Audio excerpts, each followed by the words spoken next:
Exploitation Hollywood 1980. Hey, fanfic family.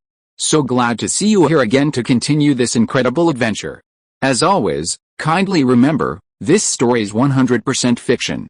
So don't go looking for dimensional portals in your closet. All rights to this fantastic novel belong to the original author. We're just your humble narrators of epic tales. Are you enjoying the fanfic? Show it by subscribing to our YouTube channel and dropping us a like. And if you're impatient for more exclusive content, our Patreon is your happy place. Chapter 776, 406th chapter, The Playboy's Mansion. Columbus didn't make things difficult for Ronald for long. After a few takes, he finished filming the cameo scene. Did I do alright? It's just a bit cold filming in this costume here. Ronald grabbed the blanket and wrapped himself in it. Wearing a vest in winter, with water droplets deliberately sprinkled on his body as if to represent sweat, he wasn't kidding. You know what?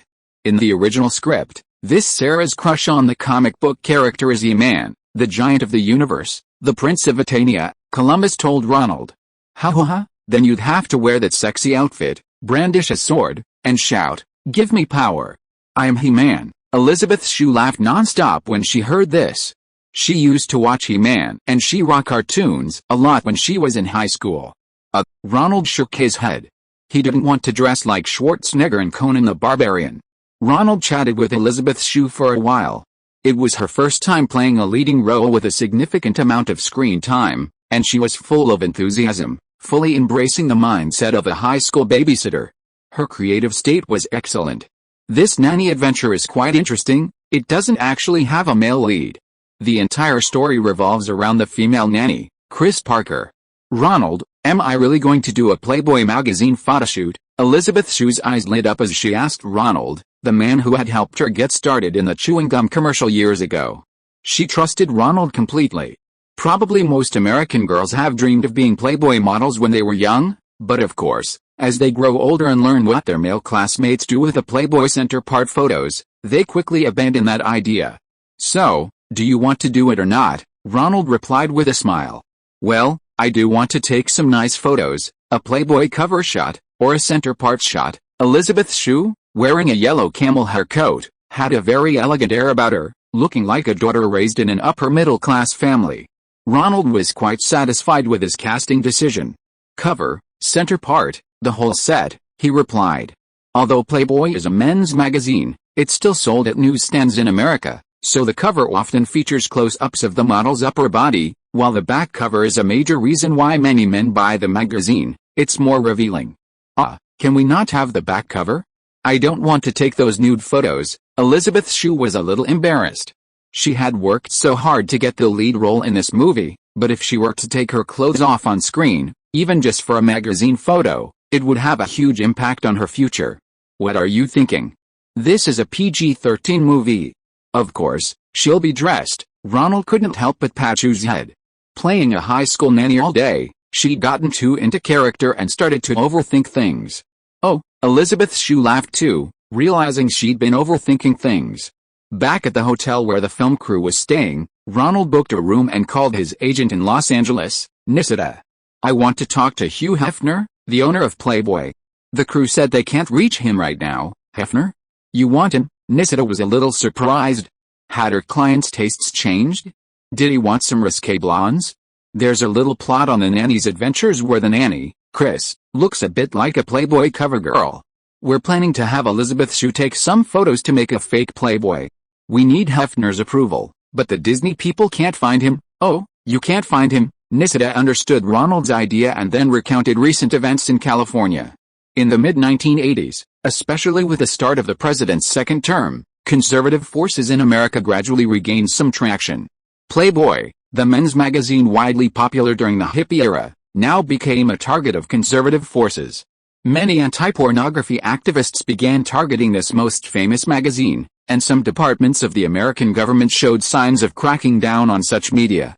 Some women's rights groups, centered around magazines in New York, also began exposing this magazine that objectified and exploited women. This caused Playboy's stock price to slowly decline, and the magazine's high-end clubs across the country gradually closed. Especially in the preceding months, Newsweek interviewed magazine mogul Hugh Hefner and featured him on the cover. The report relayed the conclusions of some Wall Street researchers that Playboy magazine's subscriptions were plummeting. The capital market's reaction to this impending storm was a sharp drop in stock prices. As a tycoon who pioneered serious adult magazines in the conservative 1950s and 60s, Hugh Hefner had a keen sense of smell. He sensed a force targeting him gradually taking shape. Just a few weeks ago, he had been hospitalized due to a minor stroke. He didn't really have a stroke, did he? Ronald asked. Who knows? He's back at the Playboy mansion now, with only one woman taking care of him. I can try to get him to call you back. Is this Mr. Ronald Lee? A sweet, woman's voice answered the phone after a while. Yes, it's me. Who is this? Ronald answered the phone. Mr. Hugh Hefner wants to speak with you. Ronald, may I call you Ronald? Have you been to my Playboy mansion before? Although there aren't as many pretty girls as before, I still recommend you come and have some fun. It has everything. Hello, Mr. Hefner. I've been there once, but I didn't stay long.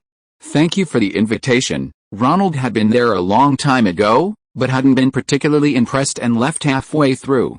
I think my agent has already told you. I hope you can support Hollywood as before. There's a plot in one of my produced movies. No problem, I only have one request. Hefner was very interested in this rising Hollywood director. Although the magazine needed to lay low for now, it would recover eventually. Men say they respect women, but don't they secretly still admire women? A director like this, if he could frequently appear at parties at his Playboy mansion, would be incredibly attractive to beautiful women aspiring to enter the film industry. Please speak. Ronald hadn't expected Hefner to be so accommodating and politely asked him to state his request. Your actress, what's her name? Elizabeth Shue. She wants to be photographed at the Playboy mansion. Isn't that unnecessary?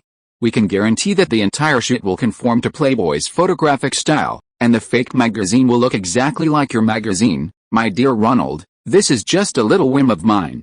You won't let me down, will you? Besides, why shoot a fake when there's a real one? I can provide a real Playboy photographer, right here at the Playboy mansion where the monthly Center Gap Girl shoots are held. We can publish a special edition. Hugh Hefner was currently being attacked by conservatives and feminist organizations. If a Hollywood director could step in and vindicate his magazine, then he insisted on shooting on location. Ronald scratched his head.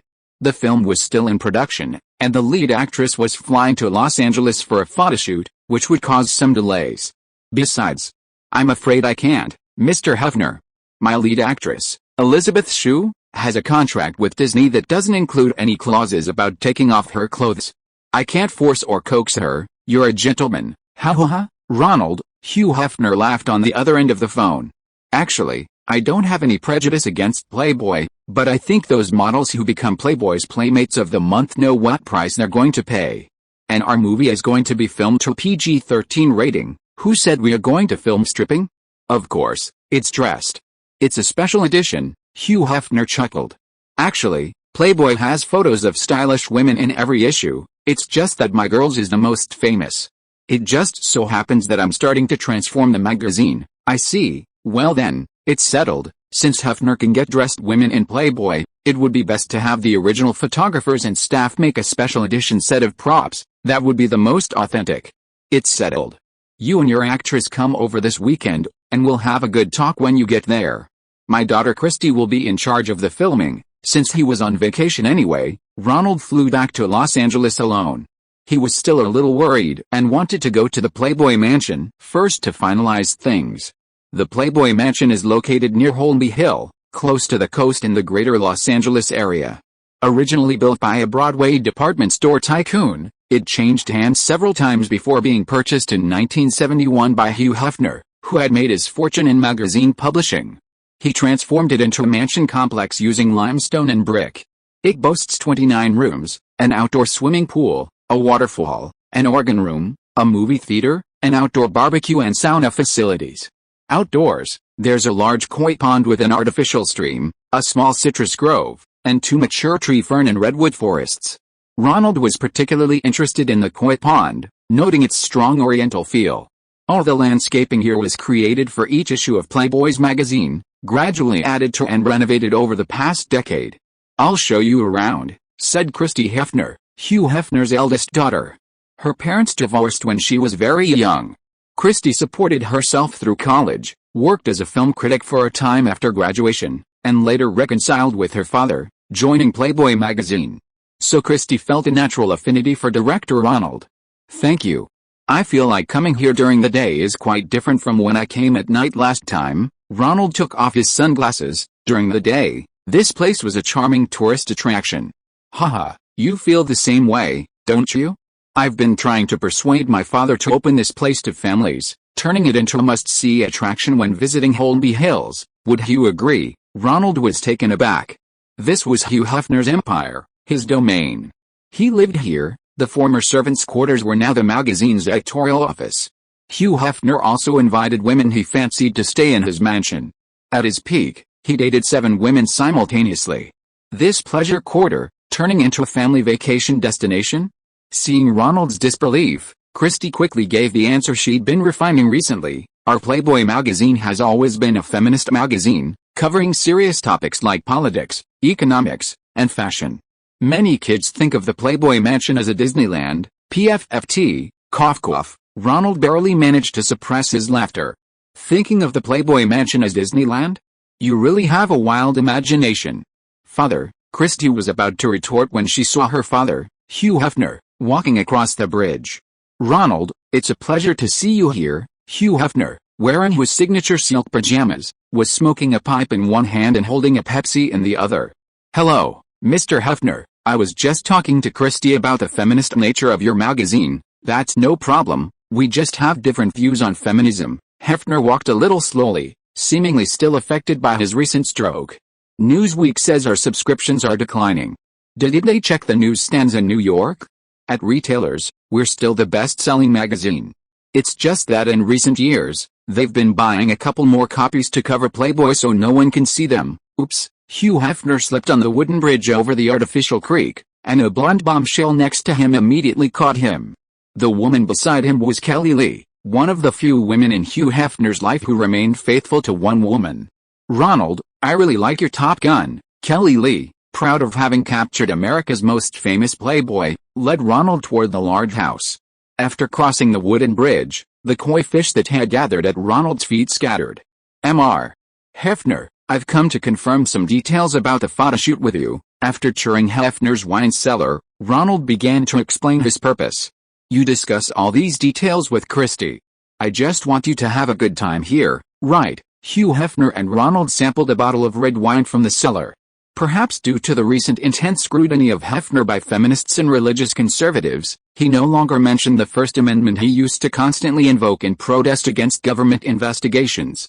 Besides Kelly Lee, Ronald didn't find any other Playboy models in the mansion. It seemed as if the symbol of this adult magazine was truly turning over a new leaf. Afterwards, Ronald and Christie finalized the filming details. The nanny's adventure would guarantee screen time in Playboy magazine, and the magazine would use typed text on the cover to indicate it was a special edition, distinguishing it from the original striptease model. Before the film's release, Playboy would also invest marketing resources, placing advertisements in advertising lightboxes in department stores in Los Angeles and New York to promote this special edition of Playboy, generating buzz for the film and aiming for a win-win situation. After signing the Memorandum of Understanding, Ronald noticed that Christie was then discussing family travel itineraries with several people who appeared to be from a travel agency, using a model of the mansion as a reference. Even Playboy is calling itself a feminist magazine now. Leaving the mansion, Ronald kept thinking about this. What is the public's attitude towards women working independently and taking control of their own destinies? It seems that more and more people are starting to think that working women are a better choice than stay-at-home moms. These changing societal trends are reflected in Hollywood movies. Some new things only become societal trends after being amplified by film. Being able to predict upcoming trends would be a great advantage for Hollywood professionals. I feel like this makeup doesn't look like me. Elizabeth Shue, taking advantage of the weekend break, flew back to Los Angeles and was picked up by Ronald's chauffeur to the Playboy Mansion, where the magazine's makeup artists and photographers began the photoshoot. That's how it is. In the story, the cover girl just looks like you. These slightly different photos make it easier for the audience to understand the humor in the story. Ronald looked at Sue's makeup. She certainly had a Playboy vibe. With slightly exaggerated eyeshadow and hairstyle, plus big wavy curls, Sue was no longer a karate fighter or a babysitter. but a mature woman exuding strong sex appeal. Wearing a red top, after the cover photo shoot, the photographer prepared to move to the bedroom to shoot the center part photos.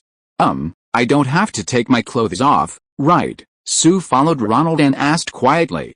No, just wear a sexy nightgown. I'll help you with a look. Elizabeth Sue, wearing a blue and white striped nightgown, walked out of the dressing room. Okay, very good, give me a classic Marilyn Monroe pose. The photography team surrounded her, setting up numerous lights and reflectors. On the large bed in the bedroom, Elizabeth Sue, her clothes slightly undone, posed for many sexy photos. Look, these are all very tasteful photos. If you don't like any of them, I'll tell them not to put them in the special edition. A day later, the photos were delivered to Ronald, who spread them out one by one for Elizabeth Sue to see. Photos of this sensuality are actually often seen in conservative home decor magazines. Actually, I like them all, but my dad will say something about them. Whatever, they're really beautiful. Sue's photos are mostly of the girl next door type. She really liked these glamorous ones. Chapter 777, Chapter 407, Annual Box Office Champion Soaring Ambitions. Back in Bud's Mercedes, Ronald was chatting with Elizabeth Sue to relax. The intense filming had taken a heavy toll on the director's mental energy, and Ronald felt that chatting with a beautiful woman was a way to reintegrate into life and rejuvenate. Sue talked a lot about her experiences at Harvard, saying that liberal arts majors were purely for rich kids, and that Elizabeth only realized after entering Harvard that it was useless for her acting career. It's not like that, Ronald disagreed. University is a place for cultivation, and it's good for your acting career. Many actors from lower socioeconomic backgrounds can't play high-status roles, but well-educated actors can potentially play lower-class characters. At least it broadens their acting range. An actress's career is only a few years long. I've wasted several years in university. After this, my agent also advised me to take a break and focus on acting. Ronald shrugged. He was also a student on leave and didn't have the right to comment on such matters. As they chatted, Ronald felt much more relaxed. After 3 years at Harvard, Sue's demeanor had changed considerably, and Ronald enjoyed chatting with her. Once you arrive in Toronto, I've arranged for the crew to pick you up. Get some rest. This business trip must have exhausted you. It's alright. I feel like I've fulfilled a childhood dream. At the airport, Ronald carried Elizabeth Sue's luggage and saw her onto the plane. Ronald had specially bought a first-class ticket so Sue could rest well, as filming would continue in Toronto. As the car turned, Bud asked, should we go to the apartment or the hotel? Let's go to the hotel. The apartment hasn't been lived in for a long time, it needs cleaning. As a director, Ronald's income mainly came from film fees and investments, which he'd now poured into Sex and the City, and he hadn't hired a maid to help with the housework, so naturally, he didn't want to go back and clean the room. Bud turned the steering wheel and drove to the Beverly Hills Hilton Hotel. Beep beep, the car phone rang. Ronald picked it up. Hello, who's calling? Ronald, the two producers of Top Gun, Don Simpson and Jerry Bruckheimer, want you to attend the celebration party. Top Gun won the 1986 box office champion. They called me. Are you going? It was his agent, Nisita, calling. He made these kinds of private calls the most. Before Ronald could even give an answer, Nisita continued, go ahead. Tom will also be there. You haven't seen each other in a long time, have you? Okay, I'll go. Tell Bud the time and address. The celebration party was a private affair. Don Simpson was currently using a 12-step method to overcome his alcoholism, so he didn't bring a bunch of beautiful women to make it a chaotic party. Instead, it was held at his Beverly Hills mansion, with everyone bringing their own female companions, a normal setup. Ronald arrived at the hotel, checked into a suite, and then called a few familiar female companions. Helen returned to New York and starred in 2 films. She's now considering directing her own film and has been working on preparations with her father's help. Diane wasn't in her small New York apartment. The call went unanswered. However, she had an agent handling things. After Ronald called her agent, she quickly called back. Ronnie, where are you? I'm in Los Angeles. See if you're free, I'm going to the Top Gun celebration party. Oh? I'm in Los Angeles. Wait, I'll come find you. Diane quickly got the address and hung up. Do you have any new auditions? Ronald poured Diane a cup of coffee. She didn't have many connections in the industry, and Ronald was busy with his new film and didn't pay much attention. No, Matt Dillon called me this time, saying he has a good opportunity and asking if I want to try it out. Oh, Ronald hadn't heard from Matt Dillon in a long time. The young man had also been let down by Coppola's 2 or 3 consecutive box office failures. Like Diane, 3 consecutive films in which he played the lead role failed at the box office, and he has been stuck in obscurity ever since, never becoming a star. Actually, I don't get along with him, but everyone says we have great chemistry on screen. You know, the camera can make 2 people who actually dislike each other look really good together. Seeing Ronald's silence, Diane assumed he was a little unhappy and quickly explained. No, I'm happy for you, Diane. Have you heard anything about When Running Man, the show I introduced you to, will be released? I heard the editing was very difficult, reminding me of some bad memories. Ronald knew Diane was referring to The Amazing Stains and Ghetto Justice, where problems during filming slowed down and made editing difficult, often resulting in poor outcomes. But this movie is produced by Martin Lanzhoff's company. I heard he's going to turn Matt Dillon into the next Paul Newman or Steve McQueen. A glint of longing flashed in Diane's eyes. She also wanted fame and to reclaim her lost dreams. Having started as a child star, she had experienced ups and downs, successes and failures, but she was still not 22 years old. Compared to women like Elizabeth Shue who debuted in their 20s, she had a significant age advantage. Who is Martin Lanzhoff? Ronald didn't know these people. Don't you know? Your Friend Tom Cruise's The Color of Money was a sequel to his 1960s production, The Prodigal Son, which made Paul Newman a star. He also made The Cincinnati Kid, which made Steve McQueen a star. He was the one who launched 2 of those male stars to fame, and this time he wants to make Matt Dillon into the same kind of star. Even the plot is similar, a casino expert venturing into the underworld. Oh, Ronald didn't care much for casinos. Making movies with real money in real life, wasn't that much more exciting than playing poker in Las Vegas? 34 After its first week in 1987, the film plummeted at the box office and was withdrawn from mainstream theaters nationwide. Oh, what a pity, Ronald thought, carefully reviewing the summary. He had been able to direct the film thanks to the president's help, and now, due to the president's scandal, the box office didn't have a perfect ending, a kind of repayment. Top Gun won the 1986 box office champion. However, compared to last year's champion, Back to the Future, and the year before, Ghostbusters, its performance was slightly worse, failing to break the $200 million mark like the previous 2 years. However, its weekly average box office and average box office per theater were actually similar to the champions of the previous 2 years. The main difference in box office was that Top Gun didn't stay in theaters long enough like those films. Comparing the box office champions of the last 5 years, the most impressive was Spielberg's E.T. the Extraterrestrial, which grossed 350 million yuan domestically. This was because it was shown in theaters for over 80 weeks, spanning more than a year, and remained on the box office charts for over 50 weeks. Ronald, congratulations! Bruckheimer raised his champagne glass and loudly congratulated Ronald. Regardless of whether it surpassed 200 million, a film becoming the year's box office champion was a huge recognition of a director's commercial ability. Especially with an aerial combat film like Top Gun, which had never been successful before, Ronald's reputation was seen by major producers as a guarantee of profit. Congratulations to us, Ronald clinked glasses with him. Diane, arm in arm with him, laughed even harder than he did, stomping her feet to express her excitement. Ronald, you're amazing. You succeeded, ha ha ha. Ronald was pleased to be praised by such a beautiful woman, but he still had to be modest. It was a bit of luck that it did so well. Diane looked at Ronald with eyes full of admiration. A director's reputation represents past achievements, while box office success reflects current ability. Where's Don? Ronald asked Bruckheimer about Simpson's whereabouts. He's over there, chatting with Tom and his new girlfriend. Let's go over. Ronald nodded to the eager crowd around him, then gracefully walked with Diane to the other side of the large room. Seeing the envious glances from the actresses around them, Diane felt a strong sense of satisfaction. HMPH, what kind of relationship do I have with Ronald? I attended the Oscars with him back in 1981. Hi, Ronald. Tom Cruise, who was chatting with Don Simpson, saw Ronald approaching and quickly hugged him. What are you two talking about? Ronald asked, noticing that Don Simpson and Cruise seemed to be getting along very well. We're talking about the 12 steps therapy. Tom's new girlfriend has been very inspiring to me. Sometimes religion and psychologists have similarities. Don Simpson, whose condition had improved considerably after therapy, pointed to a blonde woman beside him with his champagne glass.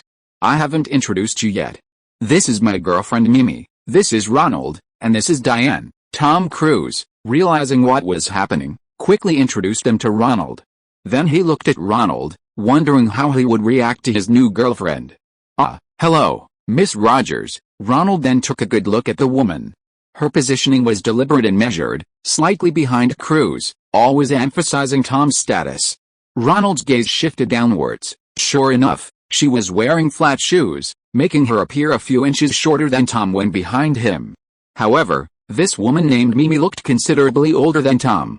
Her blonde hair had some newly grown black streaks at the roots, suggesting she was a blonde bombshell. But Ronald was used to Cruise's tastes. From Rebecca De Moni onwards, his girlfriends had all been at least 3 years older than him. At least Mimi Rogers was much younger than Cher. It's really nice to meet you, Ronald. Tom was just talking about how working with you was his most comfortable acting experience. Ronald couldn't help but frown inwardly at Mimi Rogers' opening remark. This woman had a crooked mouth. It wasn't that she was opportunistic or adept at reading people and saying things to please everyone. It was just that Mimi Rogers' mouth really was a little crooked. Whenever she spoke, her mouth would involuntarily tilt to the right, making Ronald quite uncomfortable. Moreover, Mimi gradually emerged from behind Tom, facing Ronald directly as they spoke. Upon closer inspection, Ronald noticed that Mimi's eyes were slightly uneven. Mimi, where are you? At that moment, a short man emerged from the shadows of the corridor leading to other parts of the room, urgently calling out to Mimi Rogers. Ronald and Diane both looked towards the direction of the voice. A short man with a comical watermelon-shaped haircut and a small mustache approached Mimi Rogers and said, I've been looking for you for ages, Mimi. Are you free now? I feel an urgent need for an audit. Oh, Sonny, can I come over in a bit? I'm currently talking to other people. Mimi was very polite to the man. Hey Tom, hey Don, I need to borrow Mimi's time for a bit, you don't mind, right? The man called Sonny apologized to Tom Cruise and pulled Mimi away. Isn't that impolite? We're having a conversation. Ronald sensed something was wrong, noticing Tom Cruise seemed to have something to hide, so he intervened. It's alright, Ronald, it's Mimi's job, I'll go with her. Tom wasn't particularly unhappy, he just didn't want Mimi to leave him. I'll go to an audit for him, it'll be quick. Mimi Rogers smiled wryly and patted Tom Cruise's arm. Then she and the man with the watermelon had left the room and went to another room to talk privately.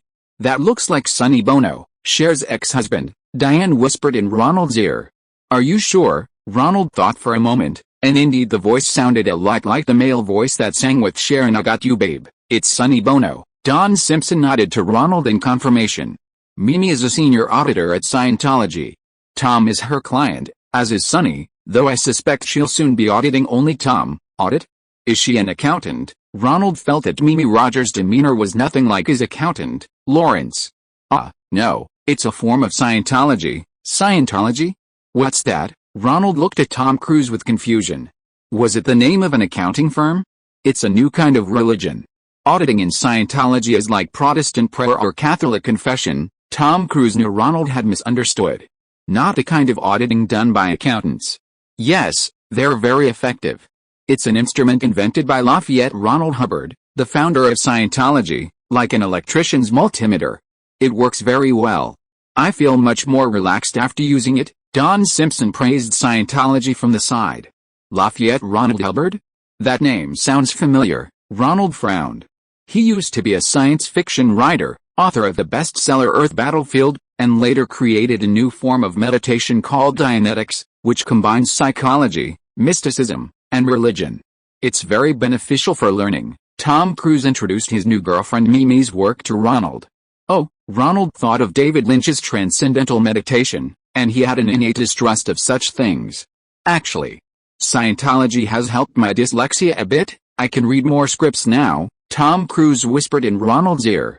Oh, that's good.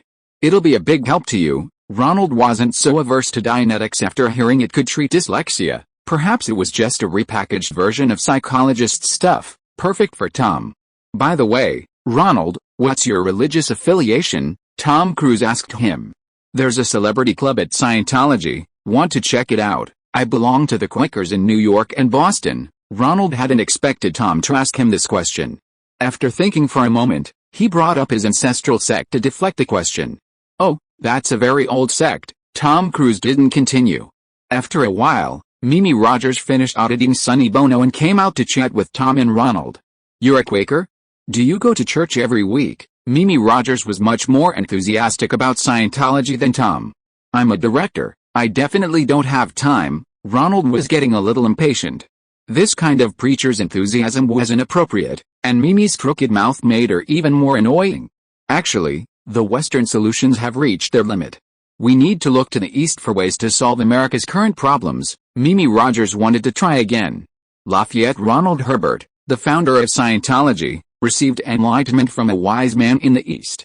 In the 1950s, he was inspired by Jack Parsons, the founder of the Jet Labs, and his Eastern partners, which gradually sparked his interest in the occult. Ronald was starting to get annoyed by this rambling talk. Diane, who was holding his hand, sensed something was wrong with the pressure on his arm. Diane looked at Ronald and quickly used her other hand to gently touch his arm, trying to soothe him. When you have time, you can visit the temple Herbert left behind. He only left his devoted followers early last year, summoned by the Cosmic Emperor. Mimi Rogers also keenly sensed Ronald's impatience and ended the conversation. I feel that Eastern philosophy does have its merits.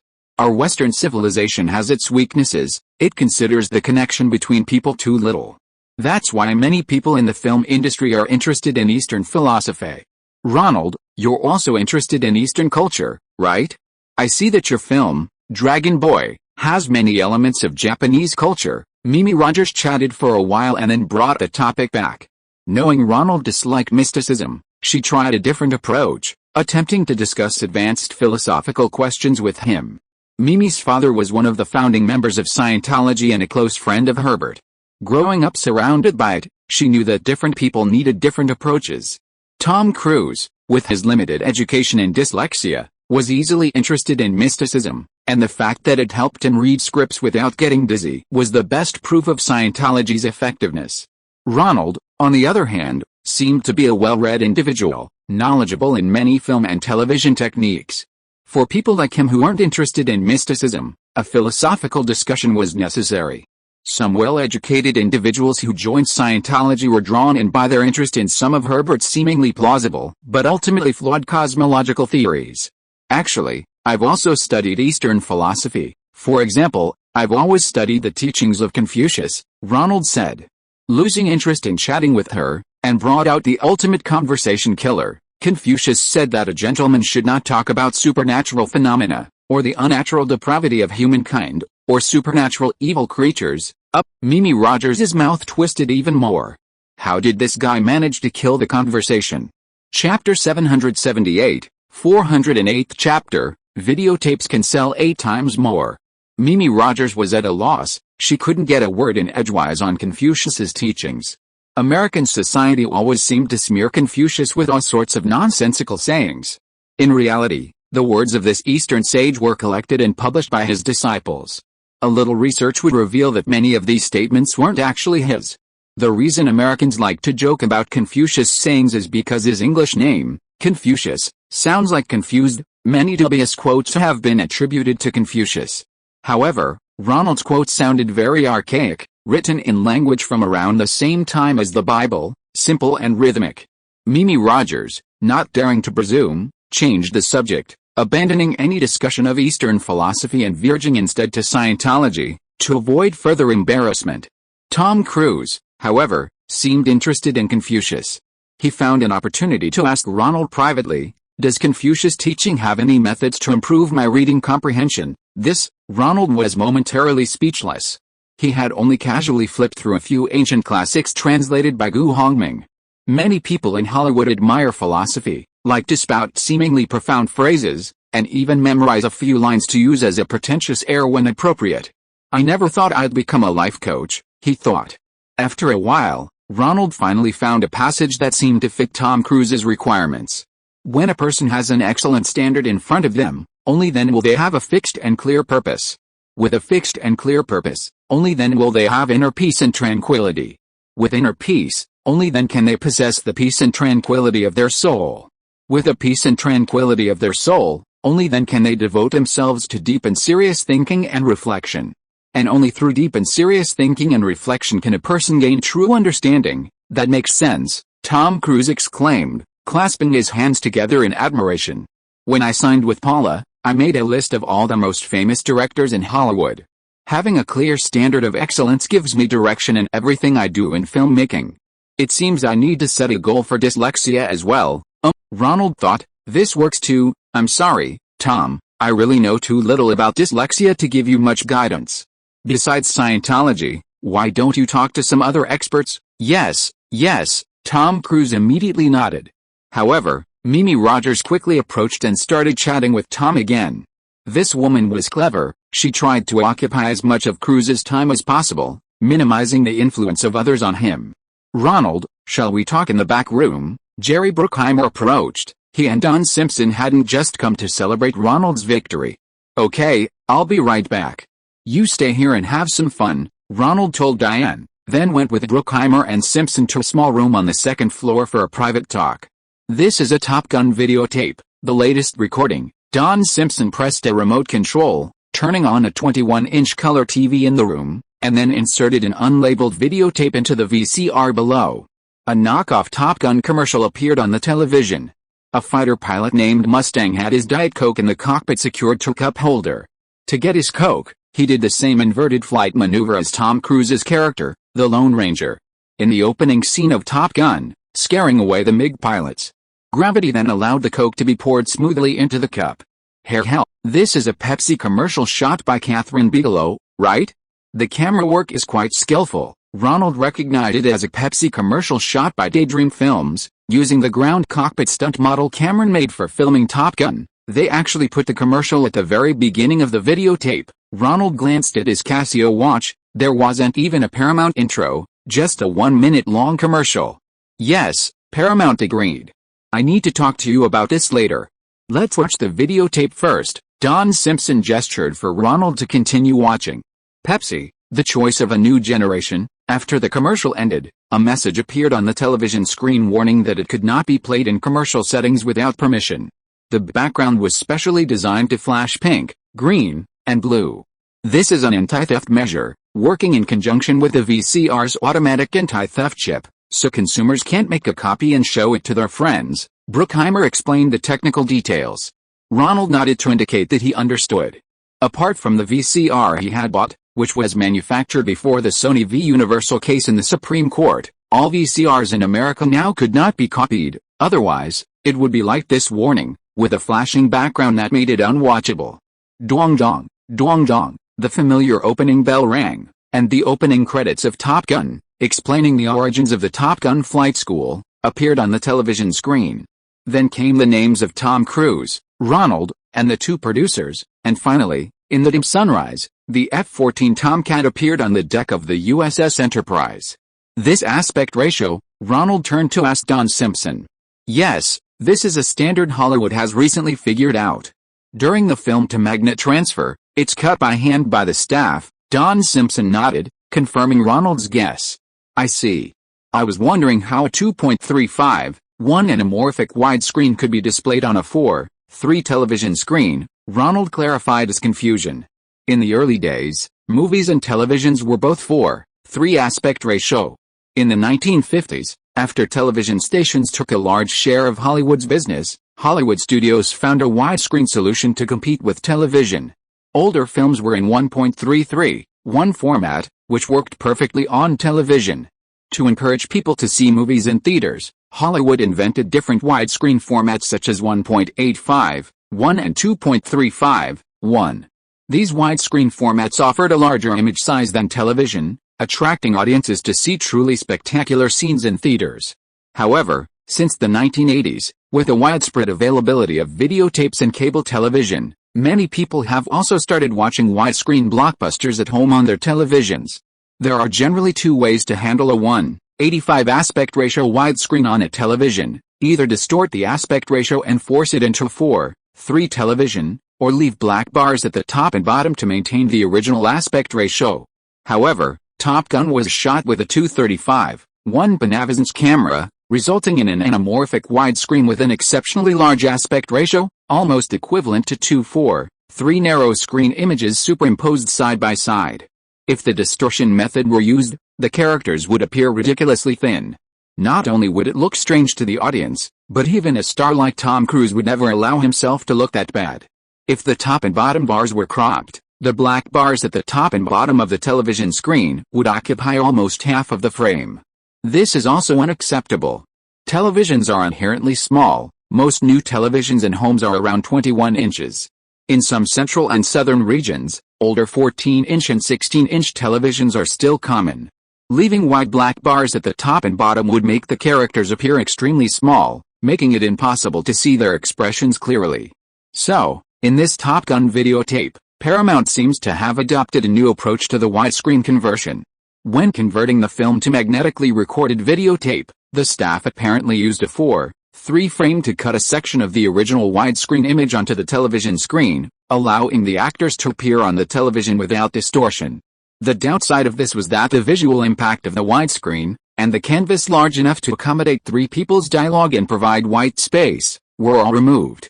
The opening shot of the F-14 Tomcat taking off from the aircraft carrier was cut off, leaving only the nose of the fighter jet, the aircraft carriers on either side of the background, and the vast sea and sky, were also cut off.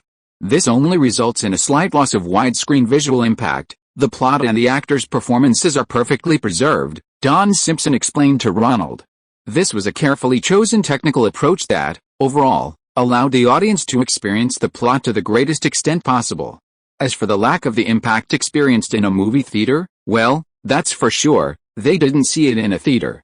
Ronald continued watching, eager to see how the technicians would handle the scene where Lone Ranger returns to the deck and waits outside the carrier commander's door with another pilot.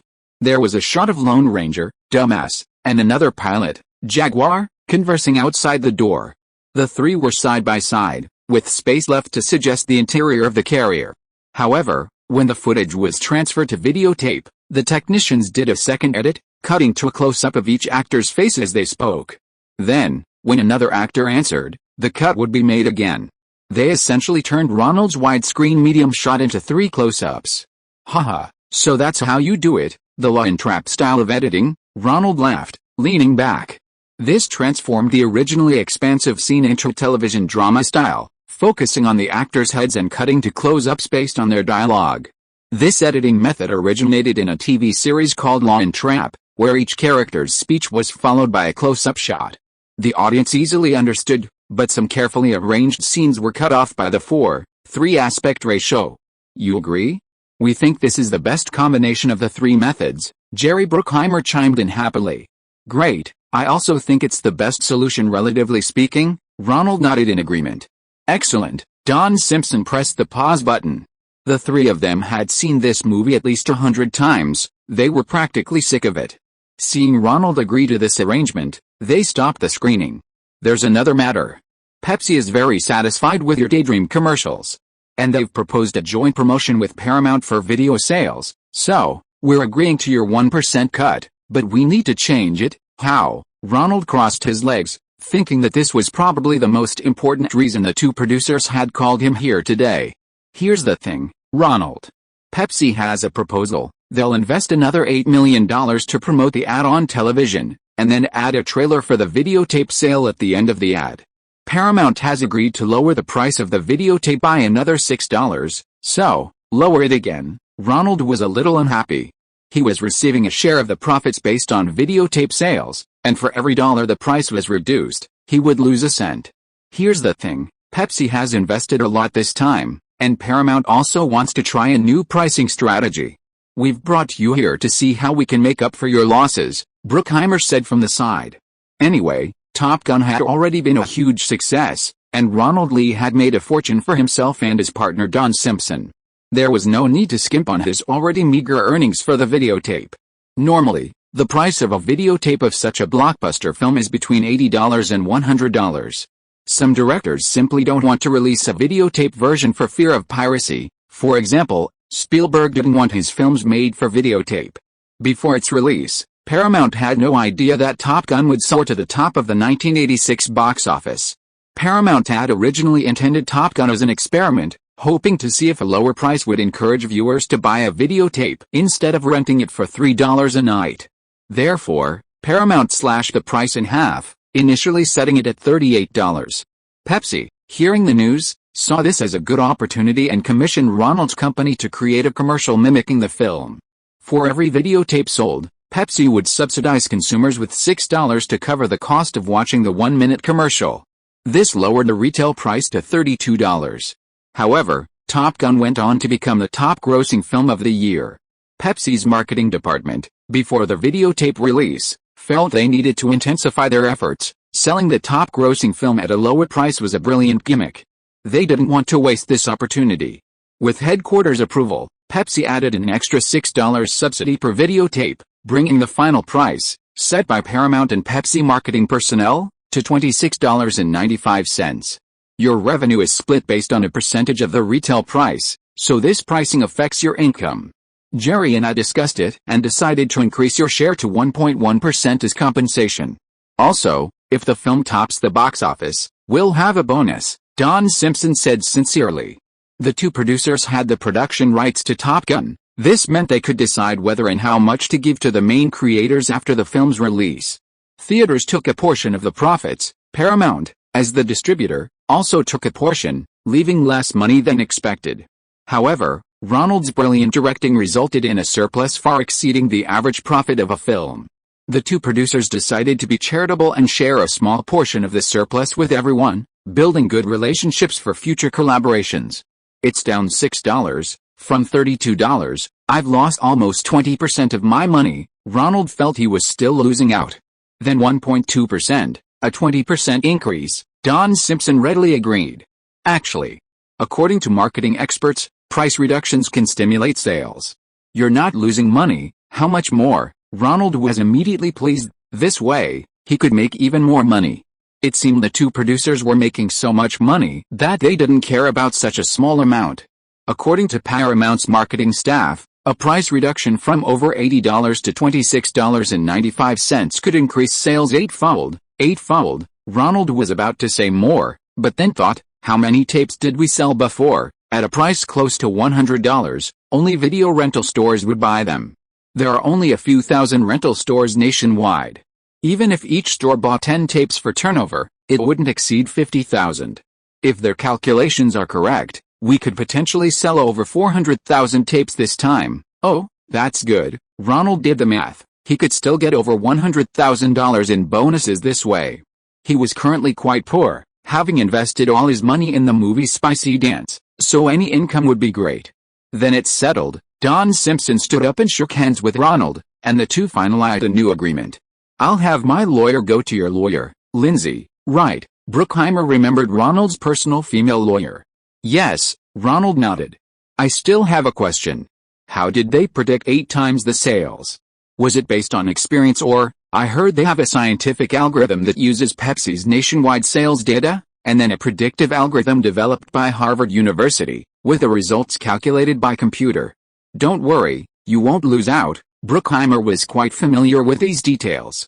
Okay, anyway, wish us success. Bruckheimer opened a bottle of red wine and poured it for everyone. Ronald picked it up and clinked glasses with it too. This is your bonus, Ronald. Don Simpson was the more enthusiastic member of the duo. He slapped a check into Ronald's hand.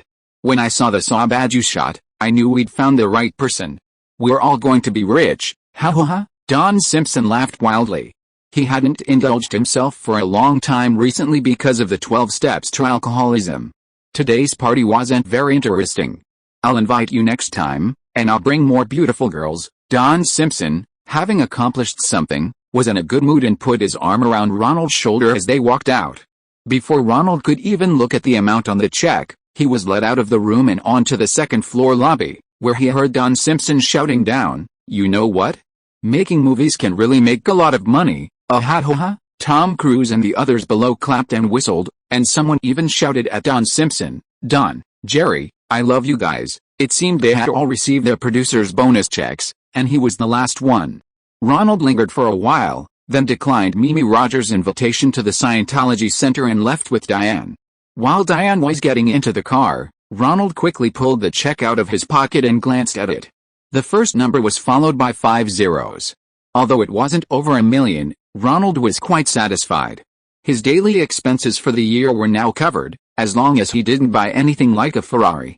Ronald moved to the other side of the car and got in.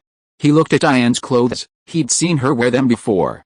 "I'll take you shopping," Ronald said to Diane. Okay, Diane replied happily, grabbing Ronald's arm and leaning her head against it.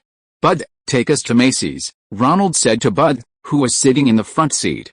Bud had been running around with him lately, working hard and handling many daily tasks. Besides being his driver, he was practically his personal assistant. Now that he had some money, he should give him a check and a vacation to go back to New York and spend time with his girlfriend. Ronald appreciated Don Simpson and Jerry Bruckheimer's approach of sharing their earnings with a main cast. Diane chuckled, clutching her arm and closing her eyes. Ronald laughed too.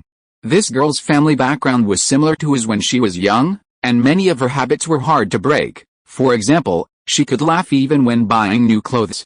Chapter 779, 409 chapters, Nothing Can Stop Us Now. Ronald was busy. After finishing his shopping, he went straight to the editing room, where Walter Murch was editing Ronald's second film, Moonstruck. "How's the sample footage?" Ronald handed Murch a cup of coffee, like an eager student hoping for praise. Very good, I see great drama, here, and here." Walter Murch pointed out several scenes to Ronald, indicating he liked them and found them interesting. Ronald glanced at them. They were all scenes at the dining table.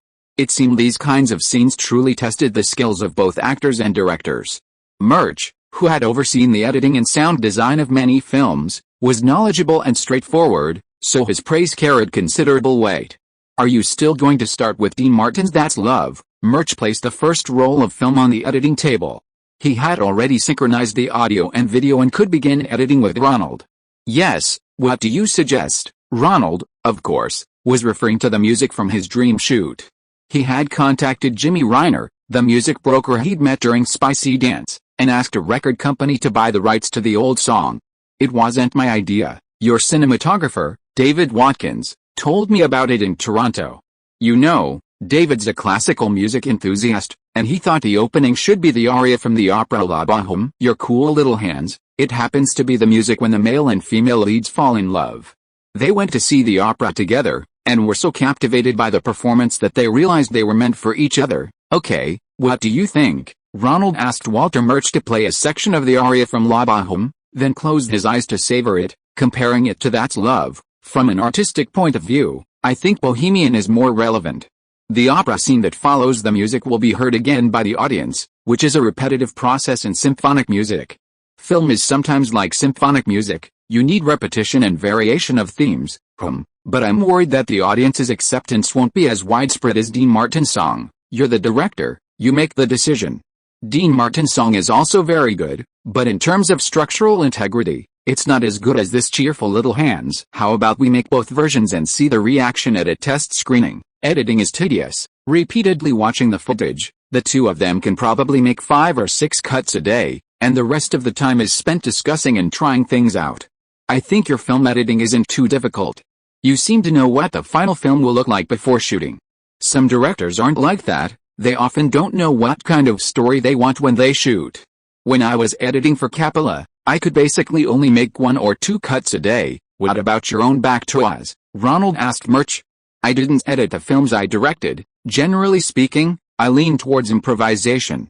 Clay animation played a huge role, and I had no control over the final result, Murch said, referring to 2 main schools of directing. One extreme is Hitchcock. He vehemently disliked actors improvising on set, once saying he treated actors like animals. Every shot was planned before filming. Once, an actress felt her performance wasn't good enough and asked for a retake. Hitchcock reluctantly agreed, but didn't even remove the camera lens cap, simply letting the actress run through the take. The actress was furious with Hitchcock, saying she was dissatisfied with her performance and wanted perfection. Hitchcock, however, said that for him, her performance was already complete in the previous take. Many directors, including Stanley Kubrick and John Ford, lean towards this approach. The other extreme is Francis Ford Coppola. This guy could write a script for the next day on set and encouraged actors to improvise using different methods during filming. So when Murch was editing, each take was a different performance. They could be combined, and the final edited plot could even be completely opposite. Ronald, like most directors, was somewhere in between two extremes. He mainly made commercial films, so the actors' performances weren't that important. Moonstruck was one of the films where he paid relatively more attention to acting. The editing continued, and suddenly one day, Joseph Farrow, the vice president of 20th Century Fox, called Ronald and asked him to come over for a chat. Mannequin is scheduled to be released on the 12th of next month. We don't have a big distribution budget, and now there's an opportunity to ride some free publicity, but we need your help. Joseph Farrow got straight to the point. The audience screenings of Mannequin were pretty good, but the critics' opinions were terrible, with a barrage of negative reviews. Seeing this, 20th Century Fox abandoned its plan to heavily promote the film in the media and instead turned to relying on audience word of mouth. Absolutely terrible. For anyone who remembers what a comedy should be, this film is frustrating. Ronald picked up the film review that Farrow had placed on the table and started reading it. These film critics had already attended the critics' screening, thanks to 20th Century Fox's public relations efforts. However, since the film hadn't been released yet, their reviews hadn't appeared in the media. They were only circulating internally at Fox. Does this author, Leonard Martin, have a grudge against you? Ronald looked up at Farrow. No, but the American media has the right to free reporting. We can only invite them to write reviews. As for what they write, we can't control that. Joseph Farrow took a drag of his cigarette, also very dissatisfied with the marketing department's negligence. CEO Barry Diller was shifting his focus to television, and he and the new boss still had a lot of work to do to gel. Fox's film division was currently leaderless. Everyone was going their own way, only concerned with finding their own interests. If the marketing department hadn't allocated some budget to find critics to write reviews, this proud and lively film would most likely have been ignored by critics, instead of the current situation where a bunch of very negative reviews have appeared. Nonsense. Didn't you even offer some vacation vouchers or sponsor the film critics' annual meeting? That's Eisner's forte. We at 20th Century Fox respect the media. Joseph Farrow was still being stubborn. But seeing Ronald's disdainful smile, he dropped the act. FXCK, if I were president, I'd fire all the garbage in the marketing department. This movie was made by idiots, made for idiots, and is about idiots. Ronald continued reading. This was a review from the Washington Post. Michael Gottlieb, as co-writer and director, provides the best example of what it means to be sloppy. This was a review from the New York Times. Damn, Fox is terrible. I know these guys, they weren't always taken care of when they were at Paramount and Universal. Ronald read a bunch of scathing reviews, none of them saying anything good. Luckily, he was listed as a producer, so he wasn't included in the criticism. Finally, there was Roger Albert's review from the Chicago Sun-Times.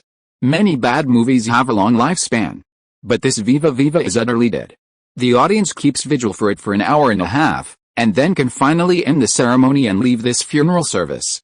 In fact, halfway through, I was already prepared to have someone lead us in turning rosaries and beginning our mourning. This movie stars Andrew McCarthy and Kim Cattrall. They are actors I used to admire, and I have no doubt I will. Years later, when they look back on this project, they may do so with a mixed smile and a shrug. Just as we remember Paul Newman's Garbage the Silver Cup, this bad movie does nothing to diminish our affection for them. It just appears in our memories as a joke. In Viva Viva, McCarthy plays a useless young man who gets fired from job after job, while Cattrall plays an Egyptian princess who is reincarnated as a mannequin in a Philadelphia department store window. Isn't there anything better? Ronald threw Albert's review on the table halfway through. These critics are so mean. Such a unified condemnation of a commercial film for its lack of artistry, poor acting, and plot holes is a deliberate attempt to belittle the film by stating only partial truths. Commercial films, by their very nature, don't prioritize the completeness of the story or the harmonious performances of the actors. This unanimous criticism undoubtedly stems from a film released at the same time, which paid a hefty sum to buy positive reviews, thus resorting to belittling a production from a major company for comparison. Here's a positive one. Joseph Farrow tossed over a Bound magazine sample. Philadelphia is a great city, once the capital of our union. This isn't a film review, Is it? Ronald had read the first few paragraphs, which focused on Philadelphia's economic recovery, capital flowing into the city's suburbs, and vibrant business activity. Keep reading, Joseph Farrow said without further ado. Ronald continued flipping through. At the end of the article praising the city, the author finally remembered the film, mentioning the new Hollywood film Life of the Fittest, which was set in Philadelphia and filmed there. This movie, though clumsy, is the greatest film ever made set in 1980s Philadelphia. Seriously, it's the most exciting movie ever made about this city. Hey, Ronald chuckled wryly. This was just a patronage article from a magazine in the city where the film was shot. The black mayor of Philadelphia valued the film's location there, but even so, he only said a few good things about the movie at the end. Enough of that. What are you planning? Ronald put down all the reviews and asked Joseph Farrow. Starship Troopers, the band that sang the end credits song. Nothing Can Stop Us Now. They're quite happy with this song. Lead singer Grace Slick wants to give herself a perfect ending before leaving the band. So their record company is willing to pay for a music video for Grace Slick, so we can ride on the song's popularity. Joseph Farrow explained his plan. He didn't have any resources to rely on, but he saw that Ronald's Top Gun and its theme song, Take My Breath, complemented each other well, boosting each other's sales, and he wanted to imitate that. How much are they planning to pay? Ronald understood. They were after his company's music video production capabilities. Take My Breath Away, filmed in the Air Force's aircraft graveyard, was inexpensive yet effective. This much? Joseph Farrow held up 3 fingers. That little? Then we'll have to use interspersed footage from the movie. Are you at Fox willing? Sure, but don't use too many shots of the male and female leads. Okay, then have the Starship Band's lead singer dress up as their movie counterparts and reshoot some scenes. Ronald came up with a cost-saving idea. Having the singers act out scenes from the movie, interspersed with actual movie footage, would not only save money but also serve as a trailer for MTV. I'll have them come to you. Joseph Farrow was satisfied. He and Ronald had a perfect working relationship on this film, tacitly profiting from each other. They could even get a few of their own people into the cast as leads. Wasn't that what he worked so hard to become a high-ranking executive in the company all for? By the way, Starship Band, are you planning to release a soundtrack album for the movie? Ronald asked Joseph Farrow. Don Simpson and Jerry Bruckheimer were already preparing to release the soundtrack for Top Gun. Besides a few incidental songs and the theme song, they also planned to include some atmospheric background music. Ronald didn't know how soundtracks were handled, so he decided to ask Joseph Farrow, who had risen to the position of vice president at the studio. He was sure Farrow knew the ropes. What does this have to do with a band? Movie soundtracks are released by the film company, not the record companies. They just provide the rights and wait to get their share. This movie doesn't look like it'll get any good reviews, so I'm not planning on releasing a record. Joseph Farrow found Ronald's ignorance amusing. He didn't want to release a record. It was a pure money loser. If it were reflected in the financial statements, wouldn't that be another excuse? He'd better be honest and not lose money on this movie. He'd already made most of what he could. It was just a matter of the market not recognizing it. Whether the movie would be a box office success was anyone's guess. Not even the film company executives could predict the future. It's the film company that's in charge? I thought it was the record company, Ronald asked, somewhat puzzled. A movie soundtrack is a record, right? Why isn't it released by a record company? Whoever takes the risk gets all the profits. That's the ironclad rule of this business, Ronald. Joseph Farrow gestured with his cigar to the director and producer. The young man lacked experience, and he could teach him a lesson. After Farrow's explanation, Ronald realized that the distribution rules for a movie soundtrack were indeed controlled by the film company. Movie soundtracks are mostly old songs, some are resung by different artists, while others are simply old recordings. For example, Ronald's Spicy Dance, due to budget constraints, simply used tracks from older records. Record companies release records based on market demand. They determine the scale of release, production volume, and marketing budget based on market size. The sales of a movie soundtrack, a compilation of old and new songs, depend entirely on the film's box office performance. Record companies can only predict the market based on the singer or band. For derivative records accompanying movies, no one in the record company can predict sales. Based on the principle that whoever understands the market best should be the boss, historically, movie soundtracks have always been released and distributed by the film company. Of course, The trend of record companies entering the film market, initiated by Grease and Saturday Night Fever in the late 1970s, also led some record company bosses to invent methods of promoting new records through film production. Record industry moguls like Robert Stwood and Jerry Weintraub completed their transition to Hollywood. However, movie box office performance is even more unpredictable than record sales. These moguls quickly lost their magic and lost a lot of money in the film industry. By the latter half of the 1980s, record companies had distanced themselves from movies. They were content with simply profiting from song licensing and a small share of the profits from movie soundtracks. At least this way, there was little risk. If old songs sold well again, they could earn a large royalty fee. If the soundtracks didn't sell, they didn't lose anything. Ronald learned about the soundtrack production process and began to make plans. He remembered that the copyright broker Jimmy Reiner had acquired the old songs from Dirty Dancing for very little money. If the movie did well at the box office, he could probably make a profit from releasing a record just from the cheap rights to those dozen or so songs. He wondered if movie fans would buy a copy to listen to at home. Lost in thought, Ronald left Joseph Farrow's office. He hadn't gone far when he heard a deep, resonant female voice calling him. Ronald looked up and saw the spirited leading lady, Kim Carterall. "What are you doing here? I heard about the film reviews, so I came to ask what happened." Carterall looked unhappy. She had heard that the critics had collectively given her the lowest score. She had only gotten a real leading role at 30, and it seemed like these critics were ruining her career. "Don't worry, for a small production like this, the reviews don't really matter much." Ronald put his arm around the unhappy Carterall and they went downstairs together. "Is that so? I really don't know anything right now, Ronald. Can you tell me?" "I really don't know." Carterall's brows furrowed, and hearing Ronald's words, she seemed to have grasped a lifeline. She was indeed exhausted. From a young age, she had dreamed of being an actress, a star, but no one had ever truly cared for her or seriously planned her career.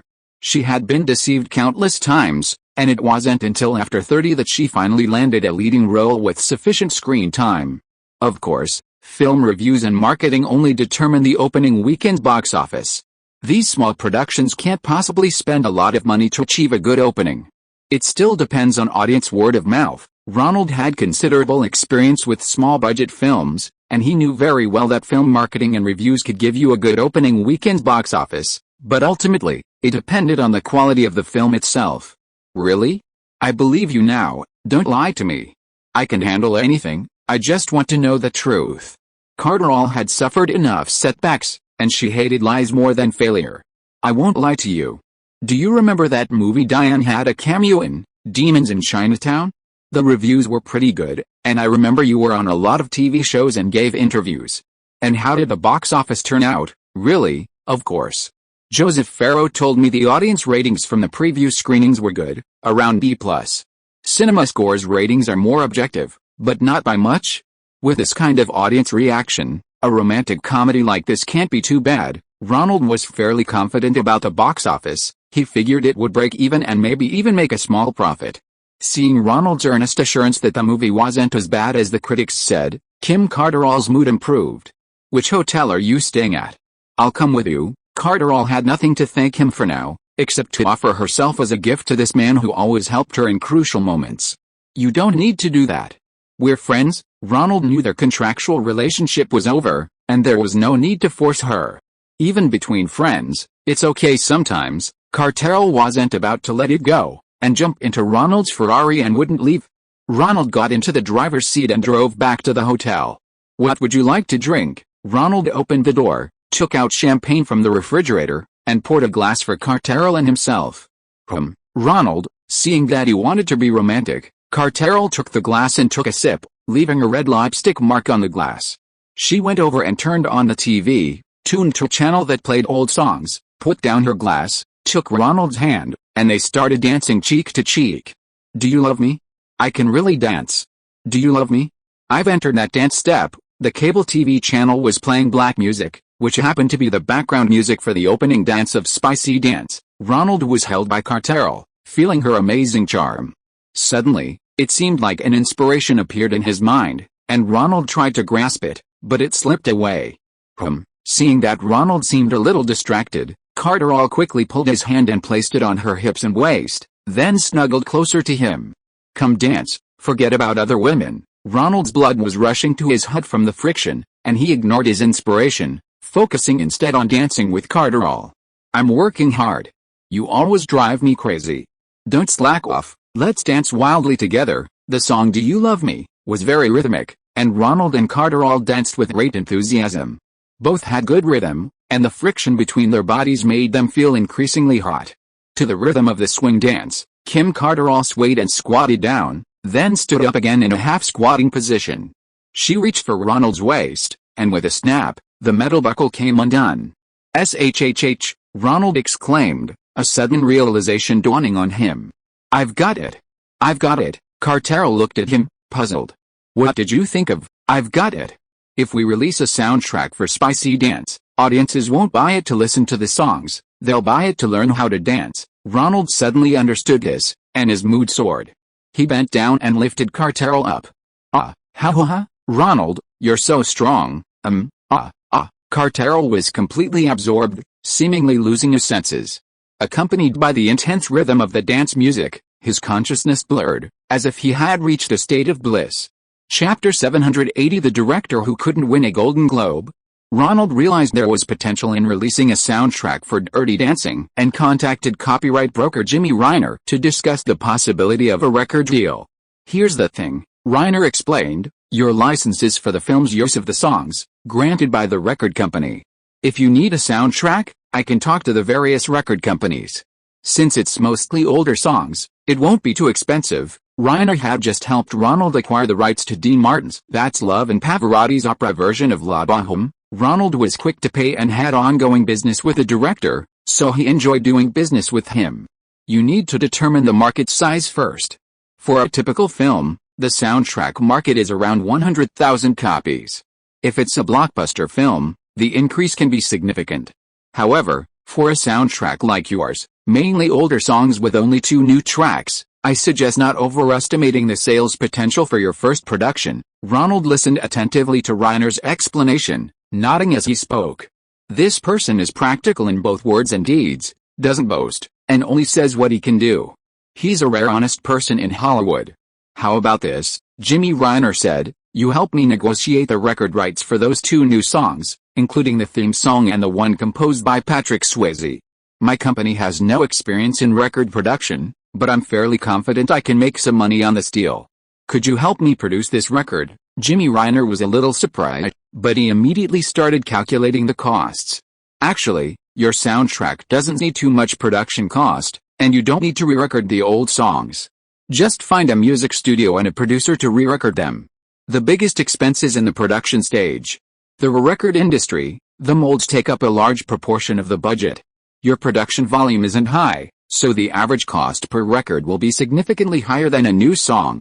However, the copyright costs are low, so we should still make a profit.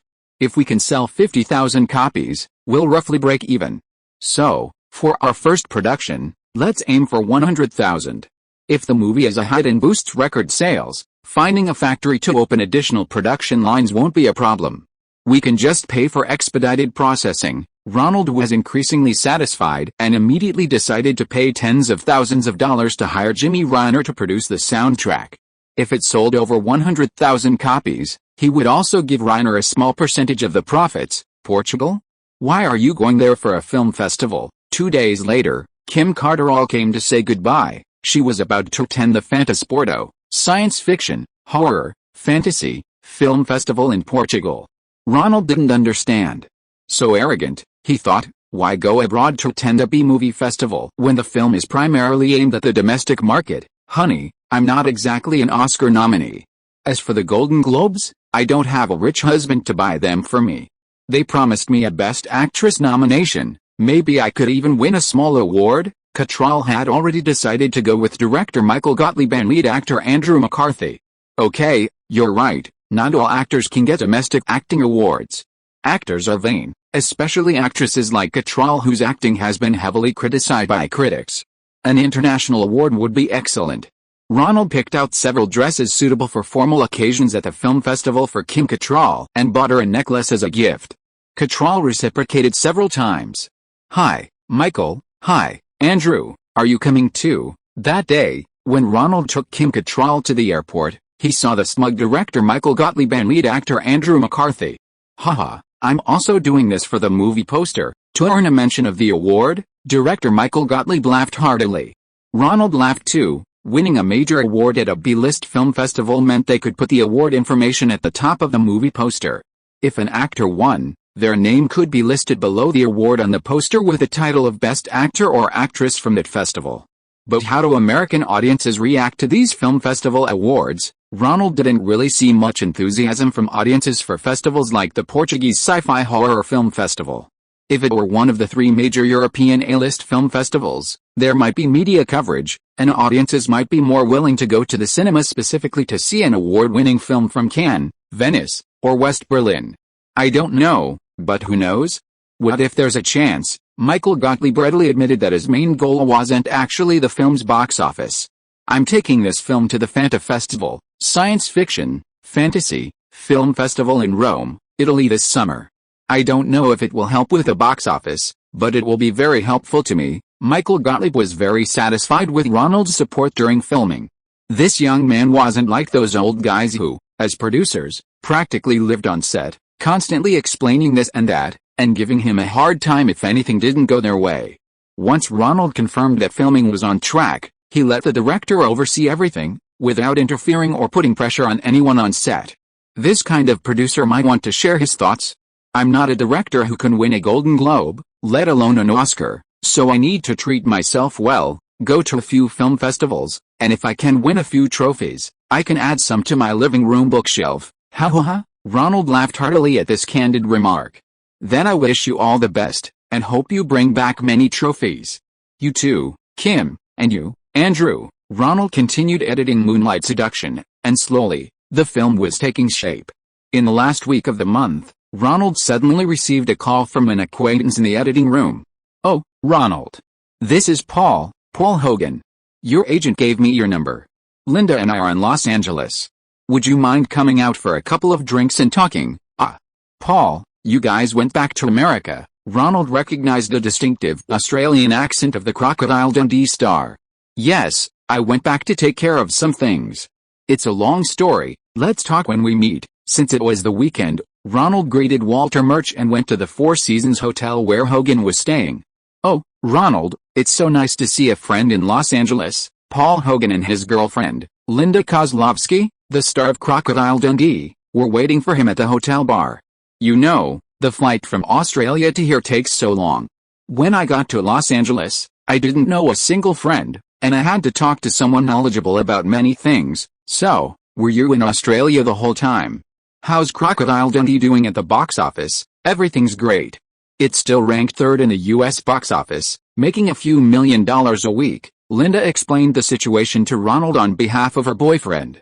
It turned out that Paul Hogan had returned to Australia to deal with his divorce. His wife, Nolan, was someone Hogan had married once before, in 1958. They divorced in 1981, but remarried less than a year later. However, after the huge success of Crocodile Dundee, Paul Hogan fell in love with the film's leading lady, Linda Kozlovsky, and once again filed for divorce from Nolan. This time, Hogan was the male lead in Australia's highest-grossing film, causing a media frenzy back home. The media dubbed it the ugliest divorce in the country. The media and the public generally believed that Hogan had become unfaithful after achieving success, and his wife's divorce lawyer seized the opportunity to file property claims and demand huge amounts of alimony. Fortunately, there were quite a few movie fans in Australia, and many of them were optimistic about the two leads' on-screen romance becoming a real-life relationship, so they didn't launch any major malicious attacks against Linda. The other party hired a vulture lawyer who had split the proceeds according to the property and alimony settlement, and also pushed the media to sensationalize the divorce, so the lawsuit was expected to drag on for a long time. Paul Hogan simply moved his family to America, out of sight and out of mind.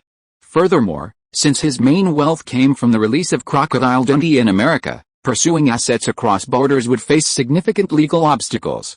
Entrusting everything to lawyers might actually be a good thing for him to preserve his wealth.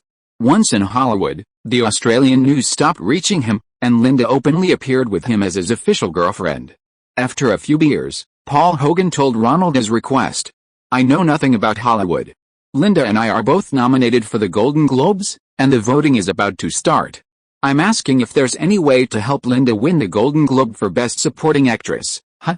Haven't you heard the saying, to vote for an Oscar, buy a Golden Globe? Ronald looked at Linda, who also looked completely bewildered.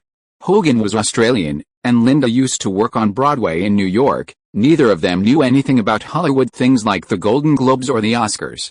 The biggest difference between the Golden Globes and the Oscars is that only 45 foreign journalists have the right to vote.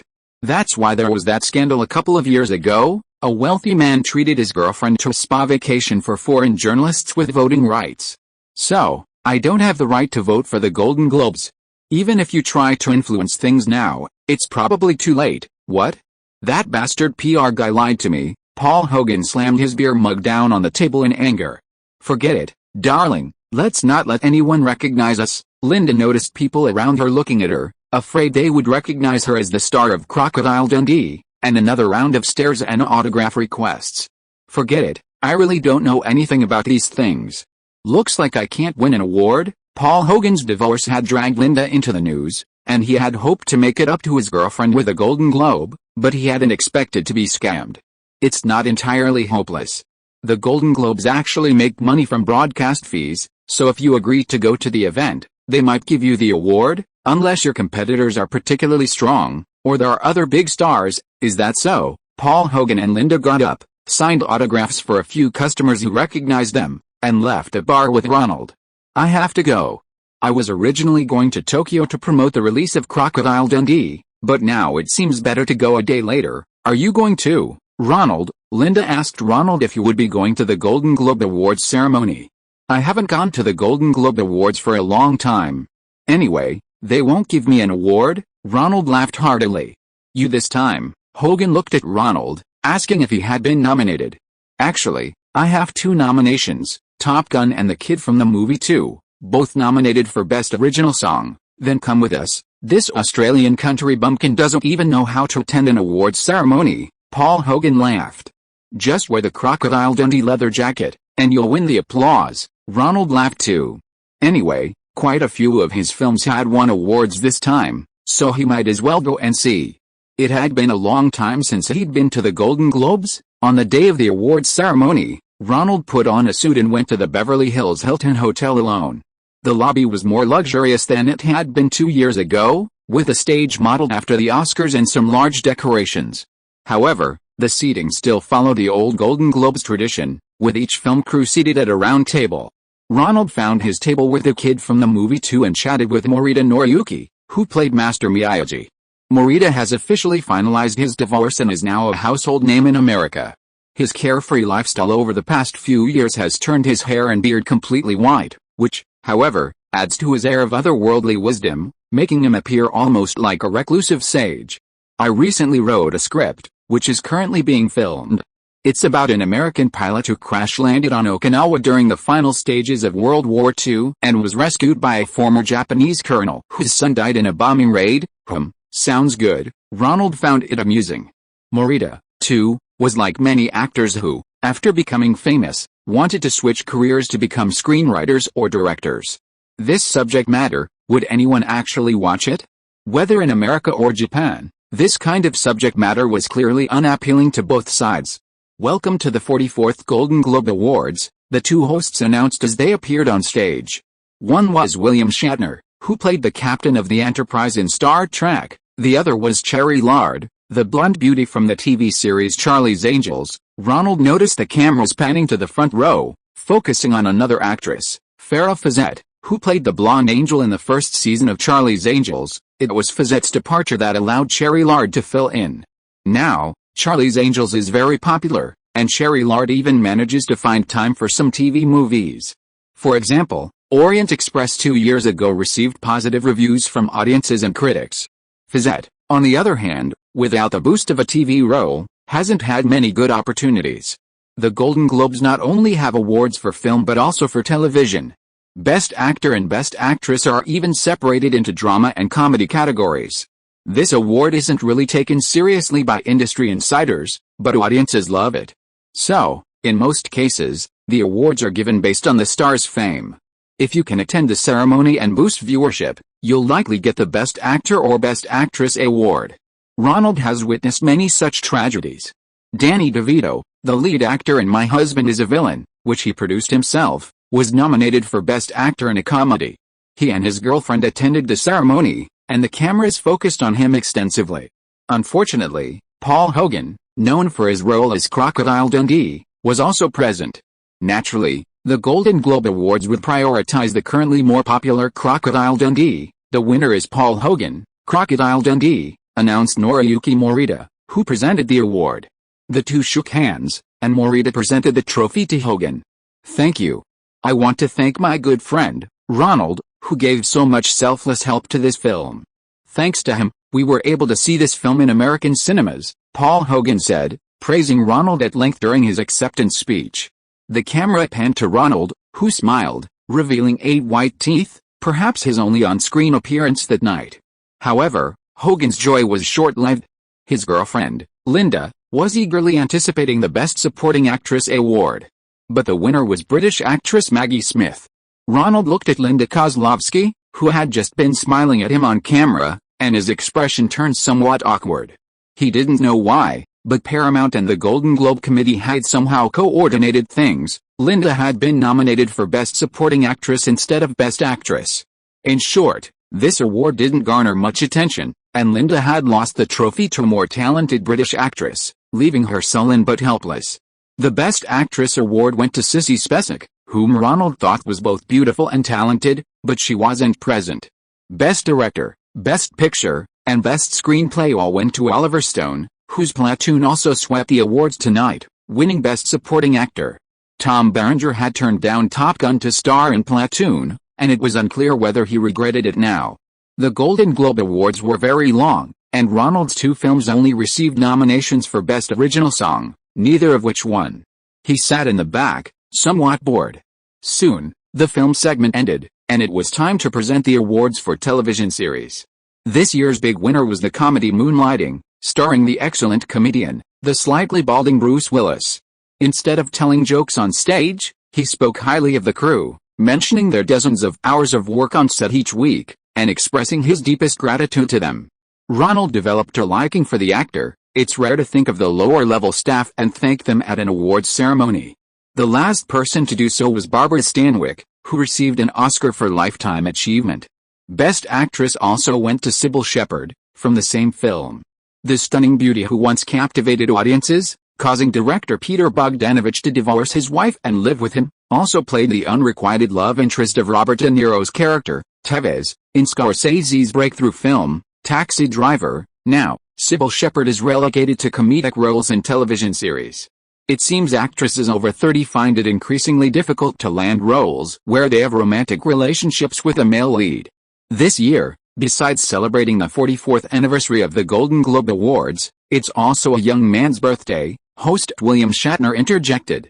Yes, his name is Hollywood, and this year marks the 100th anniversary of Hollywood's founding. Clap clap clap, Ronald and the others applauded. It was really quite boring. Hollywood 100 years ago was just a cattle ranch. It had nothing to do with movies. This anniversary felt a bit forced. I've checked repeatedly, it really is me. You see, the final award, Best Supporting Actress in a Television Series or Television Film, was aptly given to an older actress, Olivia de Havilland, the supporting actress in Gone with the Wind. You know, my connection with the Golden Globes is very long. My last Golden Globe trophy was an antique from 1949. Ha ha ha. Ronald was surprised to find that this 70-something-year-old actress still had a great sense of humor. When I was 40, Hollywood stopped sending me scripts. Someone once told me that after I turned 65, roles would start coming my way again. I was happy that, many years later, that antique trophy had found a companion again. Ha ha ha. Ronald laughed until tears streamed down his face. It wasn't easy for de Havilland, at her age, to have such optimism and humor. Hollywood is harsh on actresses. Once you're over 30, opportunities dwindle. In most movies, the female lead is a supporting character in romantic love stories, and it's perfectly compatible for actors over 30 to date younger actresses. But audiences don't enjoy seeing actresses over 30 dating actors. It's not until after 60 that you get offered roles as mothers and grandmothers again. No wonder Hollywood actresses spend huge sums on skincare and beauty, and some work incredibly hard at aerobics to maintain their figures. The competition for actresses is far fiercer than for actors. Why? Ronald was clapping with everyone when he heard someone crying beside him. Looking up, he saw a man with a large head and thick neck secretly wiping away tears. He put his fist in his mouth to stop himself from crying out loud. Minahan. Ronald recognized the man secretly crying as Minahan Golan, the chairman of Cannonball. So moved? He's a die-hard fan of Gone with the Wind? He's crying because his idol won an award. Meanwhile, Minahan was still upset. Today, Cannonball's film suffered a major setback, and his highly anticipated film about cellist Jacqueline Dupre, Duet, also failed to win any awards, even though Julie Andrews, the lead actress, didn't win any. The film was already a box office failure, and now it's failed at the awards too. What could he do? Cannonball made too many films last year, and none of them were successful at the box office or in the awards. Now the pressure is all on Sylvester Stallone's arm wrestling film, One Up on Wall, hoping for a good box office performance next month. Chapter 781 The Bet with Minahan. Minahan. Want to grab a drink? Ronald hadn't chatted with Minahan in a long time. Seeing him seemingly relieved from his demanding CEO duties, unlike the last time he saw him, so busy he even got the movie title wrong and posted a bunch of rambling comments, Ronald went over after the long Golden Globe Awards finally ended, patted Minahan on the shoulder, and greeted him. Hey, Ronald. I didn't expect you to come and chat with me. I'm so glad to see you at the Golden Globes. The first time we met was at the film festival. Minahan Golan's spirits seemed a little low. His eyes were tired, perhaps due to his busy work schedule. Cannonball's movie was met with a cold reception, but I don't think the Golden Globes mean anything. Hollywood's real recognition comes from the Oscars. Seeing his old friend's low spirits, Ronald even brought up the time he almost committed suicide at the Montreal Film Festival. Ronald quickly offered a few words of comfort. After greeting their assistants, the two arrived at the Hilton Hotel for the Golden Globe Awards reception and found a place to chat. I have a movie coming out soon. Stallone's one downfall, his The Great Escape last year grossed over $100 million worldwide. It seems the star strategy is still successful. In old Hollywood, stars would make 2 or 3 movies a year, but now? They make one and then take a half-year break. It's a waste of resources. I talked to Stallone. A star with his appeal can produce a steady stream of blockbusters if he increases the number of films he makes. Ronald frowned. After securing the $400 million in funding, Minahan no longer insisted on low-budget productions as before. The movie Stallone made for him last year finally broke Cannonball Studios' own box office record, Breakdance. Having tasted success, he disregarded current market practices and began making films for Stallone incessantly. Stallone, in turn, enjoyed high salaries at Cannonball Studios, earning the equivalent of 3 films in one movie. Furthermore, Schwarzenegger challenged his status as the leading action star, and he also needed to constantly release new works to prove himself. Suddenly, their interests found common ground, and the Cannonball and Stallone surprisingly became the best partners. Is your movie also releasing next month? Ronald asked, noticing Minahan mentioning the release date. Yes, what's up? You have a movie coming out too, a low-budget romantic comedy. I'm also a credited producer. It's okay, our movies don't conflict. Don't be complacent. My show-off has good box office potential. Ha ha ha, so it's show-off? I've heard some rumors. Critics have opinions about your movie? Should I arrange a meeting with a couple to talk to them and try to do some PR? Ronald looked at Minahan, thinking, could it be that you're using money to buy those critics praise Stallone's new film? So they're looking for a movie to belittle it for comparison. Why isn't Yoram here today? Ronald, noticing that Minahan's inseparable cousin was nowhere to be seen, deliberately changed the subject. He'd have to find the critics' reviews of Stallone's new film later to confirm. Yoram, he's mainly in charge of the company's finances and operations now. But production and distribution are my responsibility. He's not involved in the company's artistic creation much anymore. When Minahan spoke of his cousin Yoram, the close bond they used to share, the ability to imitate each other's signatures and issue checks in each other's names, was gone. You two, there's nothing wrong, is there? You two used to not divide your work. I always thought you were one. Ronald, seeing the undisguised worry on Minahan's face, instinctively felt there was more to the story, so he pretended not to know and teased him. He's now the president of Cannon Group, in France overseeing the acquisition of theater chains there. Business is booming, we're too busy to handle everything, so a division of labor is normal. Ha ha ha, I'm currently focused on being the chairman of Canon. Minahan's smile seemed forced. Ronald's suspicions deepened. Without the prestige of a CEO, how much real power did Minahan retain? His cousin, Yoram, had actually clashed with him. He wondered what had happened. That's the largest cinema chain in France, originally controlled by EMI. After our merger with EMI, we set our sights on this chain. If we acquire it, along with the cinemas we acquired in Britain last year, we'll be the largest distribution group in Europe. Minahan Golan was quite pleased to see Ronald, and before he knew it, he was talking about some of the company's business. Ronald wasn't aware of these details, but they had already caused quite a stir in Hollywood. EMI and Minahan's Cannonball had merged in the latter half of last year.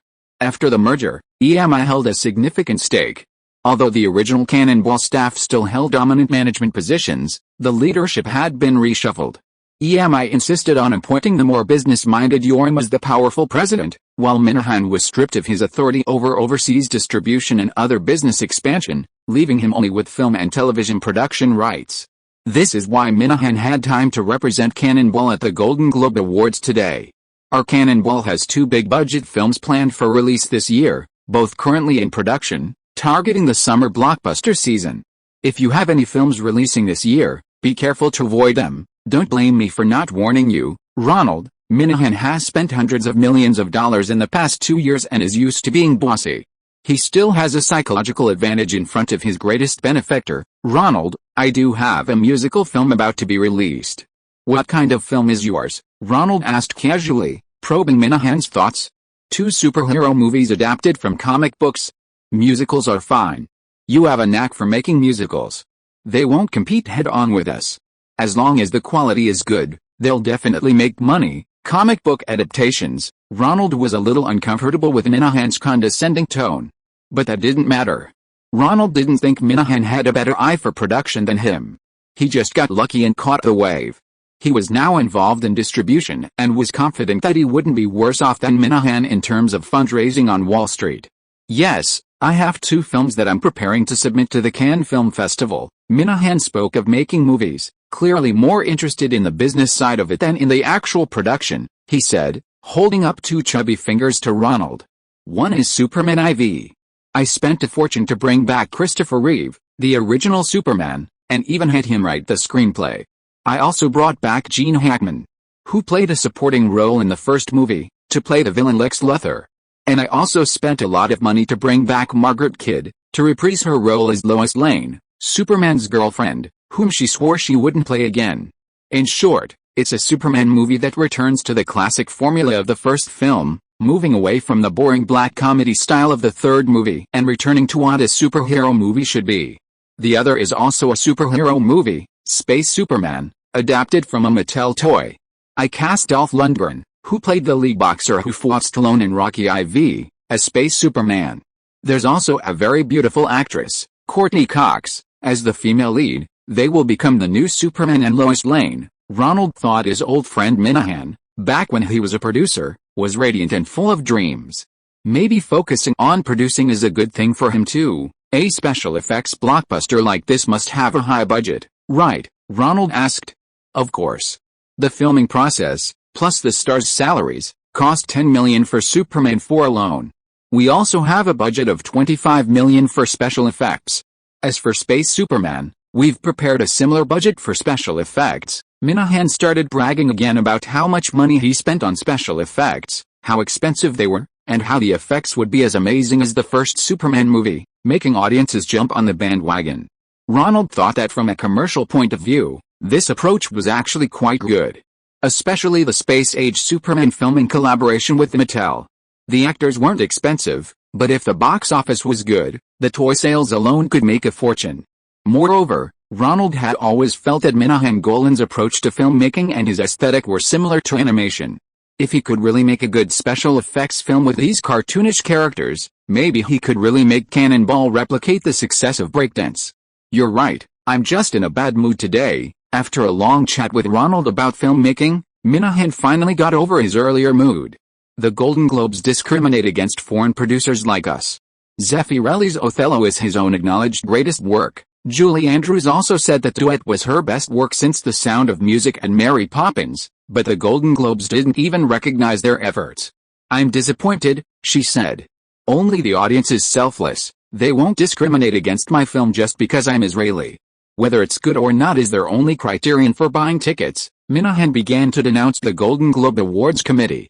Ronald inquired about the situation, and realized that the Golden Globe Committee wasn't entirely to blame. While there was some discrimination against the films nominated for Cannonball, it wasn't based on Minahan's nationality. The discrimination, if considered, was directed at the actors in those films.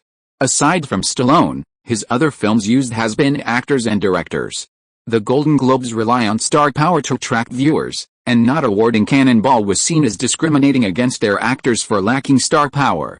Thinking this, Ronald couldn't help but smile. "What, you don't believe me? Sylvester Stallone's new film Flying High is definitely his best work since First Blood. It's profound, exploring the bond between father and son, the struggles of single blue-collar workers in America, and the uplifting spirit of arm wrestling.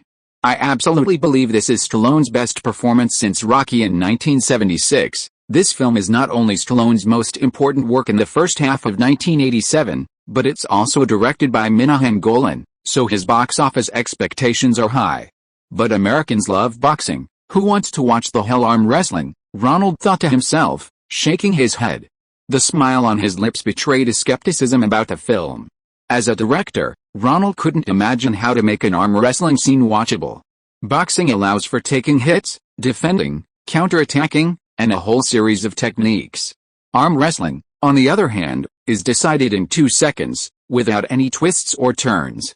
"What? You think your romantic comedy can beat my directorial work?" Minahan is the chairman of a multinational corporation, but what he truly aspires to is a film director. Seeing Ronald's smile, his competitive spirit flared. "I'll bet you, let's see how our 2 films fared at the box office." Okay, Ronald hadn't expected Minahan to be so persistent. He seemed to have lost much of his interest in running the company, instead focusing all his attention on his favorite career, film. "Hell, I have my judgment. What do you want to bet on?" Ronald just smiled, confident that his judgment of American audiences was far superior to Minahan's. "If you lose, and my film gets a higher opening weekend box office, then you have to give an interview and say good things about my film," Minahan stated his condition. Ronald hadn't expected Minahan to make such a demand. He had a history of unpleasantness with Stallone, and the thought of him praising Stallone's film was truly unbearable. "What, you're afraid? Why wouldn't I be afraid?" Ronald blurted out, "But I won't say anything good about Stallone. Even if I lose, which seems unlikely in my opinion, I'll only tell the media that your directing skills are exceptional." "Okay, what do you want if you win?" Minahan knew that Ronald and Stallone didn't get along, so having him praise his directing abilities was already a good thing. Maybe he could even gain some industry recognition and maybe get an Oscar nomination for Best Director? Ronald hadn't thought of what he wanted. He was just about to ask Stallone to do the same and praise his film to the media. By the way, did Cannonball spend a lot of money and get a lot of opportunities at the Cannes Film Festival? Ronald suddenly remembered what he had talked about with Minahan earlier. In European film festivals, only the 3 major film festivals, especially the Cannes Awards, have influence in attracting domestic attention. "Yes, what, do you have a film you want to go to Cannes?" "Yes, are you willing to give up a film's exposure? What's the big deal?" I agreed. Minahan came over and shook hands with Ronald, and the 2 agreed to the bet. "You want to participate in the main competition at Cannes?" "It's too late. The film selection for this year is almost over. You can participate in a secondary competition, but you're a big director, so it's not appropriate for you to participate in a small section. How about I talk to the organizers and have your film show off premiere in Cannes? That will definitely make the newspapers, and it will definitely be good for your marketing back in America." "Premiere? Then let's bet on a premiere." Ronald considered it. The Palme d'Or at Cannes would at least get some coverage in the domestic media, but other competition sections were unlikely to attract any interest. Having a premiere in Cannes wouldn't be bad either. At least it would be a good news story, and maybe the television media in France and the country would report on it. However, it's not show-off, but my musical film Spicy Dance, which is produced by my own company. I need some exposure. "No problem." Minahan was still generous to his old friend Ronald. "Since it's your own movie, Even if you lose the bet, I can still give you this opportunity, but you have to pay for your own ticket to the premiere. Deal. Ronald shook hands with Minahan again, confirming the additional condition. Back at the hotel, Ronald called his agent Richard. Could you help me find the news about Cannonball and EMI's merger? I want to understand what's going on.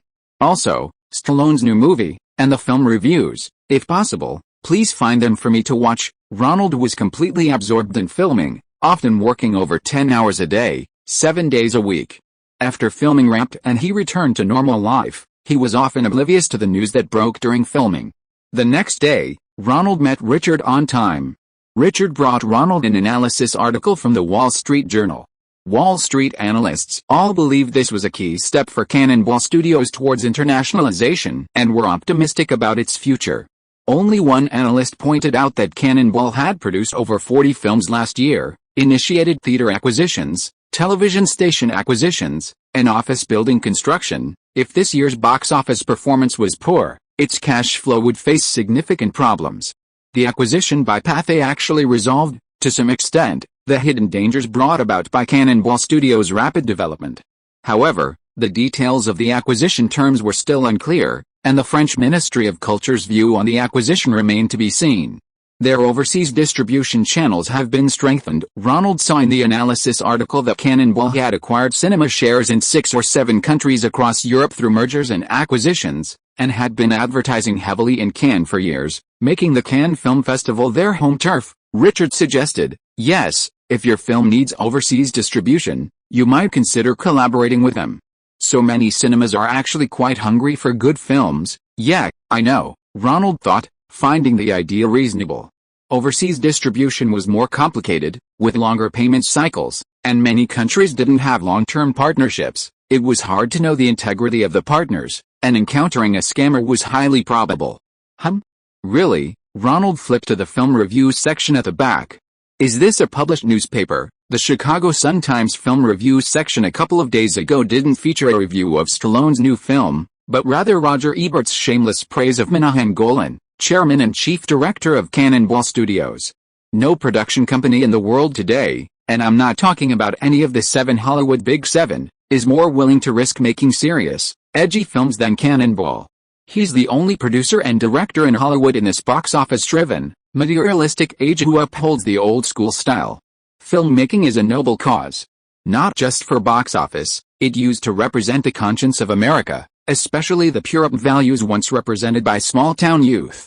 Loyalty, hard work, kindness, and consideration for others often pay off in the end. I never expected that a foreigner would still be upholding Hollywood traditions today. Hey, Richard laughed out loud. This year, the Chicago Film Critics Association can hold its annual meeting in Cannes, France, and even take a vacation in Paris, all expenses reimbursed by Cannonball's affiliated companies. This guy really goes all out to buy off and flatter. Ronald sighed, not expecting Roger Albert's conscience to be sold so cheaply.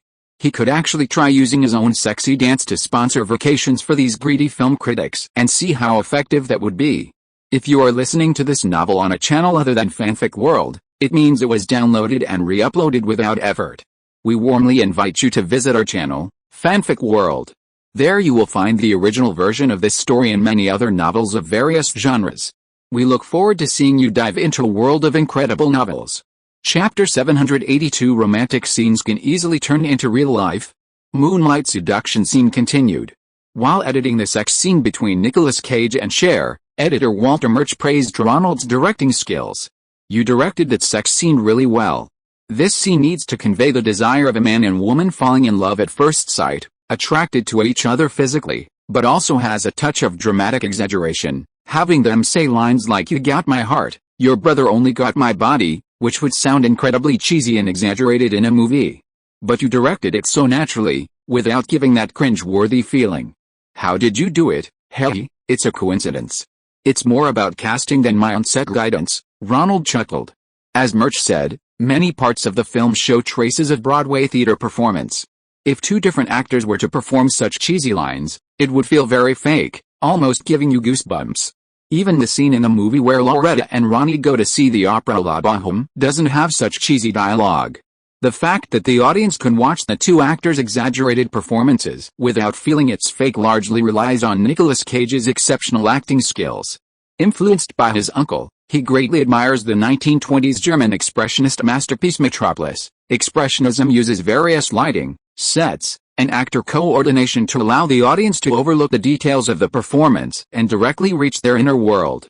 In other words, this acting style emphasizes the actor's imagination. When an actor can imagine themselves as the character, the audience is directly drawn into the actor's emotions through their subconscious actions and expressions. In this way, once the audience believes it's a real person, even the most exaggerated dialogue seems to have a certain element of realism. What film directors fear most is that the audience, during a scene, suddenly jumps out of the plot and realizes they are watching a play. Once such an experience occurs, it's difficult for the audience to be drawn back into the story. Therefore, the most difficult thing about such exaggerated plots is finding suitable actors to perform them.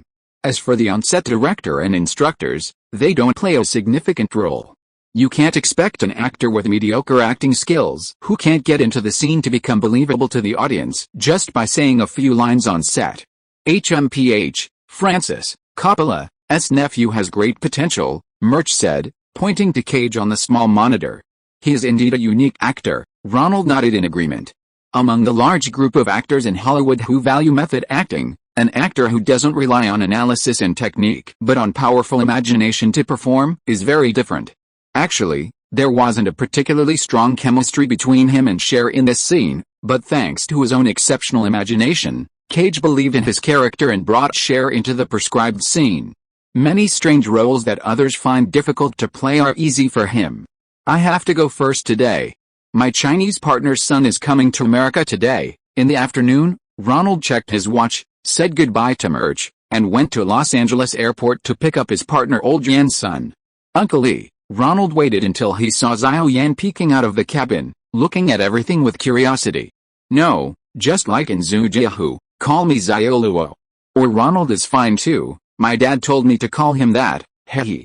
Xiao Yan scratched his head sheepishly, he didn't want to call this man who was about his age uncle either. I've already made arrangements. You'll stay in my apartment for 2 days, and I'll have my assistant, Little Bud, show you around Los Angeles for a couple of days. He'll come back to Staten Island with you this weekend. Your enrollment at Staten Island Community College is complete. You'll attend a language course in New York first, and then start your semester in the fall. Ronald arranged for Xiao Yan to attend a community college in his hometown. Xiao Yan's English was only average, he practiced with foreign tourists on the bund for a long time, but he still couldn't understand much in the U.S. Staten Island Community College had recently joined the City University of New York's public education system.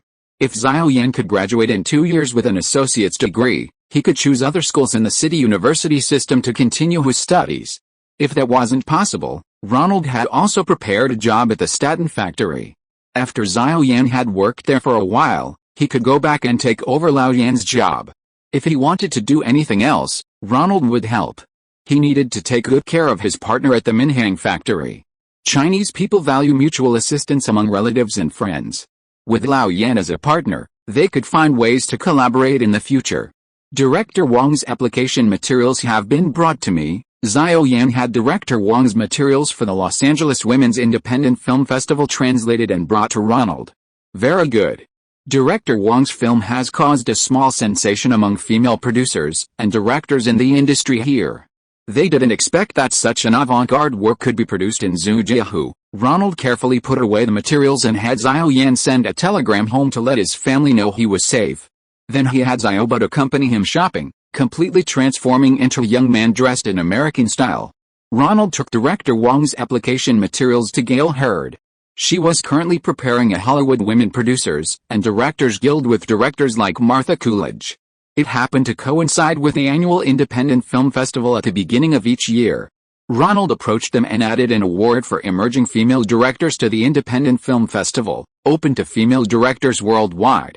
Fortunately, there weren't many applicants for the first edition, which benefited Director Wang's human ghost relationship, Martha Coolidge, who had been fired from The Incredible Crew by John Hughes and had her comedic ideas stolen by him, now cursed the chick-a-gone John Hughes to everyone she met. Ronald listened for a while, but there was nothing new. Coolidge just kept cursing Hughes while assuring Ronald. Director Wong's film is so avant-garde and progressive, it must be seen by more Americans. Ronald knew that, apart from a small group of curious people, Americans wouldn't be interested in a story about a Chinese opera actress. So he simply had Daydream Film Company contact cinemas in Chinatowns of major cities. Many immigrants who had worked there for years longed to see more of their homeland scenery and culture to alleviate their homesickness. So, Ghost was to be shown in these places first, and they could recoup the cost of the prints later. Perhaps Martha Coolidge's curse had worked. Or perhaps Howard Dutch, who replaced her as director of The Unspeakable, wasn't valued within Paramount. The day after seeing Xiao Yan off, Ronald received a call for help from Paramount president Ned Tanning. "That's how it is. I'm investigating. If someone is behind this, I will definitely give them justice.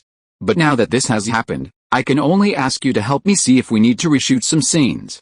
The crew is scattered now, and only you have the prestige to bring back the main actors for reshoots." Ned Tanning, along with Ronald and director Howard Deutsch, watched the damaged film in Paramount's screening room. The movie had been filmed and edited. However, a serious accident occurred during the editing and printing of the negatives. The scene depicted was a romantic outdoor scene at the Hollywood Bowl, Los Angeles' largest open-air cinema, starring Eric Stoltz as the male lead and Lee Thompson as the female lead. This semi-open-air theater hosted various performances in addition to movies. Keith, the male lead, wanted to move Amanda Jones, whom he had secretly loved for a long time, at this location. Finally, in a room inside the Hollywood Bowl, he showed Amanda a portrait he had spent months drawing of her, which indeed deeply moved her, making her acknowledge this poor but upright and loving young man. On the screen, black borders and dark frames appeared around this scene. The negative had been damaged. "Do you have any enemies, Howard?" Ronald asked Howard Dutch, the director sitting next to him, who looked extremely dejected. "I can't think of anyone who would want to harm me, unless, Martha. She might curse you at most, but she wouldn't be doing this at a film processing plant." Ronald sighed. At the film processing plant, each print was made using a formula-specific chemical solution. This was the most important part of quality control. Good studios could produce hundreds of prints that were indistinguishable to the naked eye. But this time, for some reason, Paramount's film processing plant had an accident. The film for these scenes, either the chemical formula or the water temperature control, had malfunctioned, resulting in overexposed, scorched edges. Fortunately, experienced technicians discovered the problem in time and stopped it from escalating further. The scene was large. Unfortunately, the damaged scene was precisely the one director Howard Dutch had only filmed in one take. Renting a location at the Hollywood Bowl is very expensive. To save money, Howard Dutch only rented it for half a day. As a result, the only usable shot was ruined by the film processing plant. There were no spare copies to replace the scene, leaving him with only two choices: delete the scene or recall the two lead actors, Eric Stoltz and Lee Thompson, to reshoot it. Howard Dutch didn't have either option. Prestige could bring back the actors and make up for the printing plant's technical blunder. Only by managing Stoltz's volatile temper and persuading Ronald to convince Lee Thompson to take the lead role might they be willing to give him face. Ronald didn't want to get involved in this mess anyway. But the film was innocent. The rest of the film was exceptionally well made. The interactions between the three main characters, one man and two women, were incredibly chemistry. It was clear they had all put in a lot of effort and delivered outstanding performances. This scene was where the two leads fell in love. A crucial turning point in the plot. If it were cut, the entire story would collapse. Without the scene where Keith paints Amanda, the audience would be very confused as to why Keith and Amanda suddenly developed feelings for each other. Seeing Howard Dutch's pitiful expression, Ronald still agreed to give it a try. The film itself was flawless, with a budget of tens of millions of dollars and the efforts of hundreds of people over several months. Ronald didn't want the culmination of everyone's hard work to be ruined by an accidental or intentional technical error. "I've seen your film, it's excellent, excellent." Ronald arrived at the Beverly Hills mansion, where Lee Thompson was packing up. Her house was about to be taken over by a real estate agent to find a new buyer. The failure of Howard Dutch had drastically reduced her expected income, and she could no longer afford the mortgage on such a nice house. After filming Incredible, Lee Thompson quickly disposed of the house, preparing to move with her sister. I followed your instructions. I'm not pretty enough, so I tried to make Amanda look kinder." Lee Thompson shrugged, looking at the house with a hint of reluctance. I really need to thank you. If this movie does well at the box office, I might not have to sell the house. I love this house. Hey, actually, I came here too." Ronald glanced at the director Dutch, who had come with him, and seeing that he didn't speak, he had to speak himself.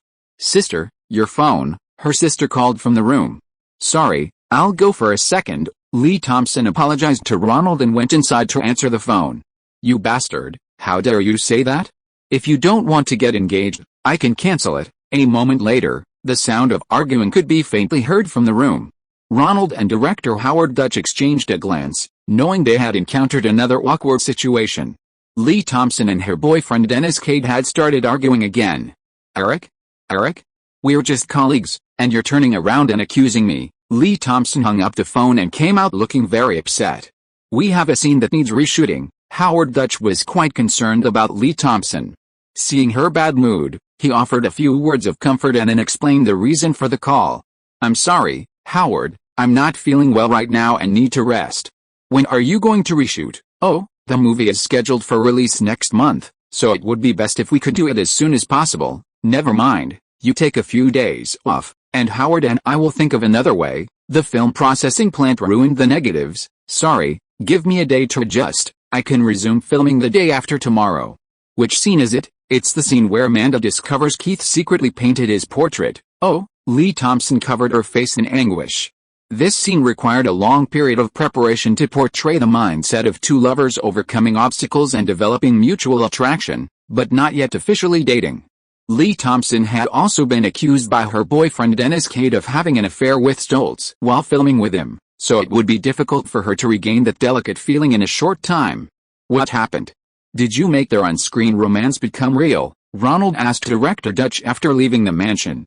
"No, why would I do that? Romantic comedies, especially those where the entire film relies on the chemistry between the leads and the genuine emotions of the script to move the audience. Sometimes directors, unable to find that subtle feeling, take shortcuts and have the actors actually fall in love on set. This is more convincing than acting. But on set, with multiple scenes of falling in love involving beautiful women and dashing men, it's hard not to actually fall in love. If the male and female leads don't try to detach themselves from the emotions after filming, it's easy to get caught up in emotional turmoil. I won't do that. I'll just let them be together and discover each other's good points." Ronald scratched his head. "Isn't love supposed to start with discovering each other's good points, that little spark?" Now, on one hand, there's Lee Thompson's personal life, and on the other hand, the film needs her to showcase her acting skills again, pretending to be in a relationship with Stoltz. Isn't this a moral dilemma? Ronald felt a bit pained. A director's professional ethics shouldn't intrude too much into the actors' private lives. But with a total budget of over $10 million, they're missing a key character. Which is more important? What should we do? Howard Dutch was in great pain. He thought for a long time, torn between his work and the actors' personal lives.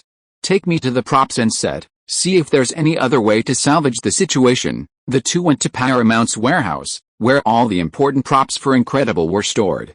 So, did Lee and Eric really fall in love during filming? Ronald looked at the various props, recalling how good their chemistry was when they watched the sample footage, and asked Howard.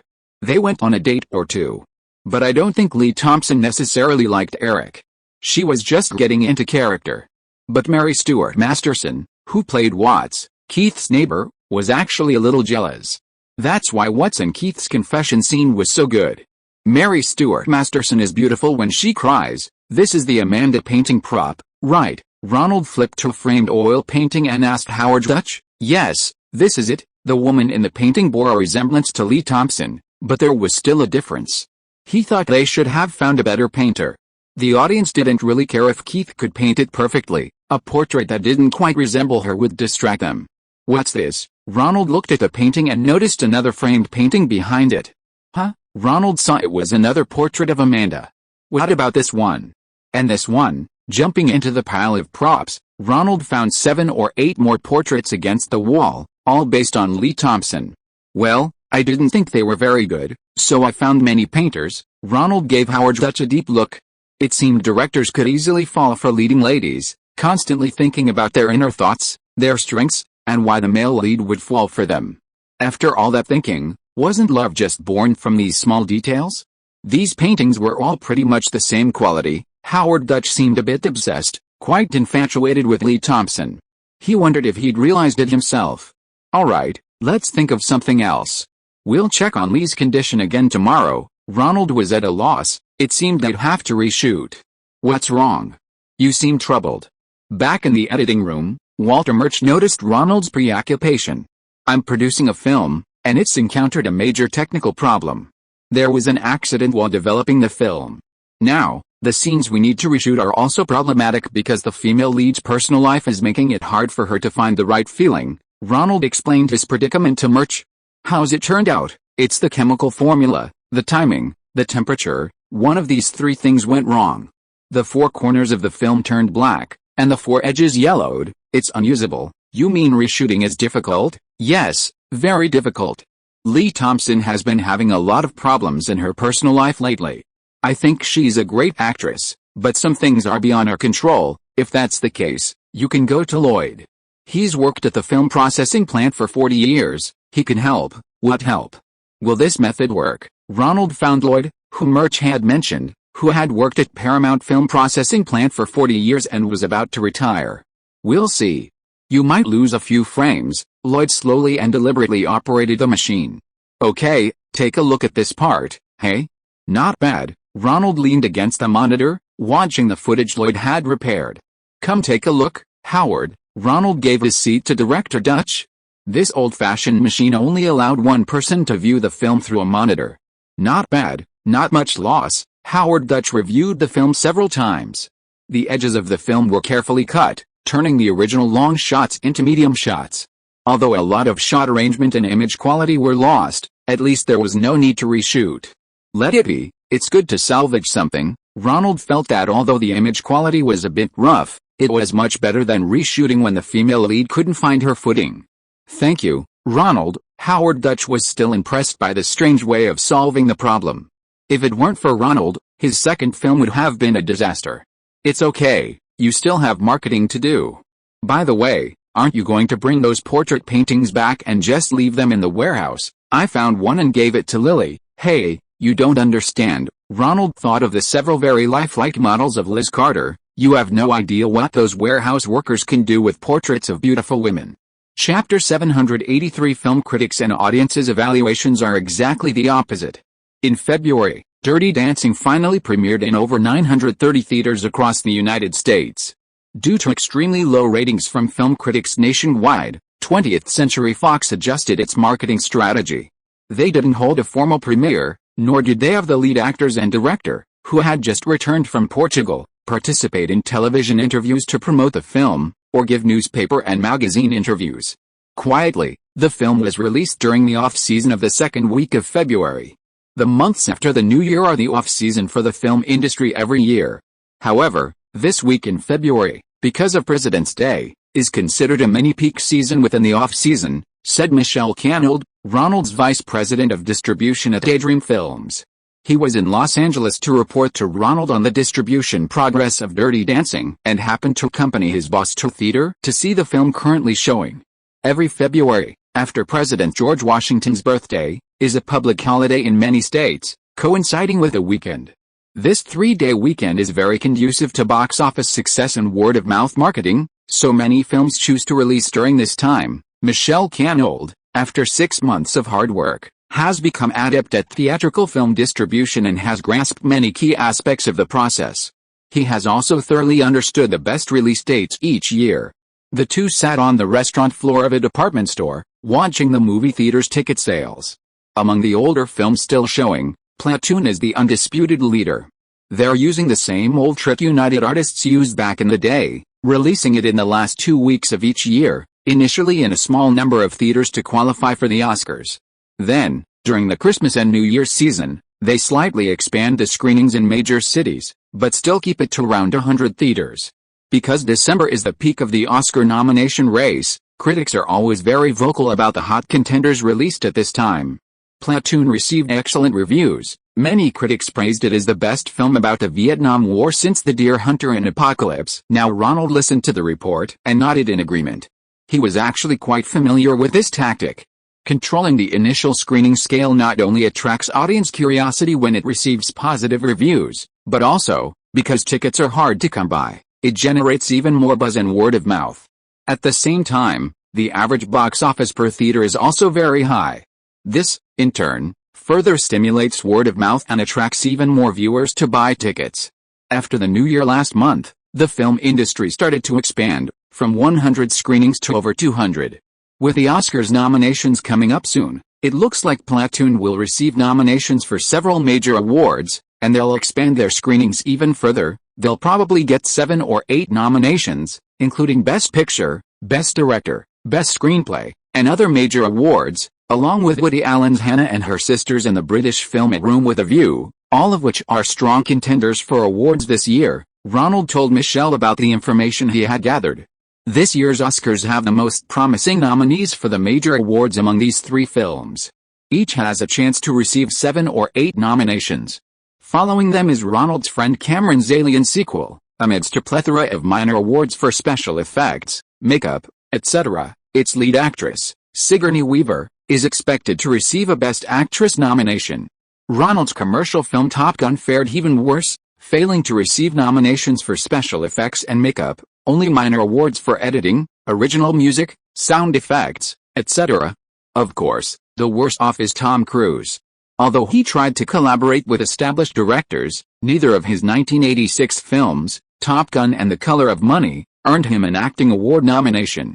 Paul Newman, who also starred in The Color of Money, had a strong chance of receiving another Best Actor nomination for the role. Michelle Canold continued, Platoon is a very strong film. In over 200 theaters, it grossed just over $3 million over the weekend.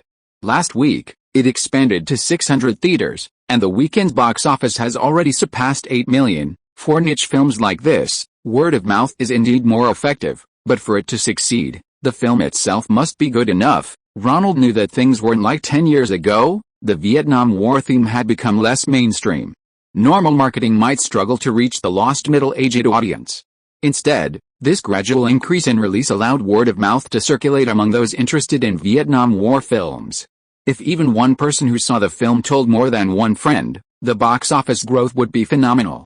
Director and screenwriter Oliver Stone, during filming, even asked Ronald about the acting of Charlie Sheen and his brother Emilio. Ronald recalls it was a low-budget production with a budget of less than $6 million, and now, in its 8th week of release, it's playing in fewer than 800 theaters. As a result, it has already grossed $38 million at the box office, purely through word of mouth and critic recommendations. Judging by its trajectory, it will make a substantial profit by the time it leaves theaters. Besides this popular film, which has received excellent reviews from critics and audiences, 2 more films are set to be released this weekend during this mini-peak season. Sylvester Stallone still has a lot of appeal. Cannonball found around 1,750 theaters for its opening weekend. Critics' reviews are also quite good.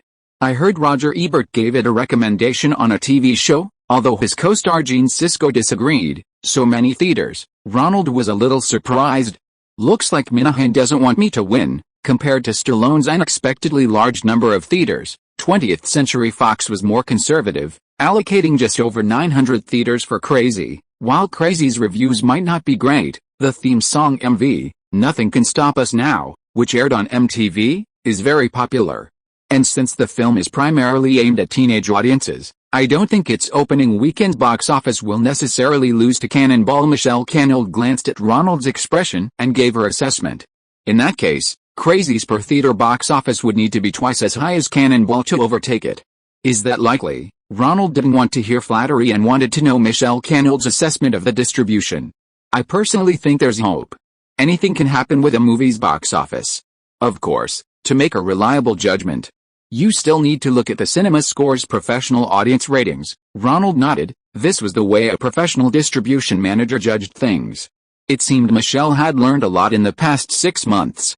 Look, Michelle Canold pointed to the audience queuing to buy tickets at the box office and tugged at Ronald's arm. Looks like we might actually win the bet, Ronald observed for a while. Those buying tickets for The Amazing Race were all there specifically to see this movie. MTV's promotional power was considerable. As for those watching Sylvester Stallone's The Fast and the Furious, most were attracted by his posters, and quite a few even bought tickets for the amazing race after seeing the arm wrestling match mentioned in the synopsis. The number of people queuing on both sides was roughly 2 to 1. If this ratio represented the preferences of audiences nationwide, Ronald might not lose to Minahan. Okay, your judgment seems very accurate. I'm very satisfied. Let's go to the office and talk later. Ronald was very satisfied with this manager who used to be in charge of videotape distribution. Michelle Canold possessed excellent learning abilities, a keen eye for detail and on-site observation, and a natural business acumen. The release of Dirty Dancing is progressing smoothly, especially in some southern states. To our surprise, they've shown us a lot of interest in the clips. Their subscription enthusiasm is even higher than some communities on the East and West Coasts. Michelle Canold arrived at Ronald's office and began reporting on the release. Very good. How many theaters do you think you can get it to? At least 800-900 theaters, comparable to a typical small to medium-sized production. Signing contracts within the next month shouldn't be a problem. Excellent. I'll have Eddie and you work together on budget allocation and marketing materials, including posters and billboards. Also, we could try to get some leeway with Roger Ebert.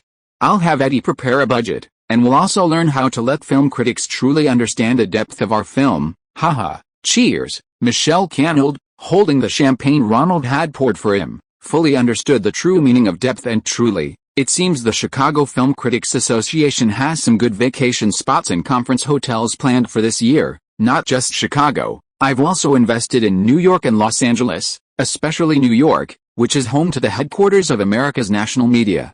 If we can get some good reviews, it should be effective. Michelle Canold agreed. A major problem for small-budget films is finding cheap channels to advertise to their target audience. Dirty Dancing is a story and dance from the 1950s and 60s, with relatively serious adult content.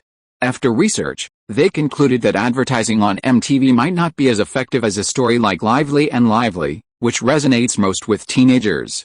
Learning from the platoon strategy, using critics and early audience reviews to generate buzz for the film is a marketing strategy they highly hope for. The Cannes premiere, Michelle Canold asked again about Ronald's plans. That depends on how accurate your judgment is. If, as you predict, it beats the box office by a factor of 2, then I can get a free Cannes premiere. Ronald told Canold about the bet he made with Minahan Golan after the Golden Globes. Then I wish your new film great success at the box office. I wish our new film even greater success. Ronald clinked glasses with him, and they both drank it down. Also, I have a suggestion. Canold put down his glass, and taking advantage of Ronald's good mood, he gave a suggestion he had been thinking about for a long time. The release date for Dirty Dance is right in the latter half of the summer movie season. Many theaters don't have many good films to replace it during that period. They're worried that the big movies they prepared for the summer, the latest 007 film, Dead by Daylight, the fourth installment of Jaws, and the 2 special effects blockbusters from Cannonball, Space Invaders and Superman IV, won't have enough staying power. So they're very welcoming of our Dirty Dance. I see they still have room in their schedules. If we can add the distribution of one more film, we can share the marketing and distribution costs. What? They don't think highly of Cannonball's 2 films? Not really. The box office performance of Superman 3 has made theaters less confident in the Superman series. They're still waiting for the finished product of Cannonball, and Roger Moore, who is very popular as James Bond, is no longer making 007 films. Dead by Daylight is Timothy Dalton's latest Bond film, and I've heard from many theater buyers who have seen the finished product. He told the theater managers they didn't really like the new Bond. He wasn't as omnipotent as the previous 2, he was rather incompetent. Ronald nodded, indicating he understood Canold's plan. Distribution is inherently very expensive. Only large companies can maintain a distribution team year-round, with the costly expenses of distribution offices in various locations. Roger Corman had once told him that he was too busy producing and directing films himself to keep the distribution business afloat, which was the main reason he sold New World. Therefore, Ronald initially assembled a temporary distribution team, primarily to train them for the first distribution project. However, Michelle Canold's skills were unexpectedly excellent, and the distribution work was done very well. If another film could also hitch a ride and be released around the same time, it could significantly reduce the distribution costs of Dirty Dancing. Of course, This was on the premise that the film was a box office success, or at least didn't lose money. "I'll keep an eye out for suitable films," Ronald said. He had taken note of Canold's suggestion and would use his connections to see if there were any suitable options. Ronald, very good. Cinema Score gave it a B+, which is quite good for a romantic comedy. On Saturday morning, Ronald received a congratulatory call from Joseph Farrow, the vice president of 20th Century Fox. "Really? That's a great score." Ronald was delighted to receive the call. "I thought the score wouldn't be very good. Why do film critics dislike this movie so much? Their scores, when converted, would only amount to C. Some movies just don't appeal to them. Especially romantic comedies, which often rely on the chemistry between the male and female leads. But this movie, in many ways, is the complete opposite of what film critics like to hear. Actually, the director didn't have any deep meaning. He just wanted to make a funny, interesting, fairytale-like love story. Ronald thought the assessment was spot on.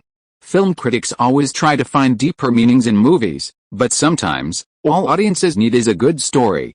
Even without any deeper meaning, it doesn't stop them from enjoying it. After all, movies like Platoon, which are both critically acclaimed and commercially successful, receiving high scores from both critics and audiences, are very rare. "Can we get into the top 3 at the weekend box office?" Ronald thought of his bet with Minahan. "Very close, very close. Around Friday, we'll be only about $100,000 behind Stallone's One Over the Top. Maybe, by the end of the President's Day weekend, we can reach 6 million. Is there any hope of surpassing One Over the Top?" Ronald hadn't expected that his confident performance could actually beat One Over the Top, which had twice as many theaters.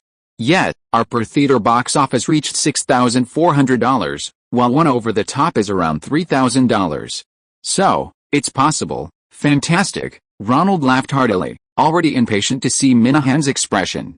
This guy must have tried to beat him with an unusually high number of theaters when they made the bet, but it still didn't compare to the film he produced. "I'm quite satisfied.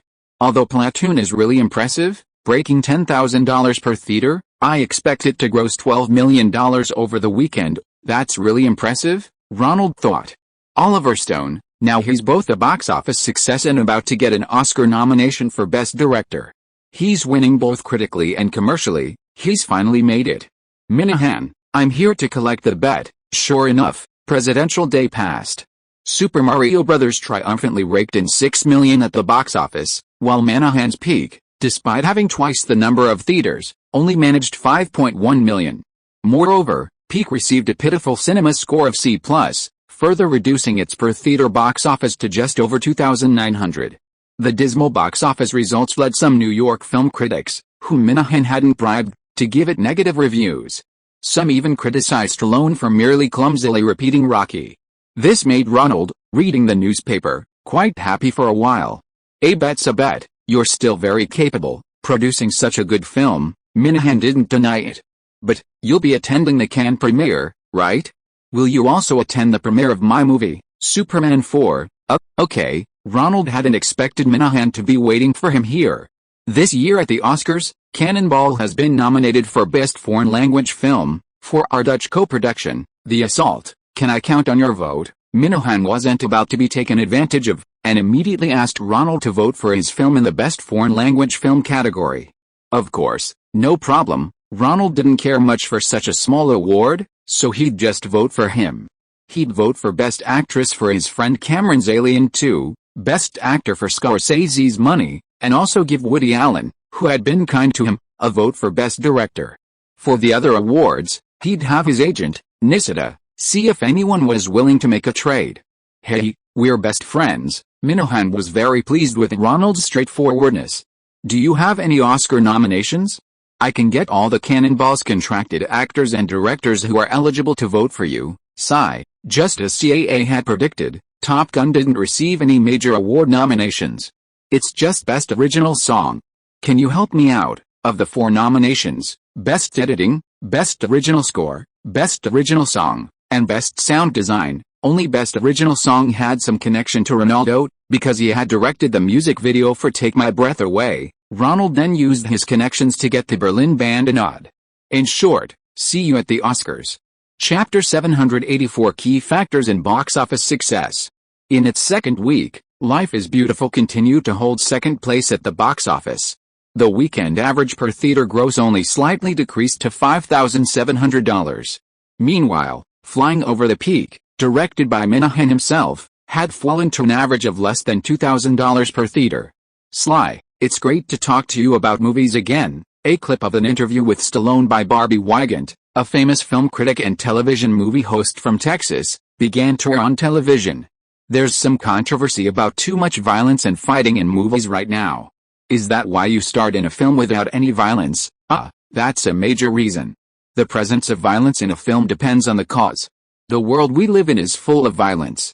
If we have the ability to stop the violence of bad guys, then that's good. Stallone looked exhausted on television.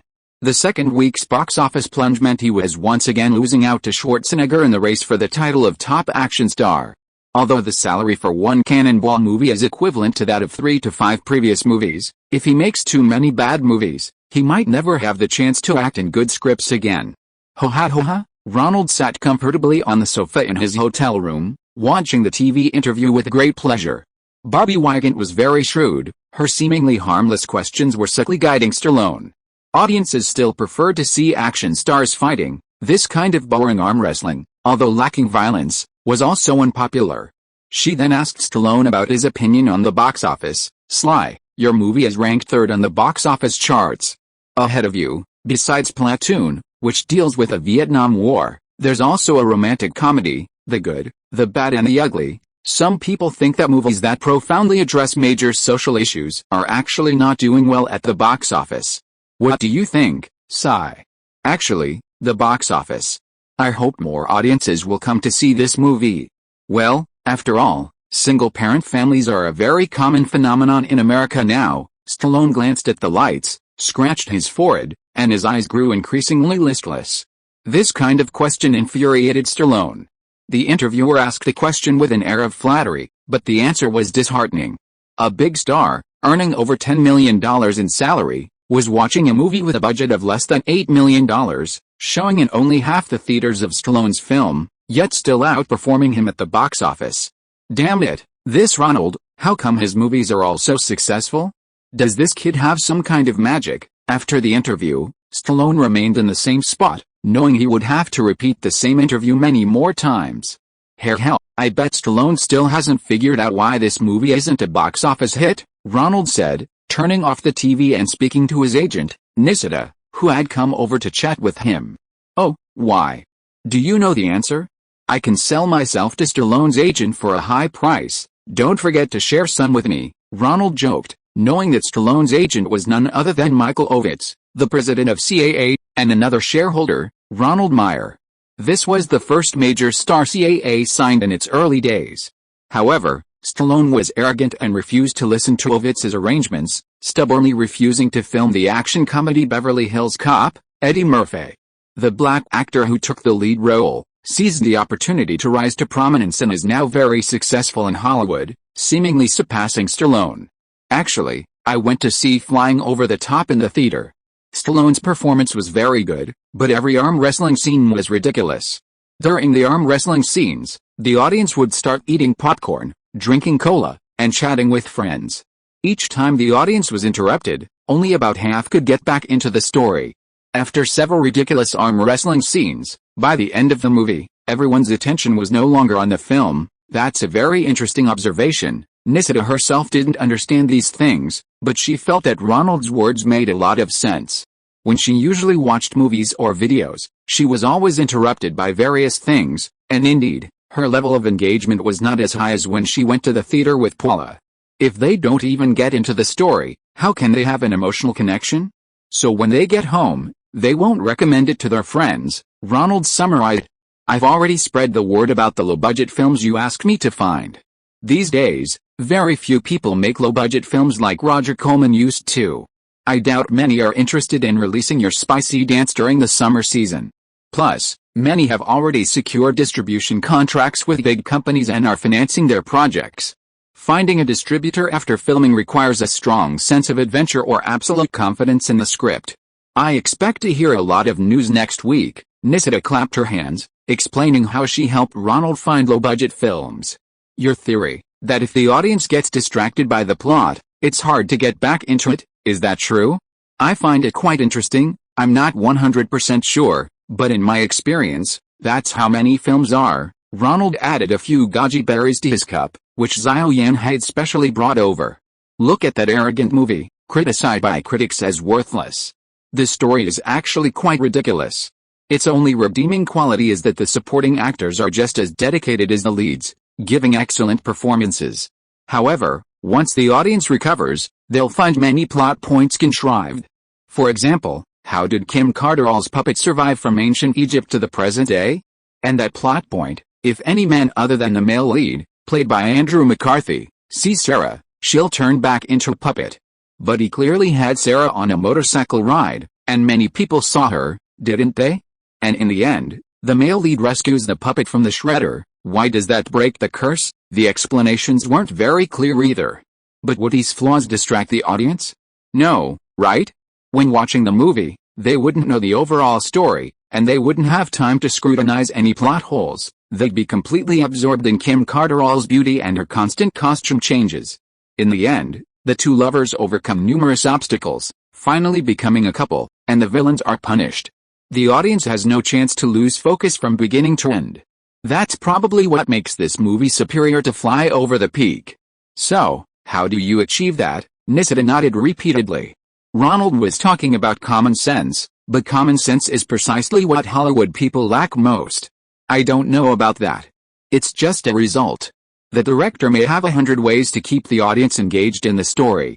As long as this effect is achieved, the audience's word of mouth will generally be good. So let's use Dean Martin's That's Love as the opening music. I've thought about it. Using a famous song from the opera La Bohème that most audiences haven't heard before to open the film is not conducive to the audience's quick immersion in the story. On the contrary, Dean Martin's song is a household name in America. As soon as the audience hears it, they know that this is a romantic love story. This way, they will quickly resonate with a middle-aged beautiful widow played by Cher and start to look forward to who she will fall in love with. Having figured out the key factors for a good film, Ronald immediately put his ideas into practice and shared them with Walter Murch in the editing room. A very common-sense perspective. Excellent. I always felt there was something off about your icy little hands paired with a footage of Cheryl at work. Now I understand. Neither of my two editing assistants had ever heard of that opera. They didn't know it was an aria from the famous tragic love story La Bohème. Alright, since you agree, I'll have Jimmy Reiner stop contacting Pavarotti. After another week of busy work in the editing room, Ronald had essentially completed his part. The remaining sound design wasn't his forte, so he entrusted it to Walter Murch, who was skilled in both sound design and visual editing. He himself began his vacation early, waiting to see the overall effect after the final mixing of the film. By the third weekend, Living in the Air continued its powerful, immersive experience, sweeping the box office charts. The third weekend still saw $4,200 per theater, and the total weekend gross remained above $4 million. It seemed this low-budget production, which no one had high hopes for, had the potential to linger in theaters for over 2 months. Ronald learned a lot from the box office analysis of Top Gun. In fact, for films of the same genre, the target audience is relatively fixed. The ultimate deciding factor in box office performance is how long the audience stays in the theater. Releasing films during the off-season has many disadvantages, but it also has a major advantage: less competition. Around the top of the charts, there are only some older films that have been in theaters for over 10 weeks, including the top-ranked Platoon. Ronald also went to see that film. Oliver Stone is very capable. This film's audience wasn't even focused on the story, and even the number of people going to the bathroom was much lower than for a typical movie. As for Top Gun, the reviews are getting worse and worse. For an average viewer, it might only influence 3 new viewers through word of mouth. The per-theater box office has already fallen to $1,200, about to fall below cost, and it's estimated to be taken off the screens next week. Cannonball paid a hefty price to bring in Stallone, had the producer directed himself, and opened with simultaneous screenings in 1,700 theaters, such a huge hype, and it's going to be out of theaters in 4 weeks. The film industry is truly ruthless. If it's bad, it's bad.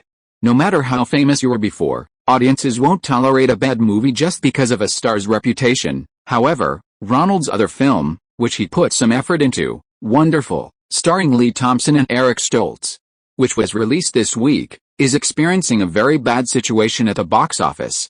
Sitting in the Paramount Theater, director Howard Dutch and Vice President Ned Tanning were both seated, barely daring to breathe, waiting for Ronald's opinion. HMPH, Ronald, who had originally planned to relax in Palm Springs, was dragged here to analyze the film's problems and see if there was any way to salvage it. Not happy about it, Ronald let out a dissatisfied groan after 20 minutes. What's wrong? Is there a problem here? Ignoring the pale-faced director Howard Dutch, Ned Tanning trusted Ronald's judgment completely. Any word he uttered was extremely important. Was a scene cut out here? Ronald asked. Yes, there was originally a scene here where the male lead, Keith, agrees to take his neighbor, Watts, home. But later, Keith gets attracted to his crush, Amanda Jones, and agrees to take her home instead. Standing What's up, director Howard Dutch explained to Ronald. Why was it cut like this? Isn't there a scene later where Watts gets angry? It's really distracting for the audience. Ronald pointed to Mary Stuart Masterson's furious expression on screen and asked the director. Dutch glanced at Ned Tanning. It was my request. Because the movie went a few minutes over time, I asked Dutch to cut some of the runtime, but why cut it here? I'm really confused. Especially Mary Stuart Masterson's acting, which was excellent. Where did that anger come from? There wasn't any scene earlier where Keith angered him, and they're not even a couple yet. Why would Watts be so angry about dating Amanda? Even if Watts likes Keith, they're still good friends. He wouldn't be so upset just because his best friend is dating his dream girl. Besides, Watts later drives her around, helping Keith pursue Amanda. That emotion is so distracting for the audience. Aren't you going to write this down? Tanning quickly told Dutch to jot down Ronald's comments. Because I showed the finished film to John Hughes, and he said this part was a bit bland and could be cut to reach the required runtime, 2 minutes overtime? You might as well cut a complete scene. This scene, though bland, explains the key elements. Why Watts got angry, and why he later helped drive Keith and Amanda to their date, because the car Watts let Keith broke down, and Keith failed to take Amanda home. Howard Dutch quickly jotted down notes in his notebook. By the way, this beat-up car is pretty fun. It's small, but the headlights are huge. Girls would really like it. What kind of car is this? I've never seen one before. Ronald stopped criticizing and changed the subject. It's a European Mini Cooper. America only imported a little over 1,000 of them a little over a decade ago.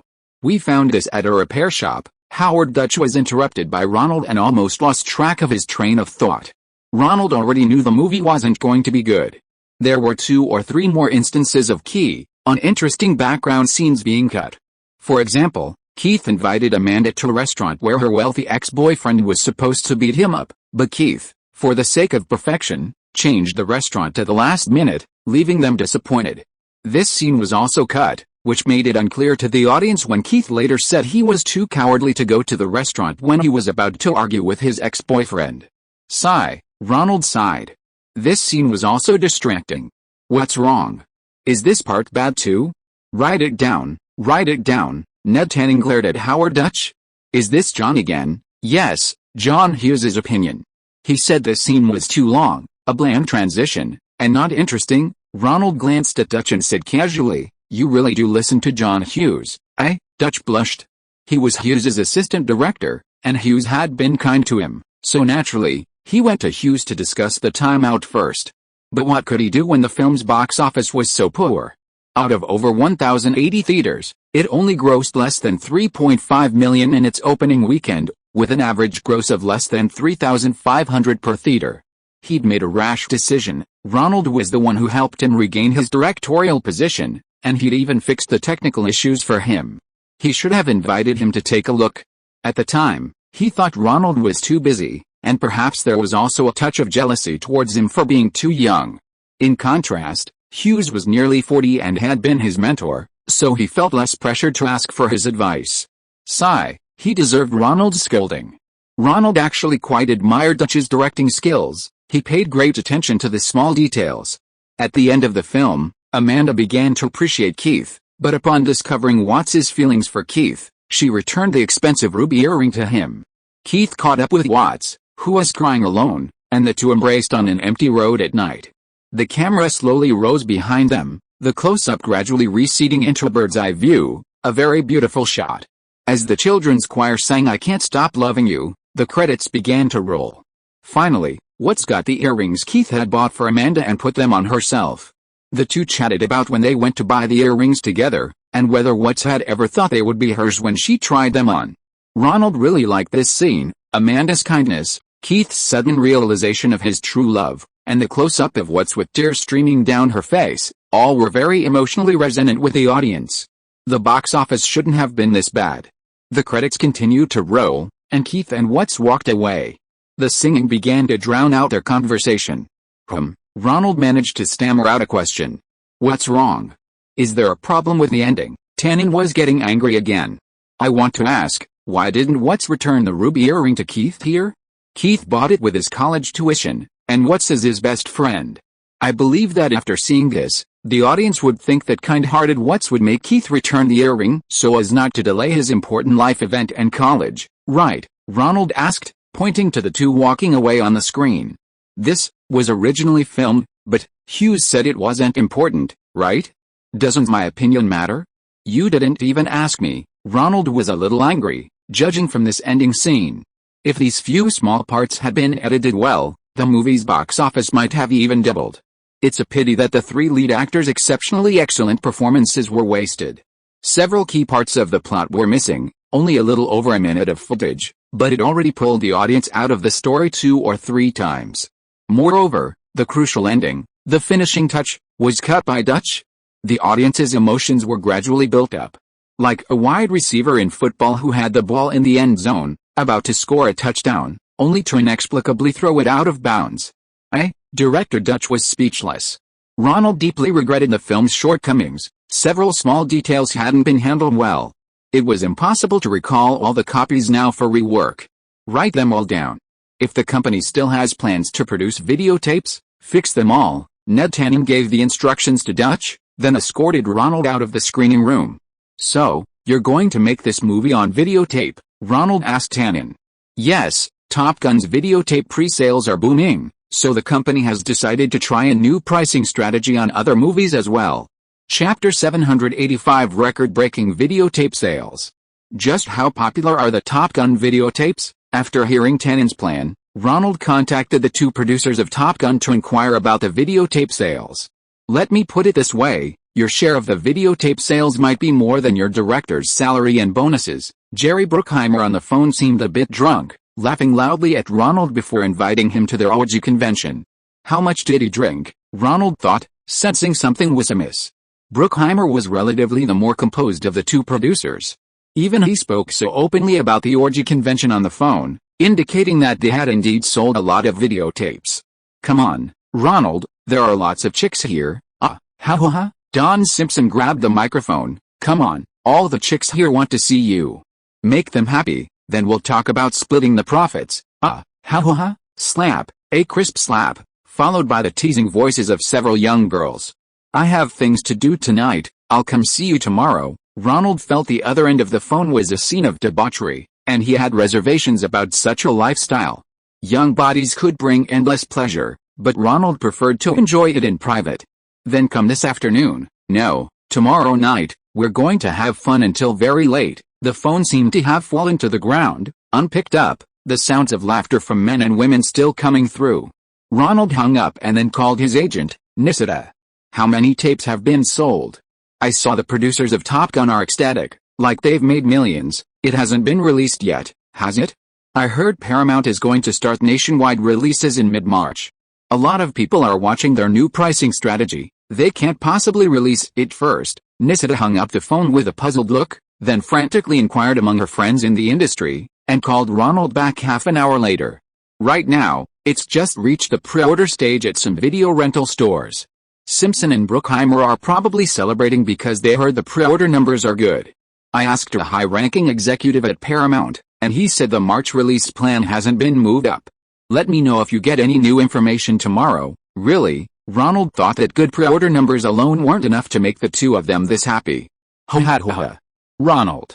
Come on, have a drink too. There are still a few bottles of large champagne here." In Don Simpson's Beverly Hills mansion, the next evening, Ronald, with the help of the butler, entered the house and saw the two producers.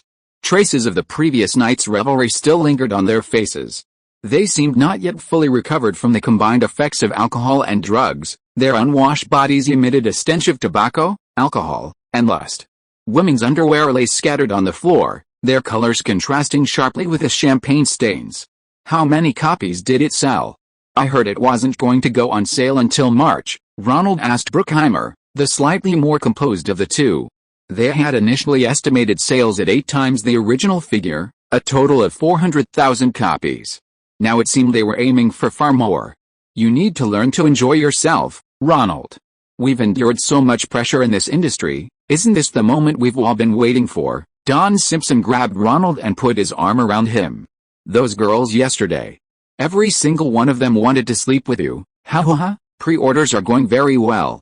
With 3 weeks until the official release, Top Gun pre-orders are already approaching the record for movie videotape sales in Hollywood history. Bruckheimer finally managed to answer Ronald's question, showing some semblance of rationality. Broken the record, Ronald exclaimed in surprise. What was the previous record? I think it was Flashdance, which you two produced. Yes, ha ha ha, you're a lucky star. Damn, when Eisner and Katzenberg were at Paramount, we didn't get much of the revenue from Flashdance on videotapes. Now that they're gone, we have much more pricing power. Ha ha ha, ouch. Simpson stumbled and fell to the ground, then started snoring on the floor, clutching a bottle of liquor. Butler, Ronald waved for the butler to bring his master blankets so Simpson wouldn't get too cold. Jerry, tell me yourself, how did this pre-sale break the sales record? Ronald pulled Bruckheimer over, enduring his unpleasant body odor, and dragged him to the sofa to ask for details. It turned out that the sales record for videotapes in the American market was Jane Fonda's Aerobics. The original 1982 Aerobics videotape, priced at $59.95, sold nearly 1 million copies that year, including other cheaper LD discs. From then on, she released a new Aerobics videotape every year, earning hundreds of thousands in sales. Movie videotapes, however, were much more expensive, generally priced between $80 and $100, resulting in far lower sales. The highest sales record was held by Bruckheimer and Simpson's Flashdance. This was because Paramount released videotapes before the film's theatrical run to test the impact of videotapes on box office performance. In short, Flashdance's sales record of 800,000 videotapes remained unbroken for several years. The 7 major studios, seeing these sales figures of tens of thousands of videotapes per film, weren't particularly interested. It wasn't until recently, when they discovered that companies like Weston, which did contract manufacturing, were making huge profits and were entering theatrical releases, that they realized the potential for profit. So, starting with Top Gun, Paramount first lowered the price, and with Pepsi's advertising subsidies, this time the price of $26.95 was a new attempt. Who knew this attempt would be so successful? Starting last week, anyone watching television was repeatedly bombarded with Ronald's Pepsi Diet Coke commercial. At the end of the commercial, there was a line reminding them that the Top Gun videotape would be released in both VHS and beta formats. In less than a week, viewers at video rental stores, supermarkets, convenience stores, and other places found that they could pre-order the Top Gun videotape, which would be released next month.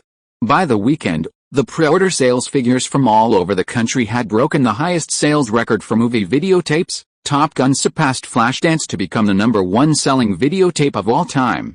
No wonder the two producers were overjoyed after seeing the sales figures. Ronald looked at the two producers, still swaying and hungover from their revelry, and silently walked out of the mansion. How much the hell did they get? Bruckheimer told Ronald that based on the current pre-sale figures, as the director, Ronald was already guaranteed over $200,000 in royalties. He estimated that this figure would double upon official release. Paramount's marketing experts predicted total sales would exceed 2 million copies. With a 1% share, Ronald would receive over $600,000. If the two producers could get 10 times that, 10% of the sales, that would be over $6 million. No, definitely more. After Eisner left for Disney, the two producers had become one of the few remaining production duos at Paramount capable of handling blockbuster films.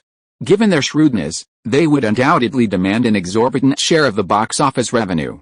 And the previously neglected VHS revenue would certainly see them take even more. Or, even further, Simpson and Bruckheimer might even gain the same control over VHS revenue as George Lucas had over the Star Wars spin-offs. At the time, Lucas owned the rights to the Star Wars merchandise. Nobody believed anyone would buy movie-related toys. Back then, merchandise typically featured characters from TV shows or comics. These shows had long runs, securing a large fanbase to spend money on them. Movies, on the other hand, didn't have the opportunity to build a stable fanbase. By the time the toys were made, audiences had largely forgotten the films. So Lucas acquired the rights to the merchandise at a very low price. 20th Century Fox, in turn, demanded a percentage of the merchandise's revenue from Lucas. The rest is history. Lucas, thanks to the Star Wars characters, became one of Hollywood's richest directors. Meanwhile, the 1987 videotapes, like the movie-related toys of 1977, were largely ignored. Ronald was incredibly jealous. Who could have imagined this? If only he had asked for just 1% more, they probably would have agreed, right? A surge of emotion welled up inside him. So much money. After all his hard work, even with the help of his dreams, he'd only earned a couple $1 million directly from Hollywood. He was lucky to make some money on the stock market, but even then, it barely exceeded $10 million. And these two producers, knowing nothing, just relied on Tom Cruise, Kelly McGillis, his own direction, and the Navy's help to earn 10 times more from videotapes than he'd made in years. I bet those two bastards made 20 or 30 million, Ronald thought, suppressing his urge to punch someone and parking his Ferrari on the side of the road. A Best Buy video rental store was right there. Ronald wanted to see for himself who was buying the videotapes and how they could sell so many at once. A bust of Tom Cruise holding a flight helmet stood near the entrance. Next to it was a poster that read, "Bring Top Gun home for only $26.95, give me one," Ronald said, asking the clerk for a box and counting out $2.20 bills. "Please leave your address and name," the clerk said, handing over a pre-order form to fill out. Bud, West Hollywood, Ronald registered using the name Little Bud. While waiting for the clerk to fill out the form and give him change, Ronald asked, "This seems to be selling very well." "Yes, there are a lot of pre-orders.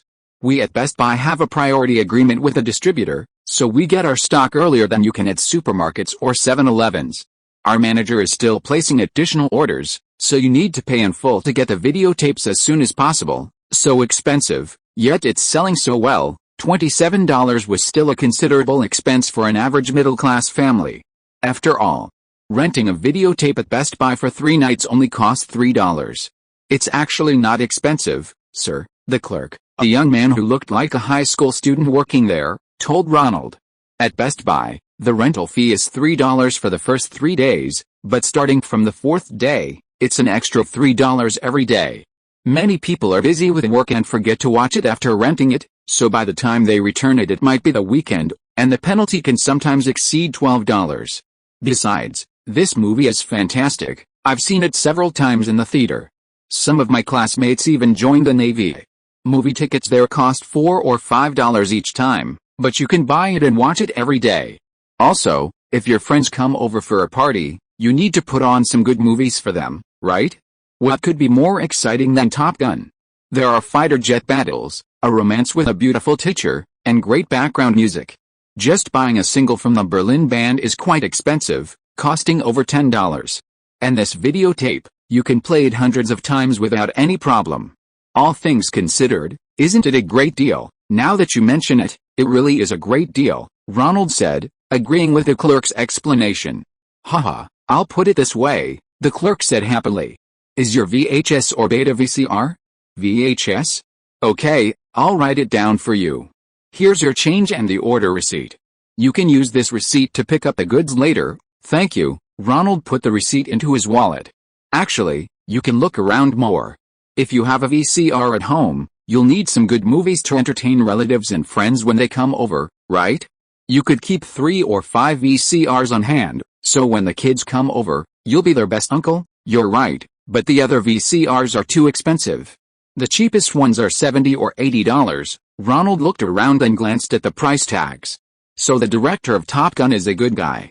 Such a good movie, and he's selling it so cheaply. Look over there, those old Stallone movies from 10 years ago are selling for $70 a box. I think they'll be hard to sell in the future. If they have $26 ones, who's going to buy $70 ones? You agree, right? After parting ways with the talkative clerk, good guy Ronald seemed to have found endless motivation. Jumping into his car, the first thing Ronald did upon arriving home was to call Michelle Canold, the former manager in charge of videotape distribution at Weston Pictures and now manager at Daydream Pictures, responsible for the distribution of Dirty Dancing. Michelle, when you were at Weston, who did you get the videotapes made? How much did it cost? Are the distribution channels still there? I got them from a videotape factory in New Jersey. I still have the contacts for videotape rental companies nationwide. So, you want to make the videotapes? Yes, Top Gun broke videotape sales records in just 1 week. After the price dropped to around $30, the market is much bigger than before. We're going to make the Dirty Dancing videotapes too, and sell them for $30, just like them. When I was at Weston, sales for a movie were usually between $100,000 and $200,000. Occasionally, a movie breaking $300,000 was considered a big hit. At $30, unless sales reach $500,000, we won't make a profit. It's definitely going to break $1 million. A week of pre-sales has brought it close. I think we can sell a total of 2 million reels, boss. Of course I'd love for you to get into the videotape business. I have plenty of resources here. But I have to remind you, Top Gun was last year's box office champion. That's the key to their huge success. If Sex and the Beast doesn't make the top 10 of the year's box office, with marketing costs, we'll make the $30 price tag unprofitable. Hey, I know, Ronald, calm down a bit. You should contact the factories first and see how low you can push the costs. Also, this time, besides traditional channels, the videotapes will also be sold in department stores, supermarkets, and convenience stores. Help me explore that and come up with a plan. If our videotapes can sell half, no, a third, of Top Gun sales, we can make a fortune. You'll be the star of the show? Haha, I'll go make a plan right away. Michelle Canold also sensed the money, a lot of money. Anyway, the most important thing is box office success. After that, let the market decide. Ronald called his agent, Nisita, again. Rick, damn it, they might sell 2 million copies. Those two producers, those sons of bitches, are going to make a killing. How much? Nisita jumped out of bed. So much, I think this will shake up the industry. I see your old films are all getting re-released on videotape. I'm going to check your contracts with them to see how much of the videotape revenue you get. I remember the Directors Guild and Writers Guild strike last time, and they included videotape revenue sharing in their union agreements. This creates another lucrative source of income for directors and stars. Great, hurry up. Ronald felt a surge of excitement. With a union agreement, at least his basic share of the profits wouldn't be lacking. Speaking of which, how were the videotape revenue sharing agreements signed in his previous film contracts? What's wrong? Are you going out so late? Paula Wagner woke up in bed and asked her husband. Yes, Ronald's movie Top Gun is a VHS hit. I need to go to the office to check all his directing contracts. A hit? How much? Paula perked up too. Probably over 2 million. How much?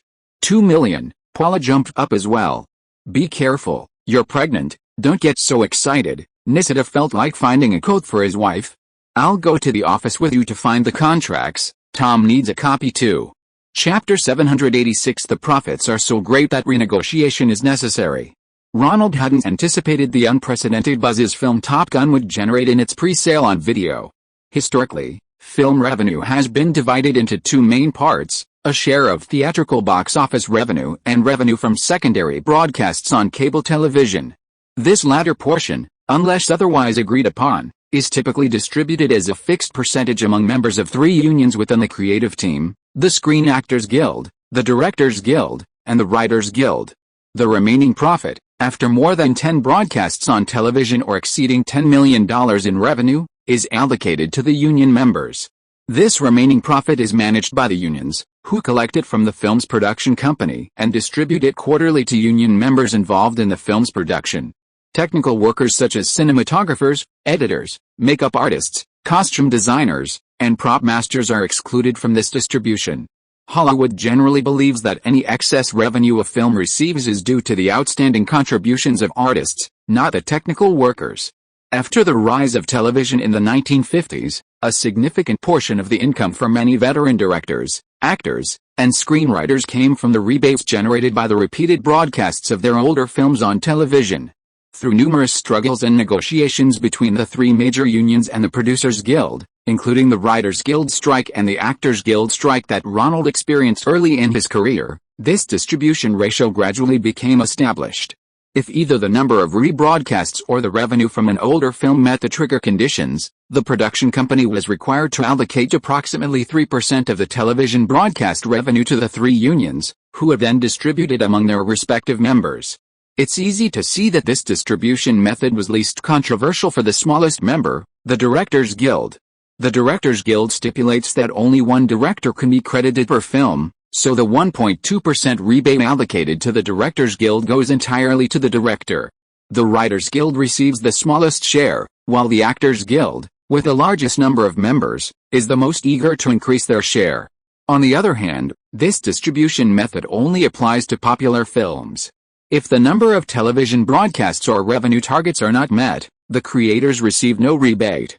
Of course, the union wouldn't just stand by and watch members who couldn't produce good work starve. After the remaining dividends were transferred to the union, a portion would be allocated to its pension fund. This way, even members of average skill levels would have a pension to support themselves after retirement. This distribution ratio was an equilibrium price reached through long and repeated negotiations between the union, members, and the production company. However, the huge success of the Top Gun videotape shattered this fragile balance. Who could have known that simply lowering the price of the videotape from $80 to around $30 would lead to a tenfold increase in the market? This market expansion resulted in a significant reduction in videotape production costs, from over $10 to just a few dollars per tape. The marketing and distribution costs borne by producers were also spread across a larger customer base. Although the retail price decreased considerably, the production company's profit margin didn't decrease much. This infuriated all three unions, who quickly mobilized their members to give interviews in the media and criticize this phenomenon. The creative team did the vast majority of the work, so why did the producers take the lion's share? I think Tom Cruise's contract with them needs to be renegotiated. The traditional revenue-sharing arrangement for the videotape portion is no longer suitable for the current situation. Paula Wagner, several months pregnant, wearing flat shoes and holding a document, was talking animatedly with her husband, Nisida. Although the legal grounds for renegotiating are rather weak, the Screen Actors Guild's strong voices could put some pressure on the two producers. Right, you need to be careful. Your client, Tom, signed a separate revenue-sharing agreement with those two producers, not the union-mandated remaining share. Many union members are already dissatisfied with star salaries. If you want to capitalize on the surge in videotape revenue to secure Tom's earnings, be wary of them separating you from the other actors. But why did Ronald get 1.2%? Paula was no longer Ronald's agent, so she didn't get a share of his earnings and was somewhat dissatisfied with her husband's attitude. Adding to her hormonal changes during pregnancy, she was a little angry. Ronald helped film the Pepsi commercial at the beginning of the videotape. In fact, if it weren't for the outstanding performance of the Super Bowl commercial he helped Pepsi film, Pepsi probably wouldn't have given an extra $6 subsidy per videotape this time. It's hard to say to what extent the Top Gun videotape's initial pre-sales exceeded 1 million copies were due to Ronald's extra contribution. I think the two producers might have gotten a great deal. Nisida helped his wife open the car door with one hand and supported her waist with the other to help her get in. Paula was already an older mother and needed to go to the doctor for a checkup. But while he was protective of Paula in action, he wouldn't back down verbally. So, Paula, you'd better not let Tom get carried away with comparing himself to Ronald. It's not good for his future acting career, I understand. Tom should still appear in Ronald's movies in the future. Top Gun really boosted Tom's status. I'm just a little disappointed. Seeing the huge market potential of videotapes, the 7 major studios won't be so easy to talk to anymore. Don Simpson and Jerry Bruckheimer are really lucky. It's a contract in black and white. What, you don't want to abide by it? Don Simpson, with a smirk and a large cigar in his mouth, asked the Pepsi marketing manager with a smile. We made a sales forecast of 500,000 when we signed the contract. Now the pre-sales have exceeded 1 million. It's unreasonable for us to give a subsidy of $6 per videotape, the Pepsi marketing manager replied politely. Pepsi had already spent $6 on marketing for each videotape. After seeing the long-lasting buzz and discussion generated by Ronald Reagan's Super Bowl ad, Pepsi employees developed a strong affinity for him. Therefore, they further increased their investment, subsidizing each videotape by another $6. In other words, for every videotape sold at $26.95, Pepsi subsidized Top Gun by $6. However, the videotape's unexpected popularity was phenomenal. Pre-orders had already exceeded 1 million units before it even went on sale. Pepsi's original marketing budget simply couldn't cover this additional subsidy. So, this time, the marketing manager in charge of the project, along with the lawyers from the legal department, negotiated with the two producers. Why do you think this way? Every videotape we sell is a marketing medium for an event. Every viewer will watch the entire 1-minute ad. This is an effect you can't achieve with any other television program, Bruckheimer argued, trying to avoid antagonizing the major sponsor. We've already paid a flat $6 subsidy to each videotape, based on an estimated 500,000 units sold. Therefore, this direct subsidy to the Top Gun producers needs to stop as sales continue to rise. You mean to ignore the original intent of the written contract and focus on the underlying business logic? Do you expect any judge to rule that way? Don Simpson didn't believe a judge would disregard such simple clauses. Of course. Whether you sue in Los Angeles or New York, we're confident we can win. Furthermore, if you don't agree to set a sales cap on the videotape subsidy, we will get a temporary injunction to temporarily halt the sale of the videotapes. This means your sales channels can no longer pre-sell the videotapes. Several senior lawyers from PepsiCo's legal department stepped forward in unison, putting considerable pressure on the two producers. Who do you think you are? You think you can just say it's okay? You think you can just ban it? Humph. Don Simpson didn't care much for this tough stance.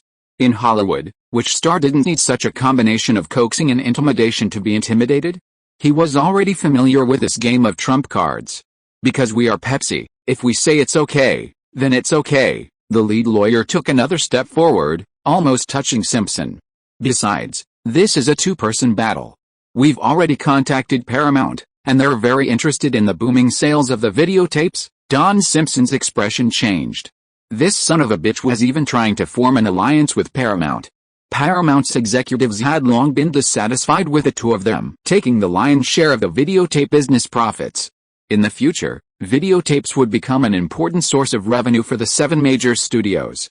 They all understood that this huge success wasn't because Top Gun was anything special, but because the pricing had found the price range that audiences could accept. So, as long as they continue to price their films within the $30 to $40 range, they can release new hit movies and classics from their library on a large scale. After Top Gun, producers who partnered with the Big Seven on film distribution will never again receive such favorable terms. Paramount had even considered backing out of this agreement. If they were to team up with Pepsi, even the most capable producers might lose. Furthermore, both sides could use underhanded tactics, such as creating obstacles in videotape sales. If the pre-sale momentum were halted, they would lose a significant amount of money. We can discuss the subsidy terms with you again. Bruckheimer quickly adopted the good guy role, extending an olive branch. The two sides negotiated new terms. Within 3 days of signing the new supplementary terms, the pre-sale figures would still be within Pepsi's subsidy range. However, for subsequent pre-sales and sales figures after the official launch, Pepsi would no longer subsidize them with a $6 per box subsidy. It's already much better than we expected. The two producers were doing the math. The first 2 weeks of pre-sales were the most successful, with pre-orders exceeding 1 million boxes. In 3 days, that number would rise to nearly 1.2 million boxes. From Pepsi's direct subsidies alone, this portion of the videotapes would bring in around 7 million. What a great business.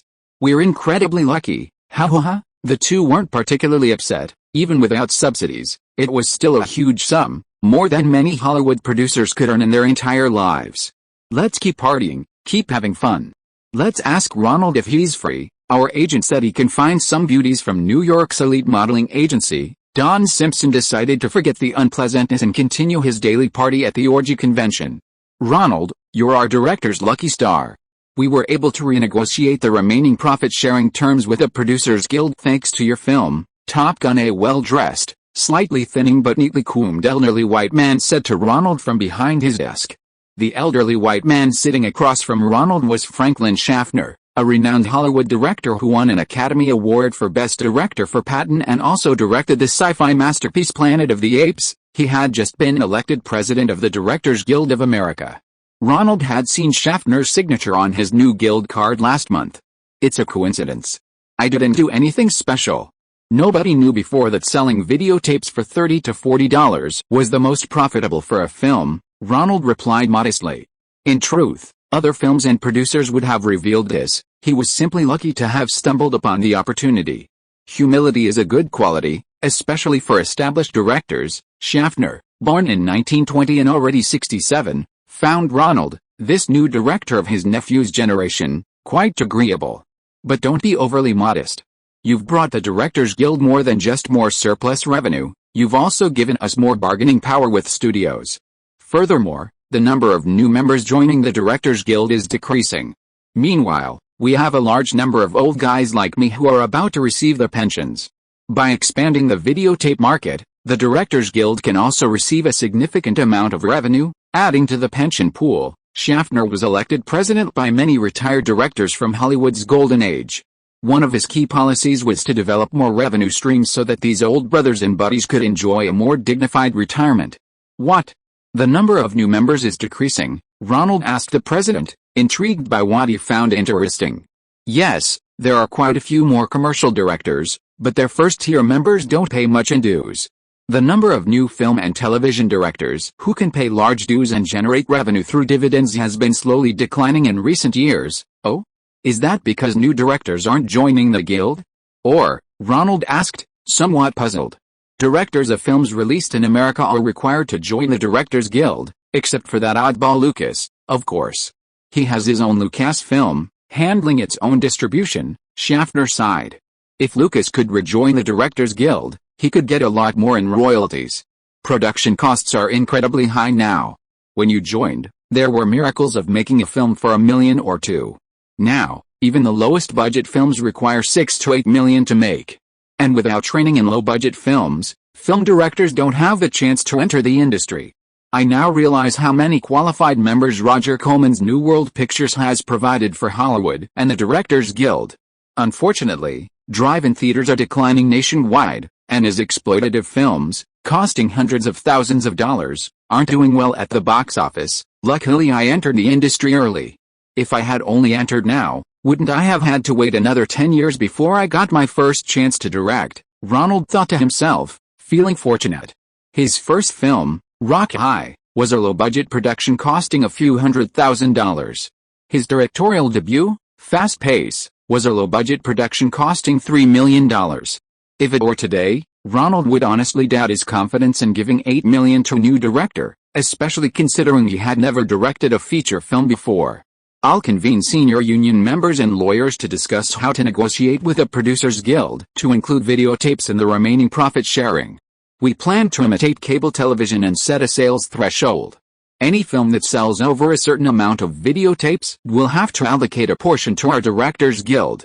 I'll also coordinate with the two Screen Actors Guilds, SAG, and the Screenwriters Guild. In short, everyone is grateful for your help this time, and directors who make blockbuster films will receive extra income. Haha, I'm happy to bring some benefits to everyone. As a member of the Directors Guild, Ronald had received significant support from the guild in the past, and he felt happy to receive something in return. Come to the meeting too, let the old guys meet you. Schaffner was increasingly pleased with Ronald. I'll definitely come if I have time. You know, unlike you guys in the big budget era, I didn't have the opportunity to observe and learn from established directors. I really hope to have the opportunity to talk to other directors, and ideally, be there to see their filmmaking experience. Good. Our Directors Guild has some old guys who can meet your needs. Billy Wilder is an old friend of mine, he'd definitely like to meet you too. Back home, Ronald received another call from Eddie, the general manager of Daydream. Ronald, Nick Conte, president of the Alliance of Motion Picture and Television Producers, called me. He's inviting us to join the American Alliance of Motion Picture and Television Producers, under the name Daydream Pictures. That's an investor alliance. Wait, I'm an investor now. Ronald realized that he had started Daydream Pictures and was also involved in distribution. He was now a bona fide investor. Yes, you're an investor now, my boss. The Alliance of Motion Picture and Television Producers, AMPTP, is a loose alliance that negotiates profit-sharing agreements with various unions. The 7 major studios are all members of the alliance, as are several mid-sized studios, such as Heimdall Films, the studio behind Terminator, Orion Pictures, an Oscar regular, and De Laurentiis Films, the Italian studio, plus dozens of smaller studios like ours. Unlike the more official Film Professionals Association, MPAA, the Producers Union is a loosely organized group, jokingly referred to as being formed primarily to sign contracts. Nick Conant, formerly a law professor at Stanford University and a longtime labor lawyer, is now responsible for negotiations between the alliance and various unions. So, he's the one who invited us to join and coordinate our positions. Oh dear. I'm also a member of the Directors Guild and the Writers Guild. If I join the Producers Union, whose side should I take during negotiations? How? Generally, in your situation, you should avoid all discussions and negotiations. Ed had already inquired about the details. Spielberg had a similar background and always avoided negotiations. Okay, have your lawyer look at the documents, and we'll join as soon as possible. Ronald realized that from now on, any remaining profits from films produced by Daydream should be allocated to the 3 major unions as soon as possible. There are some tricks to the game. It's best to join the alliance early and learn them properly. Chapter 787. I am also anti-war. Joining the Producers Union was quickly arranged. Ronald entrusted Eddie Cohen, general manager of Daydream Studios, to attend the first meeting of negotiations regarding videotape revenue sharing. This is the first time Daydream has attended this union meeting. I mainly went to listen, Eddie reported to Ronald upon his return. The dominant force in this union is still the 7 major studios, plus Orion, Caraco, Heimdall, and De Laurentiis, a few mid-sized studios with MPAA memberships. They have the main say in the negotiations. Nick Conant, the president, a lawyer by training, is mainly responsible for negotiating. He will make his negotiating stance based on the opinions of these members. Basically, the Producers Union's current attitude is to avoid escalating the situation and repeating the strikes of the early 1980s. So, do they want to accept a percentage of the remaining revenue sharing? Ronald pressed for details from the meeting. Actually, from what I've observed, Eddie took a sip of the coffee Ronald handed him. The big 7 studios use this residual profit-sharing arrangement to shut up actors and directors. This profit sharing is a fixed small percentage, and the payment period is over a year. For them, once they acknowledge it, they can use this rule to shut up stars and directors. A pretext to shut up stars and directors demanding a separate profit-sharing percentage. Ronald's dual identity still caught Eddie off guard. So he simply explained it himself. Yes, that's right.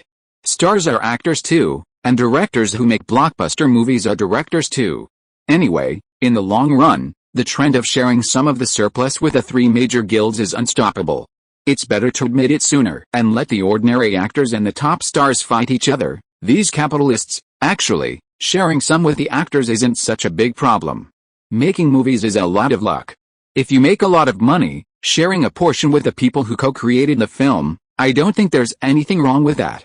Many actors become famous, or win an Oscar, and then go and make a bunch of bad movies. Actually, there are also unreasonable contracts from before, and they lowered their artistic standards for money. Ronald had been in the industry for a long time and had a certain understanding of the Oscar curse. Before becoming famous, actors don't earn much money. It's not easy to become a big star, so it's only natural to take on as many cheap, easily paid movies as possible while the audience remembers them, to earn as much as possible. For example, Stallone, he must have wanted to make another Rocky or First Blood, a movie that was both profound and commercially successful. But that couldn't stop his wife, Brigitte Nielsen's, extravagant spending. They bought a mansion in the most expensive part of Beverly Hills. Brigitte Nielsen also starred in the hit action comedy, the sequel to Beverly Hills Cop, a film Stallone had abandoned but which became a huge success. Stallone, an Italian-American, was extremely unhappy about this insult to his pride, but his own film, One Down the Hill, didn't perform well at the box office and was pulled from theaters after 4 weeks. He had to maintain his male status at home by buying all sorts of expensive jewelry and clothes. Entertainment newspapers reported on the couple's new toy purchases almost weekly. If it weren't for Minahan Golan paying him far more than the average male star, Stallone would probably have lost his dignity at home. Giving such generous profits to the main creators might be okay for 1 or 2 films, but even medium-sized studios produce about 10 films a year. Many blockbuster films' profits have to subsidize those that break even or lose money, Eddie said, making a valid point. With such a large company, if we open a door, everyone will want a share. Hollywood's financial balance is already very fragile. It could easily be broken, that's true, but when I invest in and make money from a film, I still need to share some with the actors, screenwriters, cinematographers, and other key creatives. I don't object to that. We at Daydream are trying to make a name for ourselves in the industry. Just don't reveal the scale of the profit sharing. Eddie was well aware of Daydream Pictures' current position in the industry, a small company making low-budget exploitative films. Only by creating a buzz about actors and key creatives making big money could they attract good actors. The Producers Guild president, Nick Conant, is very interested in you. He asked me to pass on a message. If you attend the Directors Guild meeting, he hopes you can give a message to their president, Franklin Schaffner. Pass on a message? I'm not going to be a traitor. Ronald thought Conant wanted him to secretly collude with the Directors Guild president. Traitors are the most hateful. You can't do something like that. I learned in school when I was a kid that bats are neither birds nor beasts, so they're disliked by both sides. Ronald frowned, objecting to Eddie's idea. Huh?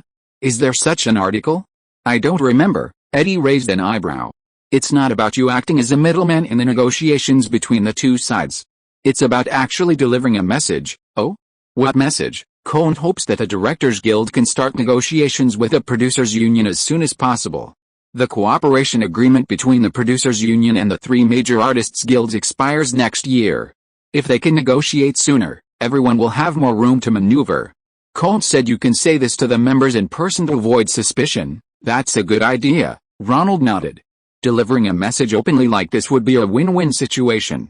Anyway, there aren't many directors and producers in Hollywood who have both roles, and since he's younger than Spielberg, he should do the legwork. Since I'm a member on both sides, I won't attend your closed-door meeting. I'm just conveying the Producers Alliance's message that they want to start negotiations as soon as possible. A few days later, Ronald arranged a dinner at a high-end French restaurant for the veteran directors attending the Directors Guild meeting. The restaurant was upscale, the food was delicious, and the wine was imported from Bordeaux. More importantly, the waiters were all dressed in tuxedos and bow ties, and the decor had a classic, old-fashioned feel. Perfect for these old men's nostalgia. You're quite good, Ronald. If you were born in our time, you might have become a good apprentice. One of the older directors took out a napkin and wiped the food off his clothes. Don't brag. All the movies you've directed combined don't even make as much as a single movie by a young person. How can that be the same? It's all Nixon's fault for abolishing the gold standard. If you factor in inflation, our box office back then wouldn't be bad now. Yes, with inflation, I think movies back then would have been more successful at the box office than they are now. After all, there were no TV series back then. Ronald flattered the old men. You're not only like a director from the golden age, but you also talk and act like one. The old man put on his dentures. Did you date Brooke Shields before? Back then, we slept with all the hottest actresses. You old man, don't brag in front of the young people. How am I bragging? I slept with Grace Kelly. Hey, which director here hasn't slept with Grace? On set, it's just that she kept quiet and didn't publicize it much. Unlike Katharine Hepburn, who liked to use the most vulgar swear words to curse the directors she slept with, Ronald was sweating profusely. These were all ancient secrets. He didn't know how much of it was true and how much was bragging. Speaking of which, who was the best womanizer back then? The old men thought for a long time, arguing endlessly.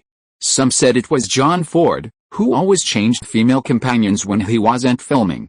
Some thought it was Lubitsch, who also partied every night while filming and eventually died of a heart attack in a woman's bed. Billy, who did you say it was? A director asked an old man sitting at the table, not participating in the discussion. He was wearing a plaid suit with a scarlet blouse, and tortoise-shell glasses, slowly sipping red wine. Who else could it be? Orson, right, it really is him. Everyone sighed in admiration. The late Orson Welles not only had Rita Hayworth, a Hollywood sex symbol at the time, throwing herself at him, but she was also deeply devoted. To help Orson Welles return to Hollywood, she didn't hesitate to cut her long hair and take on a role, even offending the studio for it. None of the directors mentioned earlier had such a beautiful woman willing to sacrifice her acting career for him. Billy, you're not bad either. Even after Audrey married you, you still had so many beautiful women around, and she was still devoted to you. Yes, you're impressive too. The old men began to tease the old man named Billy. Mr. Wilder, do you have any secrets to this? Could you share them? Ronald, upon hearing that director Billy Wilder, who had made classic films like The Apartment, Some Like It Hot, and Sunset Boulevard, possessed such skills, quickly asked, half flattering and half seriously. It's actually quite simple. Audrey is a smart woman. I'm lucky to have met her. Ronald nodded. So, his wife didn't mind? Also, you'd better find extras or stunt doubles, not popular stars. This meant he didn't want his mistress to feel threatened by his wife. This old man, his theories were quite elaborate. He wondered if they were reliable. Of course, the most important thing is to not let them know of each other's existence. Billy Wilder slowly revealed his most important secret. Ha. Ronald picked up his glass and toasted everyone. That was true, but it wasn't that easy to do. The old men were quite satisfied. Today's banquet was at least comparable to those of yesteryear. The Oscar nominations are coming out soon. We can't nominate your Top Gun. Do you have a new film coming out next year? If it's not a box office hit, we can vote for you. Have your agent pull some strings, and you might get a Best Director nomination. Billy Wilder, a shrewd old man, quietly chatted with Ronald about the Oscars after dinner. Next year, I have a film with MGM called Moonstruck, a drama about a middle-aged love story. Maybe that's something for the Oscars? Ronald lowered his voice, suddenly seeking advice from the veteran. Dirty Dancing didn't have any big studio support and was a commercial film aimed at box office success. It might not suit the Oscars' taste. Ronald thought for a moment and then brought up Moonstruck. Oscar nominations require votes from members of the same union. We old guys prefer old-fashioned dramas. Have your agent work a little harder, and maybe you can secure a nomination. In this industry, to convince producers and other stars, one nomination is usually enough. Ronald quickly expressed his gratitude. Ronald personally escorted Billy Wilder to his limousine and took him to his Beverly Hills house. You're quite interesting. Give me a call if you need anything. Billy Wilder was pleased with the respect Ronald showed. He was currently lacking respect from producers. Ronald felt this approach was good. He could learn a lot of techniques from veteran directors. He then approached Franklin Schaffner, the new president of the Directors Guild, expressing his willingness to sponsor more of the Guild's activities. A few days later, the nominations for the 59th Academy Awards were officially announced. The television station's attention to the Oscars was incomparable to their perfunctory treatment of the Golden Globes. Even the announcement of the nominations was broadcast live. Best Picture nominees: Platoon, Hannah and Her Sisters, A Room with a View, Children of God. Ronald and his agents, Nisida and Richard, sat together in the CAA office watching the nominations announced. How many nominations have these films received? It's quite concentrated. Platoon has 8 nominations, all in the 5 major categories. Richard was taking notes on a form. Oliver Stone is nominated for Best Director, as are Woody Allen and David Lynch, director of Blue Velvet. How can that old pervert be nominated? Ronald wasn't quite convinced that a film that purely reflected the worst aspects of human nature, including his girlfriend Isabella Rossellini's explicit nude scenes, could receive a Best Director nomination. Critics love his mystique, Nisida explained. Some critics not only had the right to vote but also influenced the aesthetic trends within the industry. Best Actor: Paul Newman for Money, William Hurt for The Children Out of Favor with God, and James Wood for El Salvador. Oliver Stone got 2 major nominations. Ronald was deeply envious. He had also written and directed the film about the El Salvadoran War. The Best Actress nominees also include Sissy Spacek, Jane Fonda, Catherine Turner from Peggy Sue Is Getting Married, and Sigourney Weaver from the Alien sequel. The last nominee is Mary Matlin, who plays a deaf girl. This year's Best Actress race is fierce. 2 have won before, and 2 others have been nominated. Ronald was happy for his friend Cameron, whose film had finally received nominations for all 5 major awards: Best Picture, Best Director, Best Screenplay, and Best Actor and Actress. But when it came to himself, things were much worse. He only received 2 nominations for theme songs from 2 films, Take My Breath Away from Top Gun and The Glory of Love from Dragon Boys 2. As for the other films he had worked on, Crocodile Dundee won Best Original Screenplay, but he went home empty-handed, not even for technical awards like makeup, special effects, or editing. Paula Nissita was on the phone with his wife. Her client, Tom Cruise, hadn't fared much better either. Needless to say, the Screen Actors Guild members wouldn't vote for a young, inexperienced actor who plays volleyball shirtless on the beach or argues in a bathroom wearing only a towel. Even his highly anticipated role in The Color of Money, co-starring Paul Newman, didn't earn him a Best Supporting Actor nomination. This was a safety measure he and his agents, including Paula, devised to increase their chances of a nomination. Instead of submitting a Best Actor nomination, they chose the less competitive Best Supporting Actor category. The result? Absolutely terrible luck. He ran into two actors from Platoon, Tom Berenger and Willem Dafoe, both nominated for Best Supporting Actor, a double whammy. Especially noteworthy was Tom Berenger, who was also a nominee for Best Actor in Top Gun, having turned down a popcorn movie to play an arrogant Vietnam War sergeant. Sure enough, he received the expected nomination. Other nominees in this category included British actor Michael Caine, who played Hannah and her sister, and Dennis Hope, who played a supporting role in the basketball film Hot Shots. These are all veteran actors who have been renowned in the film industry since the 1960s. Tom Cruise couldn't compete and didn't receive a nomination. Tom is very frustrated.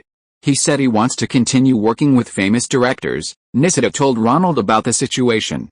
After learning that he hadn't received an Oscar nomination again, Tom Cruise seemed to lose his composure and became somewhat hysterical, screaming wildly at home. Fortunately, his girlfriend, Mimi Rogers, was there and immediately comforted him, giving him a Scientology audit until he calmed down. Is this nomination that important to him? Ronald was a little puzzled. Tom Cruise didn't need the affirmation of an Oscar. He was already a shoo-in for the next generation of top male stars. It's very important to him. He needs the recognition of an award. Nissita knew Cruise's worries.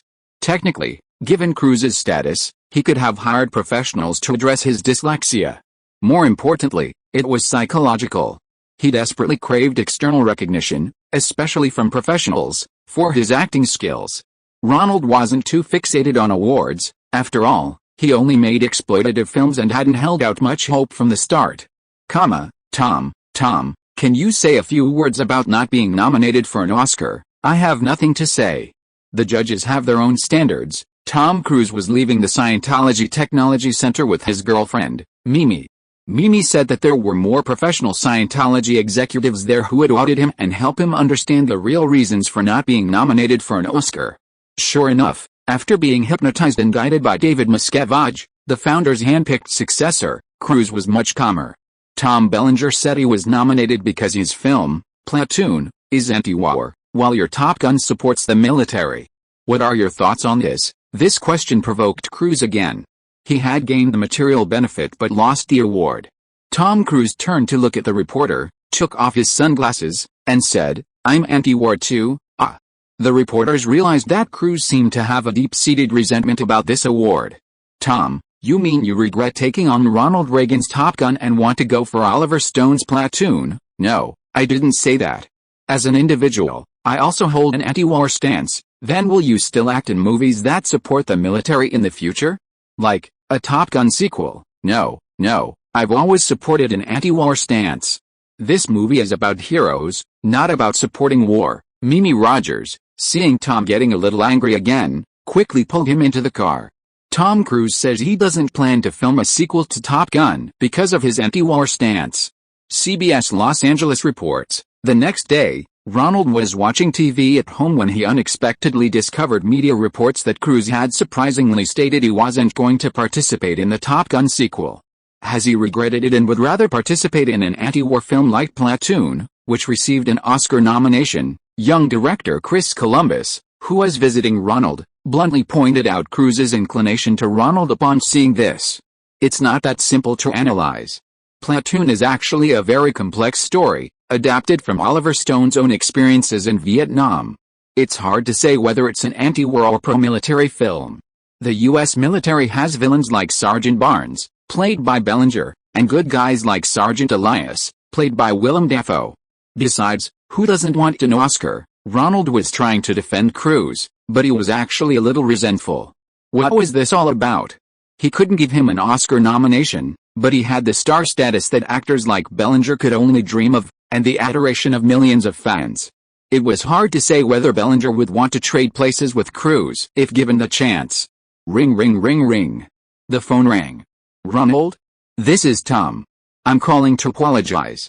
I was going to come by myself, but Mimi said it's not convenient for me to go out right now, and it would be even more troublesome if reporters saw me.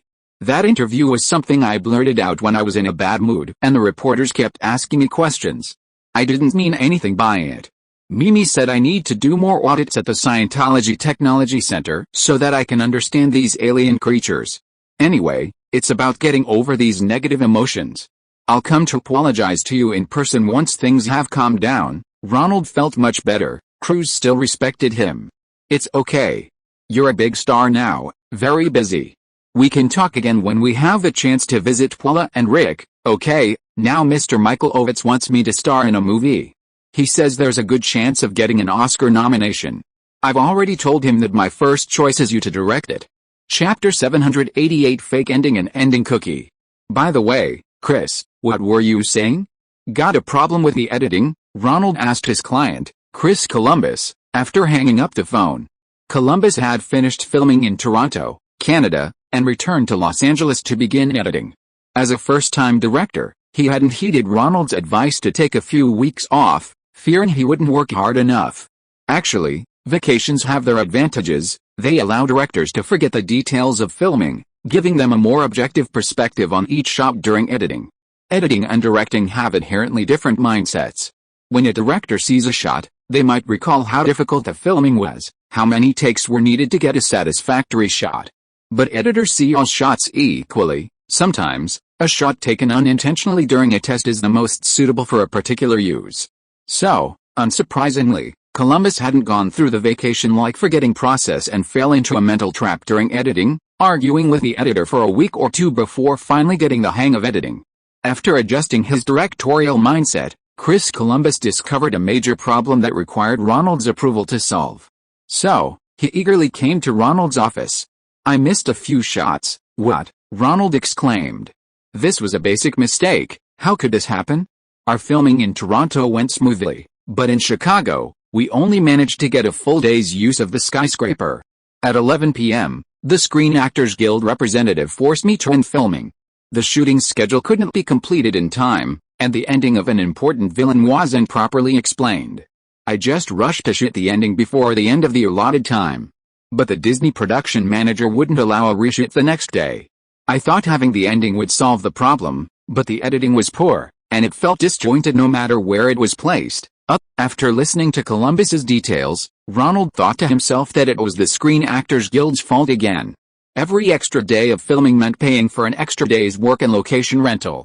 Disney was a poor studio, and under Eisner's leadership, they were quite concerned about the film's cost and wouldn't agree to an extra day of filming, especially since this shoot only involved a few shots, yet they had to pay for an extra day's rental of the skyscraper's exterior.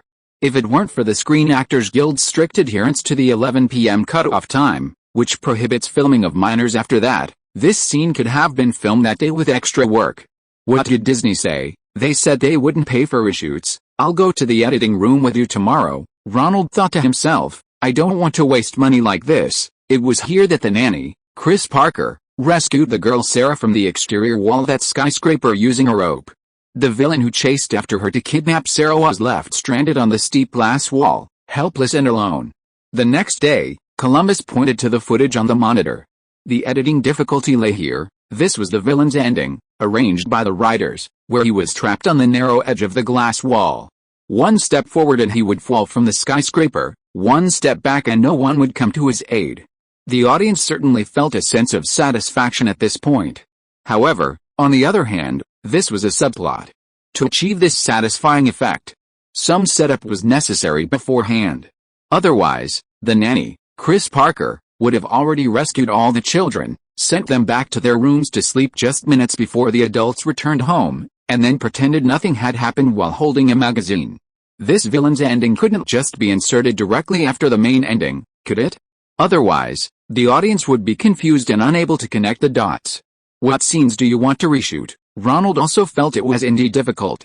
I want to add some scenes of him struggling on the exterior wall of the skyscraper, and his accomplices coming to rescue him, and finally, having no other choice, calling the police, the good guys rescuing him, and incidentally catching the thief.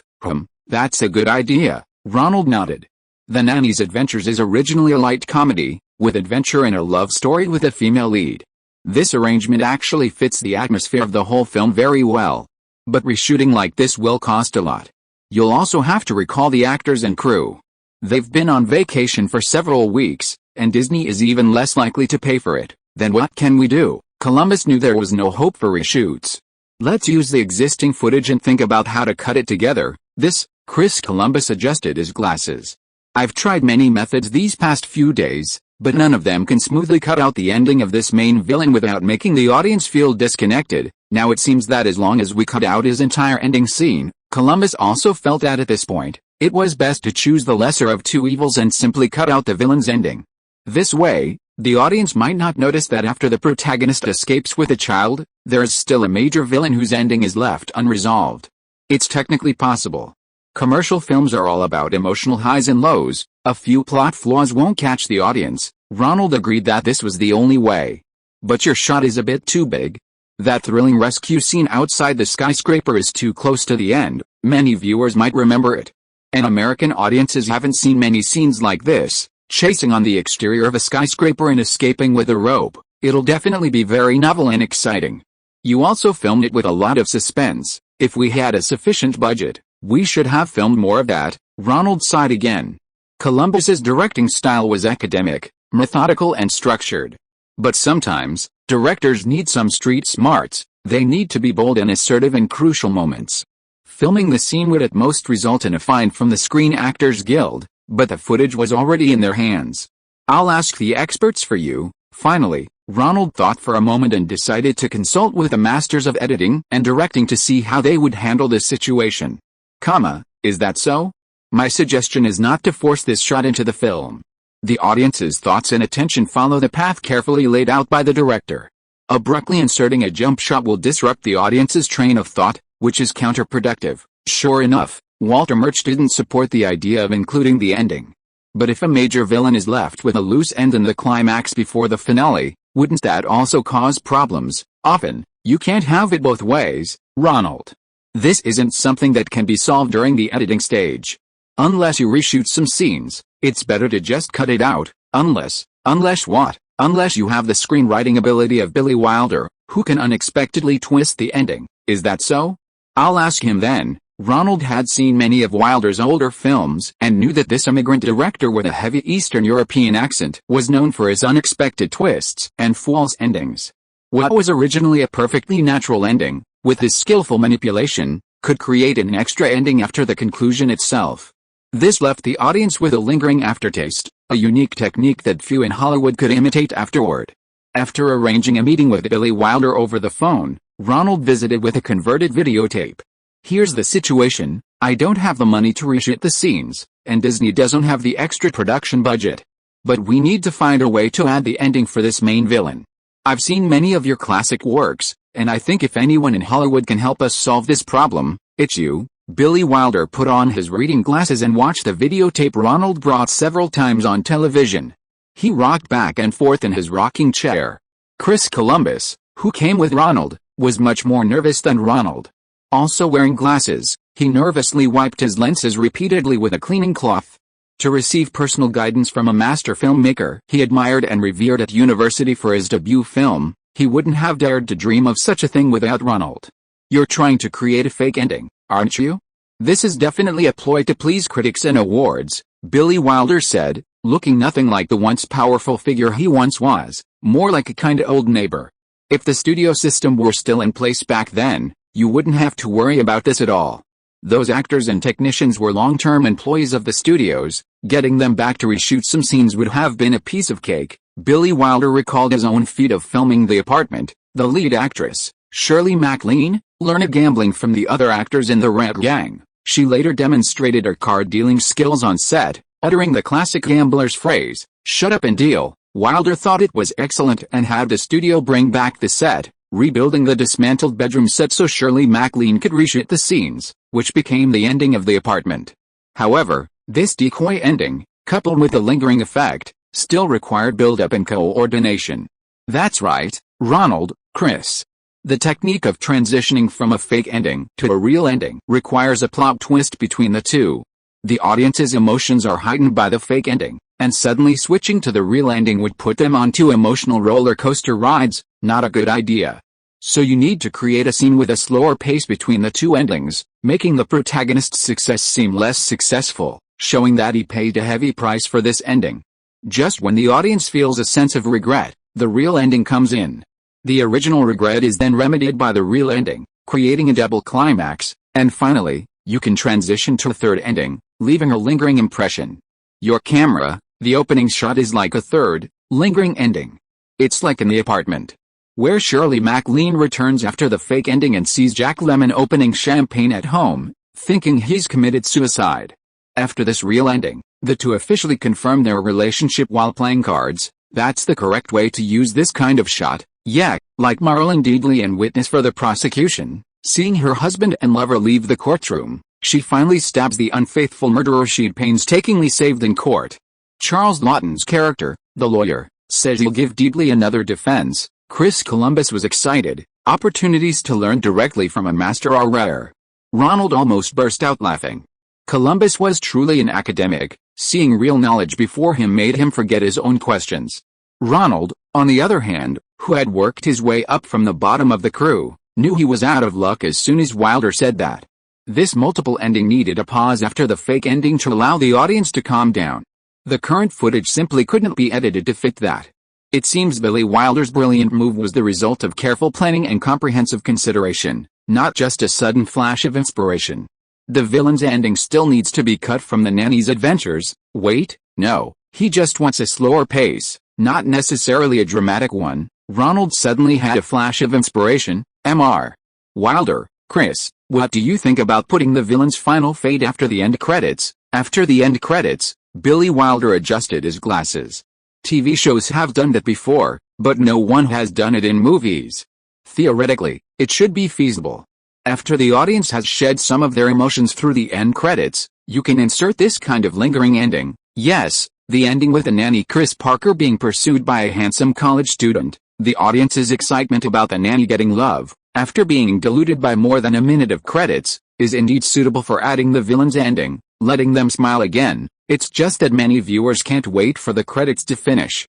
This isn't a TV show. Many people leave after seeing the credits. Wilder had a deep understanding of the audience's psychology. That's fine. There's no better way. Ronald felt that this was the best solution under the current conditions. We can use that as a promotional gimmick. The movie has to be watched until the credits are finished. That makes sense, Chris Columbus exclaimed excitedly. Like in Mr. Wilder's Witness for the prosecution, the end credits had a message asking viewers not to spoil the ending for their friends. While that didn't stop the spoilers, it sparked discussion and indirectly attracted more people to the movie. Right, Mr. Wilder, actually, I wanted to discourage spoilers, but it didn't work. Instead, more people knew the ending. It's good for the box office, but it doesn't fit the viewing habits. That's a great idea. Like giving the audience a cookie after the end credits, Disney's marketing manager was also pleased with this editing technique. Disney wasn't planning to spend too much on promoting the nanny's adventures, so a gimmick to encourage viewers to spread the word was a great box office booster. End credits cookie? That's a good name. Great, let's do it. Ronald was happy to have solved the movie's problem and maybe even get more box office revenue. He returned to his editing room. The editing of Moonlight Serenade was almost complete. I won't participate in the final assembly, Ronald said, having gained some new insights into the film's production after this brief interlude. Directors tend to retain shots they painstakingly filmed. Editors, however, have a more objective perspective, considering which shots should be cut for pacing, even if they were painstakingly shot. Besides, Walter Murch is an expert. Entrusting the film to him wouldn't cause any problems. Alright, wait until I've done the fine-tuning before you see the final cut. It'll be better that way, Walter Murch agreed. He fully understood Ronald's intended content and pacing, and the final overall control, decided by one person, was better than two people discussing it. Ronald let Murch handle the final pacing issues. He then took some time to visit Tom Cruise, discussing the script for the film he wanted to direct. The Scientology Technical Center was located in the Guarantee Building in Hollywood. When Ronald arrived, he felt like he'd entered a high school physics lab, with many people carrying multimeter-like auditing instruments. After greeting the receptionist, Ronald went to the meeting room, where Tom Cruise was listening to tape. "Ronald, you've come at the right time. This is the script I was talking about, the one Mr. Ovitz strongly recommended. He said if I starred in it, I'd have a good chance of getting an Oscar nomination." Cruise quickly stood up and handed Ronald the script, putting down the tape containing the script that Mimi Rogers had recorded for him. Rain Man. Ronald thought the name was good, it was catchy and aroused curiosity. Of course, Ronald knew. He'd heard of the script. Rain Man was actually a nickname for the protagonist, who had a mild intellectual disability. His name was Raymond, but due to his slight intellectual disability and mispronunciation, it became Rain Man. "Hi, Ronald, you're here." Mimi Rogers walked in from outside. "This is a script recommended by Mr. Ovitz." Originally, they planned to have Dennis Quaid and his brother Randy play the brothers in the script. But Mr. Ovitz thought the script had Oscar potential, so he strongly advocated for CAA clients Dustin Hoffman and Bill Murray to star.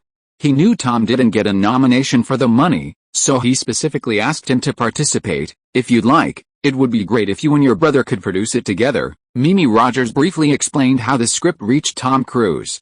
"I need to read it a few more times before I can give you an answer." Ronald nodded and accepted the script. "Would you like to visit the Scientology Technology Center? They have an upgraded version of our doctrine there.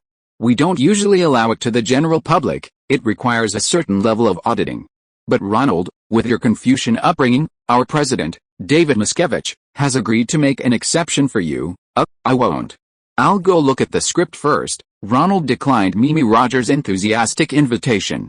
"Sorry, Ronald isn't interested in this. I also need to accompany Tom." Mimi went back to report to President David Miscavige. "You focus on Tom. I've already arranged an actress to guide him." Ronald took the script to the CAA. Holding the script, he asked Nisita, "Wasn't this script prepared last year?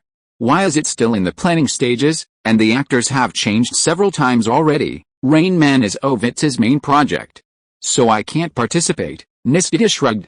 "Tom Cruise only recently got the part. His predecessor, Bill Murray, hesitated for a long time before turning it down.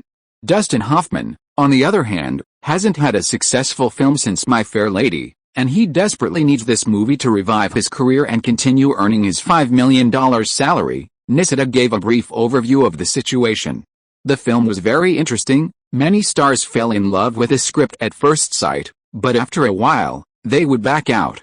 The Dennis Quaid brothers were the original choice." Oh, Ronald's curiosity about the script grew even stronger. Was it really that amazing? By the way, who were the previous directors? Ovitz wouldn't just look for stars and not directors, would he? Steven Spielberg and Sidney Pollack both seriously prepared for it, but after a while, they both withdrew. Oh, Ronald's curiosity intensified.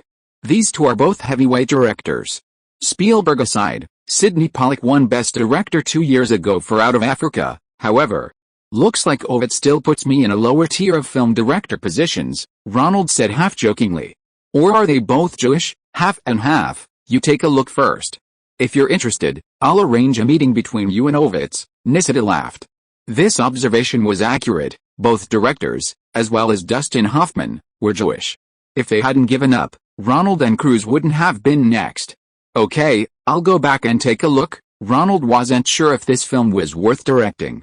He wanted to go back for a vacation to relax and hopefully dream up the finished product for reference. If you are listening to this novel on a channel other than Fanfic World, it means it was downloaded and re-uploaded without effort. We warmly invite you to visit our channel, Fanfic World. There you will find the original version of this story and many other novels of various genres. We look forward to seeing you dive into a world of incredible novels. Chapter 789 Scientology Girl. This script doesn't have a 3-act structure. Ronald returned home and devoured the script for Rain Man in one go. He closed the script, picked up a cup of black tea, and let the warmth of the teacup warm his hands. He finally understood why two renowned directors had initially expressed interest in directing the film but later withdrew. A film script typically consists of 3 phases: an introduction to the characters and setting, the development of dramatic conflict in the middle, the gradual escalation of various conflicts, and finally, when a decisive moment arises, the ending. However, while the characters in Rain Man are brilliantly portrayed, the script lacks a clear three-act structure. It's as if the story simply moves towards its conclusion at a constant pace. The story itself is quite simple. Charlie Babbitt, a parallel importer of luxury cars, suddenly receives news of his estranged father's death. His business is struggling, but he hopes to inherit his father's estate. Upon arriving in Cincinnati, where his father lives, he finds that the will leaves most of the $3 million to an older brother Charlie has never heard of, Raymond Babbitt, who has intellectual disabilities. Enraged, Charlie secretly goes to the medical facility where Raymond lives and kidnaps his brother, Raymond, hoping to obtain half of the inheritance from the trustee, who is also the director of the nursing home, to cover the debts. During their journey to California, the two brothers gradually rediscover the long-lost bond of family. Charlie wants custody of Raymond, and the nursing home director offers Charlie half of the inheritance in exchange for relinquishing custody of his brother. However, Charlie doesn't want to be separated from his brother. Ultimately, Charlie loses the case in court, and the two brothers part ways, with Raymond promising to visit his brother in Cincinnati often. This plot seems simple, the kind of film that requires exceptional acting skills to evoke sympathy from the audience after they identify with the characters. Clearly, both the actors and the director are eager to take on this huge challenge. A well-made film could very well garner critical and award recognition. However, this is also where its weakness lies. The script itself lacks drama, and if the casting is poor, failing to move the audience from sympathy to understanding, from understanding to empathy, and ultimately to being deeply moved by the brotherly love, the film could flop spectacularly. If they can't find suitable actors, or if the actors lack chemistry, this film will be a double failure at the box office and at the awards ceremony. Both Sidney Pollack and Spielberg are accomplished directors, and it's clear they haven't found suitable actors for the lead roles either. Anyway, they don't lack projects. If they can't find suitable actors, they'd rather not make the film. Luckily, I have my dreams to help me. As long as I follow the casting in my dreams, I can find the most suitable actors, Ronald thought, happily taking a hot bath and going to bed early to await his dream. The light gradually brightened, and music began to play. Los Angeles KFMU Radio, every morning, FM 97.1 broadcasts for you. First, we bring you Madonna's new song Open Your Heart. We hope you enjoy it. Ronald reached out and touched himself, finding himself still lying in bed. The sunlight was too bright for him to open his eyes. His right hand reached for the brand new Sony tape recorder on the bedside table and pressed the switch. This was a new tape recorder that little Bud recommended to him after returning from New York. It had a digital watch so he could set an alarm in the morning. Why didn't I dream about it? Was it because the movie wasn't good, so I didn't see it in my past life? But Tom Cruise and Dustin Hoffman starred in it, they can't be unknown, right? Could it be that they weren't the ones in the end? Ronald rubbed his eyes and finally opened them. I'll go for a run, then go to the karate gym to practice. Ronald took a shower and went to the karate gym run by Daryl Vital, the stunt double for Kids of Fury 2, and sparred with him for half an hour. Business there had been even better since Kids of Fury 2 was released. Daryl Vital had moved to a larger gym and even put a photo of himself with actor Noriyuki Morita, who played Miyagi, on the wall behind the reception desk. You seem to have something on your mind. Vital doesn't teach classes himself anymore, he only teaches advanced classes and hosts celebrity students from Los Angeles. I feel like I've suddenly lost my inspiration, and I'm a bit troubled, so I thought I'd come here to practice and clear my mind. Ronald smiled wryly, realizing he couldn't figure out any pattern to dreaming about movies. There's a concept of meditation in karate. You can try adjusting your breathing and then meditating. Vital taught Ronald a traditional karate method. Will it work? That evening, Ronald, wearing the high-quality rush-woven Japanese futon Vital had given him, tried to adjust his breathing and meditate for half an hour before going to bed. Los Angeles KFMU Radio, tonight we're playing Bon Jovi's new song, Livin' on a Prayer SHHH. Ronald angrily unplugged the tape recorder. Japanese Zen, what a waste. Over the next few days, Ronald tried soaking in hot springs, doing Jane Fonda's aerobics, and even working out with Kim Kardashian, but nothing worked.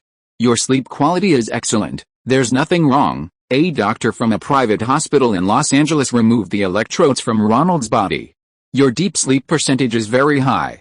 I've never seen a Hollywood person with such healthy sleep as you. Many actors and directors actually suffer from insomnia and need me to prescribe medication. You can rest assured, no, I didn't dream, that's not right. People dream during REM sleep. What you mean by not dreaming is actually high-quality sleep. You quickly forget the content of your dreams before waking up, but I want to remember what I dreamed about. Sometimes I dream about inspirations, Ronald whispered to the doctor, saying he didn't mind slightly lower sleep quality in exchange for more frequent dreams about movies. This is quite common among artists. Sleep is actually the subconscious organizing our daily thoughts. It's normal for you to remember some inspirations from your dreams when you wake up in the morning. The doctor began writing a report for Ronald. Here's a little trick you can try: put a sticky note or a recorder by your bedside. In the minute you wake up, try to write down your dreams. That way, you won't forget them. Oh, Ronald began changing out of his hospital gown and into his own clothes. Am I forgetting? I didn't dream about anything. How is it? What did the doctor say? But and Richard, who had just returned from New York, were both looking at Ronald and the doctor outside the door. It's all right, Mr. Lee only has occasional sleep problems. There's no need for medication. If the sleep problems recur, we'll see if medication is necessary. Oh, that's great. Richard felt relieved. He was most anxious when he heard Ronald was going to see a sleep specialist. I told you were fine, Bud grinned. No, I'm not. Ronald looked unhappy. This was a dream of inspiration. Was his greatest support about to leave him? He knew the lead actor, read the script repeatedly, all the necessary conditions were met, so why couldn't he dream about it for days? Ronald, how is it? What do you think of the script? Which role should I play? Tom Cruise called. I haven't completely decided yet, Ronald declined. Why don't you come to the Guarantor building? Mimi and I are at the Scientology Technology Center. It's very secure here, and we can chat freely. Okay, although he didn't want to go back to Scientology, where the staff were all so neurotic, he had no answers, so maybe going once would be worthwhile. Ronald felt he had made several blockbuster movies, perhaps he could succeed without dreams? Hello, Ronald, my name is Kelly Preston, and I'm an assistant at Scientology. I'll be your temporary assistant this time. At the Scientology Technology Center, a young and beautiful blonde woman was waiting for Ronald at the reception desk. We've met before. You auditioned for my first movie, fast-paced Richmond High School. Ronald recognized her and remembered the events of many years ago. Yes, actually we met even earlier, when we were filming Endless Love. I auditioned in New York, right? I think you were in it. Ronald nodded. What are you doing here? I've become a Scientologist, and they've helped me a lot, so I'm volunteering here. Since you were coming today, David, the president of Scientology, said I'm also from Hollywood, and asked me to be your assistant. Where's Tom? Ronald looked at the sweet smiling Kelly Preston. Several years had passed, and she seemed even more charming. He's doing an audit with Mimi. Shall I show you around our technology center first? Preston naturally took Ronald's arm and led him around the Scientology Technology Center. I've heard this so many times. What exactly does this audit mean? It's a form of Scientology, helping us achieve a purer mind and body. Huh? Just using that multimeter to measure it? That's not a multimeter, it's an instrument invented by L. Ron Hubbard, the inventor of Scientology. It can measure the degree of residual contamination your hidden has received from cosmic villains. As long as you actively participate in Scientology activities, you can eliminate the contamination and restore the purity of your hidden, so you can board a spaceship later. What hidden? What contamination? Ronald felt like he had misheard. Was Preston talking about Scientology? It sounded like science fiction. Hey, I have some advanced Scientology data here, called Xenu. If you want to see it, I can secretly show it to you. Anyway, if you join Scientology, you'll become a senior member in one step, and you'll have access to our Xenu mythology, Preston said, moving even closer to Ronald. Filled with curiosity, Ronald was led by her into a lavishly decorated room, where several young men were diligently scrubbing the floor. Upon seeing Preston enter, they bowed and withdrew, leaving the room to her and Ronald. This is our advanced doctrine. Ordinary beginners are not qualified to see it, Preston said, watching them leave before taking a book written on parchment, resembling a parchment scroll, from a safe-like box. Preston placed the parchment on the table. The word Xenu was written on it. She gently pulled Ronald along, opening the book of Xenu and reading it with him. 75 million years ago, the universe was ruled by Xenu, the leader of the Galactic Confederacy. There were 26 stars and 76 planets, including Earth, which was then called Tijiak. To solve the problem of overpopulation, ZNU sent billions of aliens to volcanoes all over the Earth. These aliens were transported in spaceships that looked like DC-8 airliners. Then, ZNU detonated a nuclear bomb, killing the aliens. Their remaining spiritual entities stubbornly stayed on Earth, polluting the planet, which is the main reason for the spiritual harm caused to humanity. Ronald suddenly felt a sense of disorientation. If Preston hadn't explicitly stated that this was a high-level doctrine of Scientology, he would have felt as if he had become 10 years younger, back in high school, dating the most beautiful girl in the cheerleading squad, while his girlfriend Preston was telling him about the plot of Star Wars. So, Scientology's auditing equipment can reduce the evil substances left in our bodies from the villains of the galaxy.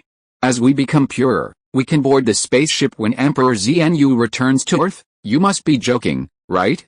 You want to act in this sci-fi movie? Ronald looked at Preston, who had a beautiful and virtuous Southern woman's air about her, smiling broadly. If it weren't for the absurd words coming from her mouth, being alone with such a gentle woman, so different from the straightforwardness of most American girls, would have been quite pleasant. No, this ZNU doctrine is quite advanced.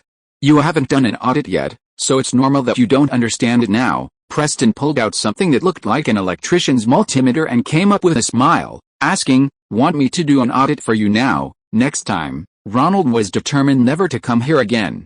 "Ronald, it's great that you're here. What did you think of the script? What did you think? Should we work together again?" Tom Cruise, who had just finished his audit with his girlfriend Mimi Rogers, looked refreshed and came to see Ronald. "Kelly, you've met her? She's the most beautiful, professional, and gentle member of our Scientology community. You should have her do an audit for you sometime," Mimi Rogers chimed in. "Next time. You need to pick a time for these things." Ronald looked at Cruise, still with that same sincere smile, but something felt off. "Ladies, give us a moment," Cruise asked Mimi and Preston to leave first, speaking to Ronald alone. "I know this is a bit too much for you, but they really do help with my dyslexia, and I feel it's very beneficial. If you don't want to, you can come as my friend. We're not opposed to that, sure. By the way, what did you say earlier? Which role are you playing?" Ronald changed the subject. I said I'd play the older brother, or maybe the younger brother would be better. What do you think of the script?" I was really excited after hearing it. The story of these brothers is so good, I feel like it would be so much fun playing either of them. "Tom, I have a question for you. And you'd better tell me the truth." Ronald became serious. "What?" Cruise looked dashing, his newly made dentures transforming his aura, giving him a very positive and uplifting presence. Ronald could feel that American spirit of striving for success, coalescing into his striking features. "You want to make this movie, is it for the Oscars?" "HMPH, I think the Oscars are biased against me. I think my performance in The Color of Money was on par with Paul Newman's, but they didn't give me a single nomination. It's a very good script, and Mr. Ovitz promised me that if I agreed to act in it, he would give me his best support. If you want an Oscar, then you'd better play the mentally challenged older brother." Ronald patted Cruise on the shoulder and said slowly. Although he hadn't dreamt of the original version, Ronald had already read the script many times. The two main brothers in this movie were actually not on equal footing. The chances of getting a nomination for playing the mentally challenged older brother were much greater than for playing the normal younger brother. Why? Tom Cruise loved both roles, having Mimi Rogers record a dialogue so he could constantly study and memorize them, finding it hard to choose between the two. Hearing Ronald so confidently express his approval of playing the mentally challenged older brother, I couldn't help but feel a little surprised. In his view, both roles required excellent acting skills, and it wasn't impossible to achieve a double nomination like this year's Platoon. "I've recently met with many veteran directors from the Golden Age, such as Billy Wilder, and learned a lot about acting." Ronald organized his thoughts. "Acting is about acting reactions, but this mentally challenged older brother rarely reacts." "You mean, playing the older brother Raymond requires even better acting skills?" "Quite the opposite. Playing the younger brother Charlie requires even better acting skills. Because you don't get any feedback from your co-stars, while his character requires you to make various reactions to highlight his stupidity." Ronald smiled, offering a technical analysis. "But the audience's reaction is different. Charlie is the kind of car retailer they often encounter, with a cunning side. If you act even slightly off, they'll notice. But Raymond is mildly mentally challenged, someone we don't see often, so as long as you act with distinctive features, they'll think you're acting very well. So, in my opinion, playing Raymond is more advantageous. Technically, it's less difficult, but the reaction will be better, but the Oscars are nominated by the actors themselves. They'll know that acting like Charlie is more difficult, right? Tom Cruise was hearing this perspective on acting for the first time. Although it made some sense, it was so different from what he usually heard that he was a little skeptical. How? Ronald laughed. What do those actors know about acting? How many of them understand the intricacies? Acting is a practical art. Many actors actually act out of passion.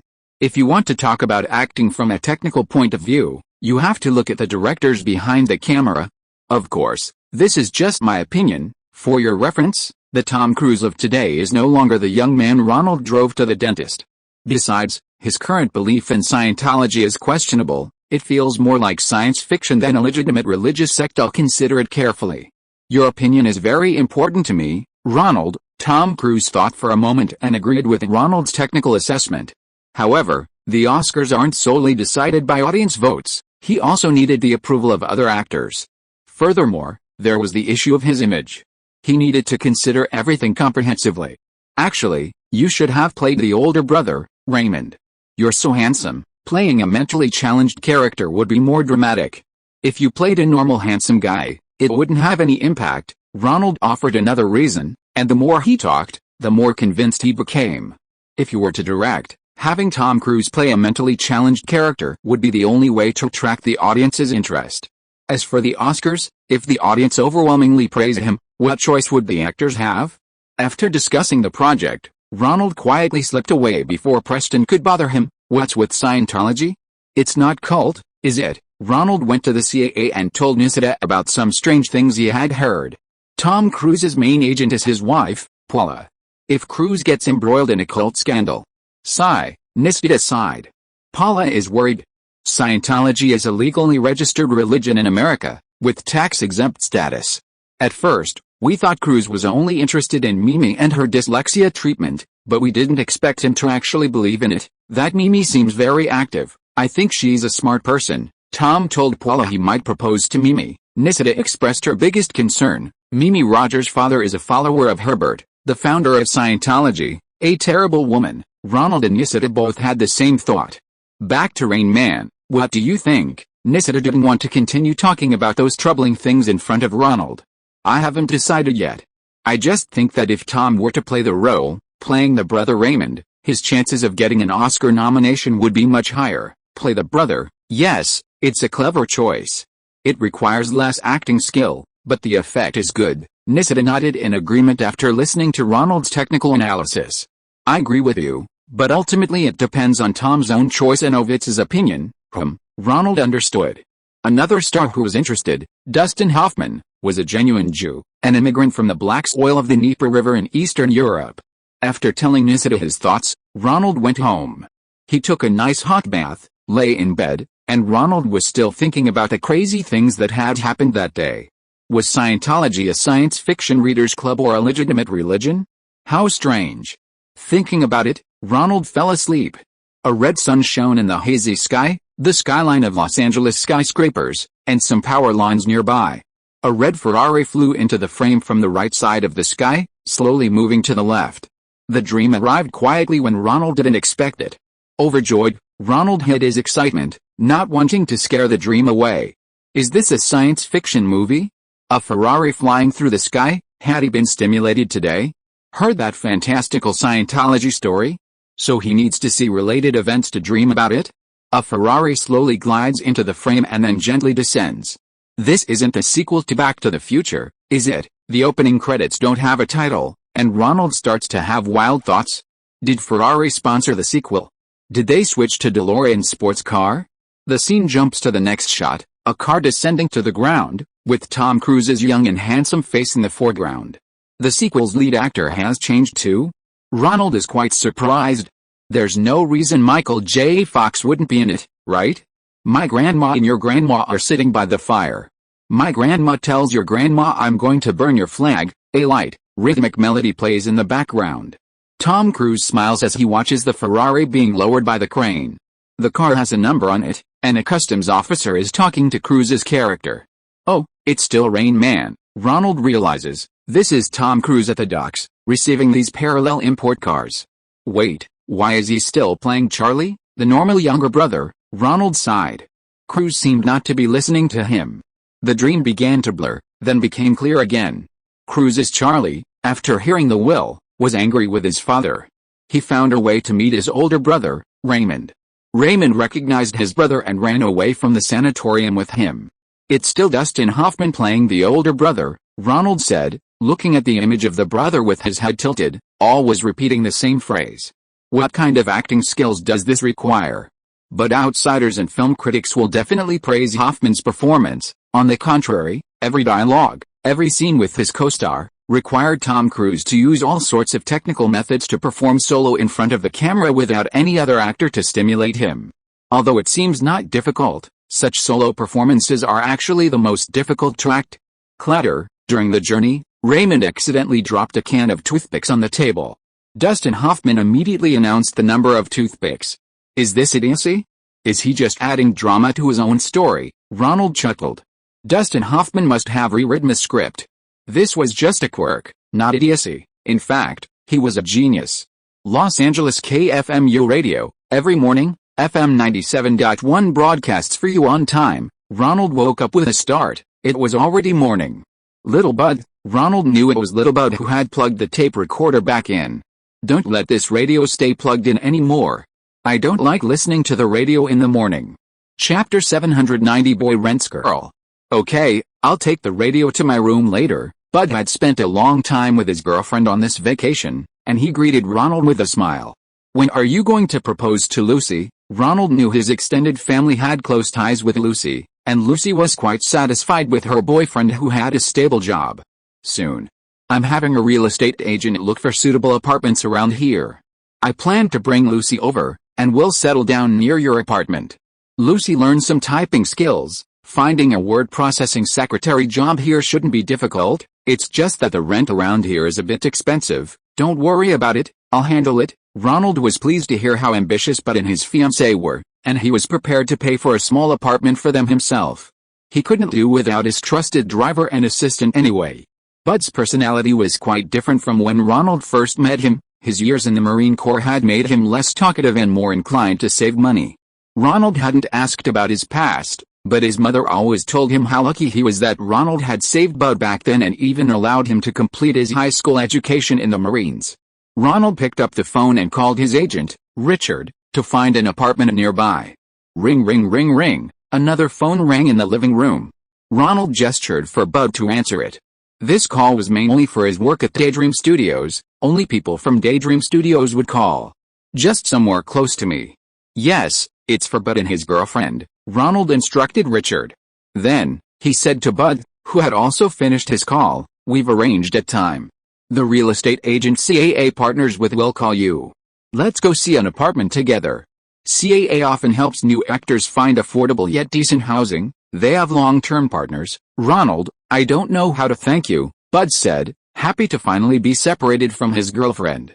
It's nothing, our fathers were brothers, and so are we. Ronald waved his hand, telling him not to worry about it. Who was looking for me just now? Oh, it was your general manager. Eddie said there's someone named Bannon who claims to be your friend and wants to talk to you about a film project, Bud replied, having taken a call in the living room. Ronald frowned. Now that he was well known, some people knew he was the mastermind behind Daydream, and many claimed to be his friends. Daydream would communicate with Ronald to rule out scammers and those just trying their luck. Bannon? I don't know him. Let him go. Ronald didn't recall having such a friend. I have to go to CAA. Call Ed back and let him know. With that, Ronald drove his Ferrari to the CAA office. Tom Cruise considered it for 2 days and felt that Ronald's suggestion of playing the mentally challenged character to increase his chances of winning an Oscar made sense. He then conveyed his idea to Michael Ovitz, the president of CAA. Ovitz, however, strongly urged him to consider the role of the intellectually disabled younger brother, saying that if Cruise played the mentally challenged character, it would damage his star image. Dustin Hoffman, on the other hand, often played characters with unusual abilities, making them more acceptable to audiences. In short, Owitz's view was that whether a character was mentally challenged or not had little to do with winning awards. After learning that Ronald was the mastermind behind instigating Cruise to snatch the role, Owitz invited Ronald and Tom Cruise to a meeting at CAA. In the outer room of Owitz's enormous office, his secretary briskly stood up to lead Ronald and Cruise through the corridor. The secretary knocked on the door and ushered them inside.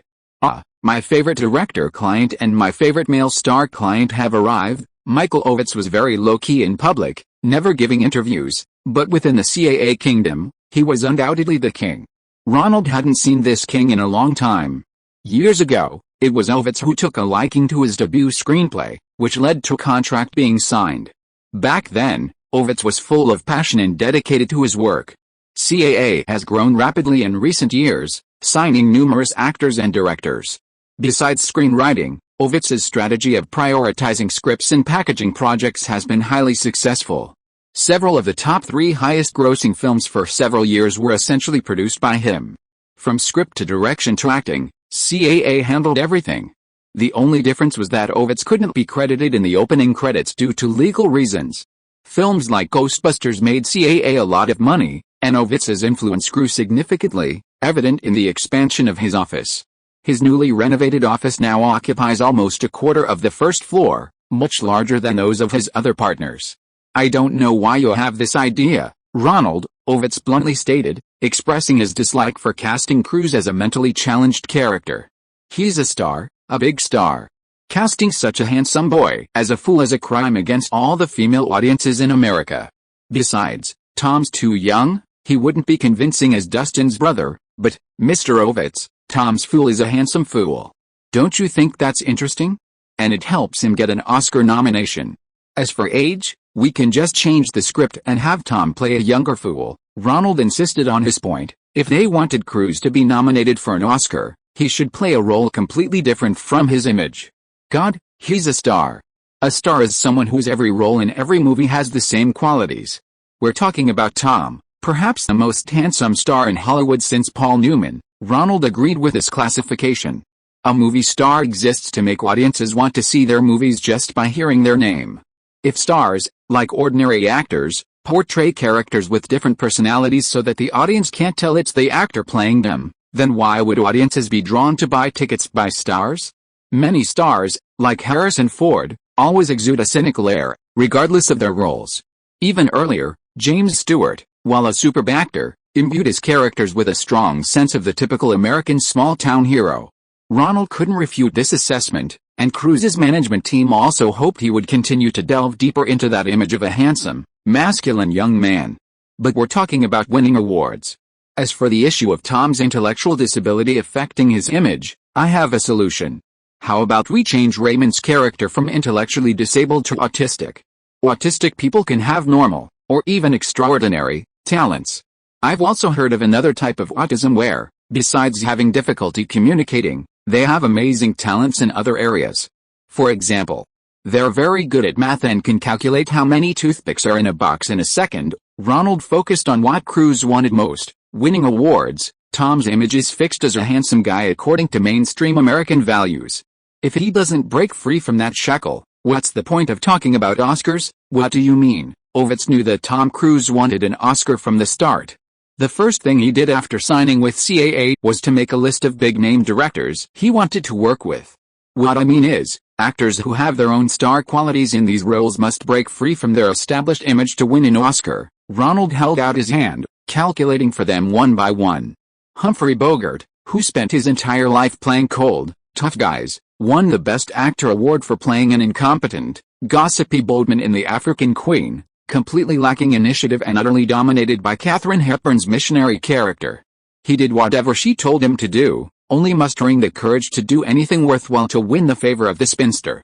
Henry Fonda, who spent his life playing left-wing heroes, wronged and misunderstood, yet still able to endure humiliation and lead the people in resistance against exploitation, also won the Best Actor award. He is indeed the frail, aging father in the Golden Pond. Faced with his daughter's liberating and progressive values, he embraces the conservative family values instead, breaking through the shackles that have bound him for so long. Ronald, you're generalizing. What about John Wayne? His Oscar-winning film True Grit, didn't he still win the award with the image of a typical Western hero? Ovitz waved his hand dismissively. He had done this kind of trick of balancing commercial value and awards countless times, and he knew how to refute Ronald's point of view. He began to talk at length about his understanding of winning awards, how actors should choose at different stages of their careers, and how to plan their careers optimally. Ovitz was assertive, eloquent, and spoke quickly, and his words sounded logical and very persuasive. Ronald clearly felt that Tom Cruise's inner balance had shifted back towards playing the role of a normal younger brother. Steven Spielberg and Sidney Pollack both think highly of your acting. You'll have a great performance in this film. With CAA's support, a nomination is very likely. What do you think, Ronald? Mr. Ovitz has a point.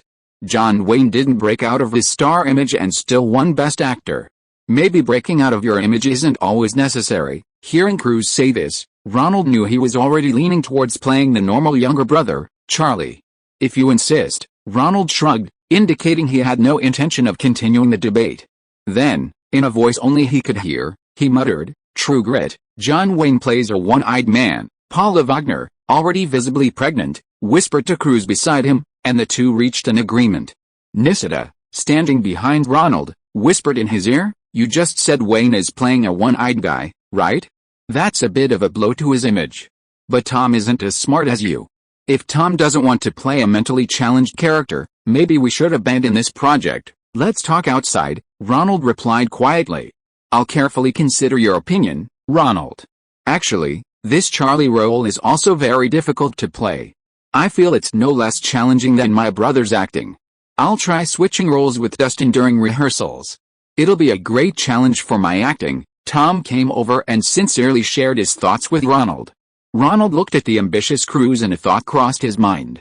Poor Tom, if you miss this role, who knows how long you'll have to wait for a nomination. Clearly, CAA's president, Ovitz, wanted to mold him into a big star.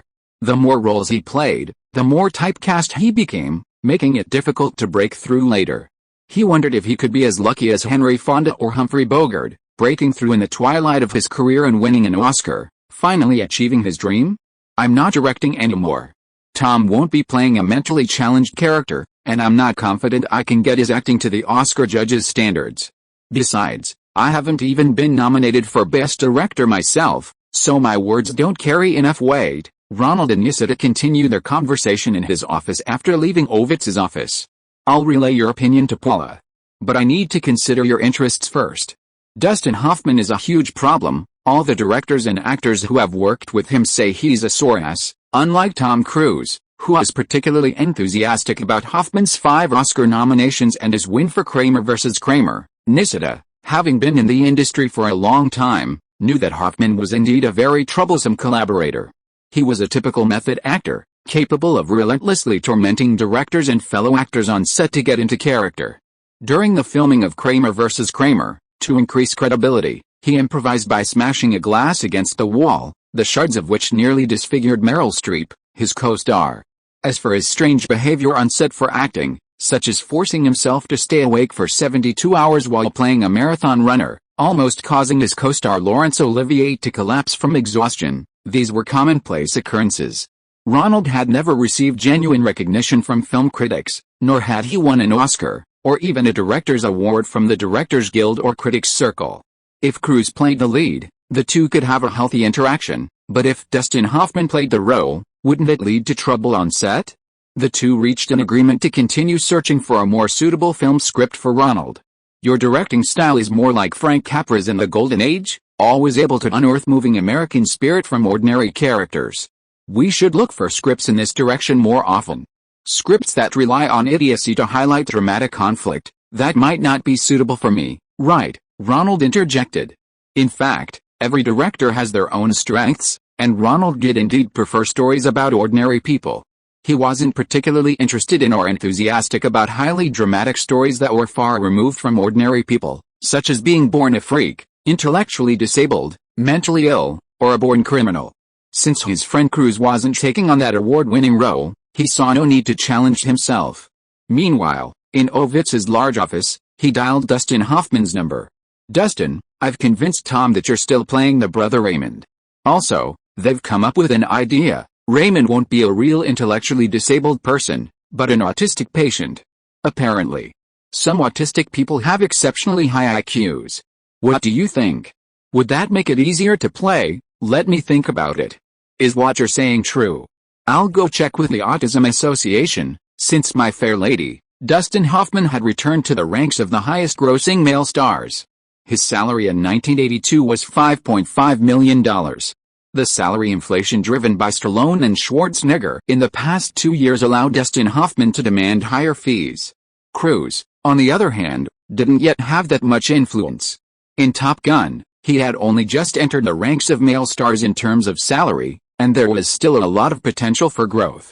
This was the real reason why Ovitz preferred Dustin Hoffman for this more award-winning, intellectually challenged role, to get a larger share of the money. Leaving CAA, Ronald remembered the strategy he had discussed with Nissida. Ovitz valued Dustin Hoffman, who was of the same ethnicity, and was certain that he would be cast in most intellectually challenged roles. He could gradually withdraw, showing his waning interest each time, and then explain the situation to Cruise at the right time, withdrawing from this film that Cruise was destined to find difficult to act in and unlikely to win awards. Film projects come and go, and Ronald wasn't the first successful director to withdraw. Two other great Jewish directors, Spielberg and Sidney Pollack, had also dropped out midway through projects. He drove to his daydream film company. The employees there were more reliable, everyone was focused on the task at hand. The distribution of Spicy Dance was proceeding busily and systematically. Every time Ronald saw them, he felt more at ease. I'm Ronald's friend. We attended a gathering of top entrepreneurs in Japan together. You must let them know. I'm not lying to you, my project is very important to Ronald. Don't delay your boss's important business, a voice arguing came from the reception desk. Ronald heard the receptionist seemingly blocking a man from entering, while the man insisted he was his friend. Isn't that Bannon guy? Ronald opened the office door and poked his head out. What's wrong? What happened? Who is it? Ronald. It's good to see you. It's nothing. Your receptionist is very responsible, I just forgot to make an appointment for you. It's you. Ronald remembered this Bannon. He was the Wall Street banker he had met outside the door of a high-end restaurant hosted by the chairman of Catacall Publishing and Johnny and Associates in Tokyo. With his large head and thick neck, wasn't that the guy who had been berating Tom Mount, the former vice president of Universal and his sworn enemy? Hello, Mr. Bannon, call me Steve. Ronald. Bannon acted like any Hollywood banker, putting on a friendly front and addressing Ronald by his first name. How is your family? I'm going to visit your aunt on Veterans Day. Ronald wasn't bothered by this overly familiar manner. Bankers made a living that way. And their methods of ingratiating themselves were different from the overly enthusiastic, fake enthusiasm of Hollywood. Even though Ronald and Bannon weren't close, Bannon knew his aunt was a veteran's widow. How do you know my aunt? Entering the small office, after asking the receptionist for coffee, Ronald asked curiously. I did my homework. Bannon took a sip of the coffee poured from the coffee machine, offering no comment. So, what brings you here? Well, I didn't get a large amount of funding in Japan, but the collaboration with Tom Mount will continue. That guy's a good for nothing, I have to rely on myself. I contacted some old friends on Wall Street and finally managed to secure funding for my first film, and now I'm thinking. Bannon looked into Ronald's eyes, anticipating his reaction. Our company doesn't have extra funds to make other films right now. Ronald also took a sip of his coffee. The cheap coffee machine's brewing didn't even taste as good as instant coffee. No, I don't need your funding. The money I got on Wall Street is enough to make this film called Rent-A-Girl. I'm here to find a distribution company. Our film doesn't have any stars, so I'd like your help with distribution. I heard you have a good relationship with Disney's Touchstone. Could you introduce me? Rent-A-Girl. Ronald, hearing the strange title of the script, reached out and took the script Bannon handed him, quickly flipping through it. This script is quite good. 20 minutes later, Ronald closed the script.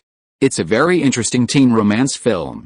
The male lead is a nerdy guy named Nerd, who happens to also be named Ronald. He falls for Cindy, the most popular cheerleader in school. By chance, Nerd pays to hire Cindy as his fake girlfriend, teaching him how to be popular with girls.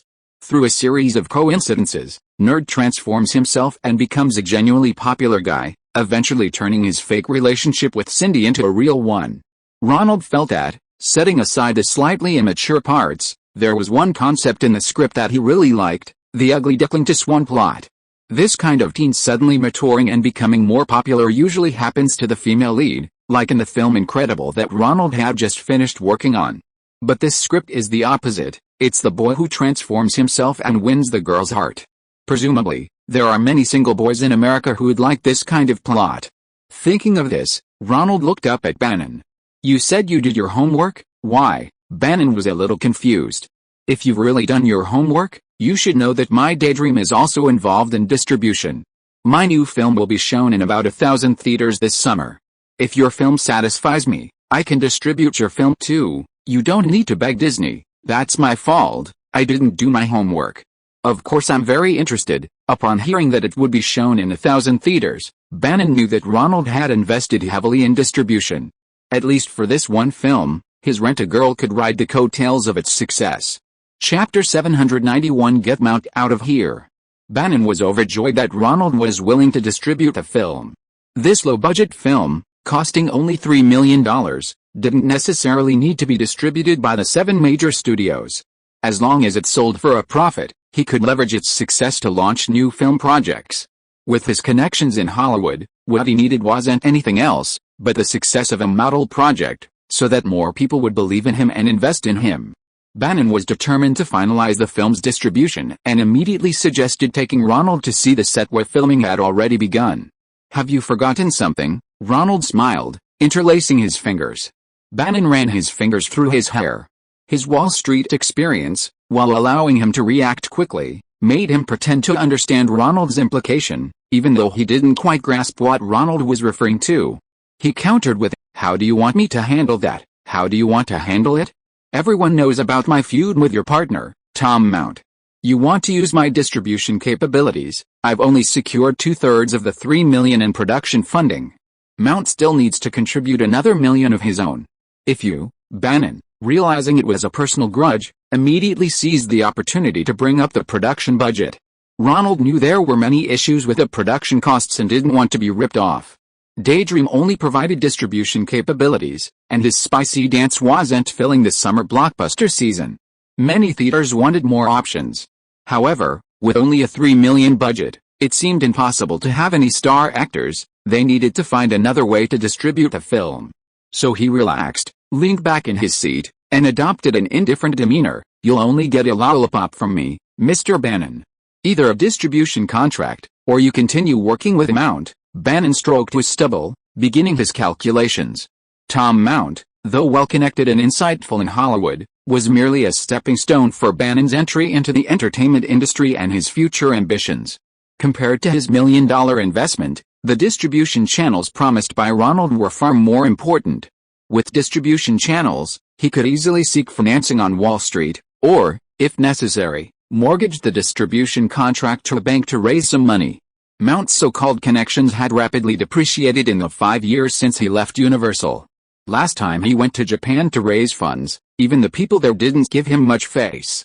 Even if he wanted to find a partner within the industry, wouldn't Ronald, who was currently very popular, be a better choice? Once he partnered with him, Ronald could guarantee distribution or investment for any good projects in the future, giving him credibility with his old friends on Wall Street. Bannon had heard that the vice president's sunscreen fund was facilitated by this young director. If he could do the same, he could save at least a few years. With that thought, Bannon made up his mind. "I have the production rights to Rent-A-Girl, boy. As long as I return his investment, I can easily get rid of him with a few tricks. Mount is currently with a crew, giving lessons to the main creators. He says he wants to teach them some Hollywood filmmaking methods, but I think he's just talking nonsense. Once we reach an agreement, I can immediately stop him from saying those embarrassing things. I'll have my lawyer and my general manager, Eddie, talk to you. We can start drafting the cooperation agreement." Ronald was also eager to see what kind of expression Mount, who had once held such power over him, would have now had his fate decided by Bannon. Both parties actually agreed that the film was a good low-budget film to fill a gap in the market, so the terms were negotiated smoothly. The next day, Bannon personally drove to pick up Ronald and take him to the film crew's rehearsal location to finalize the cooperation agreement with Tom Mount in person. Bannon was shrewd. He knew the deal included kicking Mount out in person, letting Ronald vent his anger. So he prepared everything perfectly, just waiting for Ronald to arrive and happily collect the interest on years of mistreatment. On set, through Bannon's introduction, Ronald met director Steve Rush. Like Ronald, Rush had directed numerous music videos. This was his first opportunity to direct a feature film. The director of photography was even more unexpected for Ronald. It was Matthew Leonetti, Ronald's collaborator from his first directing experience, known for his fast-paced style of cinematography. Ronald was delighted to see old friends and chatted with him. Matthew was still directing television movies and low-budget theatrical films. Since becoming famous for fast-paced, his work had been plentiful, and he was much more respected than when he was a newcomer. "Let me show you our new toy, Ronald. If we had this back then, the fast-paced filming would have been so much easier." Matthew saw that Ronald was still the same as always, down to earth, and chatting with him about technical details, just like before. He relaxed and talked to Ronald, who was always interested in new technologies, about the new recording equipment Ronald had acquired. "This is a new Dolby Labs compliant recorder. It's great for playing background music on set, and it can be directly mixed with the film footage in post-production to create Dolby stereo sound. We spent a lot of time figuring out how to handle noise issues on set." Ronald glanced at the label. It was a Japanese brand.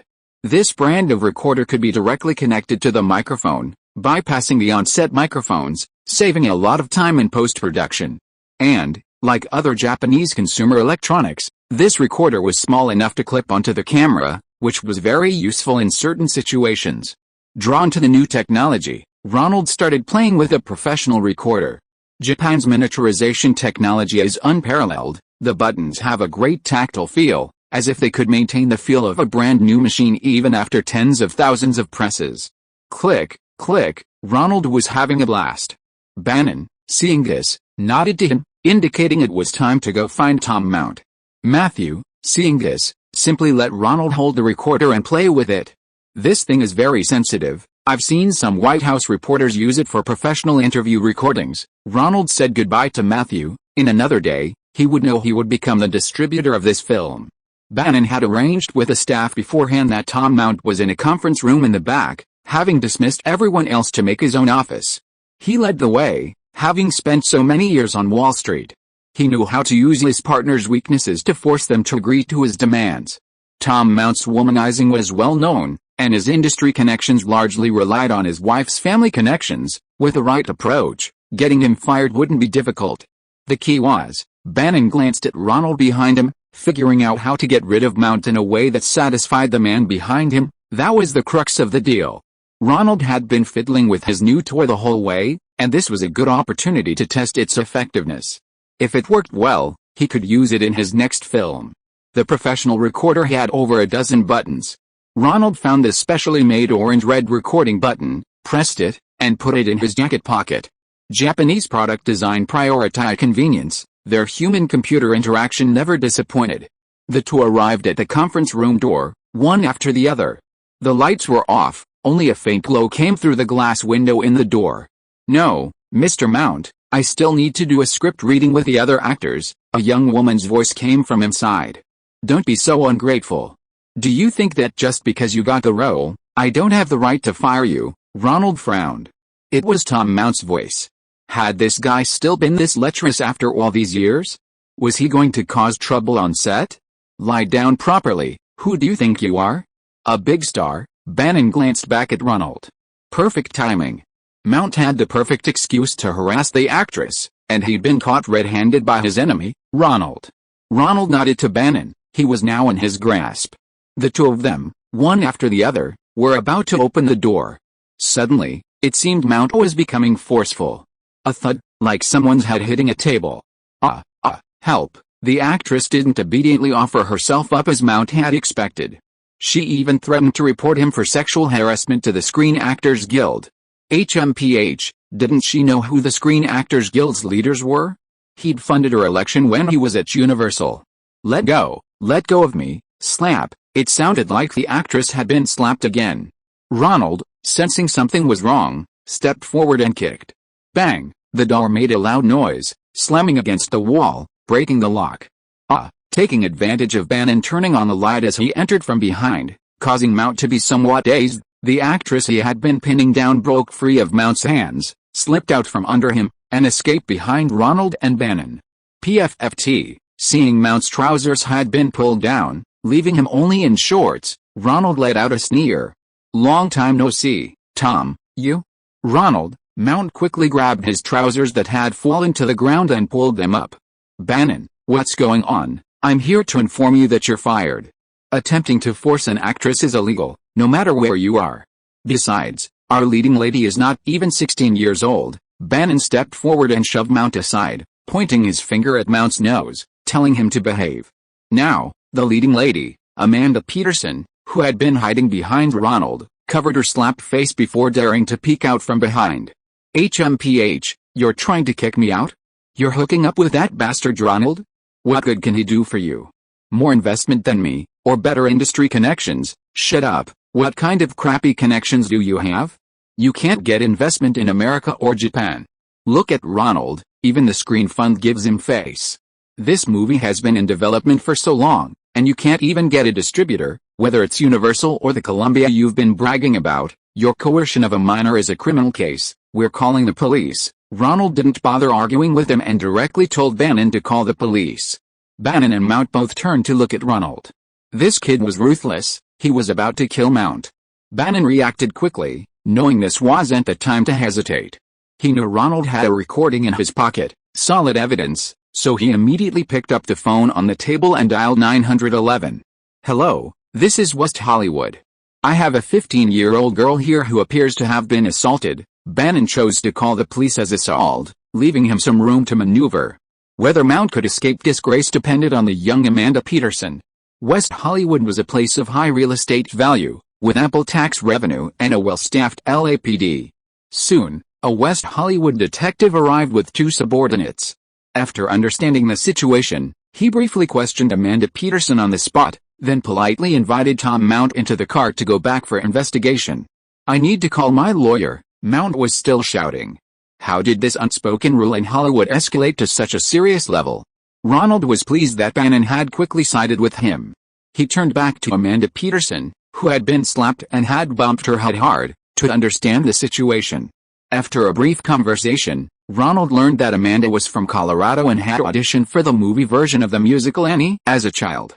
Unfortunately, she was not selected and only played a supporting role. From then on, she entered the entertainment industry, constantly auditioning in Hollywood, hoping to land a role that would make her an overnight sensation. This was Amanda Peterson's third time starring in a low-budget film.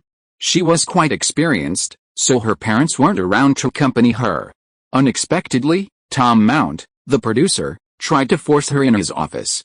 Ronald, hearing her parents weren't there, called Paula Wagner, the wife of his agent Nisida, to handle the situation for Amanda Peterson. Paula, who was pregnant, admired Amanda Peterson's rebellious spirit. She even brought a lawyer to accompany Amanda to the hospital for a medical examination and then to the LAPD to explain the situation. Ronald pulled Paula aside and handed her the tape, telling her to handle it as it came. Because Mount was arrested for a crime, things actually became simpler. Soon, Bannon terminated his cooperation with him on the grounds of criminal charges. Then he signed a preliminary agreement with Ronald's daydream. The $3 million budget for the film was reduced to $2 million. Filming was on the verge of being postponed. Looking at the filming budget, Ronald said to Bannon, who had come over hoping to persuade him to invest, "Look at this report. Filming in Los Angeles is extremely expensive. Especially the actors' salaries. Mount made you film here, right? This wasn't originally supposed to be a story from Arizona. And what about the Air Force and Navy aircraft graveyard scene? Why didn't you film it in Arizona? I filmed music videos there, it's very difficult to recreate that set." Mount said that filming in Hollywood makes it easy to find all sorts of extras, and building sets is much cheaper than filming on location, Bannon asked in surprise. Bannon, who had always worked on Wall Street, had never actually participated in film production. He had always relied on Mount's advice as his professional reference. Can Wall Street bankers be fooled by Hollywood producers? Ronald chuckled, picking up a red pencil and starting to cross out the budget section. That's all ancient history. Modern daylight-grade film and lighter cameras are perfectly suited for location shooting. So shooting on location is actually cheaper. How could a set built with so many airplanes be cheaper than shooting on location? Bannon's face turned red. For a Wall Street banker to be cheated was a sign of a lack of professional ethics. They were the ones who cheated others. And here, Ronald crossed out the hundreds of thousands of dollars spent on extras. You'll shoot in Arizona, where there's no union interference. If your film isn't registered with a union, they can't even control whether you pay the extras. Bannon was even more furious. Wasn't it supposed to be cheaper in Hollywood because there were so many extras? If you don't believe me, you can look at the reports of the big companies. The Screen Actors Guild's minimum wage has been increasing by about 7% annually for the past 2 years, and more projects are being shot in Canada. I'm going to kill that bastard Mount. After quickly calculating the costs that Ronald had crossed out with a red pencil, Bannon easily concluded that the $2 million he had secured was more than enough to cover the film's production costs. Here you go. Ronald handed the shooting plan back to Bannon. You discuss the shooting plan with the director. Cinematographer Matthew is an old friend of mine. You can consult him if you have any questions. Ronald highly regarded Matthew's skills. Back when they were filming fast-paced movies, Matthew's special lighting techniques saved him a lot of shooting time. Now that he had run into an old friend again, he simply persuaded him to work for Daydream, at least giving Daydream priority consideration for future projects. Matthew's skills were more than enough for low-budget films, and his character and price were trustworthy. Bannon went to discuss the new shooting plan with director Rush. This time, they wouldn't register it with the Screen Actors Guild. It would be a non-guild project. Ronald occupied Mount's former office and began to set up the work. He was an insider and knew what the necessary costs were and what was just empty promises to rip off the boss. He quickly got things organized. Around noon, Paula and Amanda's newly hired criminal lawyer came to the office to give Ronald the latest updates. Mount is finished. His wife found out and wants a divorce. He has no future in Hollywood. Paula Wagner started by saying Ronald's favorite thing. Hell, he deserves it. Ronald laughed heartily. However, regarding the criminal case, I suggest Amanda Peterson reconsider. She said she wants to hear your opinion. How? Ronald asked. Isn't this a public prosecution case? Yes, but the opposing lawyer is very strong. Although Mount has no future in Hollywood, he is still a rich man. Well, before he squanders his fortune on the divorce lawyer, tell me about it. Ronald listened, increasingly pleased. Hollywood divorce lawyers are like vampires. After years of litigation, half of the fortune doesn't go to the ex-wife but ends up in the lawyer's pocket. These kinds of cases are never easy to win in Hollywood. The opposing lawyer will question Ms. Peterson's character, and all her past misdeeds will be brought up to attack her character. Considering Ms. Peterson is an actress, this isn't really good for her future, the lawyer explained. Amanda is under 16, so this won't be a public trial, will it? Of course, but the courtroom might not even be in court. The opposing side is a Hollywood high-ranking official. They'll definitely use tabloids to create hype and smear Amanda, claiming she seduced Mount for a role. I still have the tapes. Ronald remembered the tapes he'd given Paula. The recording wasn't very clear because it was through a pocket. The lawyer listened to it, and it's easy for the other side to raise questions. Ronald suddenly had an opinion about the new toy from Japan. Why couldn't it be recorded clearly? We still need to consider this from Miss Peterson's perspective. Mount's side is willing to file for a civil settlement. Ask her what she thinks. Ronald was a little disappointed that he couldn't send Mount to jail. But speaking of tabloids, it seems, former Universal president suspected of the Mounts have filed for divorce. How much will the former Universal vice president lose? Several actors and models have come forward to accuse Tom Mount of his true colors. Soon, Mount's entry into the LAPD was exposed by several newspapers through tips. His name was on the public records, and the detectives and subordinates involved confirmed to the media that Mount was indeed suspected of assaulting actors. His previous acts of sexual exploitation of many actors, models, directors, etc., were also brought up again. Ronald, several old guys called me, asking if you were involved in the Mount incident. Agent Nisita picked up a stack of newspapers, placed them on the table, and said to Ronald, I just happened to be discussing film distribution with Bannon, who knew he would so blatantly assault a lead actress. Actually, this kind of thing isn't uncommon in Hollywood, but Mount really went too far. Amanda Peterson is still a minor. This isn't the 1950s anymore, where producers could do whatever they wanted and actresses had to sit on the red sofa to get roles. Yeah, Ronald thought to himself, everyone signs contracts through agents now. This Mount really disgraced Hollywood producers. He can't just force himself on her? But he's not exactly a capable person. He's only in a high position before he's even 40 because his wife's father is a high-ranking executive at MCA, the parent company of Badwall. Never mind this, he deserves it. I've talked to Ovitz, you're basically out of the Rain Man project, and he'll compensate you in other ways. As for your sexy dance, he'll use his connections to get critics to speak well of you. Roger Ebert of the Chicago Sun-Times and Cisco of the Chicago Tribune have already agreed to speak well of you in their newspapers and on television. All you have to do is sponsor their Chicago Film Critics Association meeting next year. That sponsorship spot is actually quite competitive. Ovitz specifically reserved one for you. Ronald shook his head. These days, film critics have more influence than directors. What? What did you say? You're canceling the distribution contract with Mount Pictures. Tom Mount was furious after receiving his wife's divorce petition. The Columbia Pictures distribution manager had come specifically to tell him that the distribution contract for 3 films between Mount Pictures and Columbia Pictures had also been canceled because of his scandal. Yes, our partnership has an ethics clause. Your behavior will make audiences dislike the films produced by your company. Who gave you the right to name your film company after yourself? Tom Mount hit hard, shoved everything off the table. Wendy, come and clean up. Mount calmed down and pressed the intercom, letting his secretary come in to tidy up. Mr.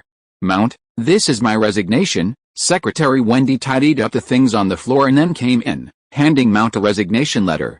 Working for a suspect wouldn't do him any good for his future. You betrayed me too? Get out. Mount felt like Ronald had ruined his entire career. Mr. Mount, your legal fees are due. The criminal lawyer handling his case came in and handed him a receipt. Seeing the exorbitant legal fees, Mount couldn't hold back any longer and yelled, "So much money, why don't you just rob someone? If you don't pay, I'll hire a professional lawyer to collect." The criminal lawyer had seen many clients like this. He straightened his clothes, picked up his briefcase, and walked out.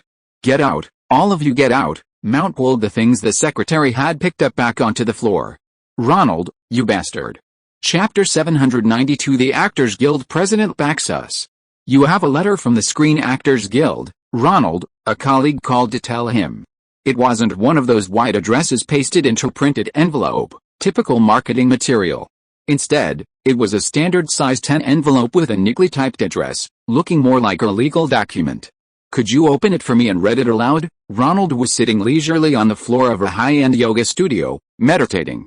He was dreaming about movies more and more often, and each time he dreamed, he had the same feeling, as if there was a door separating his body from the real world, a place where he could perceive the world but wasn't truly part of it. It was as if his consciousness was watching a movie in the living room, while his body was still asleep in bed. Ronald tried to increase the chances of entering the dream by repeating things he had done before, but it didn't work. This time, he tried a different approach, experimenting with various methods of meditation and relaxation. He'd heard that meditation could achieve similar mental and physical effects, and hoped this new method would help him reach a state of near isolation. Perhaps this would encourage him to dream more often? After trying a Chinese community center and a Zen tea house, Ronald finally chose yoga. The instructors here were easier to understand, requiring no effort to decipher deeper meanings. The instructors were also very direct, focusing only on correcting Ronald's posture and breathing, without the convoluted metaphors and profound implications of Zen. Ronald quite enjoyed this breathing exercise, at least his sleep quality improved. He woke up naturally in the morning, refreshed and energized, without needing an alarm clock. On the other end of the phone was Eddie. He opened the envelope and read it aloud to Ronald, to Ronald Lee, Director. Due to your violation of the Screen Actors Guild, SAG, regulations during the filming of Moonstruck in Toronto, Canada, by not strictly adhering to lunch breaks and filming scenes that resulted in physical harm to the actors, the SAG will be investigating you and imposing appropriate penalties. Huh? What the hell? What physical harm? What investigation? What penalties? Ronald stood up from his premium rush cushion as he listened. Let them dream on. Sorry, I have some other things to take care of. That's all for today. Ronald nodded apologetically to his instructor, a middle-aged blonde woman of Scandinavian descent, and ended the day's lesson early. This is ridiculous. At Daydream Studios, Ronald read the entire letter. It stated that after filming Moonstruck in Toronto, An actor complained that Ronald had prevented the actors from eating lunch during the final dinner scene in order to rush the shoot, causing health risks to the actors.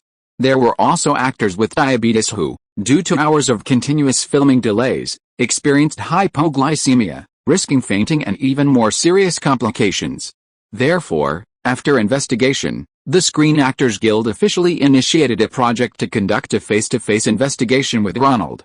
If the complaint is substantiated, Ronald will face a hefty fine and be placed on the Screen Actors Guild's warning list.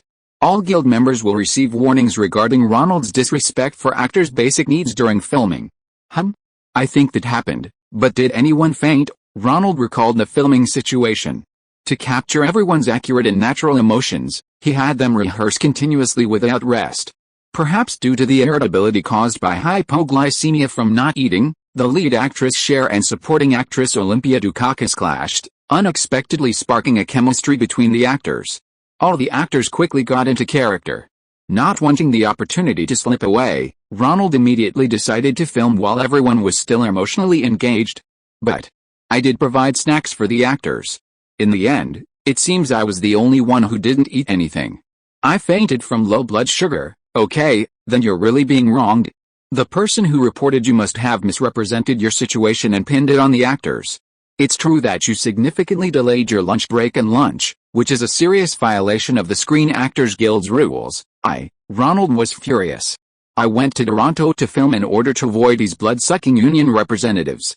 These people do nothing but obstruct my filming on set and threaten me with strikes all the time. I've been good enough to them, hiring union members as extras, and their minimum wage is more than 10 times higher than that of non-union actors. Don't they know that shooting multiple takes is a common occurrence during the creative process? We're not in an office where we can clock in and out on time. Oh, Ronald, calm down. Don't tell the union representatives this when they investigate this matter. Eddie quickly made Ronald sit down and poured him a glass of whiskey. Our sexy dance routine is also a registered project with the union. If you fall out with them, they'll find fault with the film, which will be troublesome. You know, actors make up the largest group in a film crew, and it's hard to guarantee that not one of them will be unhappy with your pay and file a complaint. Damn it, Ronald slammed his whiskey down on the table, splashing it all over his hand. He shook his hand, then used a tissue Eddie handed him to wipe it. Thanks, I'll put up with it. The Screen Actors Guild is very powerful. They can not only deliberately cause trouble and create problems during filming, leading to delays and financial losses, but the majority of Oscar voters are actors, all members of the Screen Actors Guild, SAG. Due to your violation of SAG's regulations regarding actors' lunch breaks and the timely provision of lunch during filming in Toronto, SAG has decided to issue you a fine of $20,000. This decision will be published in the Screen Actors Guild's disciplinary bulletin next quarter. Later that afternoon, a Screen Actors Guild representative, a very well-dressed and seemingly respectable man, arrived at Ronald's Daydream Studios. After feigning concern by asking Ronald some questions, he announced SAG's preliminary disciplinary decision. Well, actually, the situation on set wasn't like that. I did provide various snacks. There was absolutely no mistreatment of the actors. It was the nature of that scene that required me to extend the filming time. Ronald offered a lengthy explanation, hoping the union representative would understand the situation. However, it seemed to be of little use.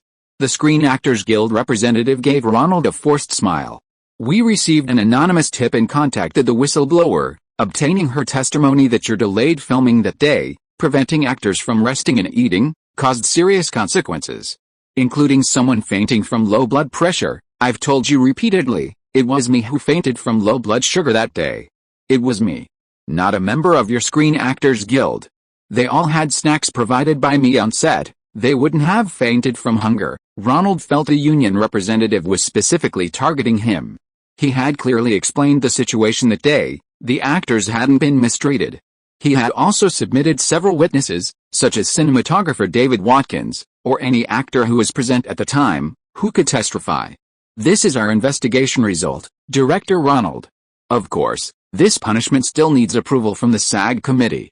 If you have any objections, you can appeal. The union representative ignored Ronald's explanations, simply reiterating that this was their decision after a detailed investigation and thorough review. Ronald accepted the penalty notice expressionlessly. Under the table, his agent, Nisita, who had come specifically for this purpose, gripped Ronald's hand tightly, urging him not to confront the union representative on the spot. "I understand," Ronald said, ignoring the notice and gesturing for it to be placed on the table. He didn't even stand up to see him off. Eddie, the daydreamer, took Ronald's place and led the union representative out. "Don't worry, our CAA has a good relationship with the Screen Actors Guild's leadership. I personally had a client-agent relationship with their current president, Patty Duke. I helped her out when her ex-husband divorced her. You pay the fine, and ask Patty Duke to be lenient about the public report in the newsletter." Nisida breathed a sigh of relief seeing that Ronald was willing to consider the bigger picture. This kind of disgusting behavior was commonplace among directors. Many union representatives seemed to exist solely to demonstrate their fearlessness of authority, specifically targeting big-name stars or directors to showcase their toughness and cultivate a strong image among lower-level union members, thus accumulating leverage for future union representative elections. It wasn't just Ronald. Top directors like Spielberg and George Lucas were also frequently fined for not following union rules. What kind of person is the president of the Screen Actors Guild? Should I meet her? Ronald thought highly of Nisida and her connections. Perhaps a conversation with her could clear up any misunderstandings. Generally speaking, the top members of these unions are quite reasonable. The previous president of the Screen Actors Guild was Ed Asner, who launched the largest strike in Hollywood in over a decade. He spearheaded that strike, causing Ronald's first script to be delayed, Jane Fonda to take on other roles, and ultimately the project was abandoned. Such a radical union president was quickly elected. Although he gained considerable exposure in Democratic politics, the actors didn't benefit. The prolonged strike severely damaged the working-class actors' careers.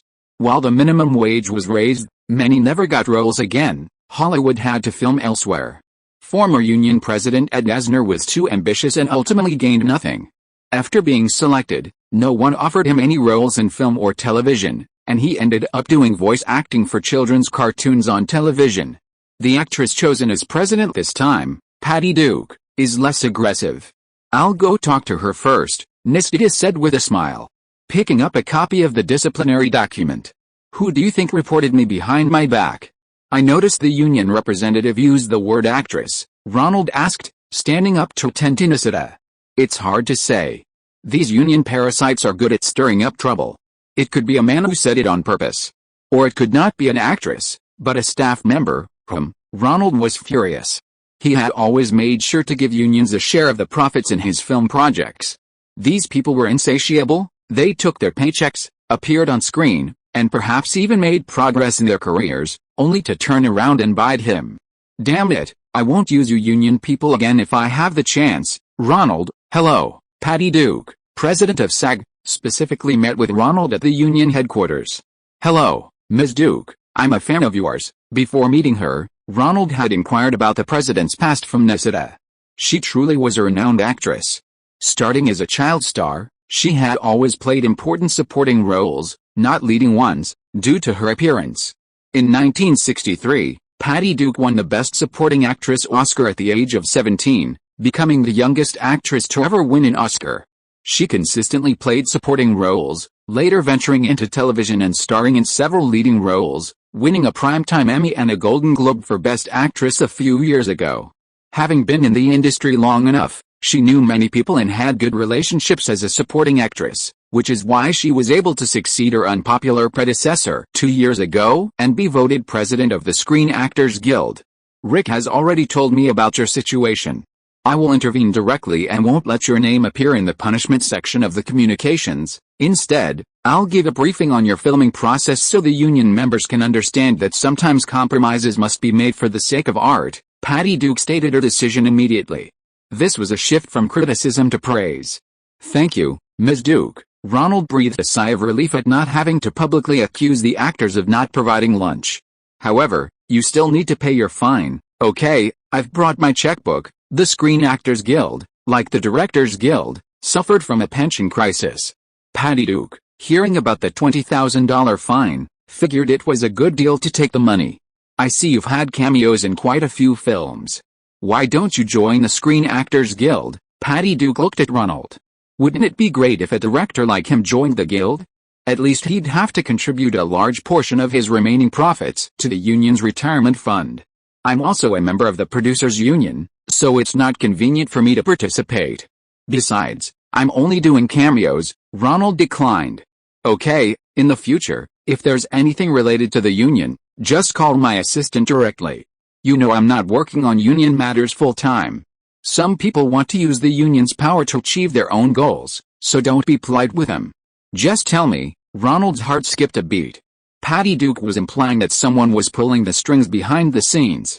With the matter settled, Ronald went back to his instructor to practice yoga poses. He spent some time each day practicing breathing techniques, and Ronald felt he was getting closer and closer to that state when he slept. As if he might be finding a shortcut to dreaming about movies.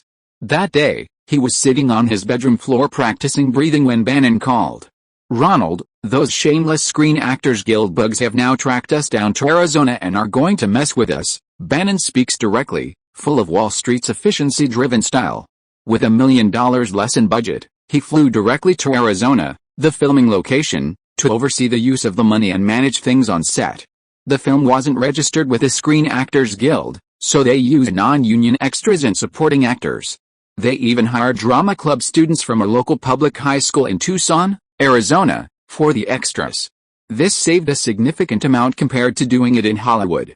Those drama club students, well-trained, were no different from the union actors who were already working in Hollywood, even in their background roles. Damn it, Rent-A-Girl isn't a union project. What the hell are you afraid of? Ronald cursed on the phone.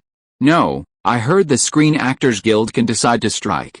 They have a congressional law that allows them to temporarily declare extras on set as temporary members of the guild, so they can organize a temporary strike. We're a small production, a day's delay is a huge loss. Bannon thought that making a movie was no simpler than acquiring factories on Wall Street. It involved a power struggle between capital and unions, and these actors' unions were far more self-important than factory workers, valuing their rights more highly and often protesting more fiercely, making far more demanding requests. Damn it, who's going on strike? We're going to Cincinnati to save money, to give them a chance to appear on screen, which is already a huge opportunity. They dare to strike? Do they really think they're Hollywood actors? They're just being used as pawns by union representatives. You come over?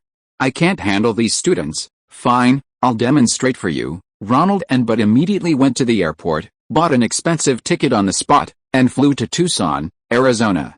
Who is it?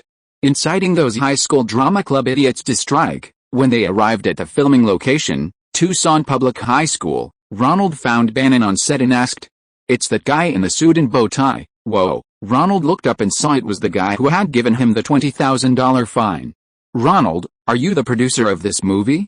I represent the Screen Actors Guild, the union representative. Seeing Ronald, put on a forced smile and came over to explain to Ronald what a union was.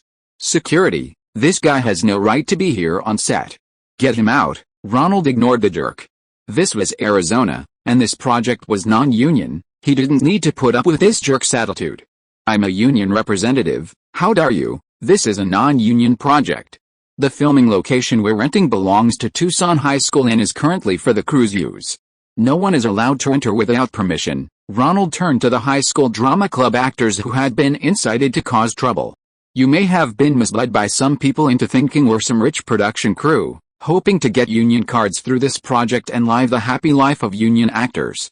Let me tell you, our production is an independent production, and we're very poor. We don't have the money to hire union members as extras. Anyone who wants to be a union actor, please stand over here. Please look for opportunities on other projects. Anyone willing to participate as a non-union member, please stand over there. Our crew will register your names, and everyone with screen time and lines will be credited. Those without lines or screen time will also receive our recommendation letters and daily wages. Boom, high school students are actually quite naive.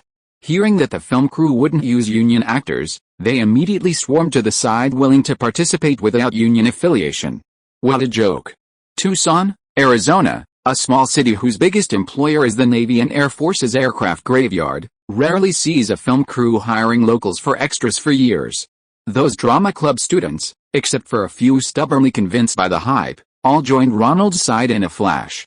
Very well, you who insist on union membership, then I'm sorry, please leave, kids, don't be fooled by him. As long as we unite, we can. Get out. Ronald gave the union representative a cold shoulder, shouting at him. His actions already violated the Screen Actors Guild bylaws. Promising temporary union membership to actors required a union-registered project for him to have that authority.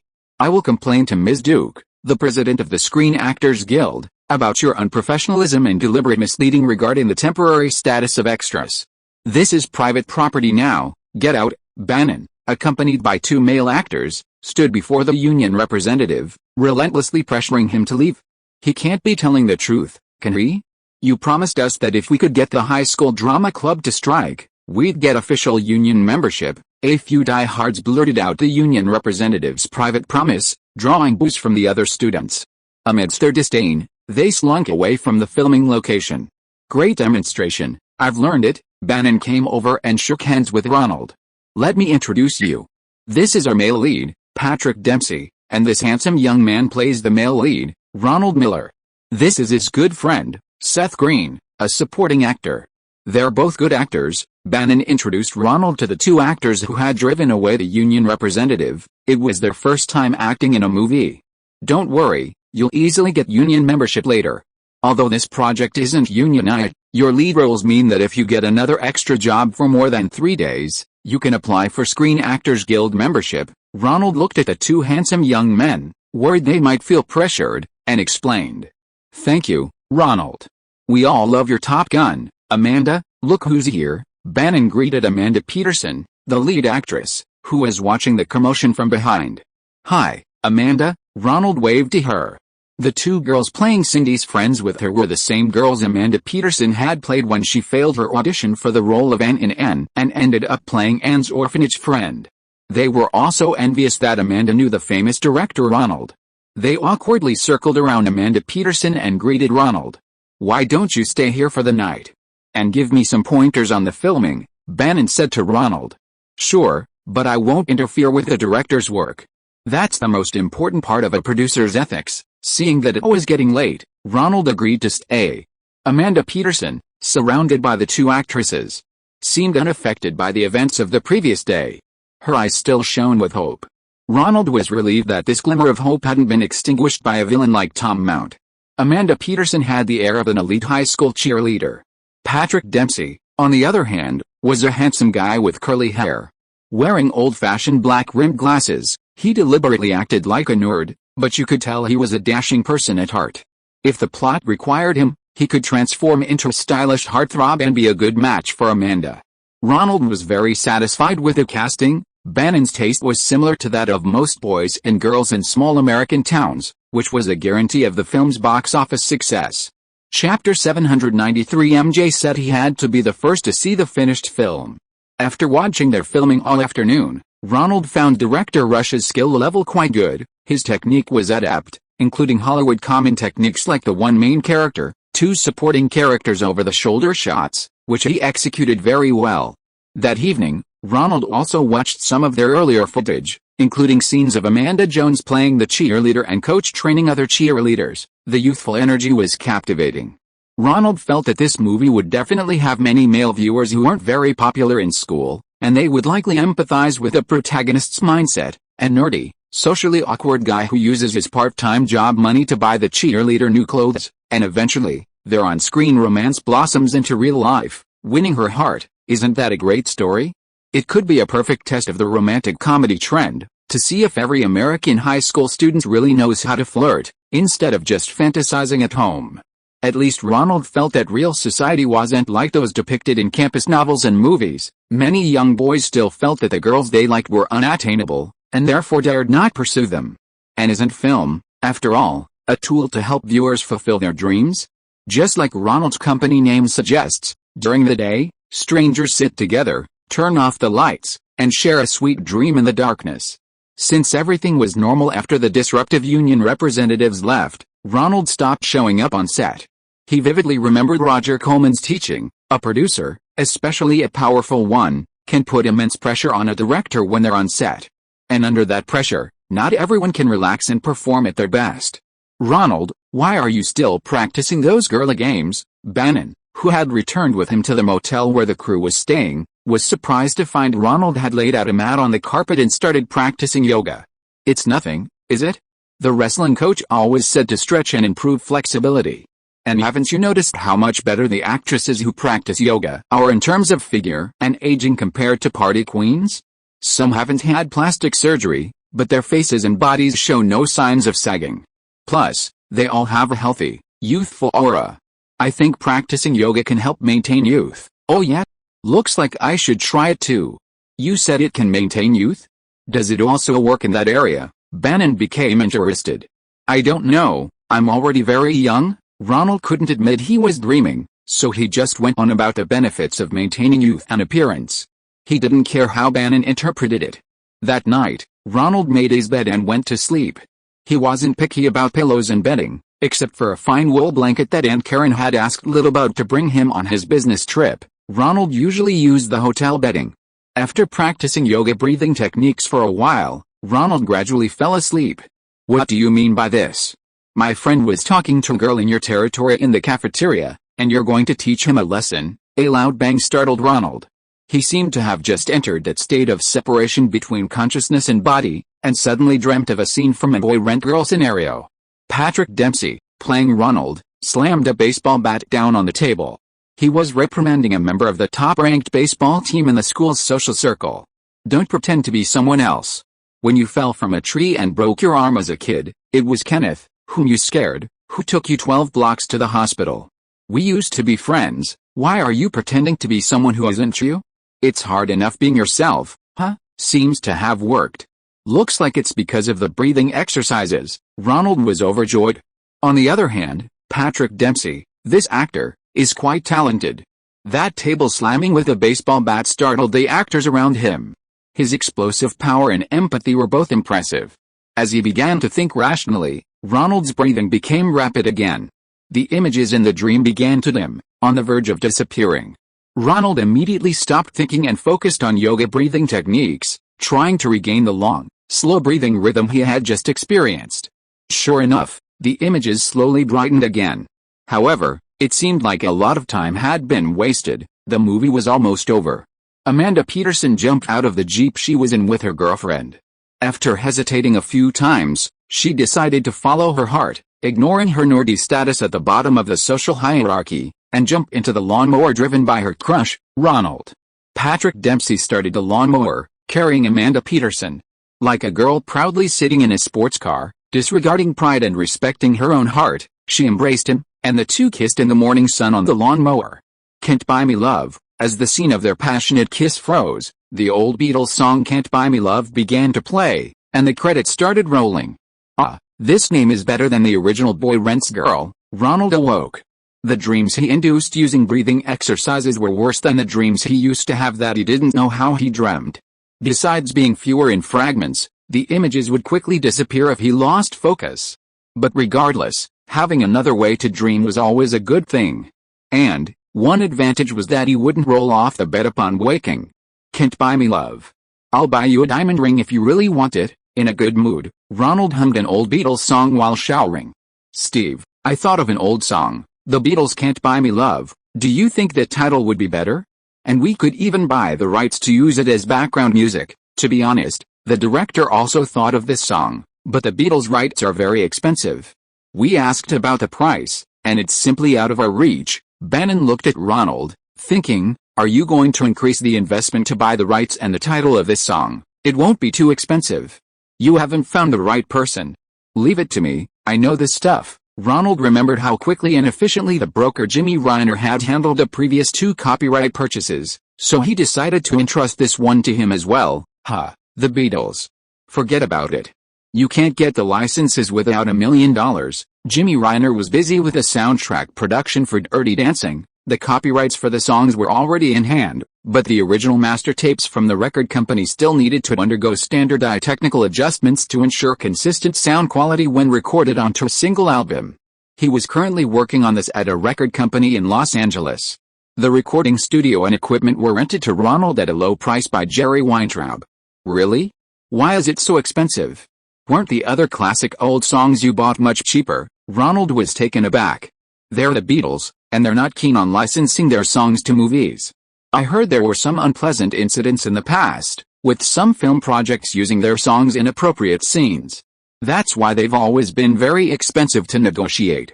And since John Lennon's death, their rights have changed hands several times, and now the new owner is very protective of them.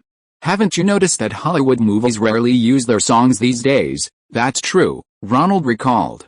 Although the Beatles songs were widely popular in America, and almost everyone could hum the melody of Yesterday, very few movies actually use their songs as background music. Is there really no other way?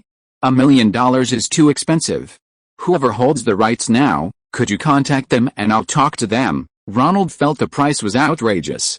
The film only cost $2 million to make, and a single song costs $1 million in licensing fees?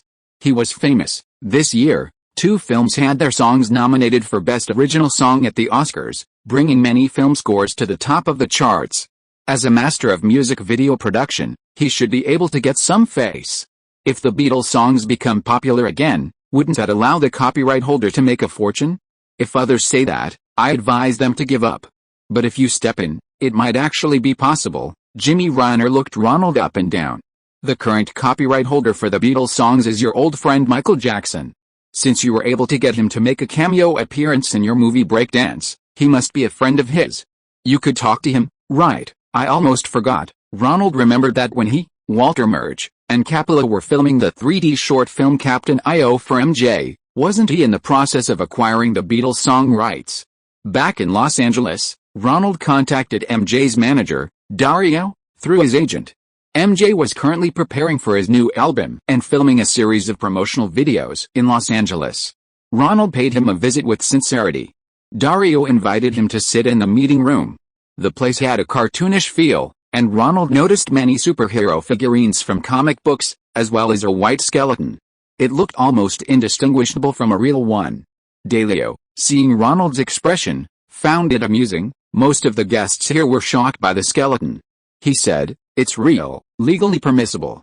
MJ bought it from the hospital. He even offered $1 million to buy the skeleton of the face man, Joseph Merrick, who was made into a movie by David Lynch, from the London Medical School, but he was rejected. The character from that movie?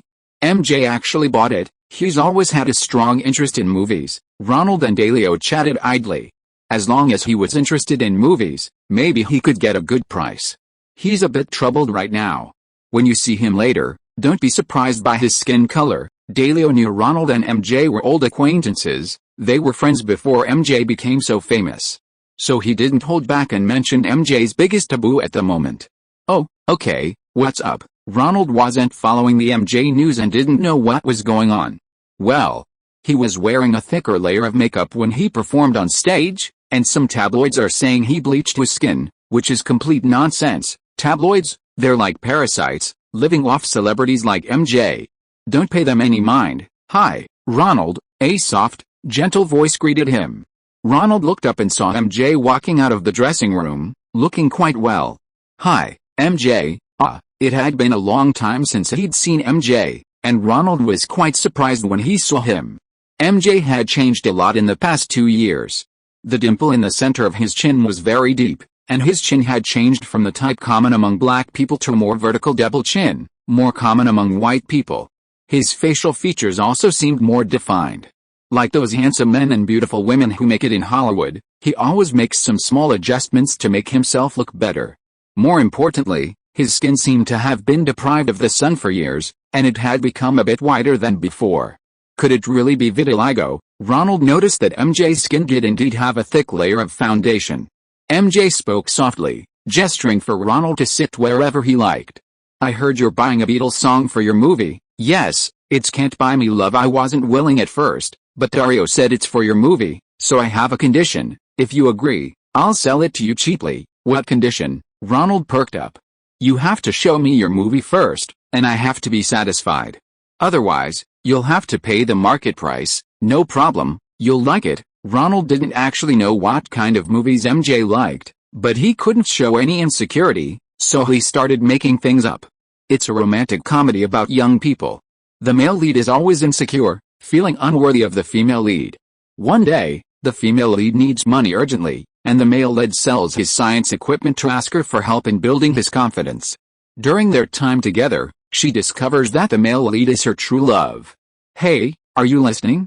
MJ, do you like this story?" Ronald noticed MJ had put on his sunglasses as he listened, and for a moment he wasn't sure if he liked it or not. Very good, I'm really touched to hear you say that.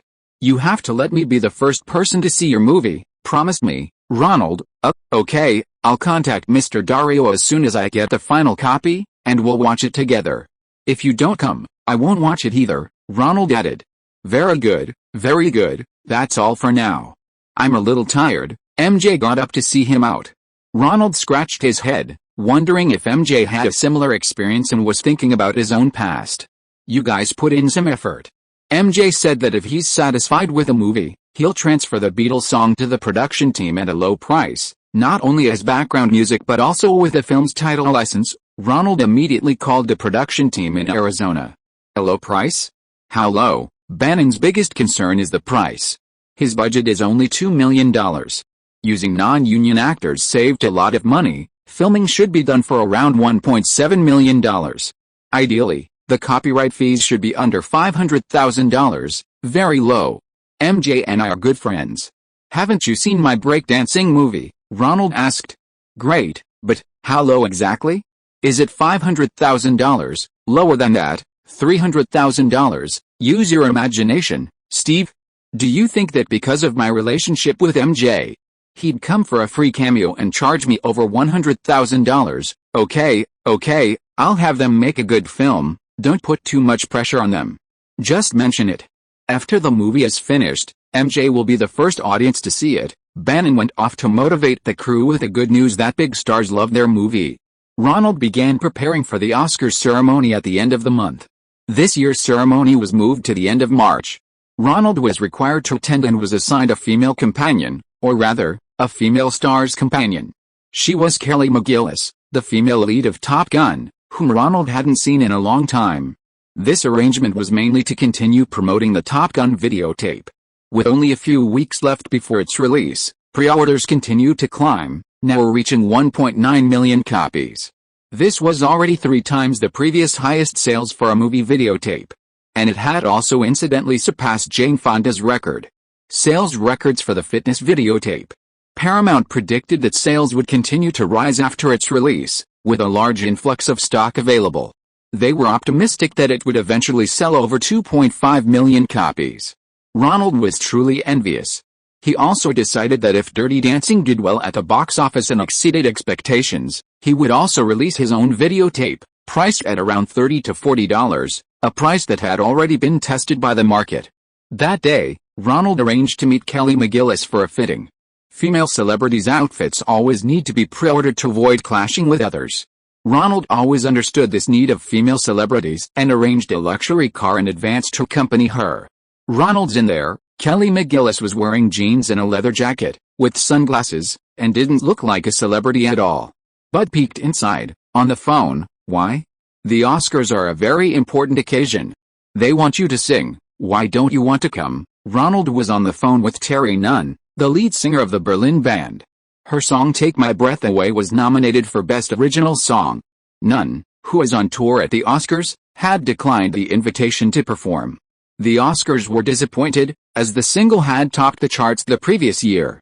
A performance by the original singer at the awards ceremony would have significantly boosted viewership.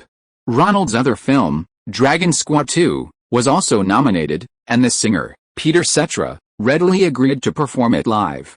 Ronald, also disappointed, called Nunn to see if there was any way to salvage the situation. I'm on tour, I don't have time, Nunn replied. Nunn wasn't upset with Ronald. She performed the song everywhere she went, and it had become her signature hit. You can't even find time to perform at the Oscars? Hey, to be honest, I wanted to go, but they said I could only sing a section, and like the other nominees, only a few dozen seconds of the climax. I didn't want to lose face. When did I, the lead singer of a prestigious Berlin band, fall to this level? Oh, Ronald understands. The Berlin band is incredibly popular right now. Their concerts are sold out everywhere. Their most popular song, Take My Breath Away, only got a part in a medley at the gala. They must be unhappy. You can't look at it like that. I've won an Oscar before. Let me tell you, it was for my family. My aunt and cousin were so happy when I won. They still get excited every time they talk about it. I think I can cherish the smiles on their faces for a lifetime. You want your family to see you win an award, right? Are you so sure I'll win? Terry Nunn, who lives alone with her mother, was a little shaken by Ronald's words. More or less. Top Gun did so well at the box office, it wouldn't be right for them not to give me a small award. Okay, I'll go. Kelly McGillis had been watching for a long time. The emotion on this man's face when he talked about his family was genuine. She knocked firmly on the door. Ronald happily put down the phone and saw Kelly McGillis knocking on the door. Kelly, it's so nice to see you. Hey, why did you cut your hair? Chapter 794 The person who received the most thanks at the Oscars. That way, they'll send me more good scripts instead of making me repeatedly play Instructor Charlie in Top Gun. Kelly McGillis's long, wavy hair had been cut considerably shorter, now shoulder length. Her blonde hair color had also been reduced, revealing some of its original brown undertones. The curls had been straightened, and she sported an innocent fringe, which gave her a unique charm. McGillis was troubled. She had received a formal, systematic drama education, attending the Pacific Academy for the Performing Arts in high school, and after graduating, she went on to attend one of New York's top drama schools, the Juilliard School. All her preparation and dreams were for becoming a performing artist. Her portrayal of an Amish widow in The Witness had also received critical acclaim. But who knew that what would truly make her famous was Ronald Reagan's Top Gun? What was initially thought to be a laughable air combat film turned into a major stardom.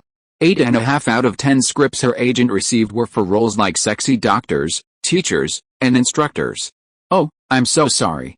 I shouldn't have made you a star, Ronald joked, giving Kelly McGillis a warm hug. Kelly McGillis laughed too. At least, this air combat music video has gotten me lead roles in big-budget productions I couldn't get before. I have so many more options now. After becoming famous with Top Gun, Kelly McGillis became the most frequently seen female celebrity poster in the lockers and behind the bedroom doors of American high school boys. Countless teenagers were basking in the glow of her fiery red lips. This led to a sudden rise in the quality of scripts she received.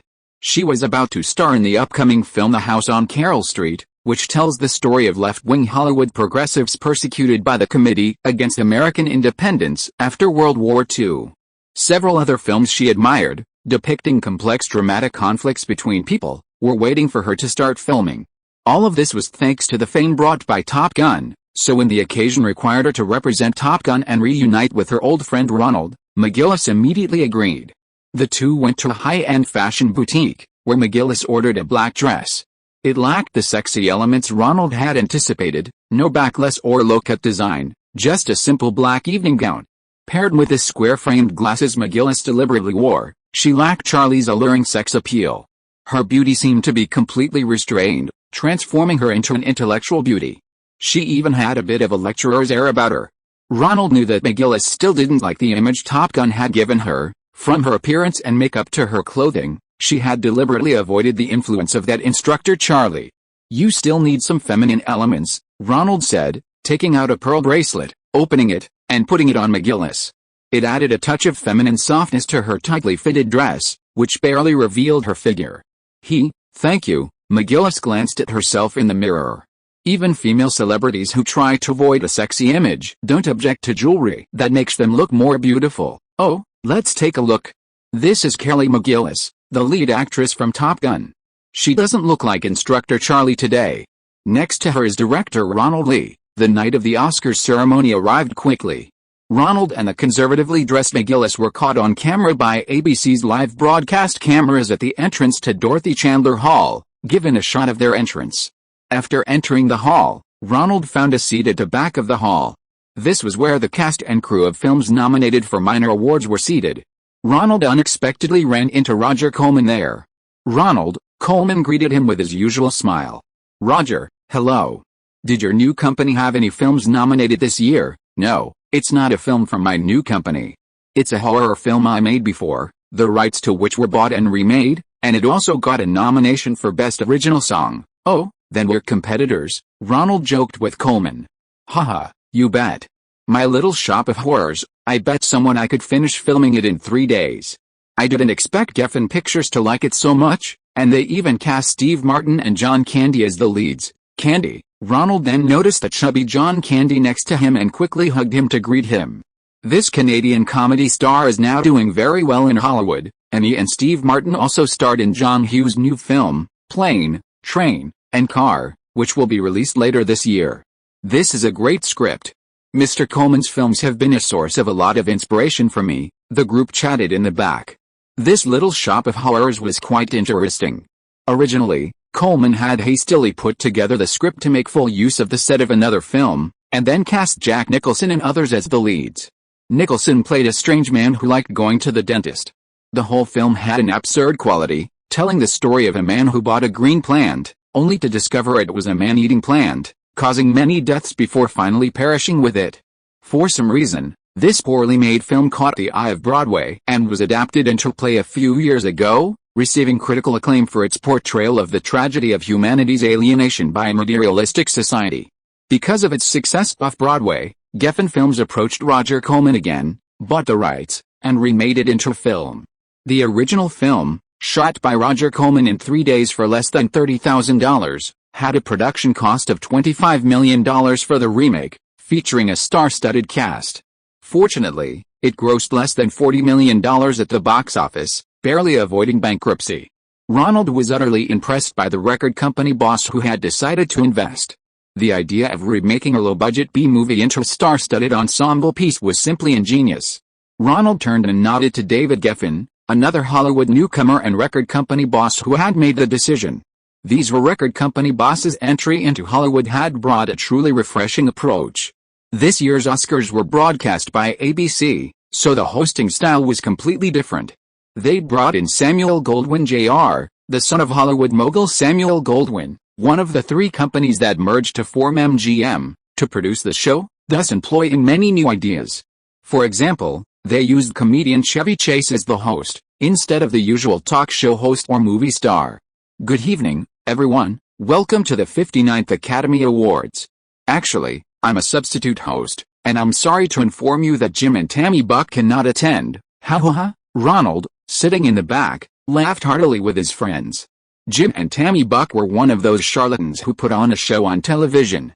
This couple were evangelical television hosts, always spouting nonsense about not seeing a doctor if you're sick, claiming it's because you're not devout enough, to trick unsuspecting viewers into buying their gospel tapes and videos. Despite their good looks, they were actually con artists who profited from the gullibility of the masses. Fortunately, they were recently investigated for tax evasion, and Jim Buck was even accused of rape. So their gospel television station had changed hosts, and their ratings plummeted. Every time, the substitute host would repeat the same thing. I'm sorry to inform you that Jim and Tammy Buck cannot attend. This time, Chevy Chase's cheeky remark immediately elicited knowing laughter from everyone. Chevy Chase, seeing the first joke had worked well, like a machine gun going off, mocked Disney's live-action films as utterly boring. He even joked that Menahem Golan paid Stallone $12 million, implying their English was terrible, since a star's salary is paid to the film company. Ronald's laughter subsided. The host was just being incredibly blunt, using anything to make jokes. The camera panned to Menahem Golan, whose forced laughter was barely contained by Ronald. His facial muscles were twitching. This year's nominated films are truly very 80s. Platoon is like a badly made American Army recruitment ad, and Top Gun is like a Navy recruitment ad. The camera panned to Oliver Stone and Ronald himself for 2 seconds each. Ronald maintained his smile, inwardly feeling very uncomfortable with the host. His mouth was just too nasty. Children out of God's favor, making love in the pool without waking the neighbors. The Hannah sisters. Woody Allen plays an exhibitionist, and Michael Caine plays the sisters. Ronald had stopped laughing. The host had escalated to personal attacks, which was very damaging to the actors. Fortunately, the insolent host quickly left the stage. Ronald felt this year's awards ceremony had failed to adapt. Comedians who rose to fame through their sharp tongues were unsuitable for hosting such occasions. Constantly insulting people, especially those with friends, would likely make many unhappy. Don't take it to heart, he's always been tasteless. John Candy, noticing Ronald's displeasure, offered a word of comfort. The awards ceremony continued, and Ronald was happiest when his friend Cameron's Aliens 2 won Best Sound Design. Although it wasn't his award, this technical award was still a recognition of his talent. When the winner, Don Sharp, went on stage, he specifically thanked Cameron and Gail for their encouragement and support. Ronald applauded enthusiastically from below. The Best Visual Effects Award was also given to Aliens. The presenters were William Shatner, who played Captain Kirk, and Leonard Nimoy, who played Spock. As the stars of the well-known Star Trek series, their recognition of the Visual Effects Award, a science fiction-themed award, was a significant endorsement. 4 winners took the stage, and their representatives expressed special thanks to Gail and Cameron for their support and overall design, which made their awards possible. The camera focused on Cameron and his wife. Cameron was thanked twice, Ronald said, clapping and expressing his joy for them. Aliens didn't receive nominations for Best Director, Best Picture, or other major awards. So being thanked in this way was already a great honor. This year's Oscars made special arrangements for Marlene Matlin, the lead actress in Children of God, who spoke in sign language with a translator. She presented the first award of the evening, Best Sound, to Platoon. Tonight's Platoon Awards included many prestigious nominations, with Best Sound being just a small appetizer. The Best Actress award was a surprise. Jane Fonda, Sigourney Weaver, and Sissy Spacek, among others, didn't win. The presenter was William Hurt, last year's Best Actor, who played her love interest in Children of God out of favor. In real life, the two are also dating and living together. Hurt opened the envelope and found it was Marlene Matlin in light blue, excitedly gesturing for her to come on stage in sign language. Marlene Matlin took the stage again, becoming the youngest Oscar-winning actress. Her acceptance speech was also in sign language, translated live by a translator. This year, to make the broadcast more concise, a beeping system was used to alert winners who spoke beyond the allotted time. Only Marlene Matlin, being disabled, was exempt from this rule. After clapping for a while, Ronald felt a bit bored. The host was rude, and the winners weren't really his. Suddenly, Oscar-winning actor Richard Dreyfuss, who had starred in Jaws, took the stage and began to speak. Every few years, the president of the Academy Awards presents the Irving G. Thalberg Memorial Award to recognize those who have made significant contributions to the film industry. Who is it? Ronald realized they were about to present a special award. It's definitely related to Richard Dreyfuss, Roger Coleman said, his eyes gleaming. These awards usually require a lot of effort to get going. Coleman's exploitative films couldn't possibly be recognized by the Academy on artistic merit. Only the Irving G. Thalberg Memorial Award, thanks to his many connections in the industry, gave him a chance. Could it be? Ronald thought, increasingly convinced that Spielberg would win. A couple of years ago, the Oscar judges, in an effort to suppress commercial film director Spielberg, hadn't even given him a Best Director nomination for a good film like The Purple, and he hadn't won any of the films nominated for Best Director since. If Spielberg were to refuse to attend the Oscars in anger, it would be a loss for everyone. This time, they chose Steven Spielberg to reward his significant contributions to film. Sure enough, Spielberg emerged from behind the scenes. He accepted the commemorative award trophy, a spherical shape completely different from the Oscar statuette, and delivered his acceptance speech. He started by naming the earliest directors, ending with himself, positioning himself as their successor, and spoke for several minutes. Because the Oscars owed Spielberg a lot, he wasn't whipped for going over time this time. He must have been holding it in, Ronald said, joining everyone in a standing ovation for Spielberg, who deserved the award long ago. In recent years, the Oscars have become increasingly distant from truly commercially successful films. Before the 1960s, blockbuster commercial films, like Gone with the Wind, were sure to be Oscar winners. But this year, of the top 10 box office hits of 1986, only Platoon received nominations in all 5 major categories. Top Gun, ranked first, and Aliens, also in the top 10, only received technical awards. The disconnect between art and commerce ultimately stems from the sheer number of voters, with members of the Screen Actors Guild dominating the voting. The Oscars are no longer the Hollywood insiders' celebration they once were, an award presented to the best films of the previous year. Instead, they're broadcast on public television, with millions in advertising revenue, and watched by the entire nation, an award for outsiders. Therefore, the criteria for judging Best Picture, Director, Actor, Actress, and Best Screenplay have shifted from box office success to artistic merit. After a short break with some performances, the Best Foreign Language Film Award was presented. This time, it went to Minahan Golan's Cannonball Studios, The Assault, which won on behalf of the Netherlands. Golan was thrilled, rushing forward to accept the award on behalf of the director, and then began thanking everyone on the list. I thank the entire creative team of the film. This award deserves them.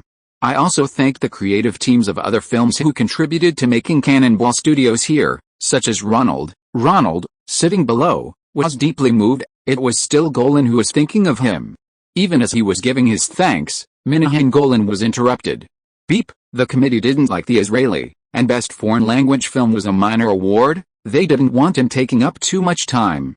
I also want to say that we're not the instigators of rising star salaries, but rather that Hollywood is too lenient with stars, failing to reflect their full value. Minahan tried to further argue that he wasn't the culprit behind the increased star salaries.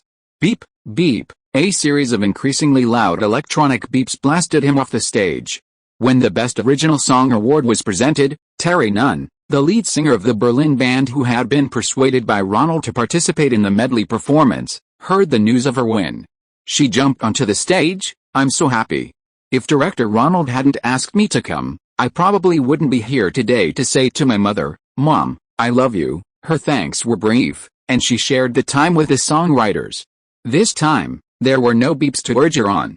Next, someone Ronald didn't expect came on stage, Paul Hogan, the star of Crocodile Dundee. "I'm from Australia. The organizing committee asked me to say a few words. We're about to present some of the major awards, so I'd like to remind everyone not to get too excited and to save time. Those who won, don't make your acceptance speeches too insincere, like saying things like, 'I think so-and-so, who was nominated with me, deserved this award more.' If you really think that, then tell us first, and we'll change the list of winners in the envelope." Ha ha ha. The audience burst into laughter again. Ronald thought Hogan's humor was far more sophisticated than that of the sarcastic Chevy Chase. "Those who didn't win, don't pretend you're happy for them too. I flew here for 16 hours, and they nominated me too. If I didn't win, I guarantee I wouldn't look happy. If you didn't win, don't pretend to be happy. If you burst into tears or run out of the awards hall, I guarantee everyone will think you're very genuine." Ha ha ha. Ronald thought Paul Hogan's satire of the winners and losers was spot on. And since he wasn't from Hollywood, it was even more appropriate for him to say it this way. However, Hogan's sarcastic remarks didn't materialize tonight. Ronald realized that ABC's choice of presenters was far too suggestive. Like Richard Dreyfuss presenting Spielberg with a special award earlier, the two had a history. And this time, the Best Actor award was presented by Bette Davis, a veteran actress from the Golden Age. It was easy to guess that her contemporary, Paul Newman, would win. The winner is, pause for a second, Bette Davis was still feigning surprise, so everyone pretended to hold their breath. Paul Newman, as expected, he won. Ronald and everyone applauded. Looks like acting opposite big stars is a disadvantage, Ronald thought, recalling Tom Cruise, who co-starred with Paul Newman in The Color of Money. This was definitely the wrong path to winning. The final Best Director award was presented by Elizabeth Taylor, a veteran star known for her anti-war stance and support for charity. Ronald glanced at Oliver Stone in front of him. The implication was too obvious. "I'm so glad this film was favored by the judges. Maybe some people will only understand what the Vietnam War was like after watching this movie. I thank the actors for their cooperation, and I also thank Ronald for giving me some hints that helped me find the right actors. Thank you again." "You've been thanked more times than Cameron," Coleman said to Ronald from the side. "Hey," Ronald laughed, "it's not exactly a compliment." Oliver Stone, taking an anti-war stance, had subtly criticized his own Top Gun for glorifying aerial combat by saying he only understood what the Vietnam War was like. "I hope that in our lifetime, we will never see a war like the Vietnam War happen again." Clap clap clap. Ronald had no choice but to stand up and applaud with everyone. "Anyway, let's not have another war like the one America fought so badly," Ronald thought to himself. Actually, audiences still preferred watching his Top Gun movies, where America beat up its Cold War adversaries. He said he was anti-war, but his film still grossed more at the box office. Chapter 795 The Clever Lasers Party. After the awards ceremony, many people moved to the official after-party, organized by the Academy of Motion Picture Arts and Sciences. Ronald, of course, didn't go home empty-handed. He didn't have an Oscar statuette to have engraved on the base at the official party, and he didn't really need to go. However, Kelly McGillis wanted to go there to network with some directors, and his agent, Nisida, also hoped Ronald would attend more networking events. So Ronald accompanied them to the after-party. Not far from the entrance to the official party was the area for engraving trophies. Dozens of Oscar winners were waiting in line. Of course, the most popular and respected among them was Oliver Stone, who directed 2 anti-war films, El Salvador and Platoon. This screenwriter-turned-director finally became Hollywood's biggest winner last year with a low-budget Platoon. Everyone surrounded him, considering it an honor to chat with a soft-spoken director. The Vietnam War was, after all, a war that brought no benefit to the American people, and there was no moral burden in opposing it. At the time, Hollywood left-wing actors, such as Jane Fonda, even visited North Vietnam and met with their soldiers. However, over time, Hollywood gradually forgot about the Vietnam War. Suddenly, a film appeared out of nowhere, a highly realistic and artistically compelling anti-war film written and directed by a Vietnam War veteran who had been wounded in the fighting. Everyone's old passion was rekindled, and they discussed it enthusiastically. Closest to the center of the crowd were Jane Fonda and her husband, and Elizabeth Taylor. They were both traditionally left-wing, concerned for the underprivileged, and strongly opposed to social injustice and discrimination. Ronald's arrival caused the surrounding ordinary people to automatically make way for him and McGillis to come in and talk.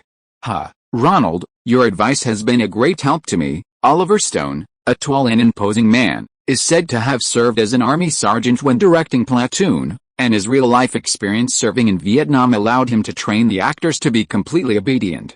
He even personally taught them how to hold a gun and how to advance. However, in stark contrast, Oliver Stone's voice was very gentle, soft-spoken like a woman's. You're too kind, thanking me on stage.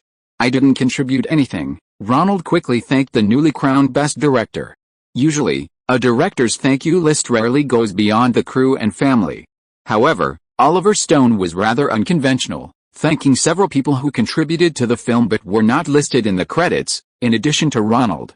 No way, I wouldn't have gotten an Oscar nomination if it weren't for your recommendation, Willem Dafoe chimed in, supporting Ronald.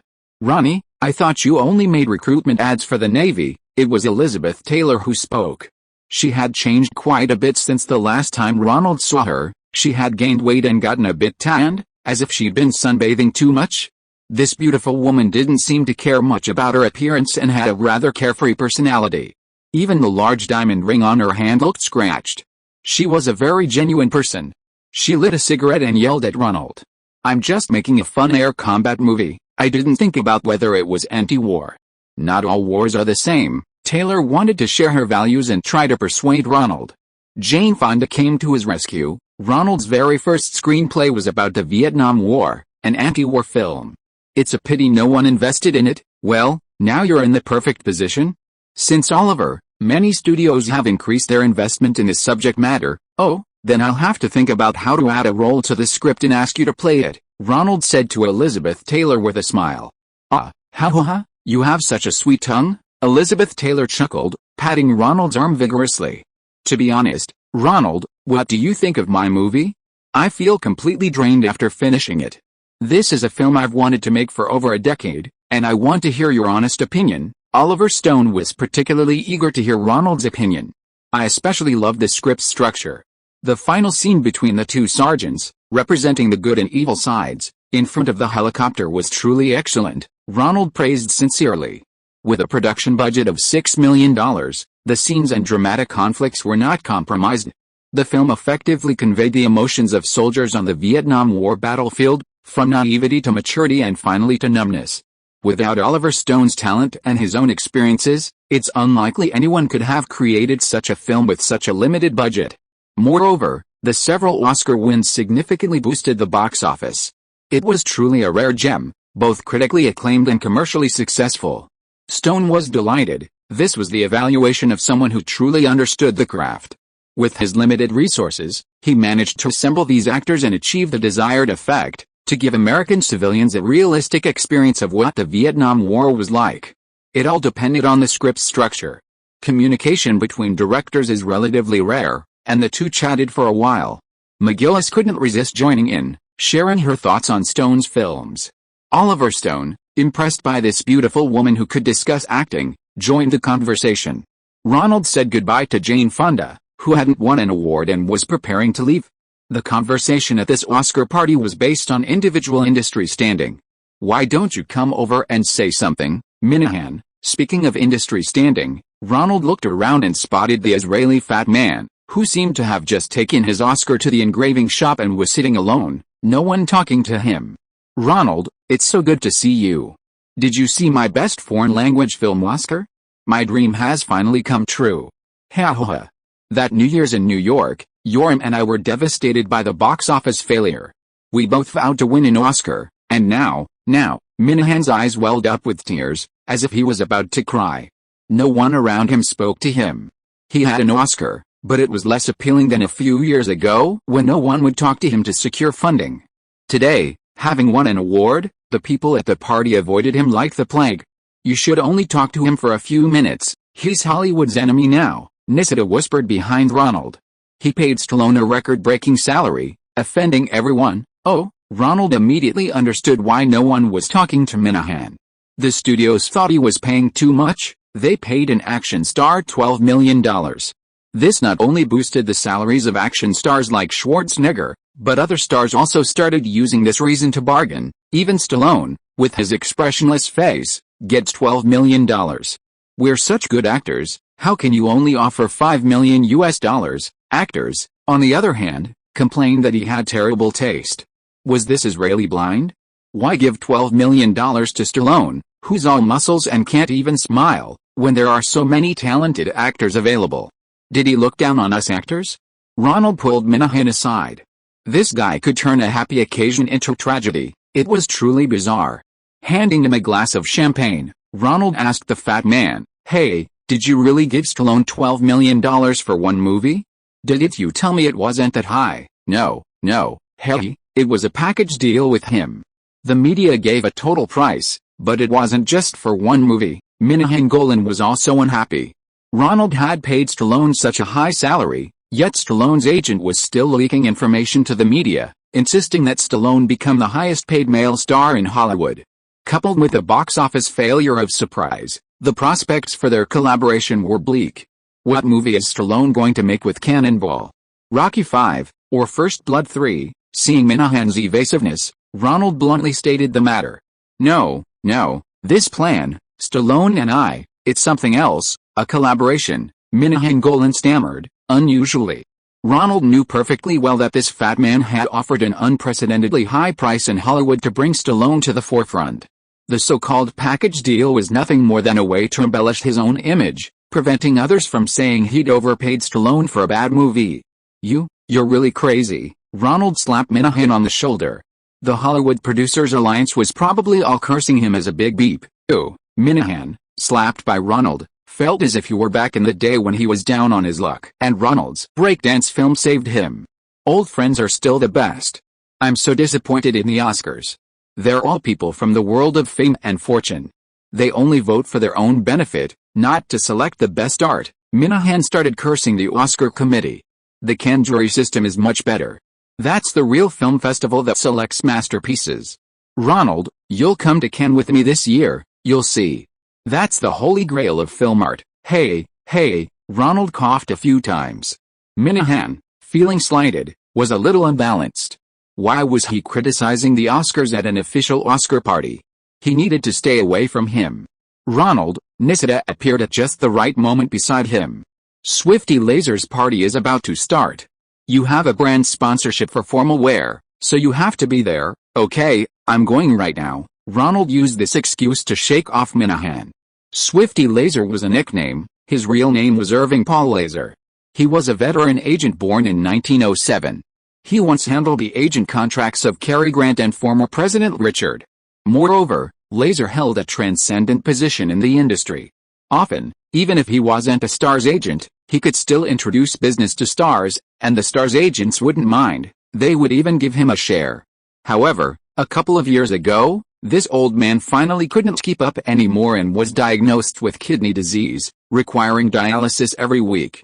He gradually gave up his agent business and began to enjoy throwing various parties for stars with his wife. After the Oscars, besides official parties, there were these private parties. Among them, Swifty Laser's parties were the most popular. One reason was that Laser understood the celebrity's mindset. Besides inviting Oscar winners, he also invited many wealthy individuals who had never met celebrities, as well as some top fashion designers. Celebrities and fashion designers need each other, and wealthy people can chat with them, get autographs, have something to talk about, and discuss collaborations with the celebrities. It's a win-win situation. Nissida explained the party in detail to Ronald in the car. McGillis wanted to talk to Oliver Stone, so Ronald drove alone to Spago, the restaurant opened by Hollywood celebrity chef Wolfgang Parker, to attend Laser's party. Spago's exterior was white, while the interior was built of red brick. Under the spotlights, it looked very elegant, with black tables and white tablecloths, giving it a clean and upscale feel. Spago's food was rather ordinary, mainly Californian cuisine. Ronald knew that in these trendy celebrity restaurants, taking good photos was much more important than the food itself. He looked around as he entered and saw the old friend he was supposed to meet. George. Ronald stepped forward and hugged the famous Italian designer, giving him a cheek kiss. Ronaldo, you're still as outstanding as ever. Really, how about you consider being my model and walking the runway? Giorgio Armani had sponsored Ronald's Oscar outfits for the past few years. He was overjoyed to see Ronald, whom he'd met on the set of Ghetto Justice, during his trip to America. Years had passed, the young director from back then was now world-renowned, and many young people in Italy dressed as fighter pilots, sporting oversized sunglasses and very short haircuts. Haha, I couldn't do that. Ronald had a deep impression of Armani. The two red costumes Diane wore during the filming of Ghetto Justice were still unforgettable. Where's your little Diane? I haven't seen her. She's filming a new movie, a big production. Too busy to come to the Oscars, Ronald replied. You should all come walk the runway for me, Armani said, watching Ronald in a suit handcrafted in his Los Angeles studio. His physique was distinctly American, a stark contrast to the style of Italian men. On Giorgio Armani's side, a group of fashion designers and models chatted. There were also many ordinary wealthy women who could exchange a few words with him. This was probably the only opportunity of the year for these ordinary rich people to speak with a top designer like Armani. They were all very happy, seeing Ronald chatting so happily with Armani, and assuming he was a male model, they tried to flirt with him. Giorgio Armani brushed them aside and led Ronald to meet his friends. Ronald chatted with designers from various high-end clothing brands, such as Kevin Kline, Marc Jacobs, Ralph Lauren, and other emerging domestic fashion brands. He's wasting his talent. He should have tried modeling. If he were my YSL model, I could design even better menswear. Yves Saint Laurent, the renowned Algerian French designer, also said Ronald had more modeling talent. This designer also had a strong connection to the film industry. His muses included French star Catherine Deneuve, and his designs drew heavily on traditional Chinese clothing. He was the first to use the iconic oversized shoulder pads popular in 1980s menswear, making them a global phenomenon. I told you, he's different from those French and Italian male models. He has a more robust, American masculinity. Armani looked Ronald up and down. No, he's more like a Chinese man. That refined elegance is exactly like the Parisian Chinese artist, Mr. Zhao. Next year at the Oscars, give him to me, let him wear YSL menswear, dream on. Ronald couldn't understand their conversation in French or Italian. As Ronald looked around for acquaintances, he heard someone calling him. Hey, Ronald. Ronald turned around and saw Cindy Crawford, the model he'd met one night, with a distinctive mole on her lip. Cindy, what are you doing here? Wait, aren't you, Christy? Ronald took a couple of steps forward and noticed that Cindy was holding hands with another stunningly beautiful woman, Christy Durrington, the actress who played the neighbor girl who knocked on the door in his Pepsi Diet Coke commercial for Michael J. Fox. Christy's a good friend of mine. We went to great lengths to get in here. Could you introduce us to designer, Cindy Crawford, who is looking for opportunities to socialize? Saw Ronald and pulled her best friend Christy Durrington along to try and get a chance. Upon closer inspection, they saw that Ronald was being spoken to by Giorgio Armani and Yves Saint Laurent. The two models felt like they'd won the lottery. Let me introduce you, George, Yves, and these two are Cindy and Christy. They used to be cameo models in my commercials and movies. Both are natural beauties. Ronald understood that these models meeting a top designer was probably like a fledgling actor meeting an Oscar-winning director. Following party etiquette, he introduced the two new and old friends to the designer. Beautiful ladies, Saint Laurent said, lifting Christy Durrington's hand and kissing it. Neither model looked like a typical print model. Cindy Crawford had a mole on her lip, and Christy Durrington had slightly protruding teeth. However, it was precisely these imperfections that gave the two beauties a more relatable charm. Designers are geniuses. They saw the models' extraordinary qualities, that they weren't the stereotypical models who conformed to every standard, and they appreciated their talent. The two models successfully obtained the top designer's business card and were overjoyed. "Where are you staying?" "I'll come to thank you tonight," Cindy found an opportunity to whisper in Ronald's ear. True to her Illinois Midwestern style, she repays favors quickly. "I'm at the Beverly Hilton at XXX, Ronald quickly handed her a room key. "I'll surprise you." Cindy Crawford quickly kissed Ronald, then left, taking Christy Durrington's hand as they went to socialize with others. "What surprise?" Ronald touched his lips. Ronald, near midnight, Ronald, back in his Hilton suite, was sitting in the living room watching television. The room was dark, with only the faint glow of the television screen. The midnight news was still replaying the Oscar winners. The door clicked open, and a woman's voice came from the darkness. "Cindy." Ronald stepped forward and hugged her tightly. The passion of the Illinois girl was unforgettable. Passionate lips met his. Ronald felt Crawford's long dress clinging to her body, the soft fabric draped over her curves. Ronald's hands gradually moved to her legs, then upwards. Cindy Crawford seemed to want to say something, desperately trying to burrow into Ronald's arms, which fueled his passion, and he forcefully sealed her lips with his own.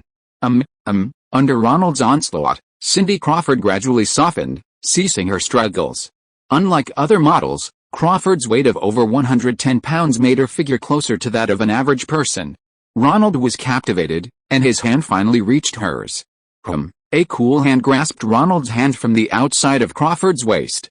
Ronald was startled and quickly pushed Crawford away, fumbling for the light switch. Ronald saw that hiding behind Crawford was Christy Durrington. "I'm sorry." Ronald felt ashamed of his haste. "No. I'm the surprise Cindy mentioned." Christy Durrington, her cheeks flushed, embraced Ronald, giving him a deep kiss, then whispered teasingly in his ear, "I was ready to give myself to you during the last ad shoot." Ronald was stunned. "Don't be afraid, we live together, we have nothing to hide from each other, we share clothes." Cindy Crawford moved behind Ronald and whispered in his other ear. Ronald felt a wetness spreading to his ear and other parts of his body. "Oh, this is such a surprise." Ronald, who had never felt anything like this before, couldn't help but cry out. If you are listening to this novel on a channel other than Fanfic World, it means it was downloaded and re-uploaded without effort. We warmly invite you to visit our channel, Fanfic World. There you will find the original version of this story and many other novels of various genres. We look forward to seeing you dive into a world of incredible novels. Chapter 796 I Will Never Give Up on You. Cindy Crawford and Christy Durrington, two stunning beauties, slept soundly on a queen-size bed covered in high thread count white cotton sheets. The same high thread count cotton comforter, blended with some linen fibers, felt warm and smooth against the skin, making it hard to wake from their sweet dreams. Scattered on the luxurious carpet beneath the bed were high heels and a dress. The white and red heels reflected the two beauties' contrasting personalities, one fiery, the other aloof. The custom-made, oversized bed, with its standard model height, allowed them to sleep comfortably sideways. A knock broke the silence. Coming, Durrington opened the door. Crawford drew back the curtains. The warm early spring sunlight of Los Angeles streamed through the remaining layer of white sheer curtains, illuminating the penthouse suite at the Beverly Hills Hilton Hotel. "Ladies, I've ordered breakfast suitable for models," Ronald said, pushing a cart of food into the bedroom. "Lemonade, vegetables, nuts, pasta, and 2 apples," Crawford said, getting up first and walking confidently to the food cart. She slipped on her slippers, leaned back in her chair, poured herself a glass of lemonade, and started drinking. "Cindy, Christy, shoes," Ronald nodded to them, reminding Durrington, who was rushing to open the door, to put on her slippers. Durrington sat down, put on her slippers, walked to the food cart, sat in the chair Ronald had pulled out, and began drinking her water. Crawford tossed her head, tossing her long, wavy hair behind her, and then picked up an apple and started eating. Durrington took a rubber band from her hand and gently tied her hair into a ponytail. She used a fork to prepare some lettuce and broccoli, mixed it with a little olive oil, and then ate. "You really know our model's diet," Durrington laughed. "Every day, Models eat these bland, healthy foods. What she'd learned was to carefully prepare these mundane meals to make them more enjoyable. "Hey, do you have any hair croissants?" Cindy Crawford couldn't resist the aroma and reached over to open Ronald's plate. "Don't touch it, aren't models supposed to be off limits?" Ronald blocked Cindy's small hand, and Crawford tried to grab one from two different directions but failed. "We burned enough calories last night, so we can indulge a little today." Cindy Crawford finally grabbed Ronald's arm with her other hand, snatched a piece of bread, and took a bite. The taste of happiness spread across her tongue, making her let out a comfortable moan. Then Crawford stuck out her tongue and licked her lips, which, combined with her beauty mark, gave her a bewitching beauty. "I also have Italian sausage, English baked beans, and bacon." Ronald picked up some butter, spread it on the bread, and then put it in Crawford's mouth, eating the half-eaten bread of himself. Even Dorrington couldn't resist this time. She pushed aside the bland olive oil and cabbage, sat down next to Ronald, and asked him to put one in her mouth as well. After taking a bite, Dorrington pursed her lips. She had always been a little self-conscious about her slightly protruding teeth, unaware that she was most charming when she pursed her lips. Ronald couldn't resist giving her a kiss. "Don't you models publish your diets in fashion magazines? Why do you eat all this high-calorie stuff?" "That's all a lie. We have so much work pressure. If we don't indulge ourselves every week, how can we have the energy for runway shows and photoshoots? Besides, as long as we exercise and burn the corresponding calories, eating a little more won't hurt." Ring ring ring ring, the phone rang, and Ronald had to regretfully say goodbye to the two beauties and go to answer it. He had only given his room number to his agent, Richard. They wouldn't bother him unless it was important. "I didn't expect him to be such a gentleman," Dorrington asked, climbing up Crawford's slender waist and caressing it. "Yes, but he is very strong." Crawford whispered something in Dorrington's ear, then picked up a nut and put it in her mouth again. "Ha ha ha," Dorrington pinched her partner's waist. "He's very flexible, and he even introduced me to partner yoga." Dorrington murmured a deep hum. "What, do you want to be his lover?" Crawford brushed the sweat-dampened hair from her chest and playfully pinched Dorrington's charmingly dimpled cheek. "Why not? Don't you want to? Last night you were saying that a handsome guy like Ronald is a rare treat." "A treat is nice, but we can't indulge too much." The two models were just starting their careers and had landed a great opportunity. If they became Ronald's regular partners, they would miss out on many opportunities. Besides, Ronald is a notorious playboy in Hollywood, although he's also known for his lucrative career. "You don't think he will marry you, do you?" Crawford pinched Dorrington's butt again. "Don't you want to? He's handsome, a big-name director. It's just that he doesn't have as much money as those old-timers." "Ah, so you're a money grubber. Ah, don't you also like his physique?" The two beauties started playfully teasing each other. "Who are you with?" A young woman answered the phone, seemingly having overheard the laughter on his end, and asked. "Nobody, you wouldn't believe it. I'm talking about fashion with designers and models from Armani and Saint Laurent. Hollywood modern dramas need some trend-setting outfits." Ronald glanced at the two women and made a shushing gesture, signaling them to be quiet. The two models, true to their reputation as top clothes hangers, looked incredibly stylish even in pajamas. "HMPH, whatever. I'll finish all my credits soon and graduate. Aren't you going to help your only cousin find some opportunities?" "Of course, Donna. Tell me, do you want to work in Hollywood or television?" "I know people in both." Ronald hadn't called Donna in a long time. His cousin contacting his agent today meant something important was up. Sure enough, she was facing a career choice soon. Donna was also starting to mobilize all her social connections. In reality, the only one who could really get things done was her cousin. "Well, I can just do an internship in Hollywood. My interest is still in math-related fields. It's hard to find jobs in basic physics these days, so I plan to look for opportunities on Wall Street." "Does Wall Street need physics majors?" Ronald didn't understand, but it didn't matter. "Then you've come to the right person.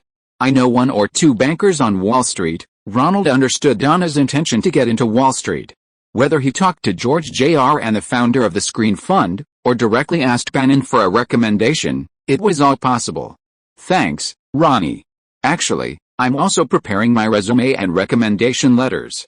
I don't necessarily need connections to get a recommendation. Maybe I have other interview opportunities." "Of course, you're the best.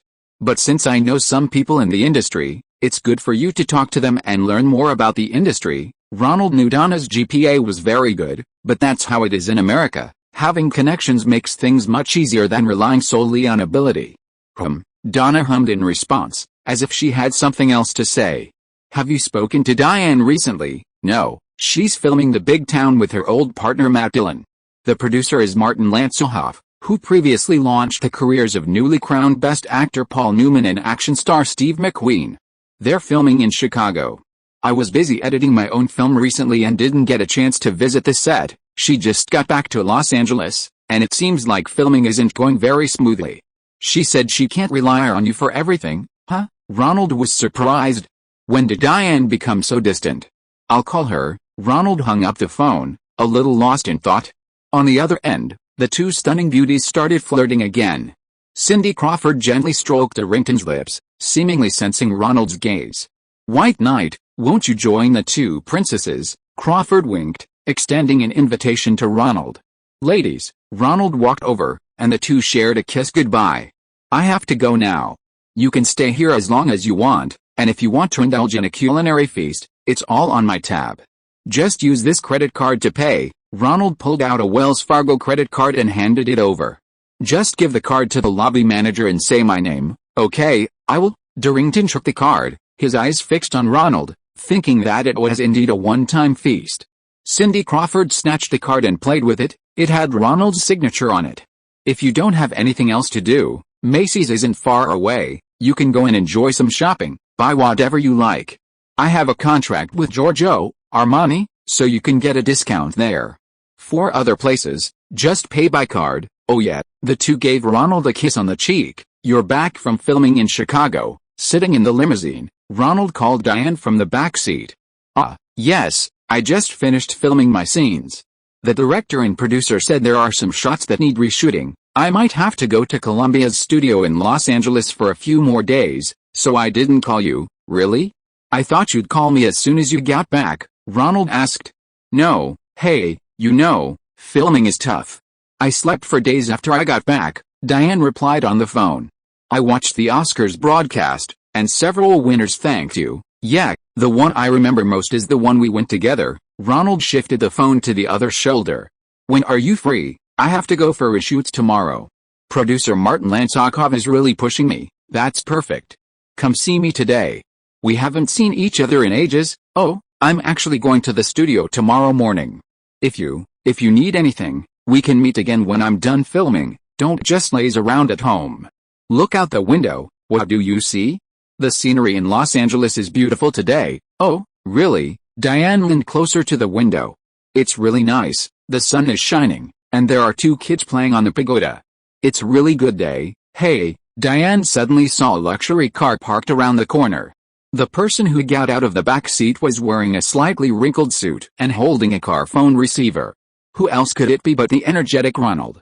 Brother Ronald. Diane ran out of the room, grabbed Ronald, and jumped on him. Watch out, watch out. Ronald hugged her and spun her around a few times. I thought you were too busy with your career now and didn't have time for me. Diane buried her head in Ronald's arms, refusing to let go. I will never give up on you, Ronald comforted Diane, holding her head. The two went into her small apartment. Diane had seen the live stream of Ronald and McGillis attending the Oscars, and she was reluctant to contact Ronald. Donna called to discuss her career choices, mentioning work in Ronald, and said she could handle any problems herself. However, Ronald's sudden appearance at her door today still pleased Diane. She let Ronald into her apartment and made him a cup of coffee. I just got back, there's nothing here. Just instant coffee, that's good, Ronald said, taking a sip. Donna said you had a little trouble? How did it go? If you need my help, just say so. We both came from that little egg warmer shop in Manhattan. Ronald stared into Diane's eyes, recalling many past events. Actually, it's nothing, it's just, don't be angry. Diane carefully began to smooth things over. It's just that I might have to reshoot 2 nude scenes. For the movie, Ronald frowned, his neck involuntarily shrinking back, his features contorted as if he had seen something disgusting. Diane chuckled at Ronald's expression. It's alright, it's just a stripper's dance scene, no full frontal nudity. I'll use breast pedals, my agent has already signed the contract. Diane quickly explained the details. Apparently, in The Big Town, Matt Dillon plays a gambling expert who cheats in Las Vegas. He falls for two women. One is a dancer in a Las Vegas club, played by Diane, and the other is a single mother with a child. In the end, Dylan's character abandons his life of gambling and returns to a small town with a single mother to live a simple life. The film boasts many big names from the New Hollywood movement, such as Bruce Dern, the father of Diane's best friend Laura Dern. Tommy Lee Jones, the talented actor who played the miner's daughter, also plays a supporting role to Matt Dillon in this film. It seems Martin Lanzahoff's intention to promote Dillon is very clear. The film was brought in with Diane, a longtime collaborator, and a cast of talented supporting actors, all to highlight Dillon's presence. However, the filming process was fraught with difficulties. The initial director was Ben Bolt, a former television director. His footage was heavily influenced by television, filled with close-ups of characters talking directly to the camera and constant cutting between half-body shots of different characters. Producer Martin Lanzahoff was forced to fire him halfway through filming, replacing him with a more experienced director Harold Becker. However, the actors' schedules were limited, and reshoots of previous scenes were impossible. When Harold Becker reviewed the footage, he stated that some scenes that audiences would enjoy had to be added, otherwise, no amount of editing would produce a visually appealing result. Why do you have to do the reshoots? Ronald felt even worse. Isn't there another female lead? The one playing the single mother, what's her name again? Susie Amos. She's not good enough. She's not as famous as me, Diane said, puffing out her chest. Why not cast Susie Amos in the nude scene? Come on, Ronald, you're an expert, how could you ask such a question? I want the audience to see the ice cream they want to see. Diane is a star, Matt Dillon's longtime collaborator, and the audience will say there's a striptease scene with Diane in this movie. Susie? Who's Susie? If I have her do it, no one will tell their friends they saw Susie undressing. Ronald approached Martin Lanzahoff, the producer of Las Vegas, to discuss Diane's role, hoping he wouldn't have her reshoot such a vulgar nude scene. While the idea of using Diane's fame to boost the film's reputation was correct, based on the sample footage Ronald had seen, the film was already beyond saving. Further exploiting Diane's already limited fame to promote such a terrible film was pointless. Moreover, Diane's image would be damaged. After the nude scene, the audience's future expectations of her would be limited to nudity. Good scripts would gradually fade away. What's wrong with that? It's a terrible movie anyway, so what difference does it make who takes their clothes off? Ronald was very unhappy with the producer's attempt to trick Diane into reshooting, and bluntly stated his opinion. How can it be a terrible movie? It's an 80s remake of Paul Newman. Newman's Oscar-winning film, The Hustler, was a sequel to his early 60s debut, which I produced. I know what audiences like to see. Handsome guys, challenging gambling skills, sexy women. You're outdated. Nobody watches this kind of boring gambling game anymore. Young people are playing video games, please. Grandpa, Ronald retorted mercilessly. What era is this? Making this kind of slow-paced gambling scene, especially with a particularly boring crab dice?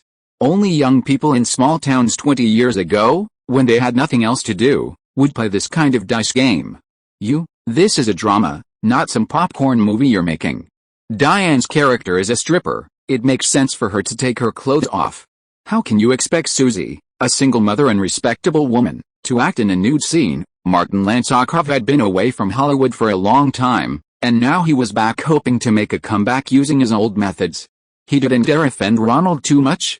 This guy was so protective of Diane, why didn't he say so earlier?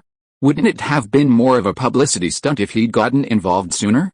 Why can't we film it? She also has to sleep with Dylan's character, right? You can just add one more scene.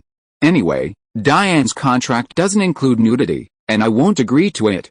Especially since your nude scene is so vulgar. Ronald didn't want to say more and stood up to leave. Hey, who are you to decide for her? Martin Lanzahoff shouted from behind. If Diane refused to take her clothes off, the movie was even less likely to happen. Her dad made me her guardian. Ronald brought up Bert's entrustment from years ago. I advise you not to waste your time, but to think about how to reshoot Susie and Matt's sex scene.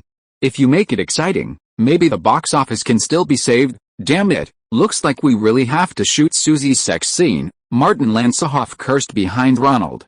Did you tell the producers not to reshoot my scenes? Diane received the director's notification and immediately called Ronald. She felt conflicted. Ronnie was still a little jealous of her.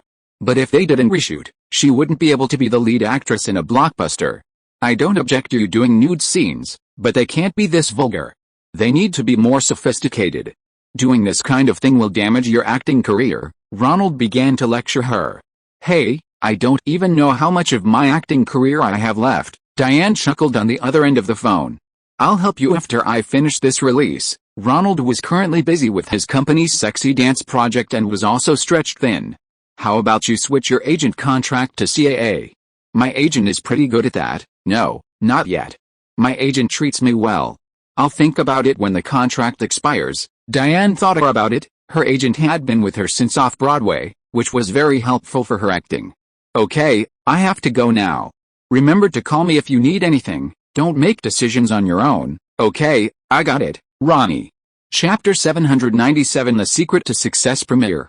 When Diane's father, Bert, learned of this, he called Ronald to express his gratitude. Ronald, thank you so much. Diane hasn't listened to me in a long time. I made a promise with her before, not to take on roles that would damage her image before becoming a star, like strippers or prostitutes. We had an agreement then, but now I can't control her anymore. Sigh. Ronald scratched his head. This whole thing seemed like he was actually stopping Diane from filming those scenes because of Bert's request. Actually, some things are better left to Diane to decide for herself, otherwise she'll hold a grudge against you, or me, Ronald replied after a moment's thought. This time, actually, the production company made a bad film and deliberately deceived Diane to boost box office. That's why I stepped in to stop it. True. I completely don't understand Hollywood these days. Please help her out. Diane is a good actress. Bert's old experience, gleaned from history and personal experience, was greatly challenged after the 1980s. The idea that famous directors could make actors famous was no longer an ironclad rule. He secured numerous opportunities for Diane to work with renowned directors, including several films with Francis Ford Coppola. Far from propelling Diane to A-list status, this resulted in her turning down 2 blockbuster films with seemingly exploitative plots. Crazy Girl and The Mermaid. Avoiding negative or childish roles was no longer the ironclad rule for actresses seeking fame. The 2 films Diane rejected, one featuring a call girl, the other an animated mermaid, were starred by Rebecca De Mornay and Daryl Hannah respectively, and now they hold higher positions in Hollywood than the young and successful Diane Lane. Luck may have replaced established patterns as the biggest factor in her success in the rapidly changing audience landscape of the 1980s. Putting that aside for now, Ronald had more to deal with. The soundtrack for Dirty Dancing was finished and ready to be shipped to the factory for pressing.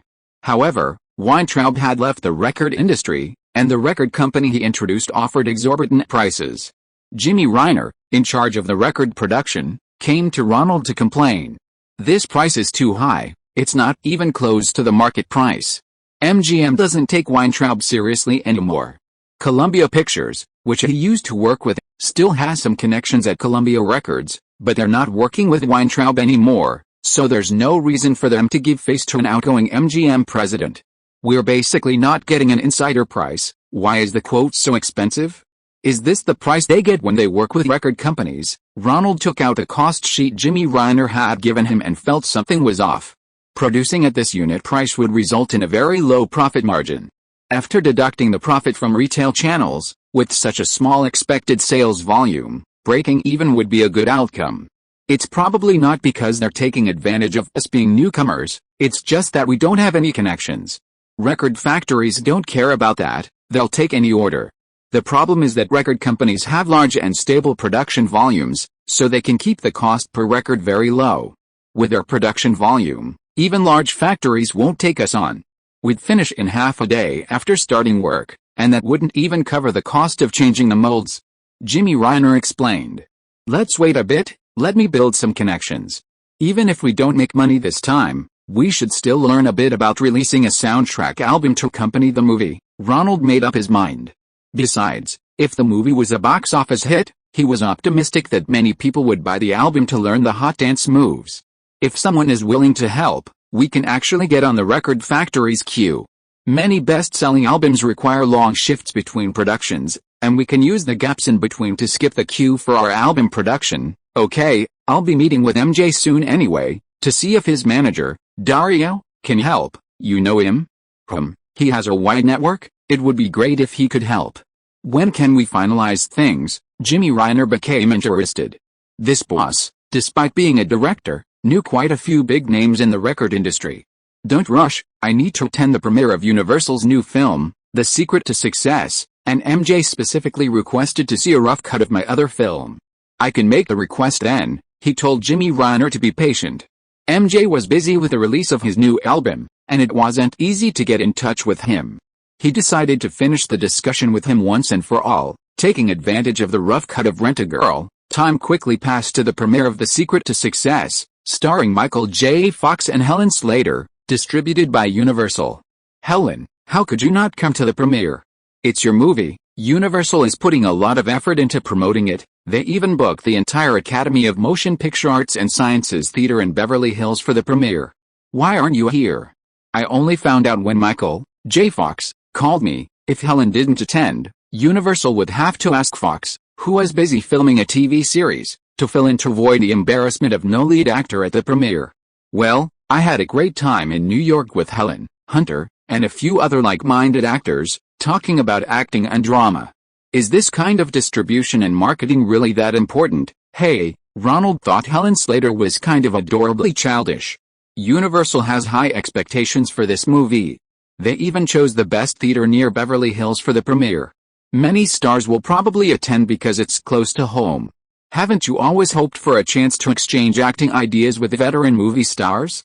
Isn't this a great opportunity? Ronald knew Helen's interests and deliberately steered the conversation in that direction. Oh? You're right. I'll go buy the tickets now. I've been missing you anyway, don't worry about it. I'll have someone take care of the plane tickets and hotel. Helen was perfectly at home in Broadway, New York. There were plenty of actors there who loved to boast but lacked opportunities. Helen had acted in a blockbuster like The House That Never Dies, making her stand out among them. Everyone fawned over her, and she was very happy talking about theater. She almost didn't want to come to the premiere. Although there was no contract stipulating that Helen had to attend the premiere, actors who actively cooperated with the publicity would definitely be valued by the studio. For a young actress aspiring to produce her own film, what better opportunity could there be to socialize with A-list celebrities? Helen, as always, disliked wearing designer brands or haute couture gowns. She casually wore a leather jacket and cargo pants to the premiere. However, her natural beauty gave her an advantage, and even in this casual attire, she exuded a masculine charm. Ronald, always attentive to these promotional occasions, wore a dark blue navy-style jacket with double brass buttons, paired with light-colored trousers, creating a surprisingly harmonious look with Helen's blue-collar attire. Universal had spent a considerable sum to rent a movie theater belonging to the Academy of Motion Picture Arts and Sciences, located very close to the Beverly Hills upscale neighborhood, a popular spot for celebrities to watch movies. This time, they extended invitations to many veteran stars residing in the upscale neighborhoods. Cameron and Gail, as Ronald's friends, also made an appearance, chatting briefly with him. They revealed that they weren't immediately planning to start producing a new film, but rather wanted to further advance their special effects, especially the recently emerging computer-generated special effects. Ronald chatted with Cameron for a while, not quite understanding what he was saying, and would only understand better after seeing the actual product and seeing some progress. Ronald also saw many familiar faces, including many big-name celebrities who lived nearby and came to attend. In particular, the currently popular rock star Bruce Springsteen, along with his wife Julie Phillips, arrived in 2 convertibles to join the fun. As soon as Springsteen got out of the car, he was surrounded by fans, who frantically asked for autographs. Julie Phillips, also a film actress, although not as famous as her husband, also had fans asking for her autograph. Ronald and Helen were pushed aside by the crowd, observing the situation. Rock stars are still more famous, Helen was comparing the popularity of famous celebrity couples. Not necessarily. Julie Phillips' achievements in the film industry can compare to Springsteen's influence in the rock world, Ronald replied. Ronald, 2 beautiful women stepped out of the sports car behind. The one named Ronald was Bruce's sister, Pamela Springsteen. She had a cameo in Ronald's directorial debut, Fast Tempo, and had even dated Sean Penn, so she had a strong impression of Ronald. Pamela, and this is, Ronald looked at the dark-haired beauty who had arrived with her, she looked somewhat familiar. Don't you recognize her? She's the audience member in my brother's music video who was invited on stage to sing rock with him. Oh, Ronald remembered, she was the little girl in that music video, now following the Springsteen family around looking for opportunities. Hello, my name is Courtney Cox. Hello, let's go in. Ronald quickly invited them inside to watch the movie. Helen put her arm around Ronald's arm and whispered happily in his ear, "It was a wise decision for you to invite me to the premiere. So many acting masters from the golden age. That's Tamara Hoffs, right? And that's..." Helen called out the names of many elderly people dressed in classic attire who were present. For them, the premiere was a very formal occasion, and everyone dressed as appropriately as possible. Ronald didn't recognize as many of these veteran stars as Helen did, they just vaguely looked familiar. Many of these stars were attending the premiere because of Michael J. Fox. Many stars, once past their peak, would go on to act in television series. And Fox was currently the most popular television star. Look, that's Carl Reiner, who, Ronald saw a bald old man, impeccably dressed in a suit, red tie, and light-colored trousers, similar to his own attire. Carl Reiner, haven't you seen his The Dick Van Dyke Show and The Mary Tyler Moore Show? Helen mentioned two television series that were wildly popular in the 70s, the latter being a spin-off of the former. Both series strangely incorporated the lead actors' real names into their titles, a unique marketing tactic of the 70s. "I'll go talk to him," Helen said, seeing her idol of acting talent, and went to chat with the old man first.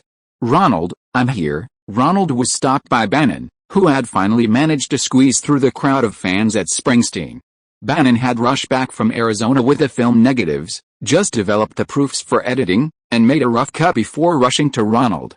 He was eager to get Michael Jackson's approval with the copy. The song "Can't Buy Me Love" was a fantastic marketing tool for the film. Audiences would immediately think of the Beatles song when they heard the movie's title. This saved a lot of marketing costs. Besides the name being easier to spread, using the song title as the movie title would immediately inform the audience about the plot, saving a lot of trouble. Bannon understood the huge opportunity. After finding Ronald, he began to chatter on about how good the movie was, how well the two leads' performances complemented each other, and what strategies to use to talk to MJ. "You're too nervous. MJ has already agreed to see the demo. He's so busy releasing a new album, yet he still managed to find time to see our movie. Doesn't that say something?" Ronald laughed. "You're right, you're amazing, you're the best. Meeting you in Tokyo is fate, we're destined for greatness. Wait, I have something to ask you." Ronald waved his hand, stopping Bannon from praising him.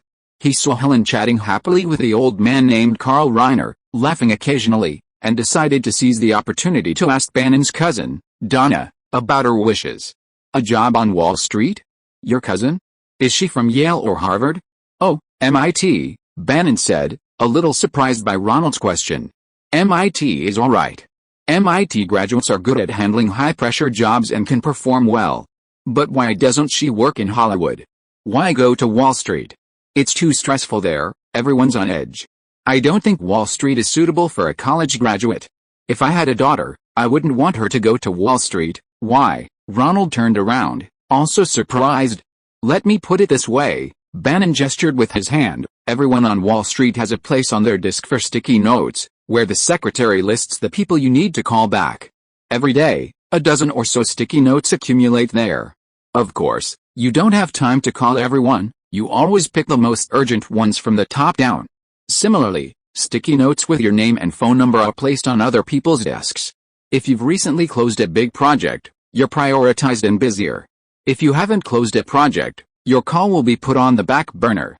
If you haven't closed a project in 3 to 6 weeks that has caught the attention of other firms on Wall Street, your name will be left at the bottom of that stack of sticky notes, waiting to be cleared out by the secretary. If you haven't returned in the next 3 months, your name won't be on your boss's desk anymore. Then, you'll be completely gone from Wall Street, so everyone is under a lot of pressure." Ronald frowned. He certainly didn't want Donna to enter this cutthroat competition. "Aren't there any office jobs on Wall Street? Jobs where you don't have to be so stressed and engaged every day? Like studying corporate financial statements or something?" "You must be joking. Everyone on Wall Street is a trader. What's the point of looking at statements? Everyone's after the inside scoop. Those with inside information make money, everyone else just follows along." Sigh. Ronald hadn't expected Wall Street to be a place like Hollywood, where competition is cutthroat. Donna longed for Wall Street. If she encountered this situation there, Aunt Karen would be heartbroken.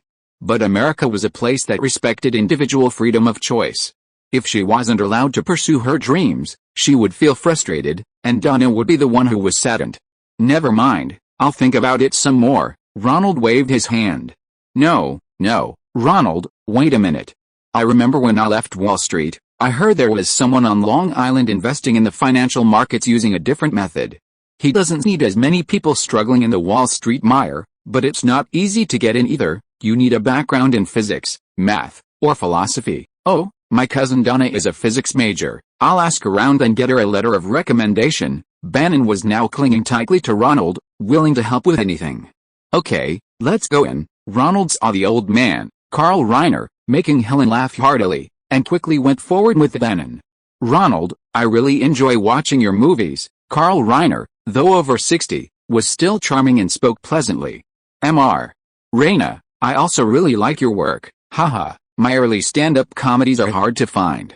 You're probably referring to my Dick Van Dyke Show and Mary Tyler Moore Show, right? Yes, I don't know much about your early work. But everyone in America has seen those two shows. The two chatted as they walked, with Helen listening nearby. Carl Reiner lived next door. He was a big name invited by Universal to support him. The old gentleman was extraordinary, not only a stand-up comedian but also a film actor, stage actor, screenwriter, and director. In the early 1970s, he pioneered television comedy. By the late 1970s, he returned to film, and the current comedy superstar, Steve Martin, was discovered by him and starred in a film he directed. Carl Reiner was born in 1922, but even at his age, he remains very popular. His 1984 film, All of Me, grossed nearly $40 million at the box office.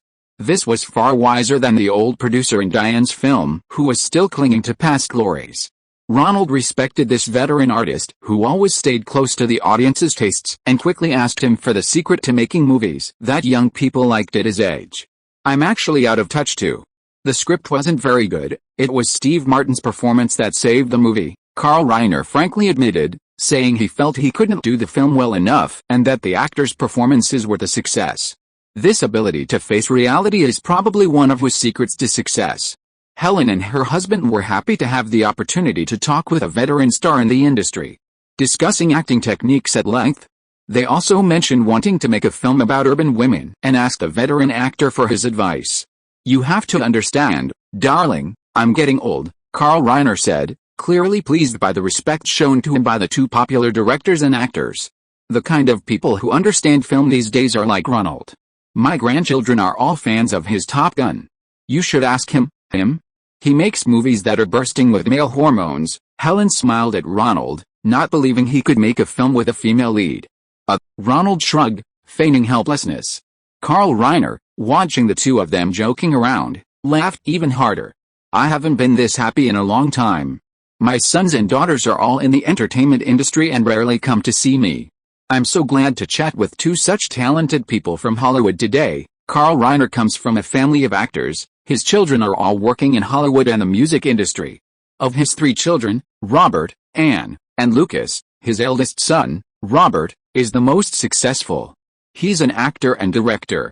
Last year's hit children's film, Stand By Me, was directed by his eldest son, Robert.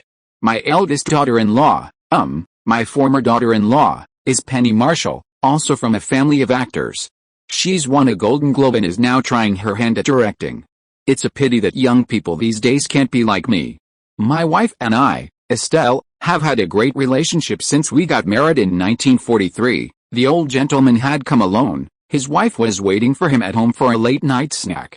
He was getting quite talkative when he was in a good mood. Modern people are different. The diversity of beliefs and social circles makes it difficult for them to stick to one thing, Helen said, comforting the old man and glancing at Ronald. Ronald touched his nose and changed the subject. Mr. Reiner, how do you maintain the energy of a young man? Directors all have their own methods.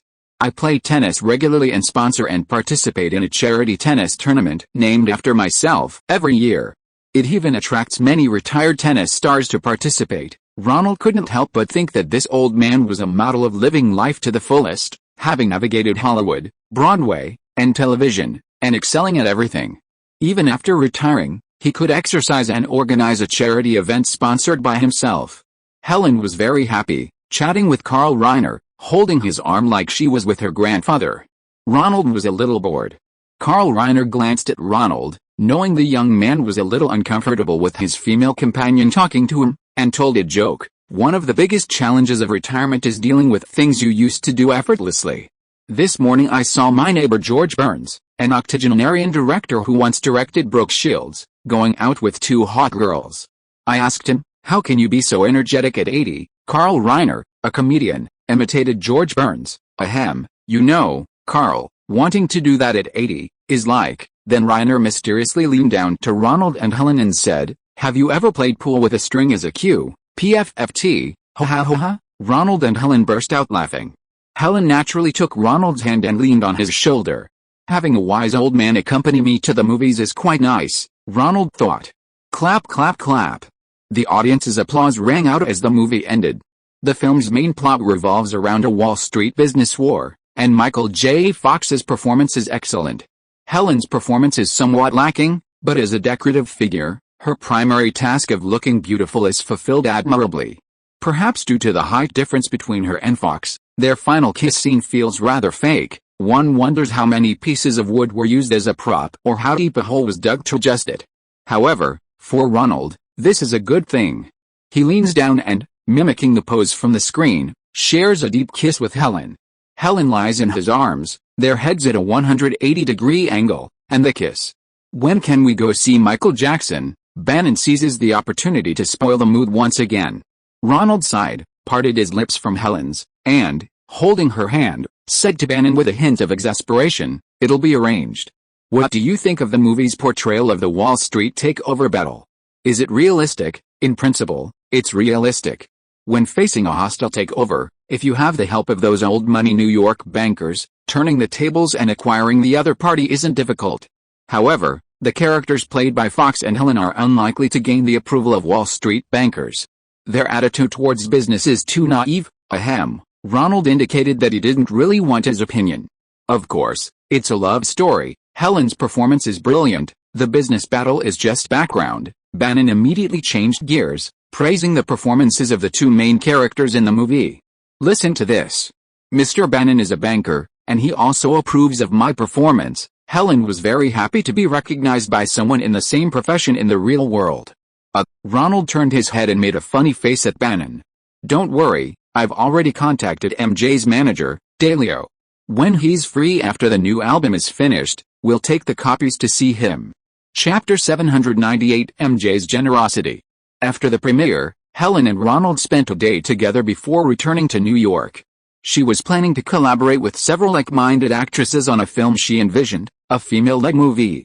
By the following Monday, Ronald had also received the opening day box office figures for The Secret to Success. In over 1,300 theaters, it had raked in nearly $7.8 million. Especially in Ronald's hometown of New York, the film sparked a viewing frenzy.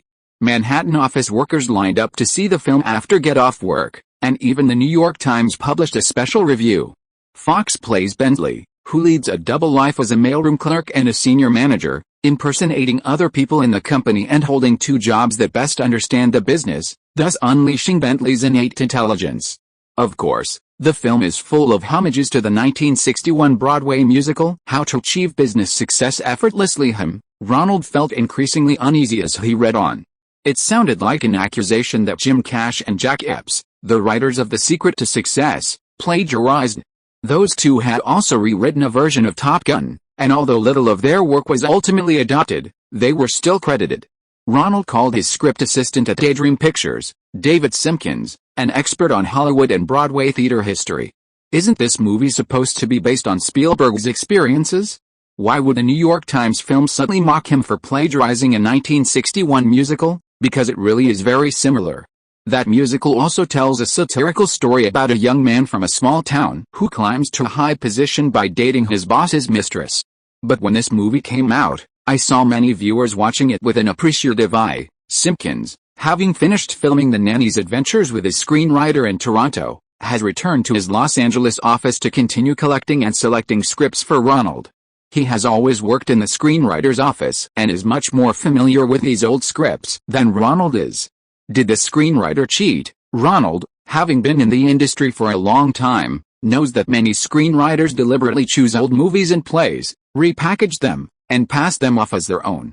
It's just that this one is too close to the original, only 25 years old, and many film critics who saw the play back then still remember it.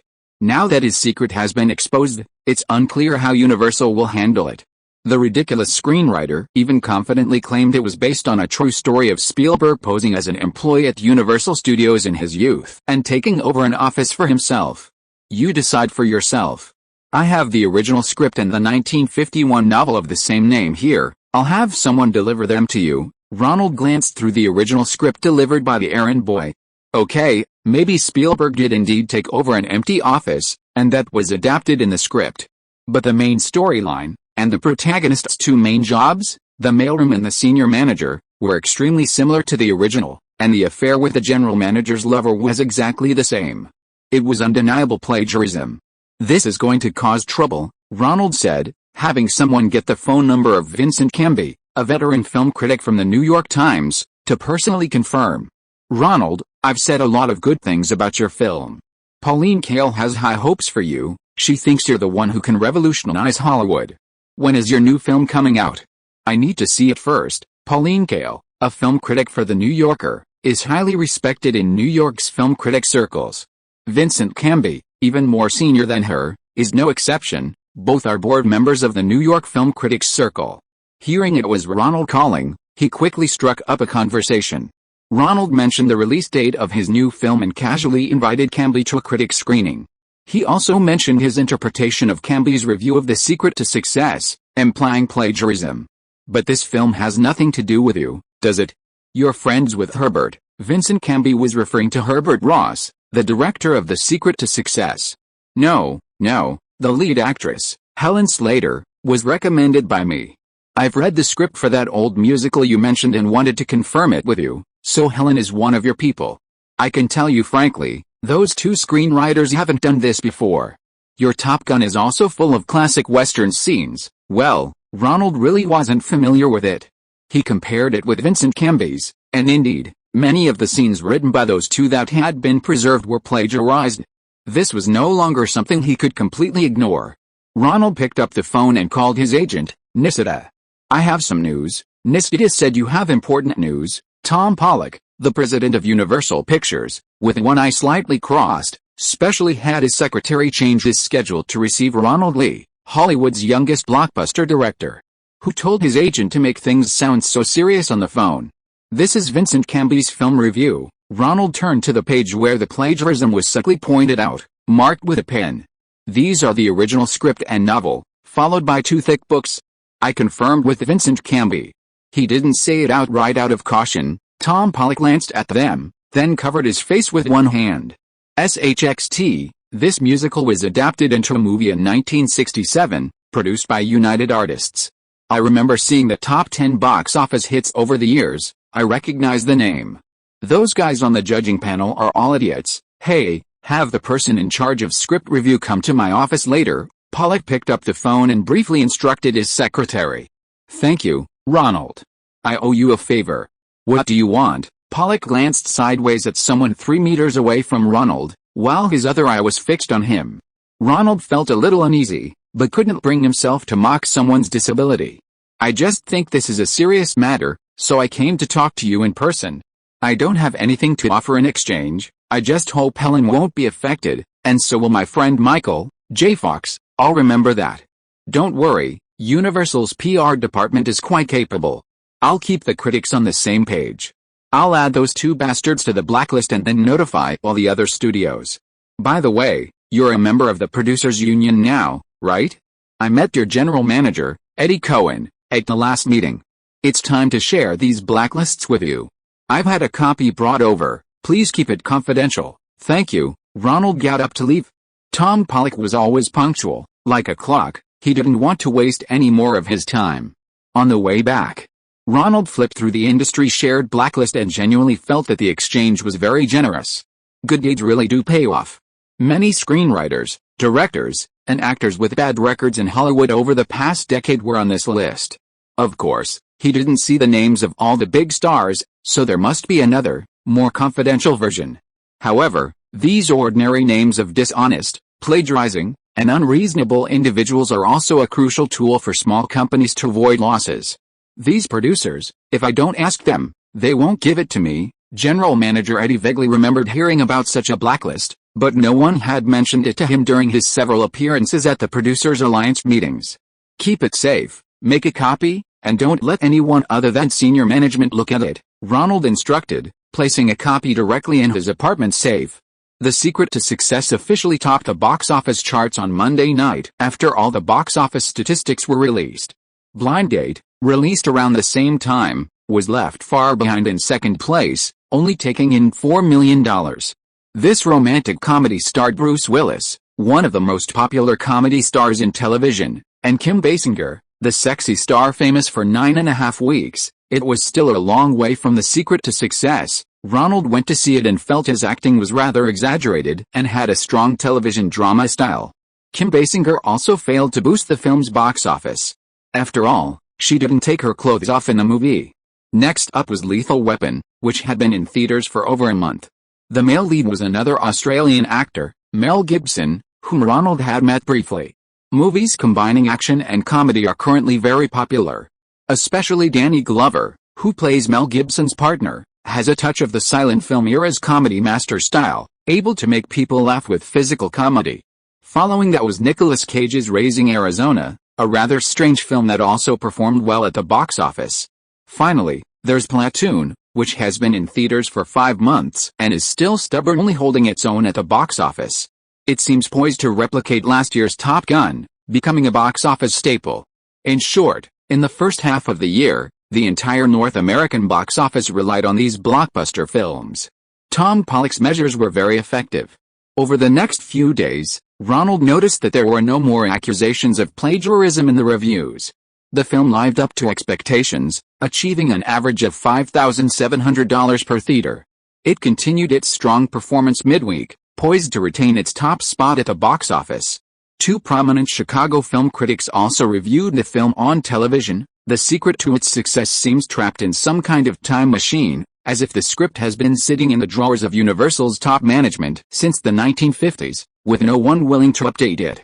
The only bright spots are the leads, Michael J. Fox and Helen Hunt. This strange film is difficult to categorize, ranging from sitcom to farce, from sex drama to business intrigue. Only the performances of the 2 leads can effortlessly guide the audience through the script's inherent flaws, through countless quicksand traps, to the climax at the end. TCH, Ronald turned off the remote. Roger Ebert was shrewd. He dared not show the slightest dissatisfaction with the Syndicate television network broadcasting his film review program, the daughter of PBS general manager Gerald Slater, and had to carefully say nice things. Ronald, Mr. Bannon is here, Bud knocked and came in to inform Ronald. Please ask him to wait a moment, I'll be right out. Ronald put on a simple code and went out to find Bannon in a luxury car parked at the door. MJ's manager, Dalio, called. He's free to see us tonight. Ronald thanked Bannon, who opened the car door for him, and got into the back right seat. Bannon moved from the back to the left and got in. I put the copy in the back. Let's go. Ronald skillfully took a bottle of Coke from the refrigerator and handed it to Bannon, and the two drank it.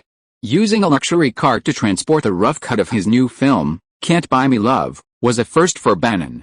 As a Wall Street banker, he always paid attention to such pomp and circumstance. I've already written the recommendation letter for your cousin Donna. You just need to get one from the person in charge of the Screen Fund. I'll send her resume and my copy to the president of that company on Long Island. That guy is a mathematician, a bit different from us, a very technical person. But I can talk to him, I've dealt with him before. I'll give him a call, thank you. Seeing how much Bannon cared about his affairs, Ronald knew that Donna's wish was most likely to be fulfilled. Do you think MJ would be interested in our demo? What price would he offer us? Bannon turned to Ronald, testing his influence by asking if MJ would agree to grant the rights to Beatles songs and the film's title. It's hard to say. Artists' thoughts are complex. But I saw the demo, and the ending was quite good. Artists are easily moved, so maybe we can get a good price, like a significant discount. Ronald wasn't sure how much face Michael Jackson would give him, so he didn't give a definitive answer. Things were different now compared to a few years ago when Ronald was filming the Captain I.O. short film for him. MJ's record sales had broken all previous records for a single album. Now, in the music industry, MJ was in a position of absolute power. To have a little over an hour to watch the demo with a new album about to be released was already a favor to an old friend. "Oh, really? I rarely deal with musicians. I wish us good luck," Bannon muttered, sitting silently in the back seat. "Ronald, please have a seat. Did you bring the copies?" MJ's manager, Dario, with a bald head, came out to personally greet Ronald and Bannon. "They're all on the cart." Ronald pointed to Bannon pushing a cart behind him, which carried a rough cut of "Love Is Not For Sale, Where's MJ?" Arriving at the screening room, Ronald looked at the empty hall, with only a few dancers scattered in the back. He's very busy right now. There are many things he needs to finalize for the new album. Columbia has high hopes for the new album. He'll come over when he's finished. "Okay." Ronald sat down, while Bannon personally carried the copies into the back screening room. The three waited in the private screening room for more than 2 hours. Bannon had already finished 3 large cups of Americano, and Ronald had started fidgeting with boredom. "Looks like tonight is going to be a long night." Bannon's gaze towards Ronald was no longer as respectful as before. In front of America's biggest pop star, everyone was pretty much the same. Everyone had to wait. Judging from this, Ronald probably didn't have much influence with MJ. "Ronald, you're here. Have you seen the music video for my new song?" Half an hour later, a delicate, gentle male voice finally appeared in the screening room. Dario rushed forward to lead MJ. Very good, very good. Who directed it?" "The visual style is excellent." Ronald went up and hugged MJ. "John Landis, he works for me now," Michael Jackson said with a smile. Ronald was taken aback. He hadn't heard that name in a long time. The director who caused the accident that beheaded actor Vic Morrow had paid Morrow's family and 2 other Asian children a huge sum in compensation. His skills were actually quite good. MJ getting him to direct the music video was a bargain. "Let's begin," MJ said softly, as usual, after sitting down. Ronald looked at Bannon, who immediately ran to the projection room and began showing the film himself. The 1 hour and 20-minute movie was nearing its end. Because there were no song licenses, the final scene, where Amanda Peterson and Patrick Dempsey, riding a lawnmower and about to drive off as planned, passionately kissed, was without background music. Then, a very typical black male voice began singing "Can't Buy Me Love," the Beatles' "Love Is Not For Sale." Harmonies were added to the film's ending. Ronald looked at Michael Jackson softly singing in the darkness. His eyes were filled with tears, clearly visible in the screen's reflection. "Can't Buy Me Love." The dancers and backup singers in the background began to join in, singing along with MJ. Oh, when MJ finished singing, the credits appeared on the screen. Ronald knew things had gone well. "You sang so well, I think it's even more moving than the original." "Oh, Ronald, you got me all worked up," MJ said calmly. "You know what? When I was little, I was with my father and brothers in the Jackson 5, performing on TV all over the country and going to live shows. Every night when we went to bed, my eldest brother would bring home some pretty girls. I was so insignificant back then, and I always longed for that kind of pure, untainted love like in the movies. Love shouldn't be a commodity." MJ sat in the darkness, speaking softly to himself. Snap, the lights in the hall switched on. "So, you agree?" Ronald looked at MJ in the light, dressed all in black, sitting there. Ronald thought he should strike while the iron was hot and finalize the licensing. Of course, you're the best, Ronald. Your movies always move and inspire me. You're a genius artist. It's remarkable that you can be moved. But I'm not the director of this film." "Hey, I know you don't want to be credited. Movies are like songs. You can tell a tiger was there just by looking at its paw prints. The female lead's eyes are full of hope. That must be your work, right?" "Oh, I guess so." Ronald thought to himself that he had saved Amanda Peterson from Tom Mount's clutches, which was why her eyes still held that light. "Mr. Jackson, Mr. Dalio, have you agreed to license the Beatles songs to us for this movie? What's the price? We hope to use them both as opening and closing theme songs and as the movie's title." Bannon chimed in, more anxious than Ronald. "Dalio, what's the minimum transfer fee for the song rights I bought?" MJ asked his manager. "Dalio.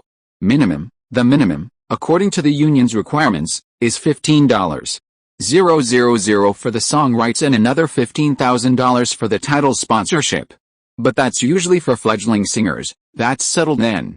Ronald is a friend of mine. Tonight he showed me the raw passion and innocence of youth, MJ said, finalizing the deal. Satisfied? That's a rock-bottom price. Back in the limousine, Ronald handed the signed licensing agreement to Bannon. Bannon carefully took it, then looked at Ronald several times. This guy is unfathomable. MJ originally asked for $1 million for the song rights, and he sold it to us for only $15,000, plus the title sponsorship. Ronald glanced at Bannon's expression, realizing the other had misunderstood that his relationship with MJ had reached the point where he could casually give away song copyrights. Actually, Ronald didn't know why MJ was so moved by this otherwise ordinary teen romantic comedy. Perhaps he was also a hopeless romantic when he was young? That was quite possible. Back then, the star of the Jackson 5 was his older brother, Jackie. You should use your extra production budget wisely. Use it to buy some film critics for marketing, or run more MTV ads. It would be very effective. Ronald knew that Bannon's original asking price was about a third of what he was asking for. He had prepared $200,000 to $300,000 to buy the song copyrights. He hadn't even used a tenth of it. I'll personally fly back to New York and take Donna to visit the New York Stock Exchange, Goldman Sachs, Morgan Stanley, and other investment banks.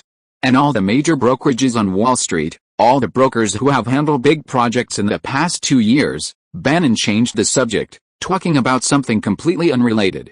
In Wall Street, connections are also very important. Donna might not be a good fit for the work environment there, but with my introduction, she should still get to know those important people. Afterwards, I'll personally take her to Professor Simmons' Renaissance Capital on Long Island. He manages the Lynn Columbia Fund, which primarily invests in Ivy League universities. Donna can intern anywhere she wants. I'll guarantee she'll eventually use her professional skills to find an assistant researcher position at the Lynn Columbia Fund. I don't know what to say except thank you. Ronald could only express his gratitude. Donna was one of his closest family members.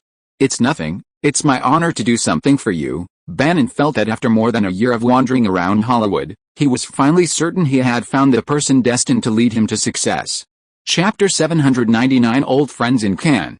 Ronnie, Mr. Bannon showed me around all the brokerages, brokers, and investment firms on Wall Street. Donna called Ronald that evening, her voice brimming with excitement. Have you decided?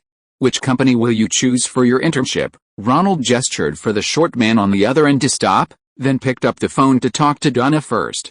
I'll go to Goldman Sachs first, then Morgan Stanley. After that, I'll go to brokerages and investment funds. But I just got back from Renaissance Technologies on Long Island. I had a really good chat with the founder, Mr. Simons. I found his investment philosophy very interesting. However, Mr. Bannon said that in investing, you need to know different companies and investment styles. Comparison is key to finding your strengths. That's great. Mr. Bannon's arrangements are excellent. You should definitely ask him for advice. He chatted with Donna for a while about his work plans. Being able to apply one's studies and find a job that interests them upon graduation is a very fortunate thing. The investment firm Donna applied to had a rather strange name, Renaissance Technologies. Their founder, Simons, was a mathematician. When investing, he uses formulas to hedge his bets, rather than relying on rumors or analyzing company financial statements. Please continue, Detective Mickerpock. Ronald hung up the phone. Sitting across from him was Detective Frank Mickerpock, whom he had previously employed in New York. He wore small round glasses, and his eyes gleamed with shrewdness. His hair was even thinner than when Ronald had last seen him. He had simply shaved it short, abandoning the method of combing the hair around the sides to the center. James Simons founded Renaissance Technologies in 1982. He received the Oswald Veblen Prize, the highest award of the American Mathematical Society, for his discovery of the Chern-Simons form, a mathematical expression of differential geometry, in collaboration with Chinese mathematicians. This mathematical form has excellent applications in cutting-edge physics fields, such as gauge field theory and Yang-Mills theory. However, James Simons felt that his mathematical talent was far inferior to that of his partner, Xing-Shen Chern, and that it would be difficult for him to win a Fields Medal and leave his mark on the history of mathematics. So he left academia and began to venture into the investment field. He is a graduate of MIT and has taught at his alma mater, as well as at Harvard, Stony Brook, and other universities. Therefore, many Ivy League trustees have used their endowment funds to invest in his fund. He also stayed away from the hustle and bustle of Wall Street and focused on investing using mathematical and physical equations on Long Island. The researchers he recruited were mostly top students in mathematics and physics. Frank Mickek spread out his research materials and highlighted the key points to tell Ronald. His cousin working for this company should be able to utilize her talents without getting caught up in the high stakes, often costly, fast lanes of Manhattan and Wall Street. Very good, thank you, Detective Frank Mickek. Same as always, Ronald handed over a large envelope. Frank Mickek picked it up, weighed it in his hand, and put it in his bag. Same as always, we haven't met, there's only one copy of the materials, remember to destroy it. To be honest, I admire your protection of your family. Doing your due diligence beforehand will prevent any problems. Ronald got up to see him out. His agent, Nisita, and Eddie, the general manager of Daydream, entered from the outer room of Daydream's chairman's office. All done, yes, all done. I can go to Cannes with peace of mind. The two closest confidants to Ronald in his career, knowing he needed to handle his family's privacy, waited outside until he finished before entering. Regarding the Dirty Dancing soundtrack, the production factory in Columbia has agreed to start production on 100,000 copies, Eddie reported on the record's production progress. Mr. Dalio is very helpful, Ronald said, glancing at the progress report. Yes, if he hadn't found an opportunity to speak to MJ, we don't know how long we would have had to wait. Columbia Records' largest factory in New Jersey had been idle for some time, waiting for the final completion of MJ's new album. Michael Jackson, as the most powerful money-making machine in the record industry, had all resources revolving around him. The best songwriters, composers, arrangers, harmonies, and dancers were all occupied, waiting for him to make the final small detail changes to the music so that it could immediately be recorded in the best recording studio. You never know when this greatest genius will have a burst of inspiration, so the best way is for everyone to keep their hands idle and wait for him. Even the new album, which wasn't yet finalized, was kept running at a standstill to ensure that once MJ finished it, production could start at full speed immediately. Only MJ himself knew how far he was from that perfect state. His manager, Dalio, was one of the few people who could communicate with him about the album production. After asking on Ronald's behalf, MJ said that the factory could start recording Ronald's new album this week. With a King of Pop's guarantee, Ronald's new film, Dirty Dancing, could at least stock up on a batch of stock before filming began, and then adjust based on sales. The copies of Dirty Dancing have already been sent to Paris. Richard went ahead to pave the way for you. Once you get there, just have the Canon people help you confirm the premiere date and time, and Richard will handle the rest. Nisita handed Ronald a first-class ticket. Michelle Canold, the distribution manager for Daydream, has also flown to France with her assistant. After a successful premiere, we can try to find buyers in Europe. Eddie also gave Ronald the contact information for Michelle Canold's hotel. Thank you, I feel so well taken care of. Ronald got up to leave. Some details in Los Angeles had been taken care of. Nisita and Eddie could handle everything else. For decisions he needed to make himself, he could use telegrams and long-distance calls. It was time to go to the 40th Cannes Film Festival with Minahan Golan. Bud, let's go, Ronald said. Back home, Bud had already packed his bags and was waiting for him. His girlfriend, Lucy, had arrived in Los Angeles and was living with him in a small apartment a 5-minute walk away. Lucy, long time no see, Ronald hugged Bud's fiancée. She had found a job as a receptionist at a computer company and was doing well, with a stable income and regular hours. I carefully packed your dress and suit in the big suitcase. You only need to take this suitcase when you check in. Lucy had studied secretarial work, and she had packed Ronald's luggage herself. Thank you, Lucy. Bud, let's go. Ronald, haha, you're here. I've been waiting for you for ages. Minahan Golan, dressed in a tacky blue tracksuit, sweatpants, and sneakers, had been waiting for Ronald at the airport. Ronald hugged him, then pulled out sunglasses from his pocket and put them on. He was wearing an Armani navy blue jacket and light gray trousers, looking incredibly out of place standing next to Minahan. Where's Yoram? Ronald turned his head, not seeing his inseparable cousin Yoram. He went to Paris first. We have a new theater opening ceremony there, so he went ahead to get busy. I waited for you to come along. Oh, Okay, Ronald said, and the Israeli man dressed like a fruit vendor found the check-in counter. They got seats together and started chatting on the plane. We're making a big splash in Cannes this time, with several films doing major promotional events there. Is it Superman IV, or Masters of the Universe? Ronald knew Minahan had been talking about two sci-fi blockbusters. The former was the latest Superman sequel, where Clark Kent's opponent was all the world's nuclear weapons. The latter is an adaptation of the famous animated series He-Man and the Masters of the Universe. Although they didn't obtain authorization from He-Man, the story is very similar.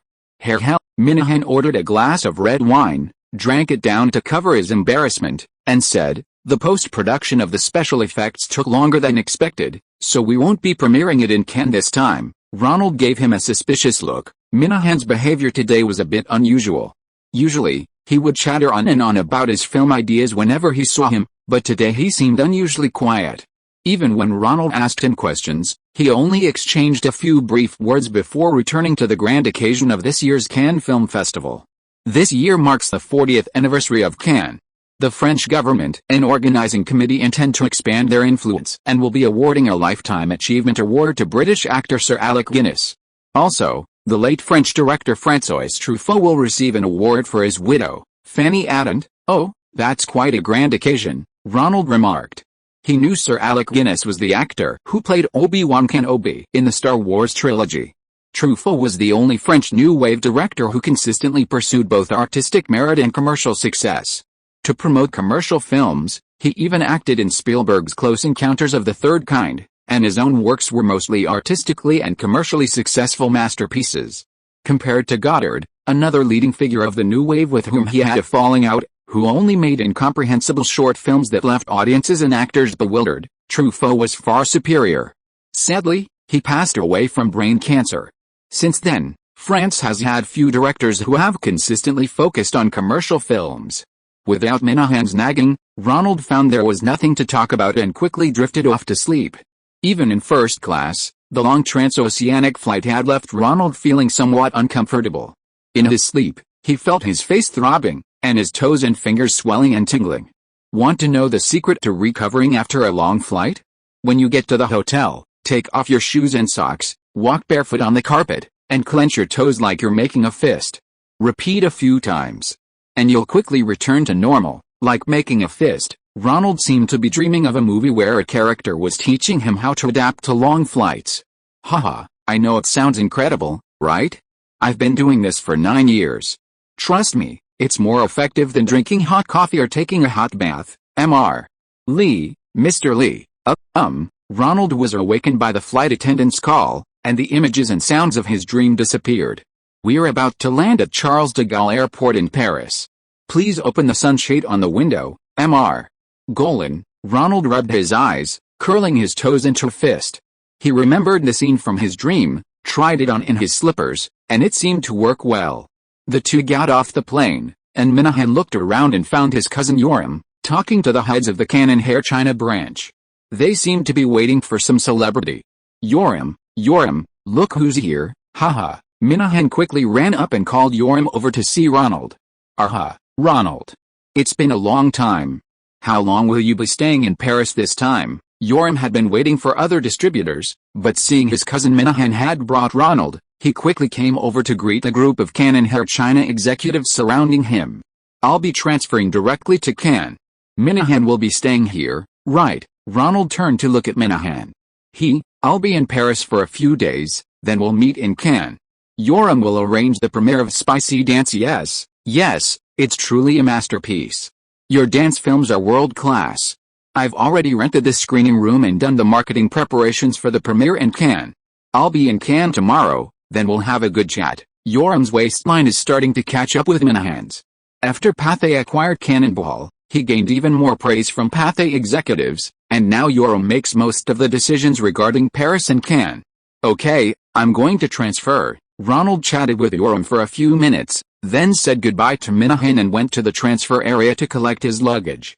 Many people around him were transferring to Cannes, and the passageway was a bit crowded. Ronald once again felt the allure of the Cannes Film Festival for filmmakers across Europe.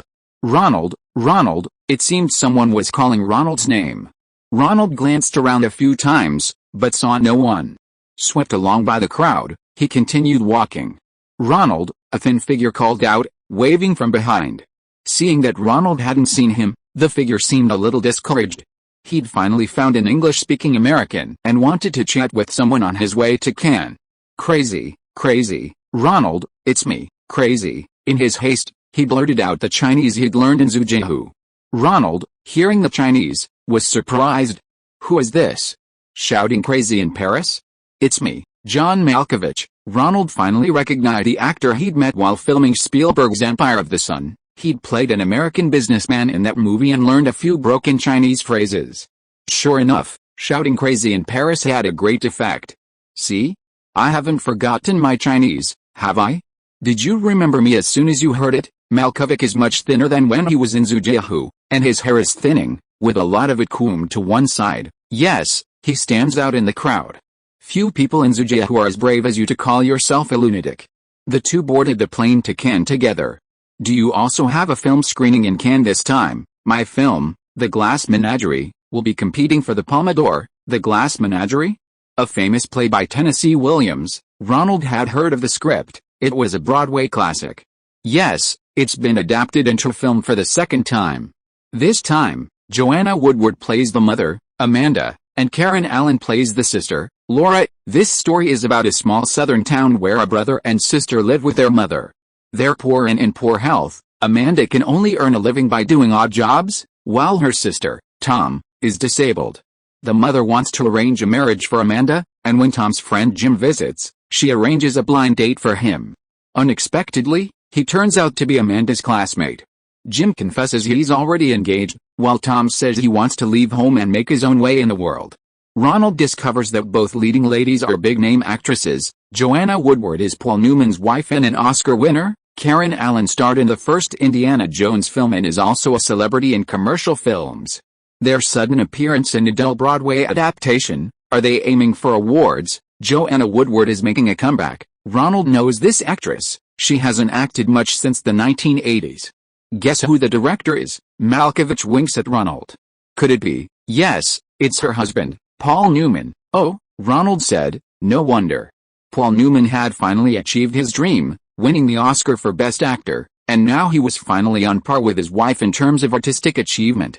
Now he was doing what many accomplished actors do, switch careers and become a director. The two of them squeezed through the crowd. The small plane wasn't as spacious as a transatlantic flight. "You're filming in Paris? What movie?" Ronald asked Malkovich casually. They were just casual acquaintances in Zhujiahu, but in this place where most people spoke French, the two English speakers naturally became close. "Miles from Home, with Richard Gere," Malkovich said. "Ah, that must be a good movie." The two found seats, put down their luggage, and sat down. Suddenly, a disheveled man with an angry, upward gaze sat down in their row. "Ronald, hi, I didn't expect you to be in Cannes too, Nick." Ronald recognized Nicolas Cage. "Why is your hairstyle back to that moonstruck look?" "My film will be screened here, Raising Arizona." Cage looked at John Malkovich.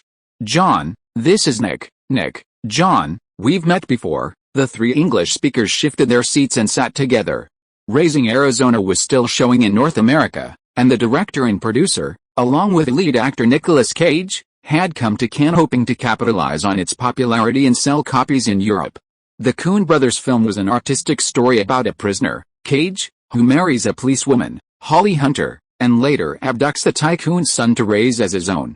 Ronald chuckled after hearing this. Minahan certainly had some talent.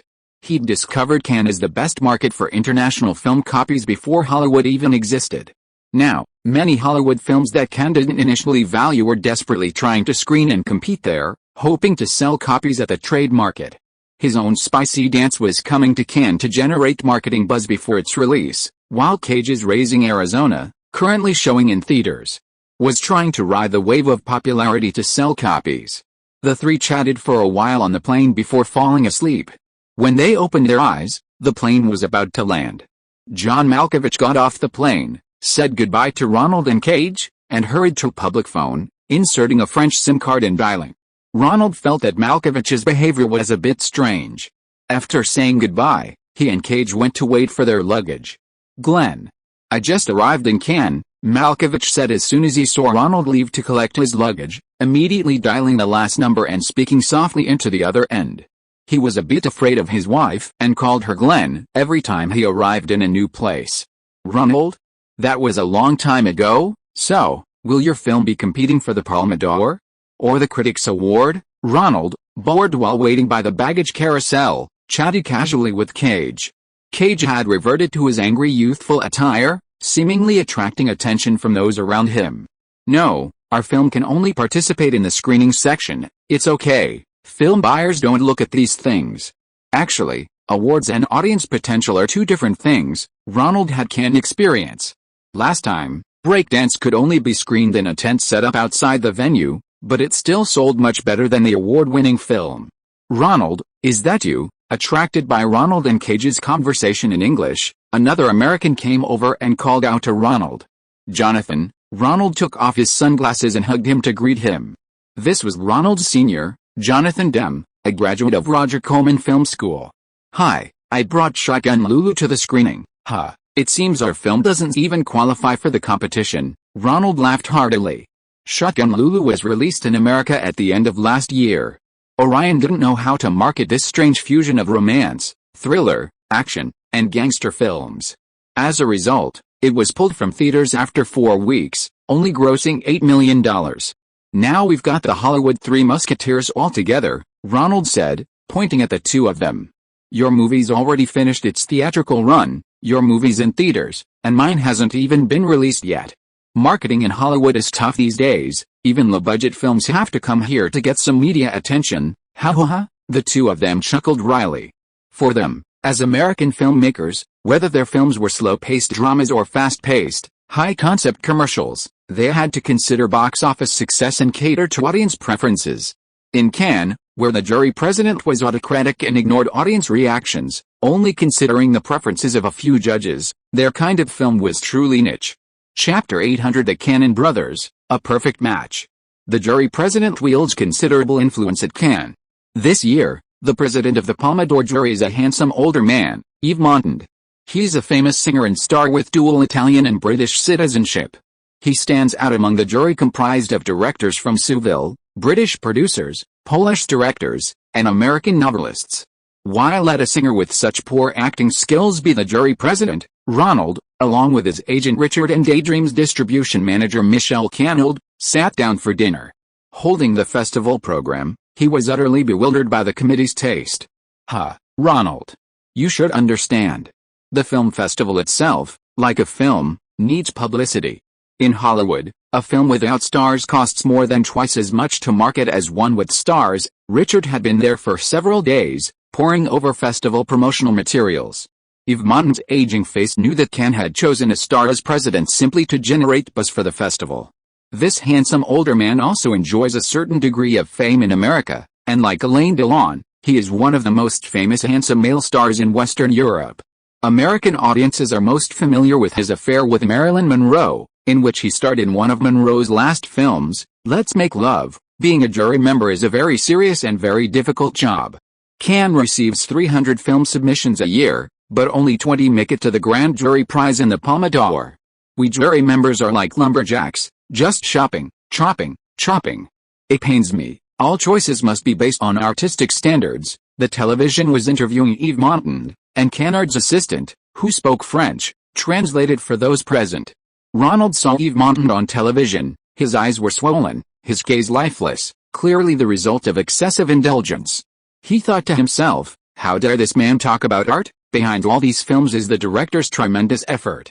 We can't blame the director for the mistakes of others. Maybe the actors weren't in good form today, or the lighting technician was distracted, or the editor cut the film into 3 parts and then pieced it back together. PFFT, Ronald laughed so hard he spat out water, quickly wiping it with a napkin.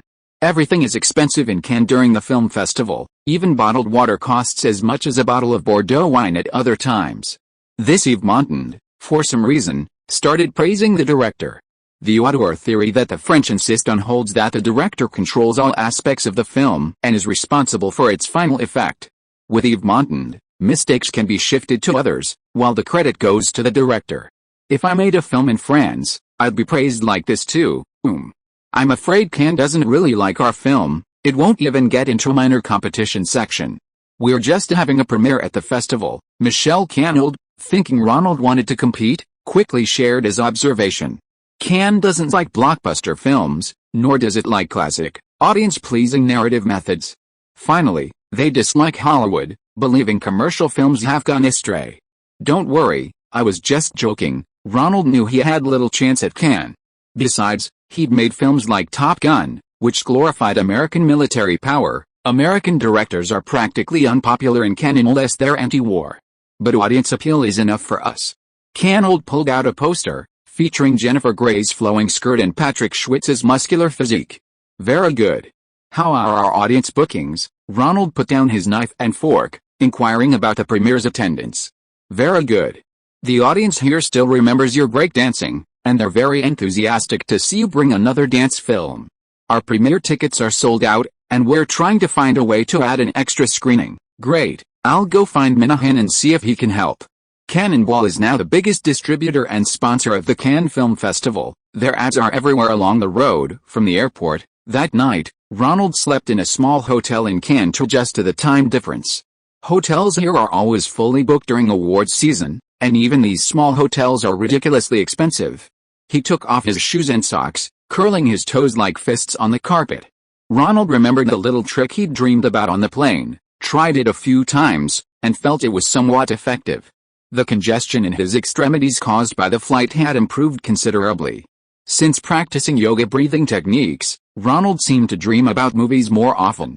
However, these triggered dreams weren't as long or clear as before. They were often just a small fragment, and he didn't know which movie it was. The opening was so slow-paced, and they even spent a minute filming after getting off the plane. Was this going to be a slow-paced drama? Ronald grabbed a notebook, jotted down the scenes, took a hot shower, and went straight to sleep. He slept soundly, dreaming nothing. The morning sunlight streamed through the window onto his bed, the warmth waking him. "Let's go find Minahan," Ronald thought. After breakfast, he and his agent, Richard, walked towards the Grand Hotel where the Cannes crew were staying. The Cannes Film Festival really should be renamed the Cannes Film Festival now, he thought. Cannes Film's movie posters were plastered everywhere on the billboards. Two were the most common, one for Superman IV and the other for Masters of the Universe. Christopher Reeve and Dolph Lundgren's muscular physiques attracted many young women to stop and stare. Why aren't there any other movie posters? And so many are Cannonball Company logos? Ronald didn't quite understand Cannonball's arrangement. These advertising spaces must have cost a fortune, so why weren't there movie posters, but instead were left empty for the company logo? "I heard that many of Cannonball's movies this year have been postponed, and the main focus will be on these two films." Richard, who had attended many events in Cannes, told Ronald some of the information he had heard. "Oh," Ronald nodded. "These two films have a lot of special effects, and Minahan also said that both films are still in post-production. They are bound to be a sensation, bringing Superman back into the view of American audiences." "Minahan, where's Minahan?" When Ronald arrived at the hotel where the Cannonball team was staying, he saw a group of people surrounding their president, Yoram. He was wearing a white long-sleeved t-shirt, beige pants, and a pair of large sunglasses. The people around him were treating him like a king. "It's great to see you again in Cannes. It reminds me of my heyday here. So, how about this dance film? Will you also entrust the overseas distribution to Cannonball? You know my reputation, I've never had any payment issues." "Sure, you and my man Michel Cannold have already discussed it. I've handed over the distribution to him." Ronald didn't know much about overseas distribution, so he delegated everything to Cannold. "Anyway, the higher the price, the better. Gentlemen, do you recognize him? This is Ronald Lee, the director of our previous Cannonball dance blockbuster, Breakdance. He's made another dance film this year. If you're interested, you can talk to him, or you can talk to me, we're good friends." The buyers from various countries, upon hearing that Ronald was the director of Breakdance, immediately swarmed around him, speaking English in various accents, eager to buy his film. Breakdance had become incredibly popular in Europe and Asia in recent years. The global broadcast of the closing ceremony of the 1984 Olympics sparked a worldwide breakdance craze. It just swept through these underdeveloped countries. Their trends are always a year or two behind America's. "Okay, you guys go talk to my manager, Cannold, about this. We're having the premiere in a few days. Everyone who's interested can go see it. Ronald was a little overwhelmed by the enthusiasm of these people, but luckily Richard helped him fend off some of them. How about it?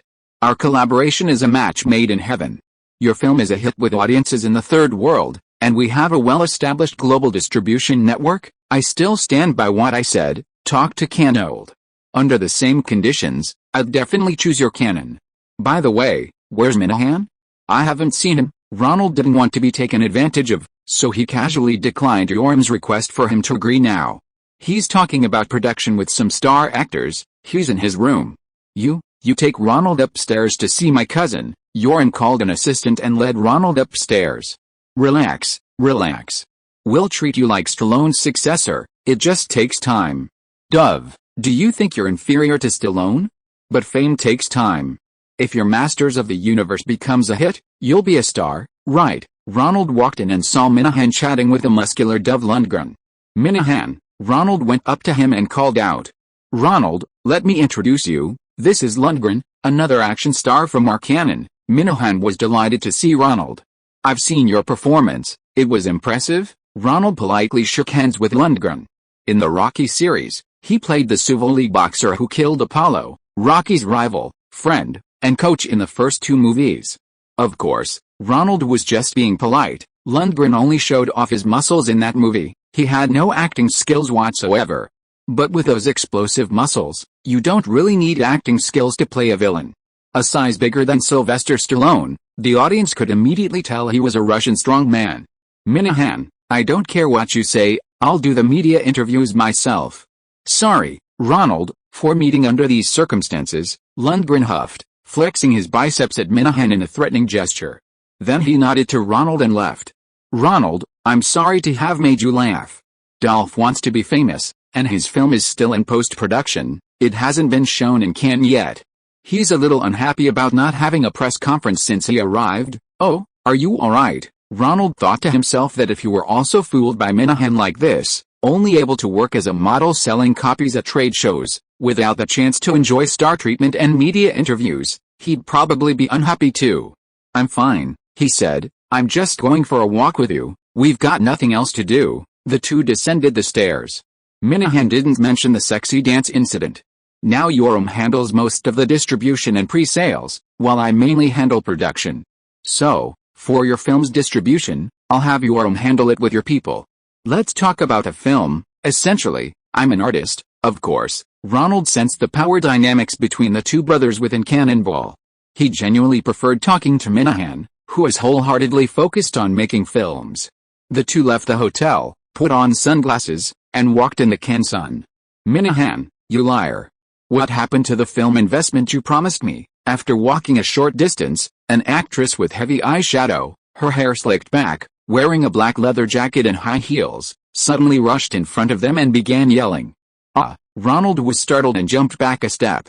The woman was dressed like a medieval witch, and importantly, her leather jacket was very low-cut, revealing her ample, white figure right in front of Ronald. Cassandra, the box office failure of The Lost City of Gold wasn't our fault. It was that actor named Stone who ruined all the performances. I promised you I'd still make the script. But you need patience. Patience is the most important thing in making movies. HMPH, you've been telling me to be patient for months.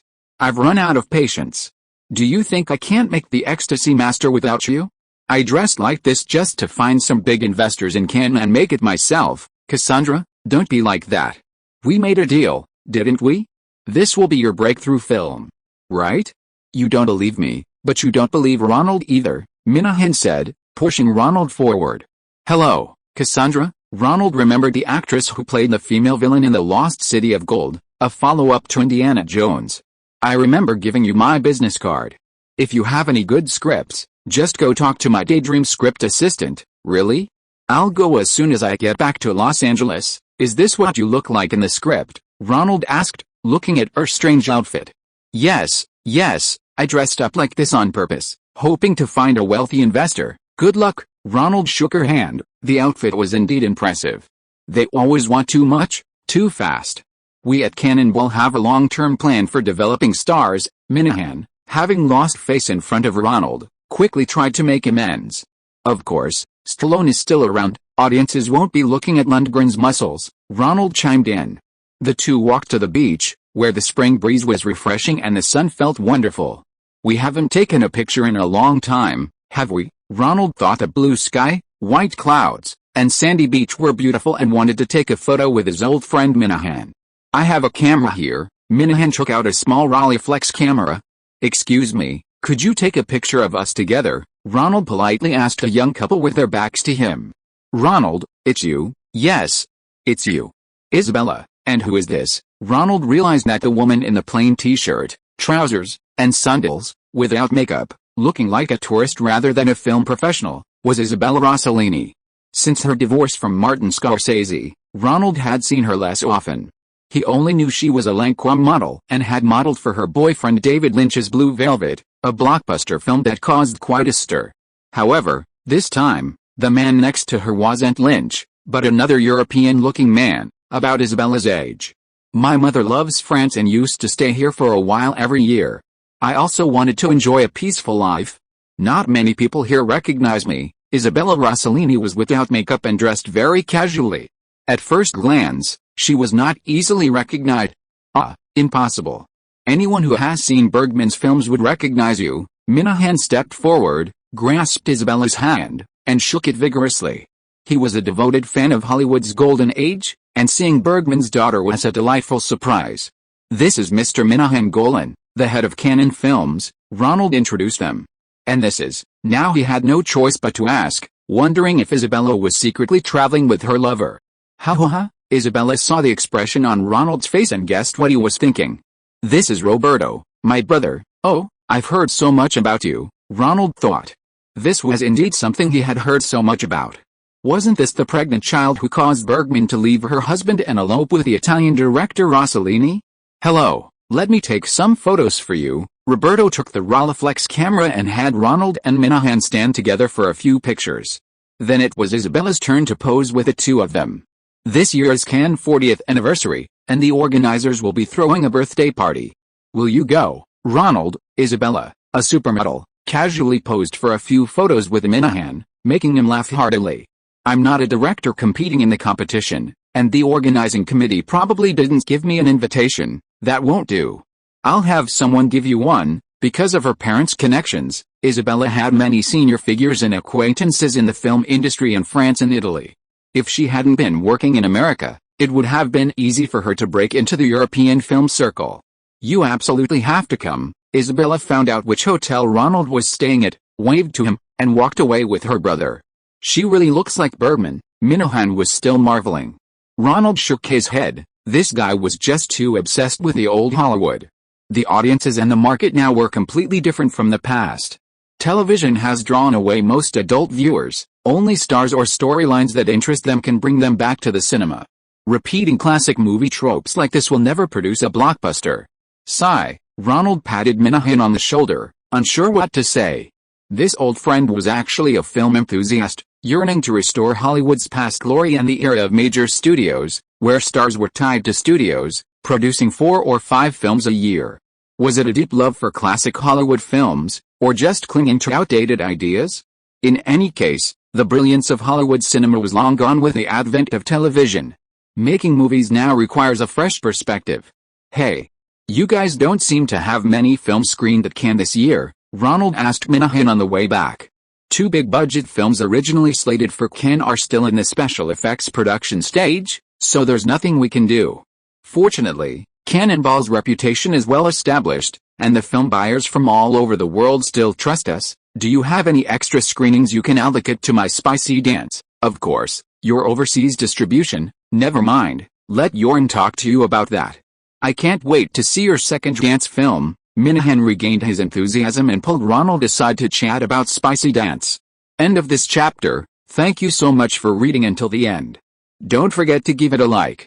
Looking for more exclusive content and immediate access? Subscribe to our Patreon. Remember, every like, subscription or donation encourages us to continue. Thank you all. See you in the next video.